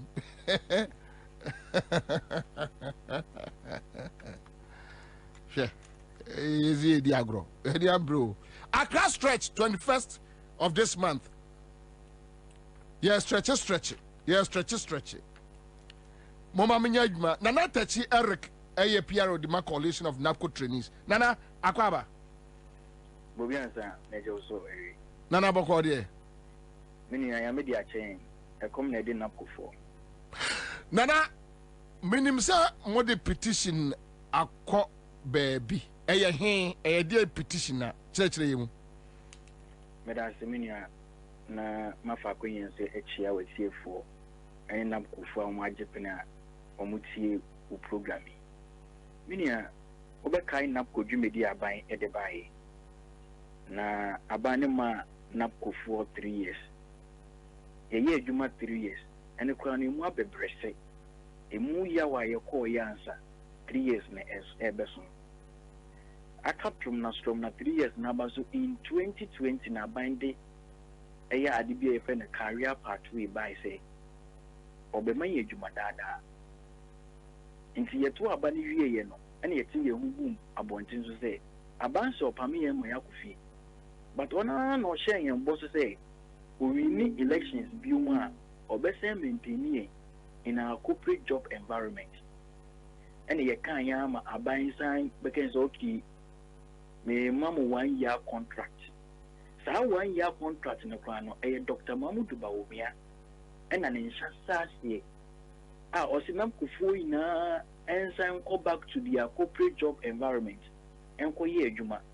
Na aban no ene various institutions that omo post to omo ko ye no. It's a Ghana education service. It's a Ghana health service. No 24 directors need to come up. No more outline. Vacancies are a work or send a 1 year additional contract near the amount on the besono. You move vacancies they are employed in Bobie. Meaning as 1 year no answer. Ye a juma a year bosom dubaku 11 months.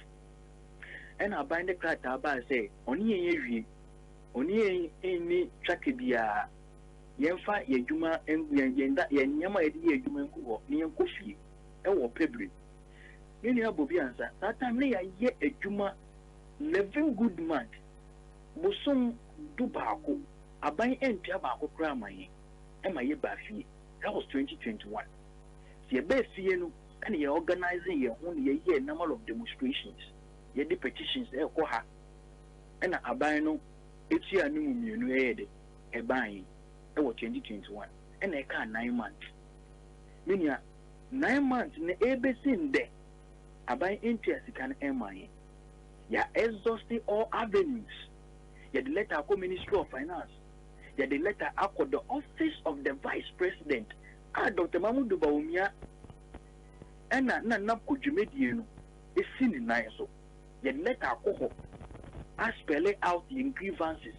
Say ye can 9 months arrest me ye and we be by it. We sent the letter in 2022. The office of the president, His Excellency Nana Dankwa Kufuado. Yet the letter echo that was 2022. Meaning we be amba. They seen that no because in we be amba. Now say share the level of frustrations. Anga na kufo ekomwa recently na kufo the krata akodai Ghana police service on person we demonstration at the forecourt of the Jubilee House. And then yen leaders ni who say 67,000 NAPCO beneficiaries on more program. So okay so we demonstration at the forecourt of the Jubilee House. When we are unemployed, looking at the level of frustrations, and war my assumption. And who say, Yafan Semgun Katansun, National Peace Council. Not after National Peace Council also embrace because the situation a threat to your national security and stability. 77,000 Lubna 1 year Jumaye, not abandoned to Moka 9 months from 2021. No TIA. No woman who corruption scandals upon corruption scandals. No more akuma ehede ehu. It is a share level of frustrations now. National Peace Council, what is your responsibility? Your responsibility is to maintain peace and stability. Sani eti dia baby anap konsem na kodu no. Eya asefem. Enti no So also asumdrina when share then finance film yet to srel ne abain kakasa say na kufuo level of frustration anger amu komunu eya system dangerous threat to our national peace and stability nti abain be srel wa mprimprin a release scan mu fentua na kufuo no na asumdrina de embra na demonstration a one more plan is almost at the forecourt of the Jubilee House, so because we are in a critical year. And you can say, you best so you may be able to me harm the peace that we are all enjoying. And we thought it wise. Say a car by any day will be as a year 2-1 na more kasa media for kasa by no SC so or the amen bebunu. No one saying up a real mandate, no. You be petition peace council, Northern and two. Near development, be a baby. But peace council forces say more koto warmo, almost say. What is their response? Andra, Peter, Adwin, the same name, Lydiana, and Numbo Yed Nikaka. Onena, yede letter no eshensa, and those letter no estampo letter no.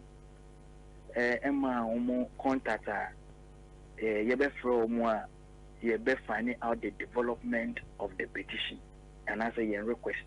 Inti yama ye hu 2 weeks say yede benya abotre na ya finding out the development aba with respect to petition.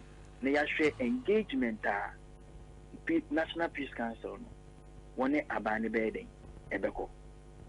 But Matisa, you say, Omo frame say President Pese Onimushia na Omo share say Ombema Muska kakra na mo amu hia adwuma no so Omo amamu bi.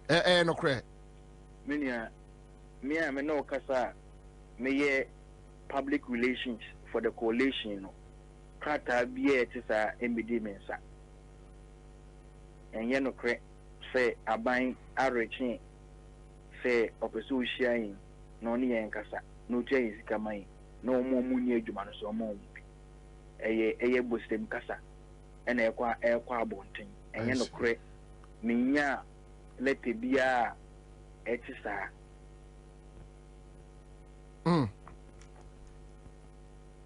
Justus kana come minia Bobie Ansah I think you say in bibulu yewo your constitutional right you be to me execute mean jindi say obi otie bibia ebeti as yes it can enkemisa. We have to hold the government accountable. We have to hold the vice president accountable. The giant sumu kran say vice president nya kwenye bia o se me ba mbebunu me say me ba mbebunu me mamu adwuma o mbebunu be create adwuma bebra mamu me wo board solution mamu na napko nukra wode share wo sanokra no 9 months arrears untumi ntiae oko vote akoshe bo on the 2nd June so only finance ministry ko collaborate na wetia na kuska amom besin de yentehwe intimia we are holding the government accountable. Yeah, masika we enkim. It is our right. Where in Africa, where in Europe, na obebunu obeye juma for 9 months, na abai on tianeka.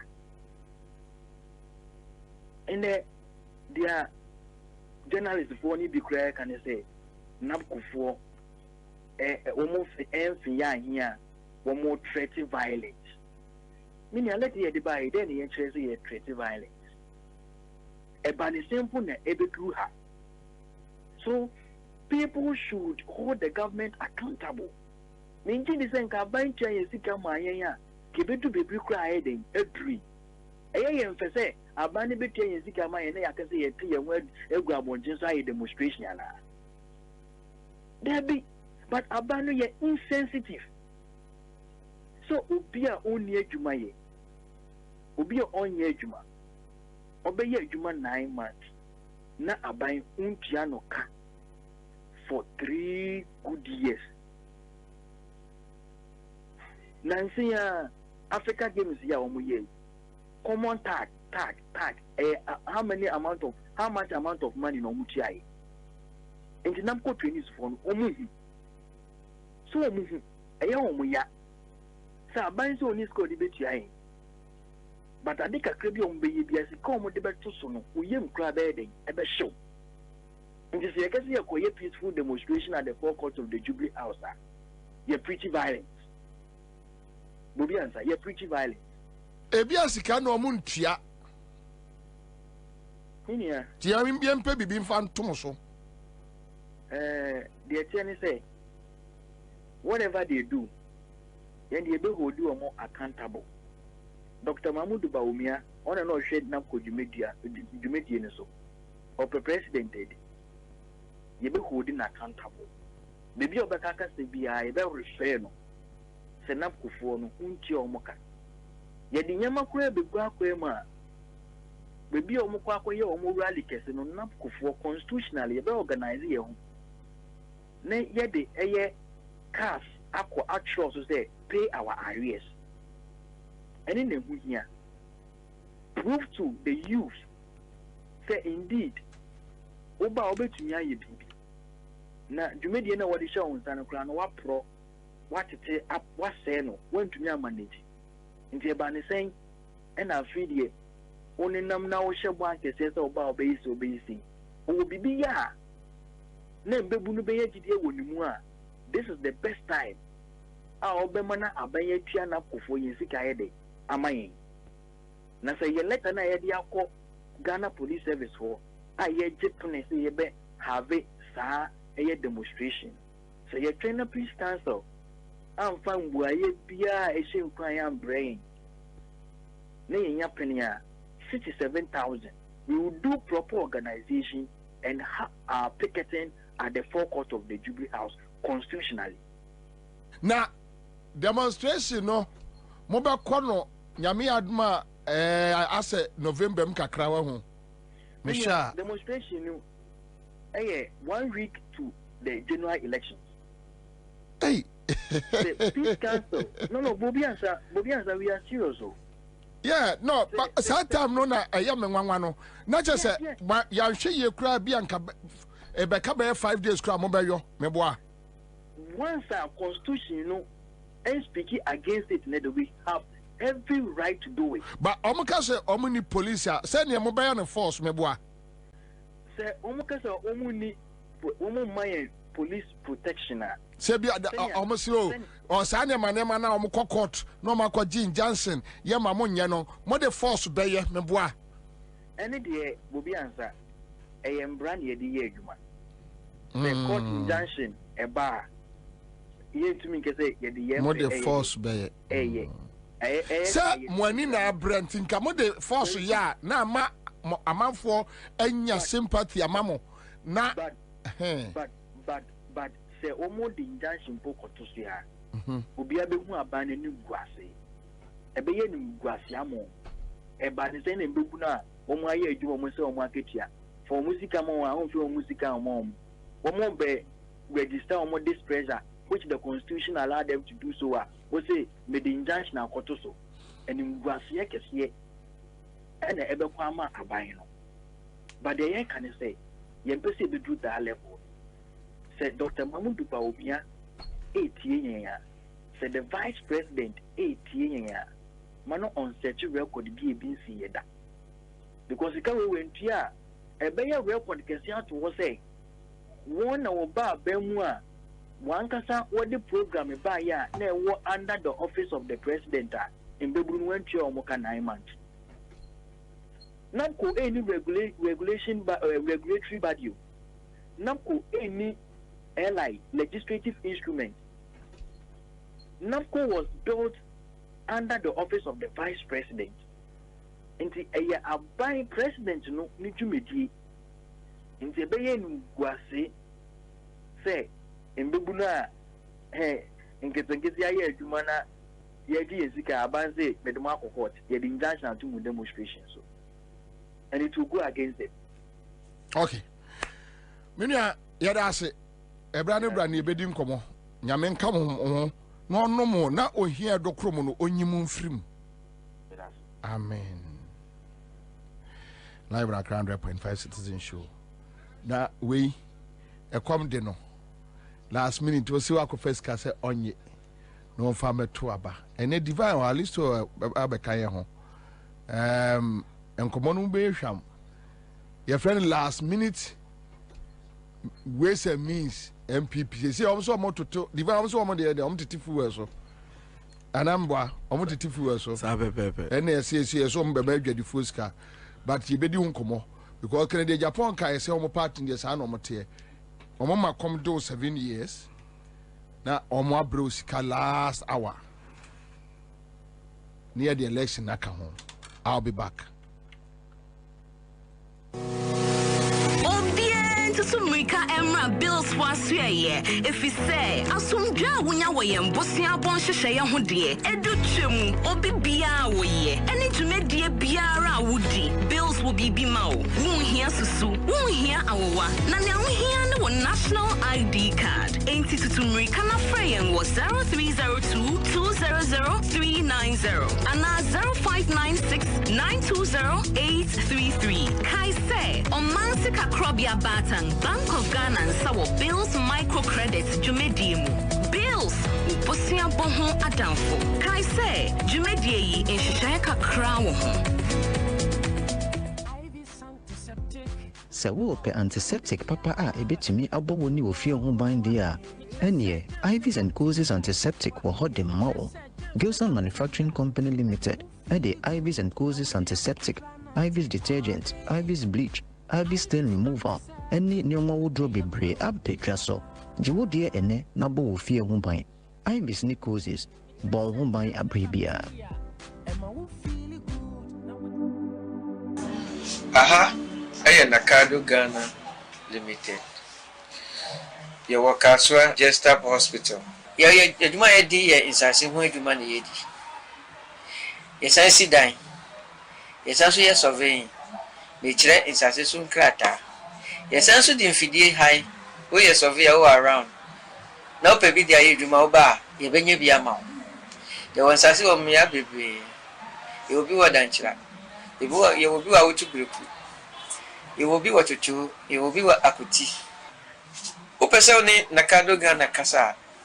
Frey our mind so 0536 943494.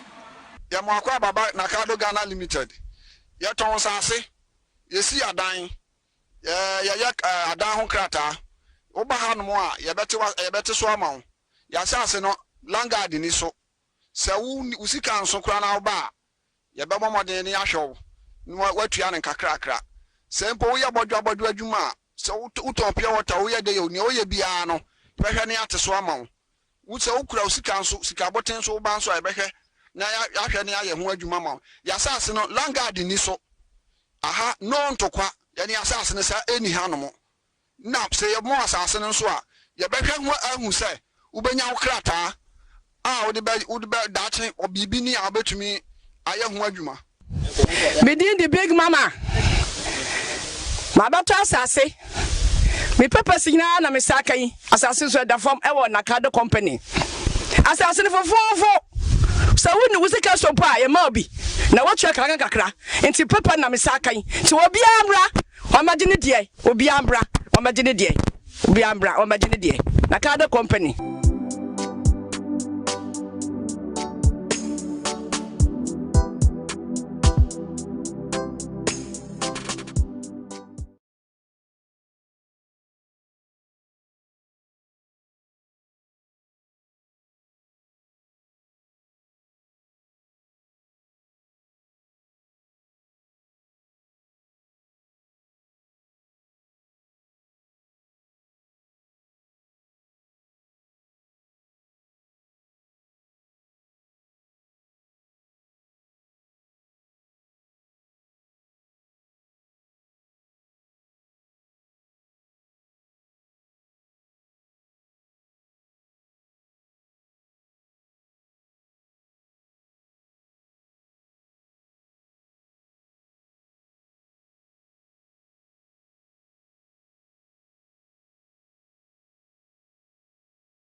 Aha, I am Nakado Ghana Limited.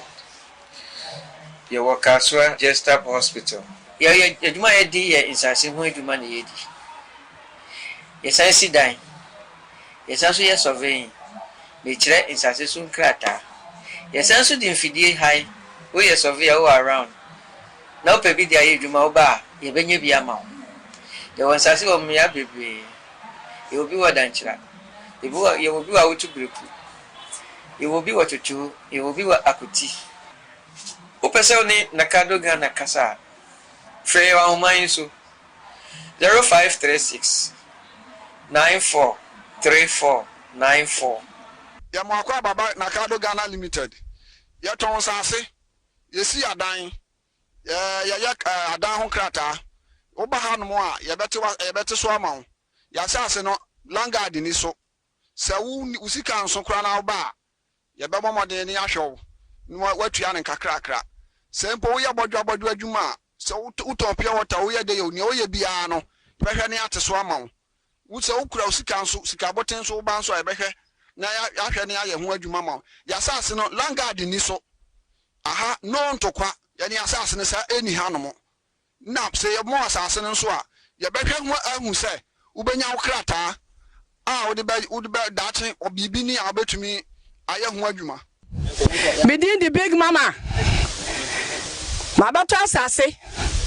Me papa signa na me sakai. Asase so da form e wo Nakado company. Asase ne fofofo. So when you say so pa ye ma obi. Na wo check kakra. Enti papa na me sakai. Ti obi amra. O ma gine die. Obi amra. O ma gine die. Obi amra. O ma gine die. Nakado company.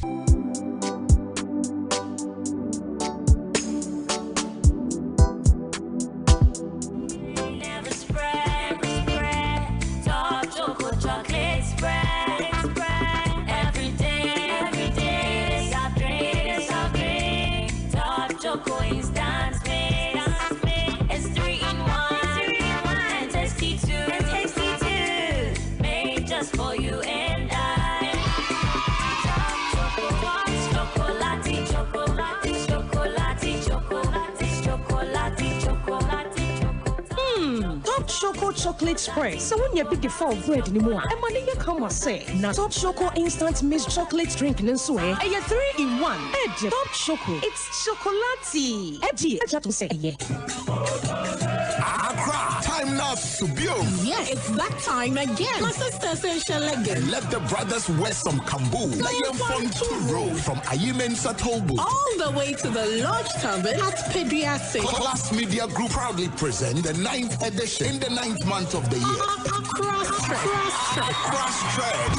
Yes, stretch. Get ready. Sweat it out with exciting aerobics, mental health and fitness education. There'll also be free health screening, dancing competition, wash and win competition, and so much more. Come, let's walk, stretch, keep fit, connect, have fun, and shake off all the stress. For participation and sponsorship, contact 0242 125 303 or 0555 251 645. The 9th edition of Accra Stretch is a CMG powered event and proudly sponsored by the Lodge Tavern, your adult contemporary alternative leisure center, Belacqua, Take Me Along, Greenfield Scientific Herbal Clinic, God is our healer, Greenfield, your last stop, Tango Prime Washing Powder, Spotless, Be Bright, Flora Disposable Handkerchiefs. Choose wisely. Choose Flora Tissues, Top Choco Chocolate Spread, and Top Choco 3-in-1 chocolate drink. Eye Chocolati, Bloom Medical Services, your one-stop destination for comprehensive medical care. Connect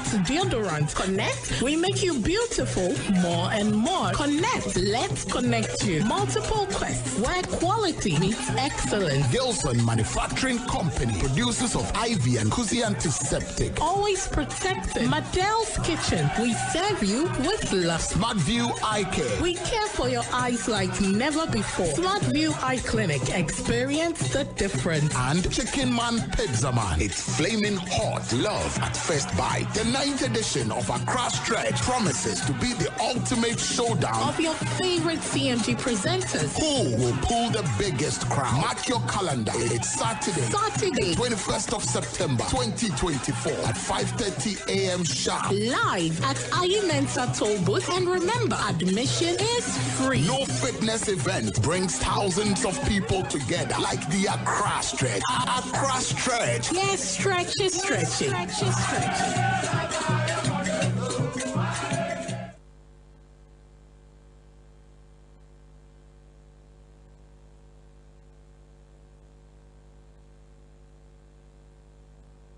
100.5 Accra FM. 100.5 Accra FM.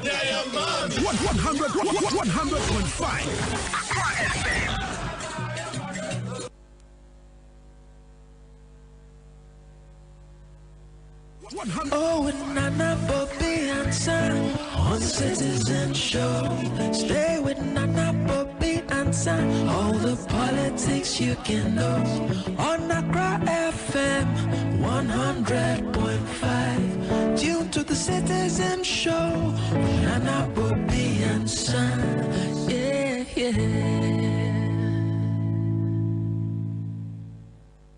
100.5 Nana, Bobie, Ansah on Citizen Show.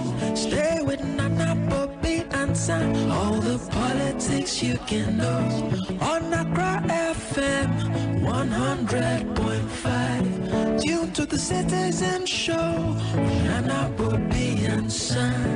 Yeah, yeah. All right, so that's it live on Accra 100.5 Citizen Show. Divine Akwaba. Boko de Minia.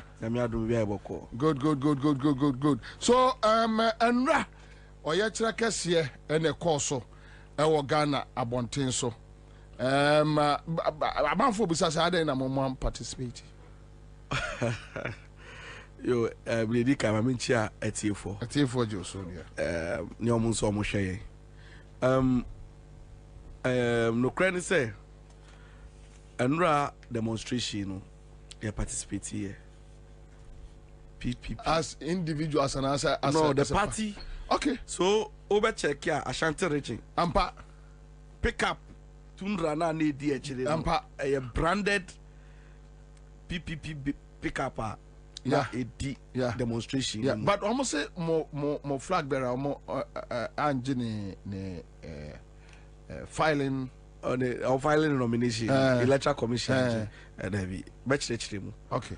The only say Andra Osha demonstration no a course no. It was a national call to duty. It was beyond NDC. Say you know someone here NDC say NDC asemwa then you don't understand the issues. Yeah. It's just that NDC for now ama so and na yen discuss it, but it goes beyond them. Until ye decided ye say until but last week your national secretary crap issue statement say yes subscribe it, we agree to the call by the NDC say we should conduct a forensic audit or your voter register and you be cleaning near making sure say integrity of the voters register no adia yenina be safeguarded until no demonstration no ye adwin say ensu ade ho be gina mu bi until no a crowd in the door so in the until it's difficult to say be our be pinpoint say obe hu wosimesi wa who oh God who say crowd be brave red and white yeah. But me no me share that say for clarity sake me share that share branded party apparel like atare a party PPP na me share until no na me share the gina mu a fitianopa clean to enumre no ye adwin say be bontoa na ende me ba say no na me koshia me namfo bi no mo ye debate gigi and MPP for no omuni electoral commission for na succeed in a certain attempt be on say omun diffuse the impact of the demonstration no, to make it look like say NDC for chere bi dodo na we so ya assemble na ade no kra electoral commission so ma ye wie no crow when he say on the electoral commission game now all bono. So why yes smart? I'll be doing so be net no. But no credit say omuna asho mu trimu post on bet say Ghana for. Yeah. Omuno my o marine say omu be say ni amenyo obi na etete omo.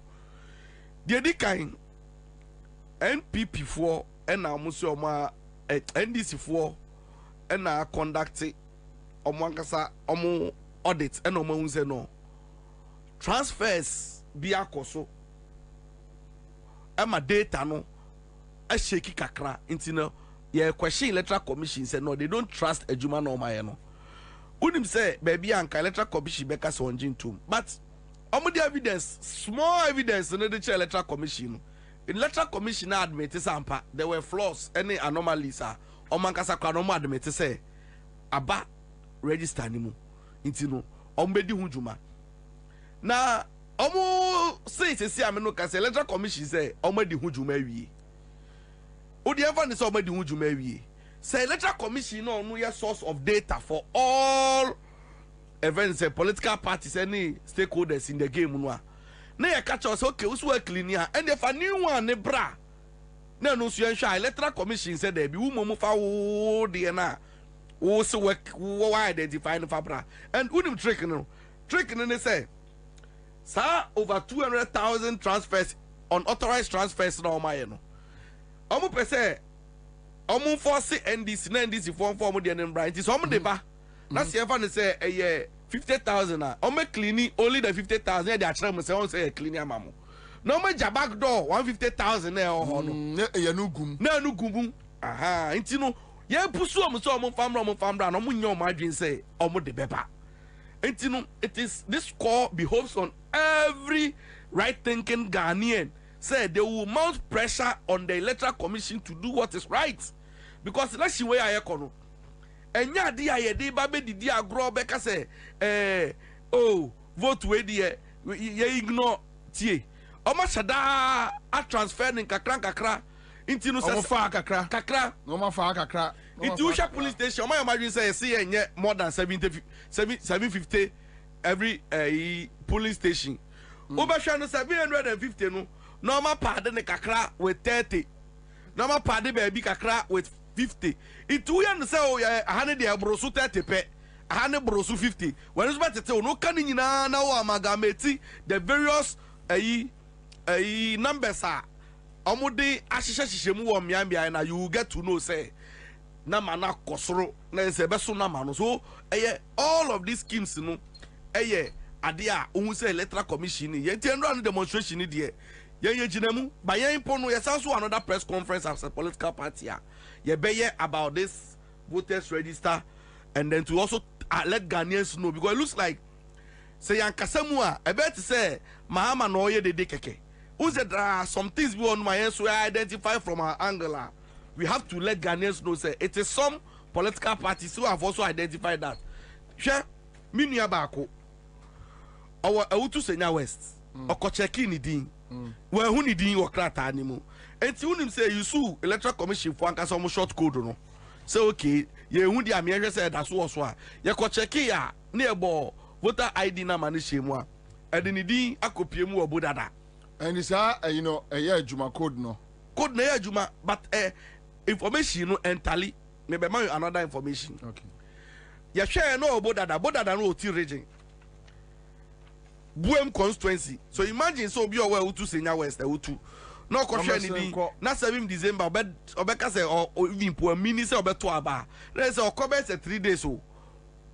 Ya executive director ko check in din. Na ni already 3 years.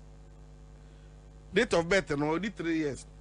Again, unim say the for check o phone so no. Ebi mu check ya. You bet your age, near specific age. It be our 30 and actual 30. Wouldn't say be musu de no check ya there sounds actually say as at the time of registration. You are the key. This information no ni nyina no entirely and fa pepepe. Enti no sa call we there ye be ko so sheki electoral commission and then the international community must be involved in this because this process of cleaning the register no it goes beyond any political party because at the end of the day so be kotuna bana reflect no who the change no voting for na say obi subverting no edi ebufuo any oye neni gidigidi na beba yes you empa ne saa endra demonstration ko bia hwe me hu ade bi na me say the power of numbers me hu numbers ada me makọ demonstration akwa but this particular one I'm telling you and it is organic oh ebi on my rented crowd ebi on my the even feast region kakra ye the bia fi kaso kakra but this particular way no it was organic and it was so like you appear fi baby at their will now him and ra DBC police for him say you do parliament house or no omo blocky ayi kwan say obi anfamu enko electoral commission ti ka demonstration no ebe ende ewo animu ha ewo conference center animu on parliament on ya na say ye wie na leaders for no eko e no mu ni police for coding kita ho say omo no mu lead demonstration no ombe man na peaceful omo guiding crowd no so they will guide them assembly amba unim say police for the gina tintin omo mamu nko unim say e honum na ayi organizers for the catch police for the say say sana mo be dey an ye nja amu na mo de mu ngina ho unim say and 5 seconds na police for blockade dem omo ye no ni nyina yira the power of numbers me say nipa ne ka mo ho no within 5 seconds na police for no bia yira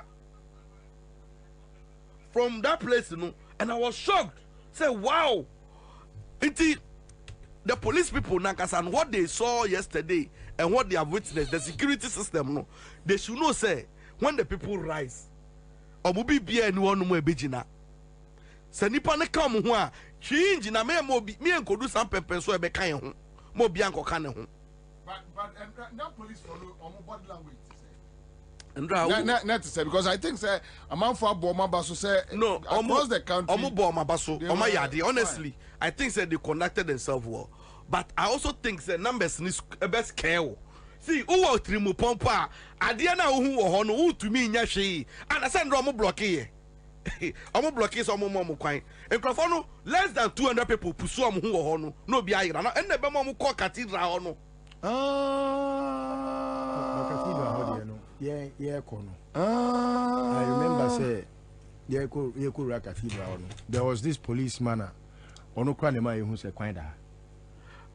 Oh, no who go Obi? Because Obi. Okay. But I just left there. The man me free honum no. Oh say I was going to discuss with Ninum ene memu. Ewo baby ano makogina baby physicians and surgeons auditorium side one ena me hu say police ni bia ogina amoka so or they tear gas un say om de shit etubi mu into odi shame no ena na ye so ye koboa ye ho because un say so the tear gas minim how they call it so be odi be un say it say odi tuabo be she tuo so the be shame crampa ni kwan say odi be gina public now where would the two not public is would the shame nice all the so it got the people agitated okay and that is how come they were if you heard people shout and yell at some point that is why they were doing that and until my own one case ordinary who could say amokanim because now call for bo mo pa and now they should thank God unim say come here mistake akra oh and then can chetia because people were prepared in conference center honey people were well prepared. I was shocked very well prepared and baby I didn't know it would not have mattered if Obikura per se or sharing in the name of Ghana people don't care because nipa na obano ono e command the name or no nim the ntia out TV ase and they are ready and no ma at some point there was say ye kura ko patanto kwa and ma me free cathedral ho no what do you say adeba kwa shocking me nim be omo fi emro for 90 years omo ya association o so omo ye den o it come from point and draw my attention say media for no be capture omo ye emro for kojo ana mu di anim no video no ha omo be say 30 omo to me 90 we aso we mu really? Yes yeah. And I asked the woman one woman be can cry and business said into what brace on trefie ɔsi ɔno n'ani fiye a ɔstart sɛ ɔfollow Ghana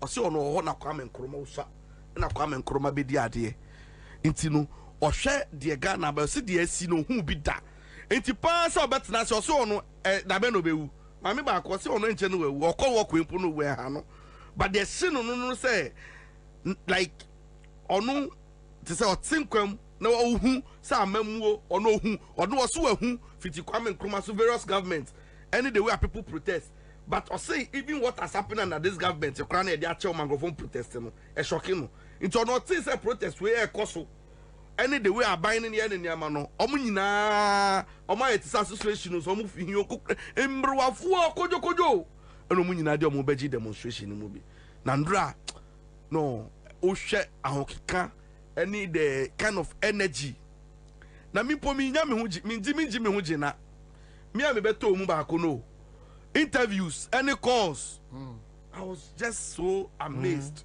and I think say adewe it shouldn't end here. We should use this opportunity to educate Ghanaians about the voters register, to enlighten people, because Osha Electoral Commission NDC for Jumedi no Mudinwa. So one sheni ya obedrin say NDC for and they should die the keke. But assembly asem wo ho. Asem wo no mo say address or register name. But do you think say this ECI na adwin say omubeti? So the question was street no omubeti. See, they have no choice. Yeah, and na me call demonstration.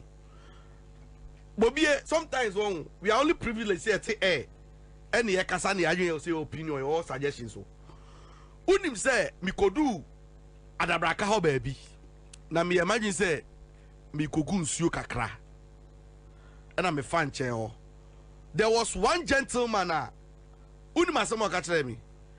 O say NDC for penny for no mu diagro. Na sa demonstration we omoye. It's just one of those things. O see sankrofo no a eye Jane Mensa Samuel Tete eni na yi no. Obisa me say, "Show young guy o." O say omunya busuafo. Omunti fie. Omunti baby. Asemo kan no no. I say you should escalate it beyond. I say I say they think you people are joking. Let it get to them personally on the individual level. No, let them feel the impact. I'm telling you, that was what those young people told me. I'm joining demonstration. No, but saying I think say Ghana for mindset a change. Say so yes, what the government machinery attack them, they will attack your families. Then it will turn into something bloody. Nobody cares. Yeah, because me senya that opinion, suggestion, it came from Obia or bystander on the demonstration. Now they watch the other African countries.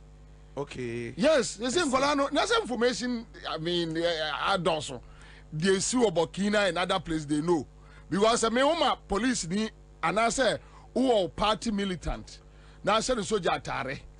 Now say organe ebia CPP ni PPP NDC ni oboni tubaku tu okunwa. Nobody will waste time on that soldier man or the policeman. Nobody. And so I say I'm straight. Gabi fear straight. But anywhere your family can be found a dead situation. I see. I got astonished. Say, Ojina ho, uno say NDC penny for omu but it's not enough. Or say, don't you know them where they live? Or say, but you how can you subject the whole nation like this? This in a very disrespectful manner. Omu can't send me actually wa untie oya wadie. No say, unima sama kachire me. Unim say or draw my attention or say, na dano papa no cause electoral commission papa no call TV3 no ne sami jam fit ho no. Oba hu so be pie. I was shocked. As someone obisa me no say but the man was there. They know where they are. I say TV3 ho no obe pie no na nkama kire ne bibi. Asemo kan say nkola na ni abre o. Nkola na ni abre. And now nkola na nti say ye mra ye demonstration na police welcome nipa ba akọ no obi akoda. No. Omo ba hwe ofie wabusuafo ofie sensu asinam say munya adwuma ɛna agyi sɛ ɔde asogyafoɔ bɛguɔ so abusuafoɔ ɔkyɛ bi a abomosu bɛbia na dane civil pipe na obi ade ne ho agyim boys in a Google galamsey site no almost what tears krom. If that's the way you want it, if that is the way you want it, nobody cares. Well, because you know abusuafo obi nim na abusuafo dampare ne ma obi ni baby and bako school ne ba penny baby o school. Oh, but people know. What do I say? Upon pepra or abusia oni nipa na nam krofo nim no onim na abusuafo. So this time around nobody will waste his time that soldier ni bia kum bia protester baako na afi na obi waste time na ye betoto aboabo aban building mu aban building obi antu buo mu obi any time amafo to kenofrata fie wo ihani sakra asia ni fie enie gabi office nie asase radio ni siwo no baako sikuma say ahodwo run about okọ kepkusa baako ewo ho nti bi won say amafo asase na identification koso aha enti ene de me enkola na ni abre. Oh, serious. Just that we hope that we won't get there. We won't get there. Prof, mami 101 we hear 101. Anytime, I'm available anytime. Pacho. Anytime. Me producer nyehu adwuma mama. But Prof mami Musa sem. Mami Musa sem quick one. Mami Musa sem quick one. Mami Musa some quick one. Your friend say, make a man for say prophet Nigel Gazy, how betray, but the Yadi Memanako, my Busan Sa question way, because me read prophet Amwakwata. And prophet Amwakwata say, a year MPP4 Tata Unia Penny Usubempa. Yeah. And the woman see Tata no omuna ma Osubempa say enkom kura eni kwai say oshe the nyame nka nyina woman amakwata na ka nyame na make. Yeah. And me producers share video in there and we thought say it was too something spiritual. Yeah. And you know us here near Baba Church so yeah but ura here na then I decided to ask you whether what who saw video. Pacho, again, good afternoon to OBOTO and a good afternoon to you and OBBR. Me hear video near me hear, but if on the merits of what you are saying, because now BKB on air, it's supposed to be true. So far Makwata it's unfortunate. So Obekasa. Really, I think we have the video, right? We have the video. Okay, so let me just take some few minutes. Let me play back the video. All right, so where the mini afacha me say you baba friend. Them voice it can be free. Give me 1 minute. Now my person am MPP for warning. I want to warn them. MPP for more. Chama, I want to warn you people. Also the mpama to many sin from. The man is a prophet. No matter what. No matter what. When you put the national at 2016, and my mama, red carpet. Ade, the Debian person would not. And then the Debian person would be paying 50 for Ade. 2021 or Tijinai. The Nipa Nipa. But yes, yes, I able me. You Yamaka Chila Bimerek, say Papana was funny. They know, or your default. No matter my grandpa is a prophet. Into every respect. No family. Now, Oma, Mosada, a creative you got to radio. So, Edin at them, Omunyas and M1. I know, said Belmiantesa or Belmia, Echo Nason.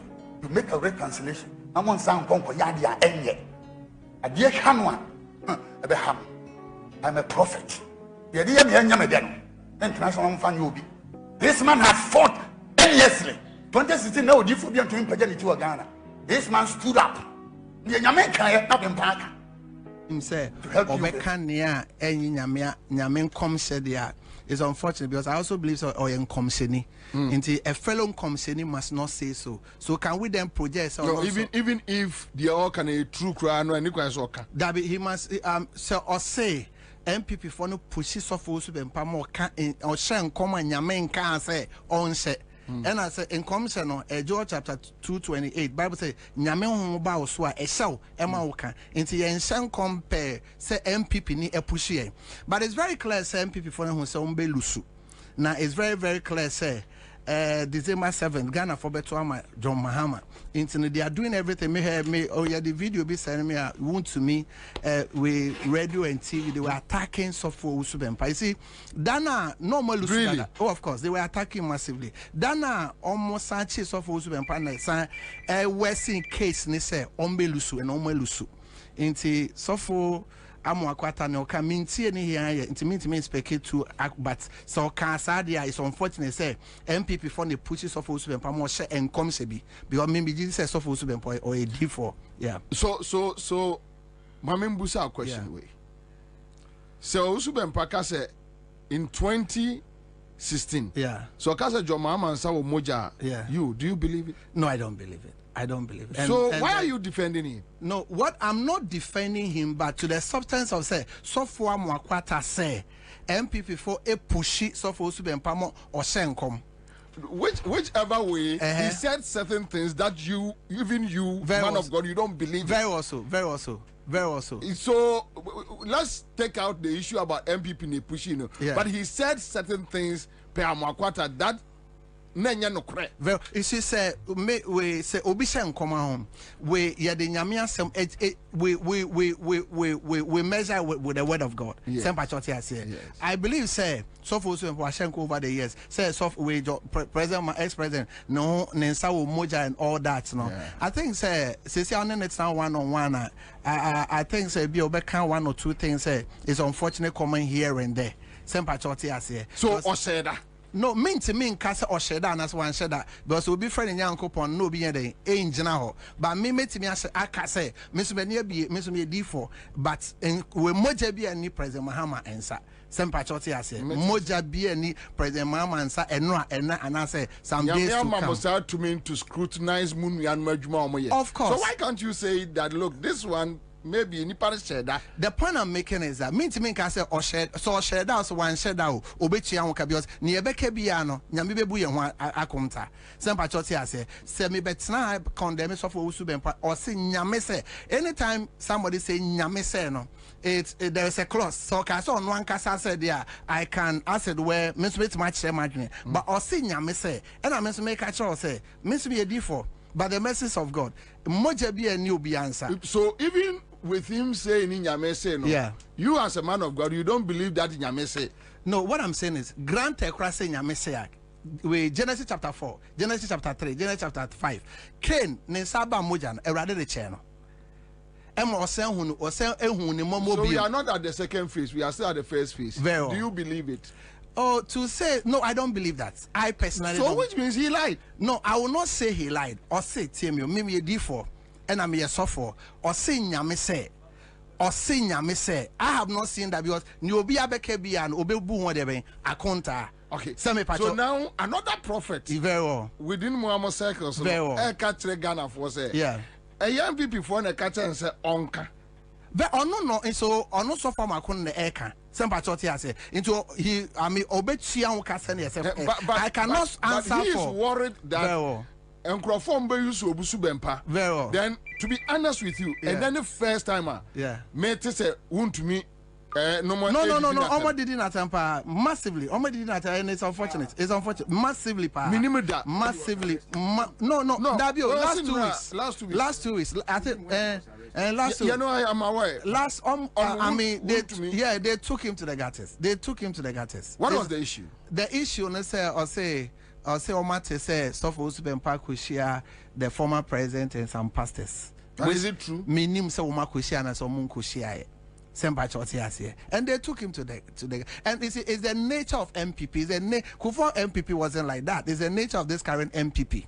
That if you don't go by what they want, their whims and caprices are, they will come against you with all their arsenals available to them. And they've done it to almost everybody. They attack Bishop Ajinasari. They are not exceptional. They've attacked everybody.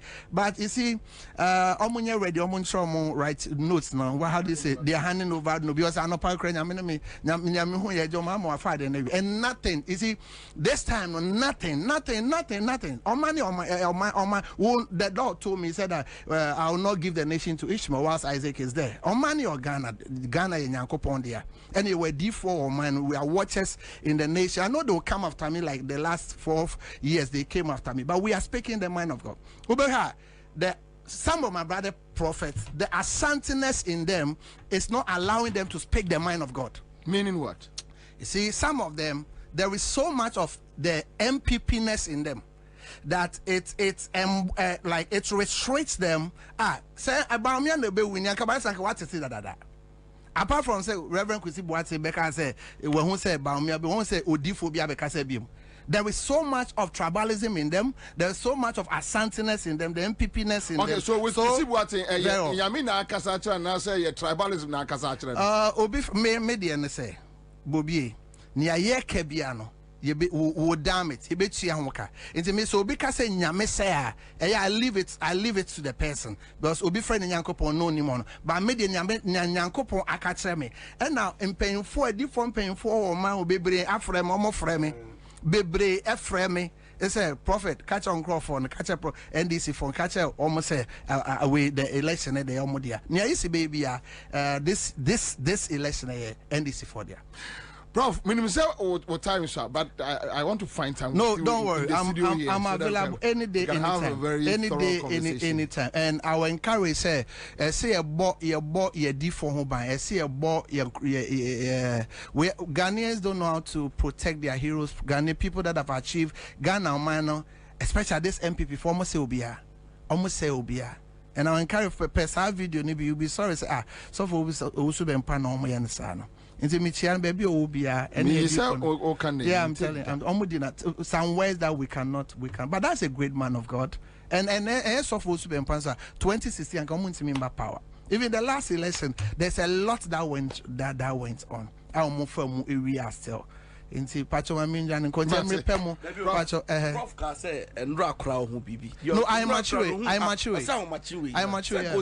I saw a very big man of God. A very big man of God, well-established prophet of God, coming to me say, Prophet, John Muhammad a win election, and then minyani wa meveshimo, and I mature, See, this election is a done deal for the NDC, but I always tell all that they should not be complicit. Prof, answer another question. Let me ask you this very critical question. Yeah, it may sound so disrespectful. Yeah, but forgive me. Feel free. If don't you think you guys prophesy based on the trend where the wind is blowing? No. You just sleep and you wake up and you start telling. You read newspapers. You see check the dynamics. No. That order me be how 101 be a phone lines now. I'll prophesy. I'm relatively a young man. Yeah. I'm a blessed young man. Yeah. What will let me say? Push this agenda. I'm the first man of God to say Nyamese we Kwame Dramanimbra. I'm the first man of God. I'm the first man of God. I know. And I've gone through a lot. My family have gone through. I've lost almost everything. So there is nowhere in the world that if I want to go, I will not go with ease. And Namie Shrami by the message of God. So at least let me tell you, Bobie, Bamia sent people to come and talk to me. Really? Yeah, of course. He sent people to come and talk to me with office. And I put said they'll come and deny. No, I have the video. I taped them. But really? Yes, Jubilee House send people. I'm saying it on your station. They send people to come and talk to me. They've approached me about 2 or 3 times. Send by church here, I say with offer. So why won't I accept that offer if it's not of God? You see, we don't say things by trend or anything. No. Some of us say Michelle come, Satisha come at the age of 14 years. We don't prophesy. A true prophet of a sort does not prophesy by trend or hearsay. No, we don't do that. Because it can delay, you can damage it, you can attack it, but if in Yamu, Prof, find time. Now, only money I call by. Where? I saw Yamu one, I can't catch up. You see, this election is about Ghana and this MPP. this election is about yes, you're there. Attacking me. But they still came to me, sent people to me, and said that in my office or na I told them, and me I told them that I don't know what they are also going to say. And let me keep records. So I'm out. It's John Bill winning to Mumbai Jumano, Mumma Maninda. I mean, Mumma Maninda police station, Mumma Maninda. Because Yentimin to idea with. I mean, Pacho. Thank you. That's very Prof. Live on Accra 100.5 Citizen Show. All right, so we are here. Bill's microcredit. Yeah, the almost Oman the quick credit. No, me quick credit. No, no. Omabe Bill's microcredit. Give us a bar center for and a day a year. Give us P capsules, give us co capsules, give us about Mr. give us GC Mr. and the capsules about or say men fa code in your P, men fa P and your co fa code P a boom. Now bones a resource no and your casual. Okay, all right, so we are back in the studio. But Divine. So the prophecy said we're just a minute damn unia and China. Oh, just a minute and I so Yoko. Yes. Okay, about qualification. Also your nomination. Yes. But about this prophecy same way. Honestly, Gamekasa no akanadwin. Or council or kafa nipem. Yeah. And you I said the onipa bia bedua no eno anso na obetwa. Emfa ho ni wadwen se ne ete. Me de se na nyame aka oma nimbrem. Mimi Kristoni na sentro mu no ose Nyankopon se me ho adwen me ho no e adwen pa na enya adwen bone enya adwen e be ma ho akyerew ana se obekọ nsohwema na nya sa enti ade me kompa e bia mu adwen ko a me dwen wo ho anya bone adwen na ya adwen pa aha enti me for the past 4 years ni ade bia me come ko to dwan na mbompa e bia me bisa Nyankopon question say sene chiro semu pala se o ye ho adwempa enya adwembone dia nti adanti no de sa abanbone we beto ye so a ye di apini a ye brese sene be ye nyame ani monyam be dadi ntia ndi ye dwa ani nyam na be dadi na eyampa so because unim say kamba ne sapa na do pa ye hunu se onu so di omampanya nka say na betimi ase o mayan ka unim say ye nji need ase na na kufu ado aban e betimi afun say da he would have been the Messiah that never was. Yes,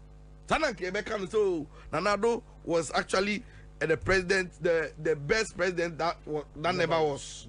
And then Kagana for Ebeka, but Yamin Chadie. Onua the Mananu Yama Bede, the Mazisia, Nitia, Emma Yeshe, Emi, who say, a bang we and Yankui, Bam de Miss Nakupon say, a pinye, any a bebrese, and your bragana for akomu ewo na nakufu adon say na so bema baumia Dr. Mamu baumia babet to aso dia na ye koye ana se ye baaye na so odwen hu ana so odwen ya bre eye enu ana bobie wo ka ayi ayi multimedia papa yi echikwam na onim se ka minim no a na ka wasem obi onim no na wo ka no badwin se wo exaggerate o yeah obadwin se asem no we wani aka dabi they don't know na all can asem na me kai me nkrofo a adiamia uni nkrofo a adiamia because of this bond near yi sa American actor yi da black Michael Blanc saying yeah, American actor Ghana ni American actor or Hollywood. Yes. Oh, okay. Ono so be kasa here. O say $1 million euros. Is it euros? Yes, euros. And no dia be top bond wo Ghana. Go bond, yes. Yes.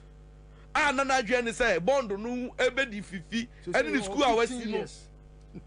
The school a we see no. Nanka nanka odi emu bi ahyeda e di ahwe school no e di aboa mabunu ni youth of this country. Okoya yesiji the next 15 years as an umbrella near the Hunkomo. Nisi canal aka. And no Ghana is a shit country. Shit country. What a shit. What a shit. I can't lie. I can't lie. And you know, South one will be brave. na nyame chade nyina ye ni tua bi Bobie about electoral commission asem ya yeke unim say electoral commission honum won minim adwene won microphone trim mi hu say like I to say adwene boni o seden yo Bobie last week ena electoral commission essay oje presidential nomination forms no na Friday we twem na last day essay obi abe file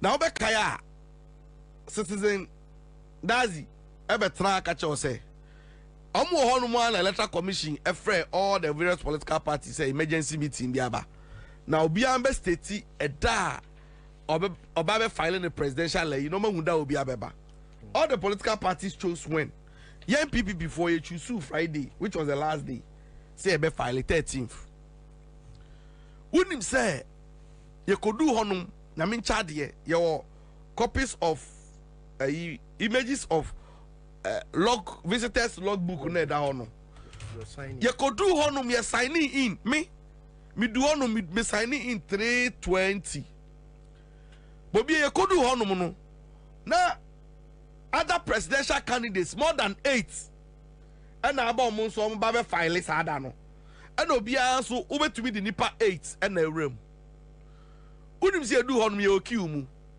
nti ye twen se ye so bedu ye so ne akọ file we kwa na we aba before that akra no electoral commission for no ye call na madam James ho ojaye ho and no ma trust for almost 1 hour no be attending to any presidential candidate so me file ye honum yes no be omo mai obi amai that is the truth a honum na yete ho na almost started some admit almost picky form unim say edu ye so no asa ye kwakọ file no e honum na papa na ye frɛ no Samuel Tete no architect no unim say no why no to say oye maxman yes bibia bebia no person kire say no betimi afesi itu ni made oye dim kwasi asem ni nyina last week before I kwakọ file no on say MDC for a declare intention some be embarking on the demo no PPP was the first political party omo yes say omo support it for the forensic audit no enjoy it's your honey nya call be say mo be file me yahwe oh really yes it's ya kono ni ya alert it yes a kind form no ya no free chain because you person better as money bia wa chiri unim say ewura mu after mo tete first comment or te hono mu or see let the media capture let it be on record say they entered the room at 5:54 5:24 it's on a certain grounds no dada osima ura mu 5:24 enti form na mo dey ba no by 5 o'clock no dey ya age form sa wie enti no mo 5:30 ni dey gidi obeji but ono dey afia so mo kodwe hu say o mba accept form na na say o mo accept form no imagine ana yen lawyer no executive director na kajon said no on to be in kasa anchere because yamba ahanum 5:34 5:24 ye ram 3 o'clock and ya buy en crofo so ho na ni made en won ni say enye say ye du honum no na electoral commission for no o ma frosoro and ye ko from say 5 abon crofo bi ba o time wa ye ram no e obi afi hono na adu ye 10 obi na afi mu na adu ye 10 yeah, last political party and again even before 5 o'clock na electoral commission for to get mu nyina se mo bi one mo bi akwa enwura so ye ba if he na be wura mu I ti so akọ bank hall na otu honum na yesi abo okowura mu 3:30 otu honum I do so do 5 na tell America che say 5 abo Japan na mutu mu anka ide na be wura mu otu mu anka ide no be wura mu eti ye twen later no eni e bete say electoral commission for nangasa frɛ ka che say yembra nti Saturday omo ma ye forms in the back say enquire corrections bi or Sunday any the final one the call back on say electoral commission for no one meka kira obi o say Bobie election ye kwe Ghana for me ade a me di mani ehun no omo shine omo ayo listo ubeje di say sa political parties ni bi omo bo mo din so I'm admit your forms no more complete here ebi mu kra apply for extension I feel some of failure form you see and can say I said that yeah train you so mbabe now so on mbabe announcement no on you be reveal and those people are supported by Yanomo Inti ama failure mo form di bibia mo ma catch electoral commission searching. Itu ni say presidential candidate no mo fail form ye no kra no. Omo jatu mu ano easy for from krom fi omo because omo ni say make sure that you put these people on the ballot at all costs. But I mean child dey yes nim. Sankrofo say they couldn't file. Inti ni atwen safo no amombra na mo form din betudwa. Ehon na mo bete wo Ghana ba ye ready for everything because the comment by Samotete was one prejudicial. I just say Obia Wabuya ya 10 who ya nimu ano ya na adwen say you people I'm not going to smile with you. Omuna na nim into nim so kai happen na bossman see it as say e ya ko hwe video no onya make some comment na bossman see it as and na bossman e ka chen say but you know we can do this unima dey plan no ma ye no Samotete no nya ko ma papa into wan tumi nya ho abotre e na oba ye no be rush kan ye into nkan say o ka o a table no man so obvious say o my imagine some per se omunye yembone I see yes it okay na commissioners net o make some say they were shocked but we will face them I'm telling you same way say your announcement no Bobie o de obeti yenka say election way obehu yen ba yenim obalot to at of course. I'll come back to you live at Accra 100.5 Citizen Show. Mohammed Mesbahudin says Bobie I like the way you moderate the show. All right, God bless you back, Mohammed. Samia Koi says, Uncle will be mark my words. Baumia will be throwing in the towel. By the time the results start trickling in, JDM will win massively.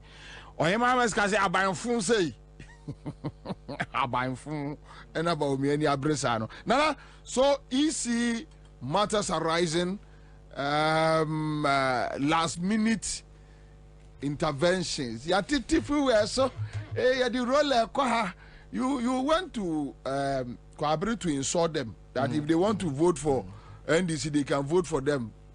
Na quite want me for quite entertain. Then 3 months time no one for roller any grader so me de ba Abraham heavy kwai. You insulted the Kunfi people that Oma vote to tia oni penti that won for development in Maho. Then you tell these people may they roll an Abramo. You went to me pay to insult them. Someone to Abama, then you are telling these people, say, my bro, then Kennedy Japan went to Kentampo to insult them. Yamao, immigration or a director, Mwenia, so into a astrotef no me, Ghana gas me a board chairman. Mema sikano mdebano mema monfa ma so then after there all of a sudden last minute say yes say omo nam say omo be ma adwadifo sika edigwa anyway with the election issues EC matters yemo jare nko o kare ma me fa konya we so na me ntie tiefo na me mu abaso ne adwuma so awe na me ntie adiba me pacho one guy be Mohammed Mesbahudin or say Divine Opawasempa, and he will find time and come here to look for you. Kachen sebe so medana sebe panase. Ami. Kache yanko. Para elections and matters arising. Karana, what do you expect them to do? They are also moyeno. Because a quite be also no omo person omo win election and omo who say a quite be also no ombe lusu enti adwen boni aba creative and I all try to make sure say any more be ya e be entice Ghanaians ama omo atimi adi wo machi na se ekoba se omunya votes ni bia omatimi awie bia kan because you cannot steal all the votes what you say and then you must have some votes and the few that you get no you must also steal a few to add to the existing organic votes. What you say? Enti their decision, you know, that is how everyone who is very desperate will do. And so me enya me wan say omo yesa.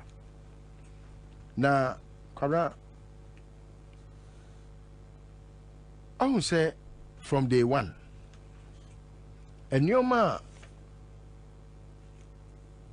a nyansade no ebo nipa binom because untimi nwe bone e manyansa mautrim. No way. Immediately adwen no bone bebe mu no unyansa nyina yira. So bibia wo beye bia no ebe kire adwen bone a ewo trim ehun sunsuaso because untimi emfa adwen bone enya de emma unsucceeded. Broni wakasa bia ya na emede papa. See, if your anticipation is high, your downfall is very great. Kutukum. Yes. As I see a foam. As I see a foam. Say, who say born if you move. And one no goalkeeper no. O person what chibo no we on person born e beba form no ache. And we huri. Kwabena, ahwiase a free so ba behwe form no. Obehwe form Ansah na born akoshe na team. Saa nso na se wo mini se wo be board den dia say na team to say inform dia na. Ampa ho ye very likely. Because your anticipation is so high, then your downfall will have to be very great. Kwabena, ebiasida. And because Nagahana for omunhu that qualities na ebetimi free nipa bi te se obi a wo premampani ano abada entino ema ye campo no people didn't believe say it is possible say sadi ani betimi ayeden aba wo masitinem kwabena ye tie ba bi na covid by enu kwa na ekufado na akofa covid na ba ona de by onwa na covid na ekufado de by no it was obvious say they had just done that to make money and milk the country. So they used COVID as a cash cow, 1, and 2, to manipulate the election na year in 2020. So that, 1, Mahama could not campaign properly. 2, it was very difficult for Ghanaians to follow Enyoma Akoswo in the past. Because the most trending news as at that time was COVID. And so it was obvious say I was a Ghana for nyina e follow Enyoma ebetimi ama sabi COVID no antibia. COVID corona no mudi gina so and making sure say security ebe reram baby a ewo voter regional omudi betimi aye bone. Kwabena COVID inti omu gina so cheche sika Emma omo pieces any constituency executives sika na abeda futuo mu no Kwabena, it was in excess of 33 billion Ghana cedis. Ewi asia no Auditor General's report beto abontin ma Ghana fo nyina hu said they are not able to account for about 22 billion of the amount. And so no, Unim say yes, even as at yet, they are not able to account for those monies. And so Unim say they made Ghanaians believe say COVID no rather was a curse, even when they had benefited from COVID. And so Kwabena, almost some Ghana for a tria COVID tour, even as we speak, as at yet, the tria COVID levy. Yare about COVID inti omu kache Ghana for say mo enyiram kane akrampo a mu use no ye de amamo ye de ayem famekwa free obi anfa enyiram kane free ye sa de nsuo so ayeden apewo so ema kojo shelde num nyina kodware nsuo e wo pipe no free okay who is kojo shelde akwa na tika kraka ti se bemu no okobusa question ya na nyansa nim ya I don't know him. Yeah, it's good that you don't know him. I think you don't know many of the fools in Ghana, so. No, I don't really know the person you are talking about. That is why I'm saying you don't pay attention to fools, so it's also good that you don't know him. Enunti Sabriano na eyade a omode da Ghana for. Na Kwabena idea we me predict no, I think about some 6 or 7 months ago, because there is someone that works with Bawumia. Even as at yet, I can call him and know where they are.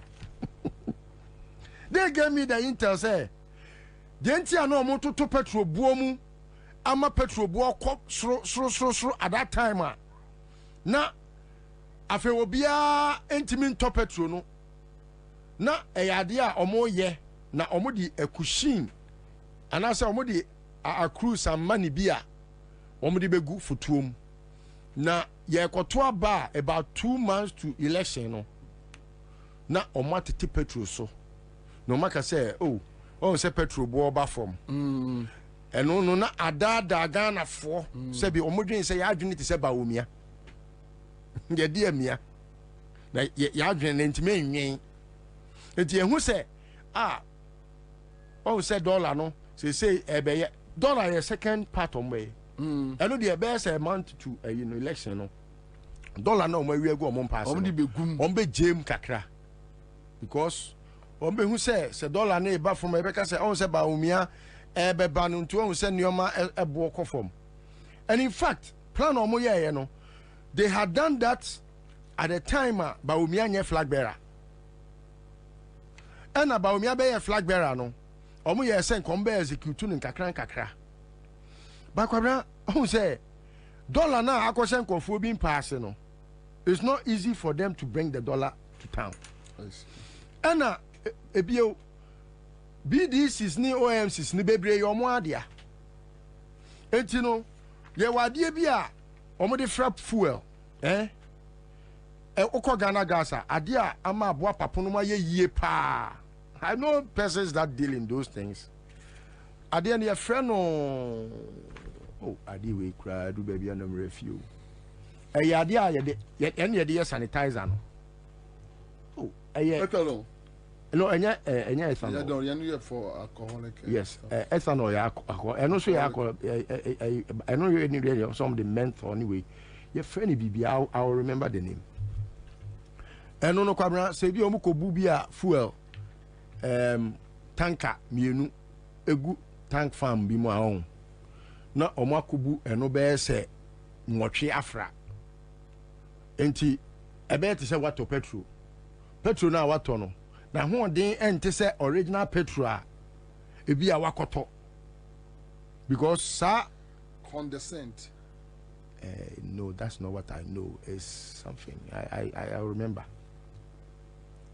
I think someone will also text it to you. One more mutie and maybe I don't know what the fuel. Nafta. We didn't know. Nafta. Omo de fra fuel. Kwabena nkofo bebrebe ka esi workshop no ayes ade no. Na a whole syndicate. And yes adwuma no. Na syndicate no Kwabena yadafu bi kraka ho. Na say na wasachira. Enti omo yes adwuma no. The make sure say fuel ne bo no enya pepe te say de omo krefra manane a omo beton. Because I don't know or the financial ne boy metimi agi details no nafta ne bo for pa is even about less half the price of petrol. If I say petrol 1 gallon biya no nafta half and a woman 1 gallon bo no what so by half. What I say? And na de so nya papa. Yes, e betimi ma car nako. But with time no carbon beba o car nti e be say car no. Enti ancha manfo engine be say. Me kama obi a onim petrol mu bia no. Opa petrol no pa fa gallon koto. Na fa be si fie. Ade a chia wo se petrol na ato ne color sesan eno ye 1. 2 petrol no adeɛ ten wie now the kogu car mu abɔ sɛ car no kura ntumi nspark because an obɛtwo amunamunum wɔ na watɔ egu car nim no deɛ ebetumi ayɛ adwuma but esi wɔ cha ntumi nyɛ adwuma biem ɛno a na ɛwɔ sɛ nkɔmɔ kɔtɔn ma yɛ friend sɛn ɔmo yɛ ebi a cosmetics ne te sɛ shaving spirit na yɛde yɛ wutiri ho ne alcohol na ne yɛde sanitizer na yɛde fifa yɛn nsa ho na ɛna ɔmo de yɛ ɛno na ɔmo de yɛ wo sɛ egu nsa ho ayɛ na sometimes feel it sɛ petrol no but ɛno yɛ lighter than fuel in terms of quality ɛna ɛyɛ cheaper ɛno krampo na yɛade a Ghana gas for ɛno na mo abo apapon otimi keka nkwasi asɛm saa no wɔn na ewiewia saa de ne tɔn I'm saying it, yes, I'm saying it on authority. Minimum conform yes our business ni bi. Minimum bi. Kwabena metimi aso so sisi e do akọ baby. But omo ye ni saying. Omo de fra fuel. Na do mo nya fi. Omo kọ wia, omo tọ. Obi ho, na ebi ho so omo wia. Etifa ni se fuel bia no, e wo tank farm bi omo de fuel te se baby a bust for e save fuel no. Ebi a wakoto tank farm no. Tank ni si ho into what the original fuel bear say 5 gallon 5 tanker eguma no the naphtha no bear say 8 tankers egum dia fra no ano afre wabu ade no afra wie no wabu aba beton ama Ghana for MPA for nyina ya we huge ade American no kwabna a huge ade a asia koso me no ka say koso Emre bi kura obi be ka kire me say Lord Komi on say no o de fuel also dey call outside border no aton no Ghana ha no Emma I think say be news news this is public knowledge Emma okoye sa ni bi na nipa ko no frɛ me bɔ mamane Emma omma ye kodi ade na chi say ye dey o dey call filling station bi mu kwabra these are things that I have documented ewo but you must say adan and then na opese oma fu abo ekofom Ghana fu ni nyansa o ye ni nyansa pi na edi ba omia ye mfa ndi president edi ba omia no because obi a wotimi ma ne ho kwan e ma ye ne te se zombie to the point say ene oh sasamye uku story na trendy with asamweja no about sika na konta akogye a ode koma asamweja na ankodru no on sa story $5 million samia uku akonta samia so omokof omene asamweja no ekosensan krata samia uku akonta ne yiri nua na so ono ni nua ba ono ni nua ba kunu that's what I have been told. Okay. I don't know Nini Abano, but that is what I have been told.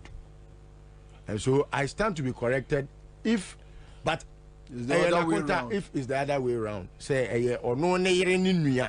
Ena na konta no ena omo oni asamwejan ekosin san krata say asamwejan start ya die bia my youth no follow asamwejan na omo pese odane ade ne ye ba omia campaign enti okay I'm saying no pay me follow Kevin analysis bi yes you know na work okay so it is a Kevin Taylor sa sika no $5 million no akodi na kontare ho na akoyese akonta fo wanim koje na fabra fie eno na nka asamwaja ehwi akonta asum no ono kura na France des kan ne free sika o mo de ba o miadi na akogege $5 million yes they are receiving more but was the money meant for Samuejan ono na any project ana musumo kwa ko pay investment the aba be share project na o yeni $5 million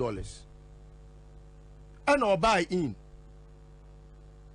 what you say it's in the project now all ya on nam Ghana ha or koba no enu ntina sika ne maaya na okohia ba omia a okoka ase ne che no say youth enti de ba omia ka se obeya mamunie no Sani tape na Samuel Jan be no. Okay. And then Samuel Jan no ankasa sa te eya obonwum a o sere nkofo. O say obonwum. Eh ne nwum no me yama. Me yama. Me yan sem say amente. Oh, enti no. Sani o mani nyina ye nioma e kire say Bawumia is a very weak candidate. Me yama. It's a very weak candidate because his decisions about choices, who does what, only control. He is not firm. He is not that person who is even decisive to know what is right for what. I see. And you know he will be the son of ne running mate. Apart from the choice, the personal choice in life, or no any political choice. Say Samia Wukuwe, this froster, wait. This fraudulent behavior or managing a campaign. Chobi tisa kabo. Edi entina kabo omuyi na die. These are and this is criminals. Aya criminals normal aya aform cabal. Eno mudi ba omi achi criminals. Chobi tisa Nanabi. This is someone who was selling shirt we SME. Nanabi no na na tonton. Oton shirt or the mamaji num naka. Oni kapreba wait who na ne ho propra kapre ba we. Oh, say na be the meaning. And Samia Ukwe. You know every one of them. Only kapre donkuma wono $30 million.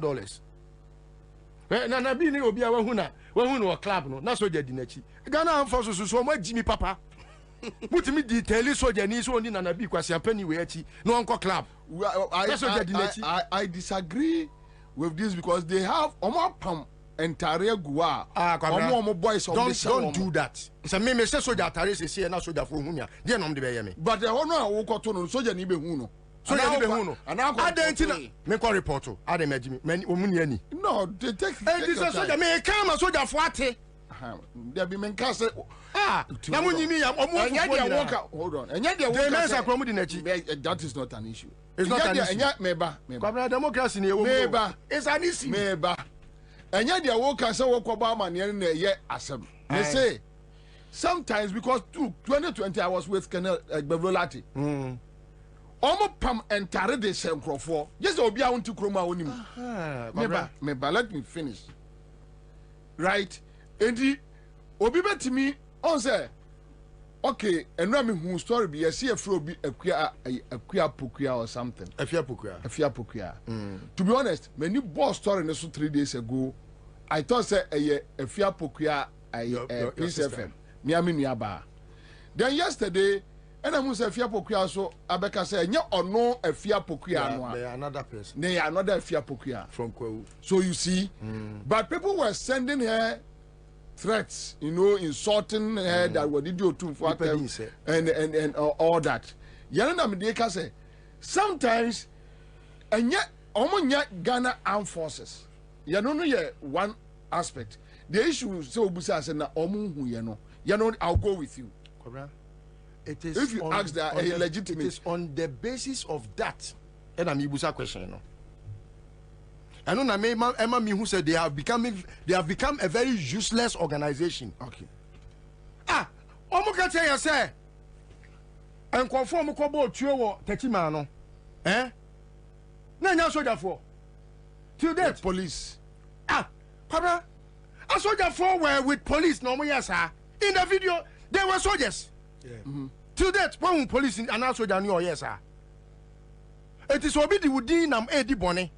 Now we institution ubu they said the name soldier for since time immemorial na tare cross and wa kwabena soldier tare ya de a say ufie gate no crampo keke and I say me enka say all soldier cry fie ni keke and no enough grounds to make sure say you don't play any buffoonery na yetimi ma soldier ko DJ me say ti ko fufu now we are useless we are very useless institution. Soldier ni a otimi ko DJ me say ti ko fufu say be come dey no come dey o why na ma come dey o enti no say yet na omamu na nyoma we ikoso na who say criminals take center stage edi candidate DH. You have to be alarmed as a citizen. Pa yosko shia Okwewia. Osi Okwewia enam form no okeka nkwase asa. Why? Oh no pious. And quite not drawn as a pious. This is a boy who could not even afford taxi fare. Why taxi fare? Beer. Lomi store. Beer. One. Otra Lomi store. Free Lomi store now come in my office. Ewo runabout no. Because runabout. Yes. My office they all left. Yes. See? Yeah. And so na my office about 6 offices. Yes. Inti ya pon anwumra na asi fom. Obaba na pious ase nika. Ono so ya opa atare white. No obetena wo no so na omo apetesi ba bi wolomi opposite. To otie no no 2. Na otrawa ma no obase otrawa ma no bobe 8 ase you boy say balomi so no ananti across because we ya one beer. Pious agide. We go talk club one bottle say man what kuno. I ready nyame. Say no to combine. So guy no ane no wo ye no e ma me fie. E na no te. Ura efie no guy no edan ni. O ma me e na pious e word next to their kitchen. Ni room to their kitchen. Pious agidi. Combine. Okay, to let you know. Combine. Obi oni makoso obi combine park omo event center bi I said I know event center bi omo to sa old bungalows no mu bi onu o maame no ne yire no ga no ne wo ye no e maame efie no ufiriwa na wo event center ho to omo ye ye kura opia omu hu se pious ko ji bi eni bi o yeah, they know job to me. So if you look at all these people who today, because of Ekufodo's thievery and corruption and just say state capture and no when sika. Now just say we could see Kwabena. Now Kwabena are more branches. Kwabena no brand new journey.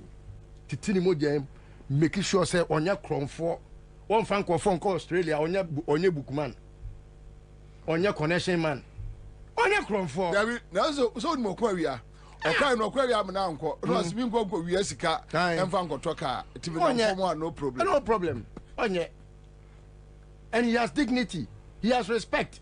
Ono for bu Kwabena che pious kromfo we. No, but Pious is one of the people the whole Ghana can so be jail. Oh yes, he will go to, and it's a must. Pious agire Pious uni MPP ni kura dim koma no o maka kire Pious de mamu nyano Pious mamu nyano Pious ni nipa everybody is eager to see Pious going to jail. I'm telling you. Eti Kwabena media I'm not surprised. They can do their worst. But I'm just happy. Say no, nipa board dumping no has sent a signal, and the signal has been so clear, so much so that, and then a certain level of and agitations be. But even before Nra, I know Kwabena Japan Baumianam a campaign. And I think was it last week or so. It is making some utterances be on a platform that I don't want to dignify it with any mention. Now okay, na party for more loyalty. You see, we are Ghanaian. The country one kasa wo person now. Sabi you would see me. Who say wo wasetena mu nie no they can dwen wo ho ene wo man kane ansa na obedwen even asori a wo kwa na wo party a wo dom a wadwen ho.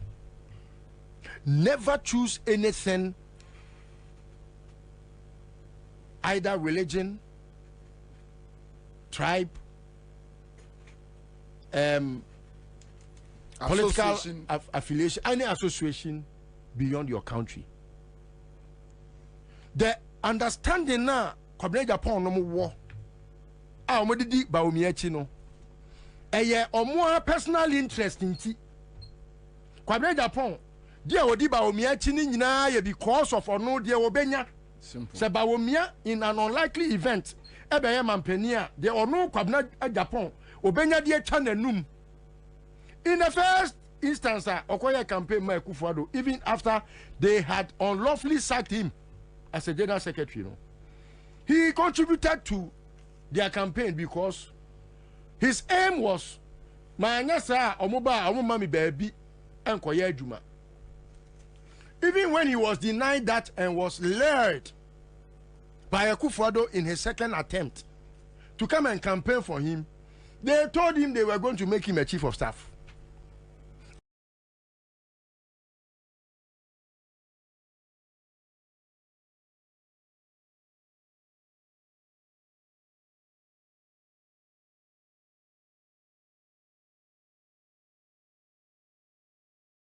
Eastern region oko gufu ye no ye okobo Mahamedin Heli Mahama no because na de nyame ehra no ye moni dua ena omo ye ya na omo ba ban mu no dabi petroleum commission he ya initial na omo person dabi ebe fe be won ye MPA no MPA ye Mustafa Hamid initial no na omo ko yi ne tro no Mayanka na nipan kai ya almost say asante kwa na nkai ono so nkai sir mabia so nkai ene ye nkwa ne nkai na da chi bi ushia baba wada na se Mustafa yakoda Ibrahim Azewai na misra no your friend said don't come to ko GPH initial no chief of staff and Amfa and GPH say he's an engineer yes and later am say nka omo de no call one be fe wono ehon come de ko no ehon GMP say Ghana.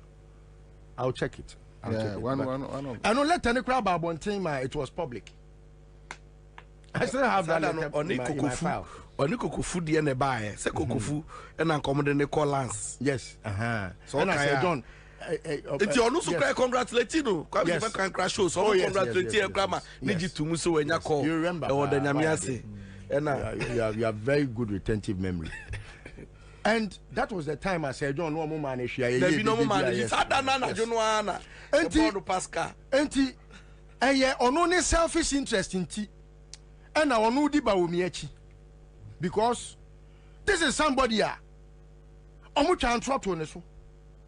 It was true. Kwabena Japan never was in bed with the NDC. It was true. Ne can any accident now what they call primary school in Petroleum Commission. Yes. And no, Enna. Or call ya insurance for man in the car. Right, Tibune my correct. He's right. Right, thank you. Enna eba say I was okoye. Na sanko fo we mo. Etimi adi boni say. Ewi asire no yesi sa atro apology letter bra no atro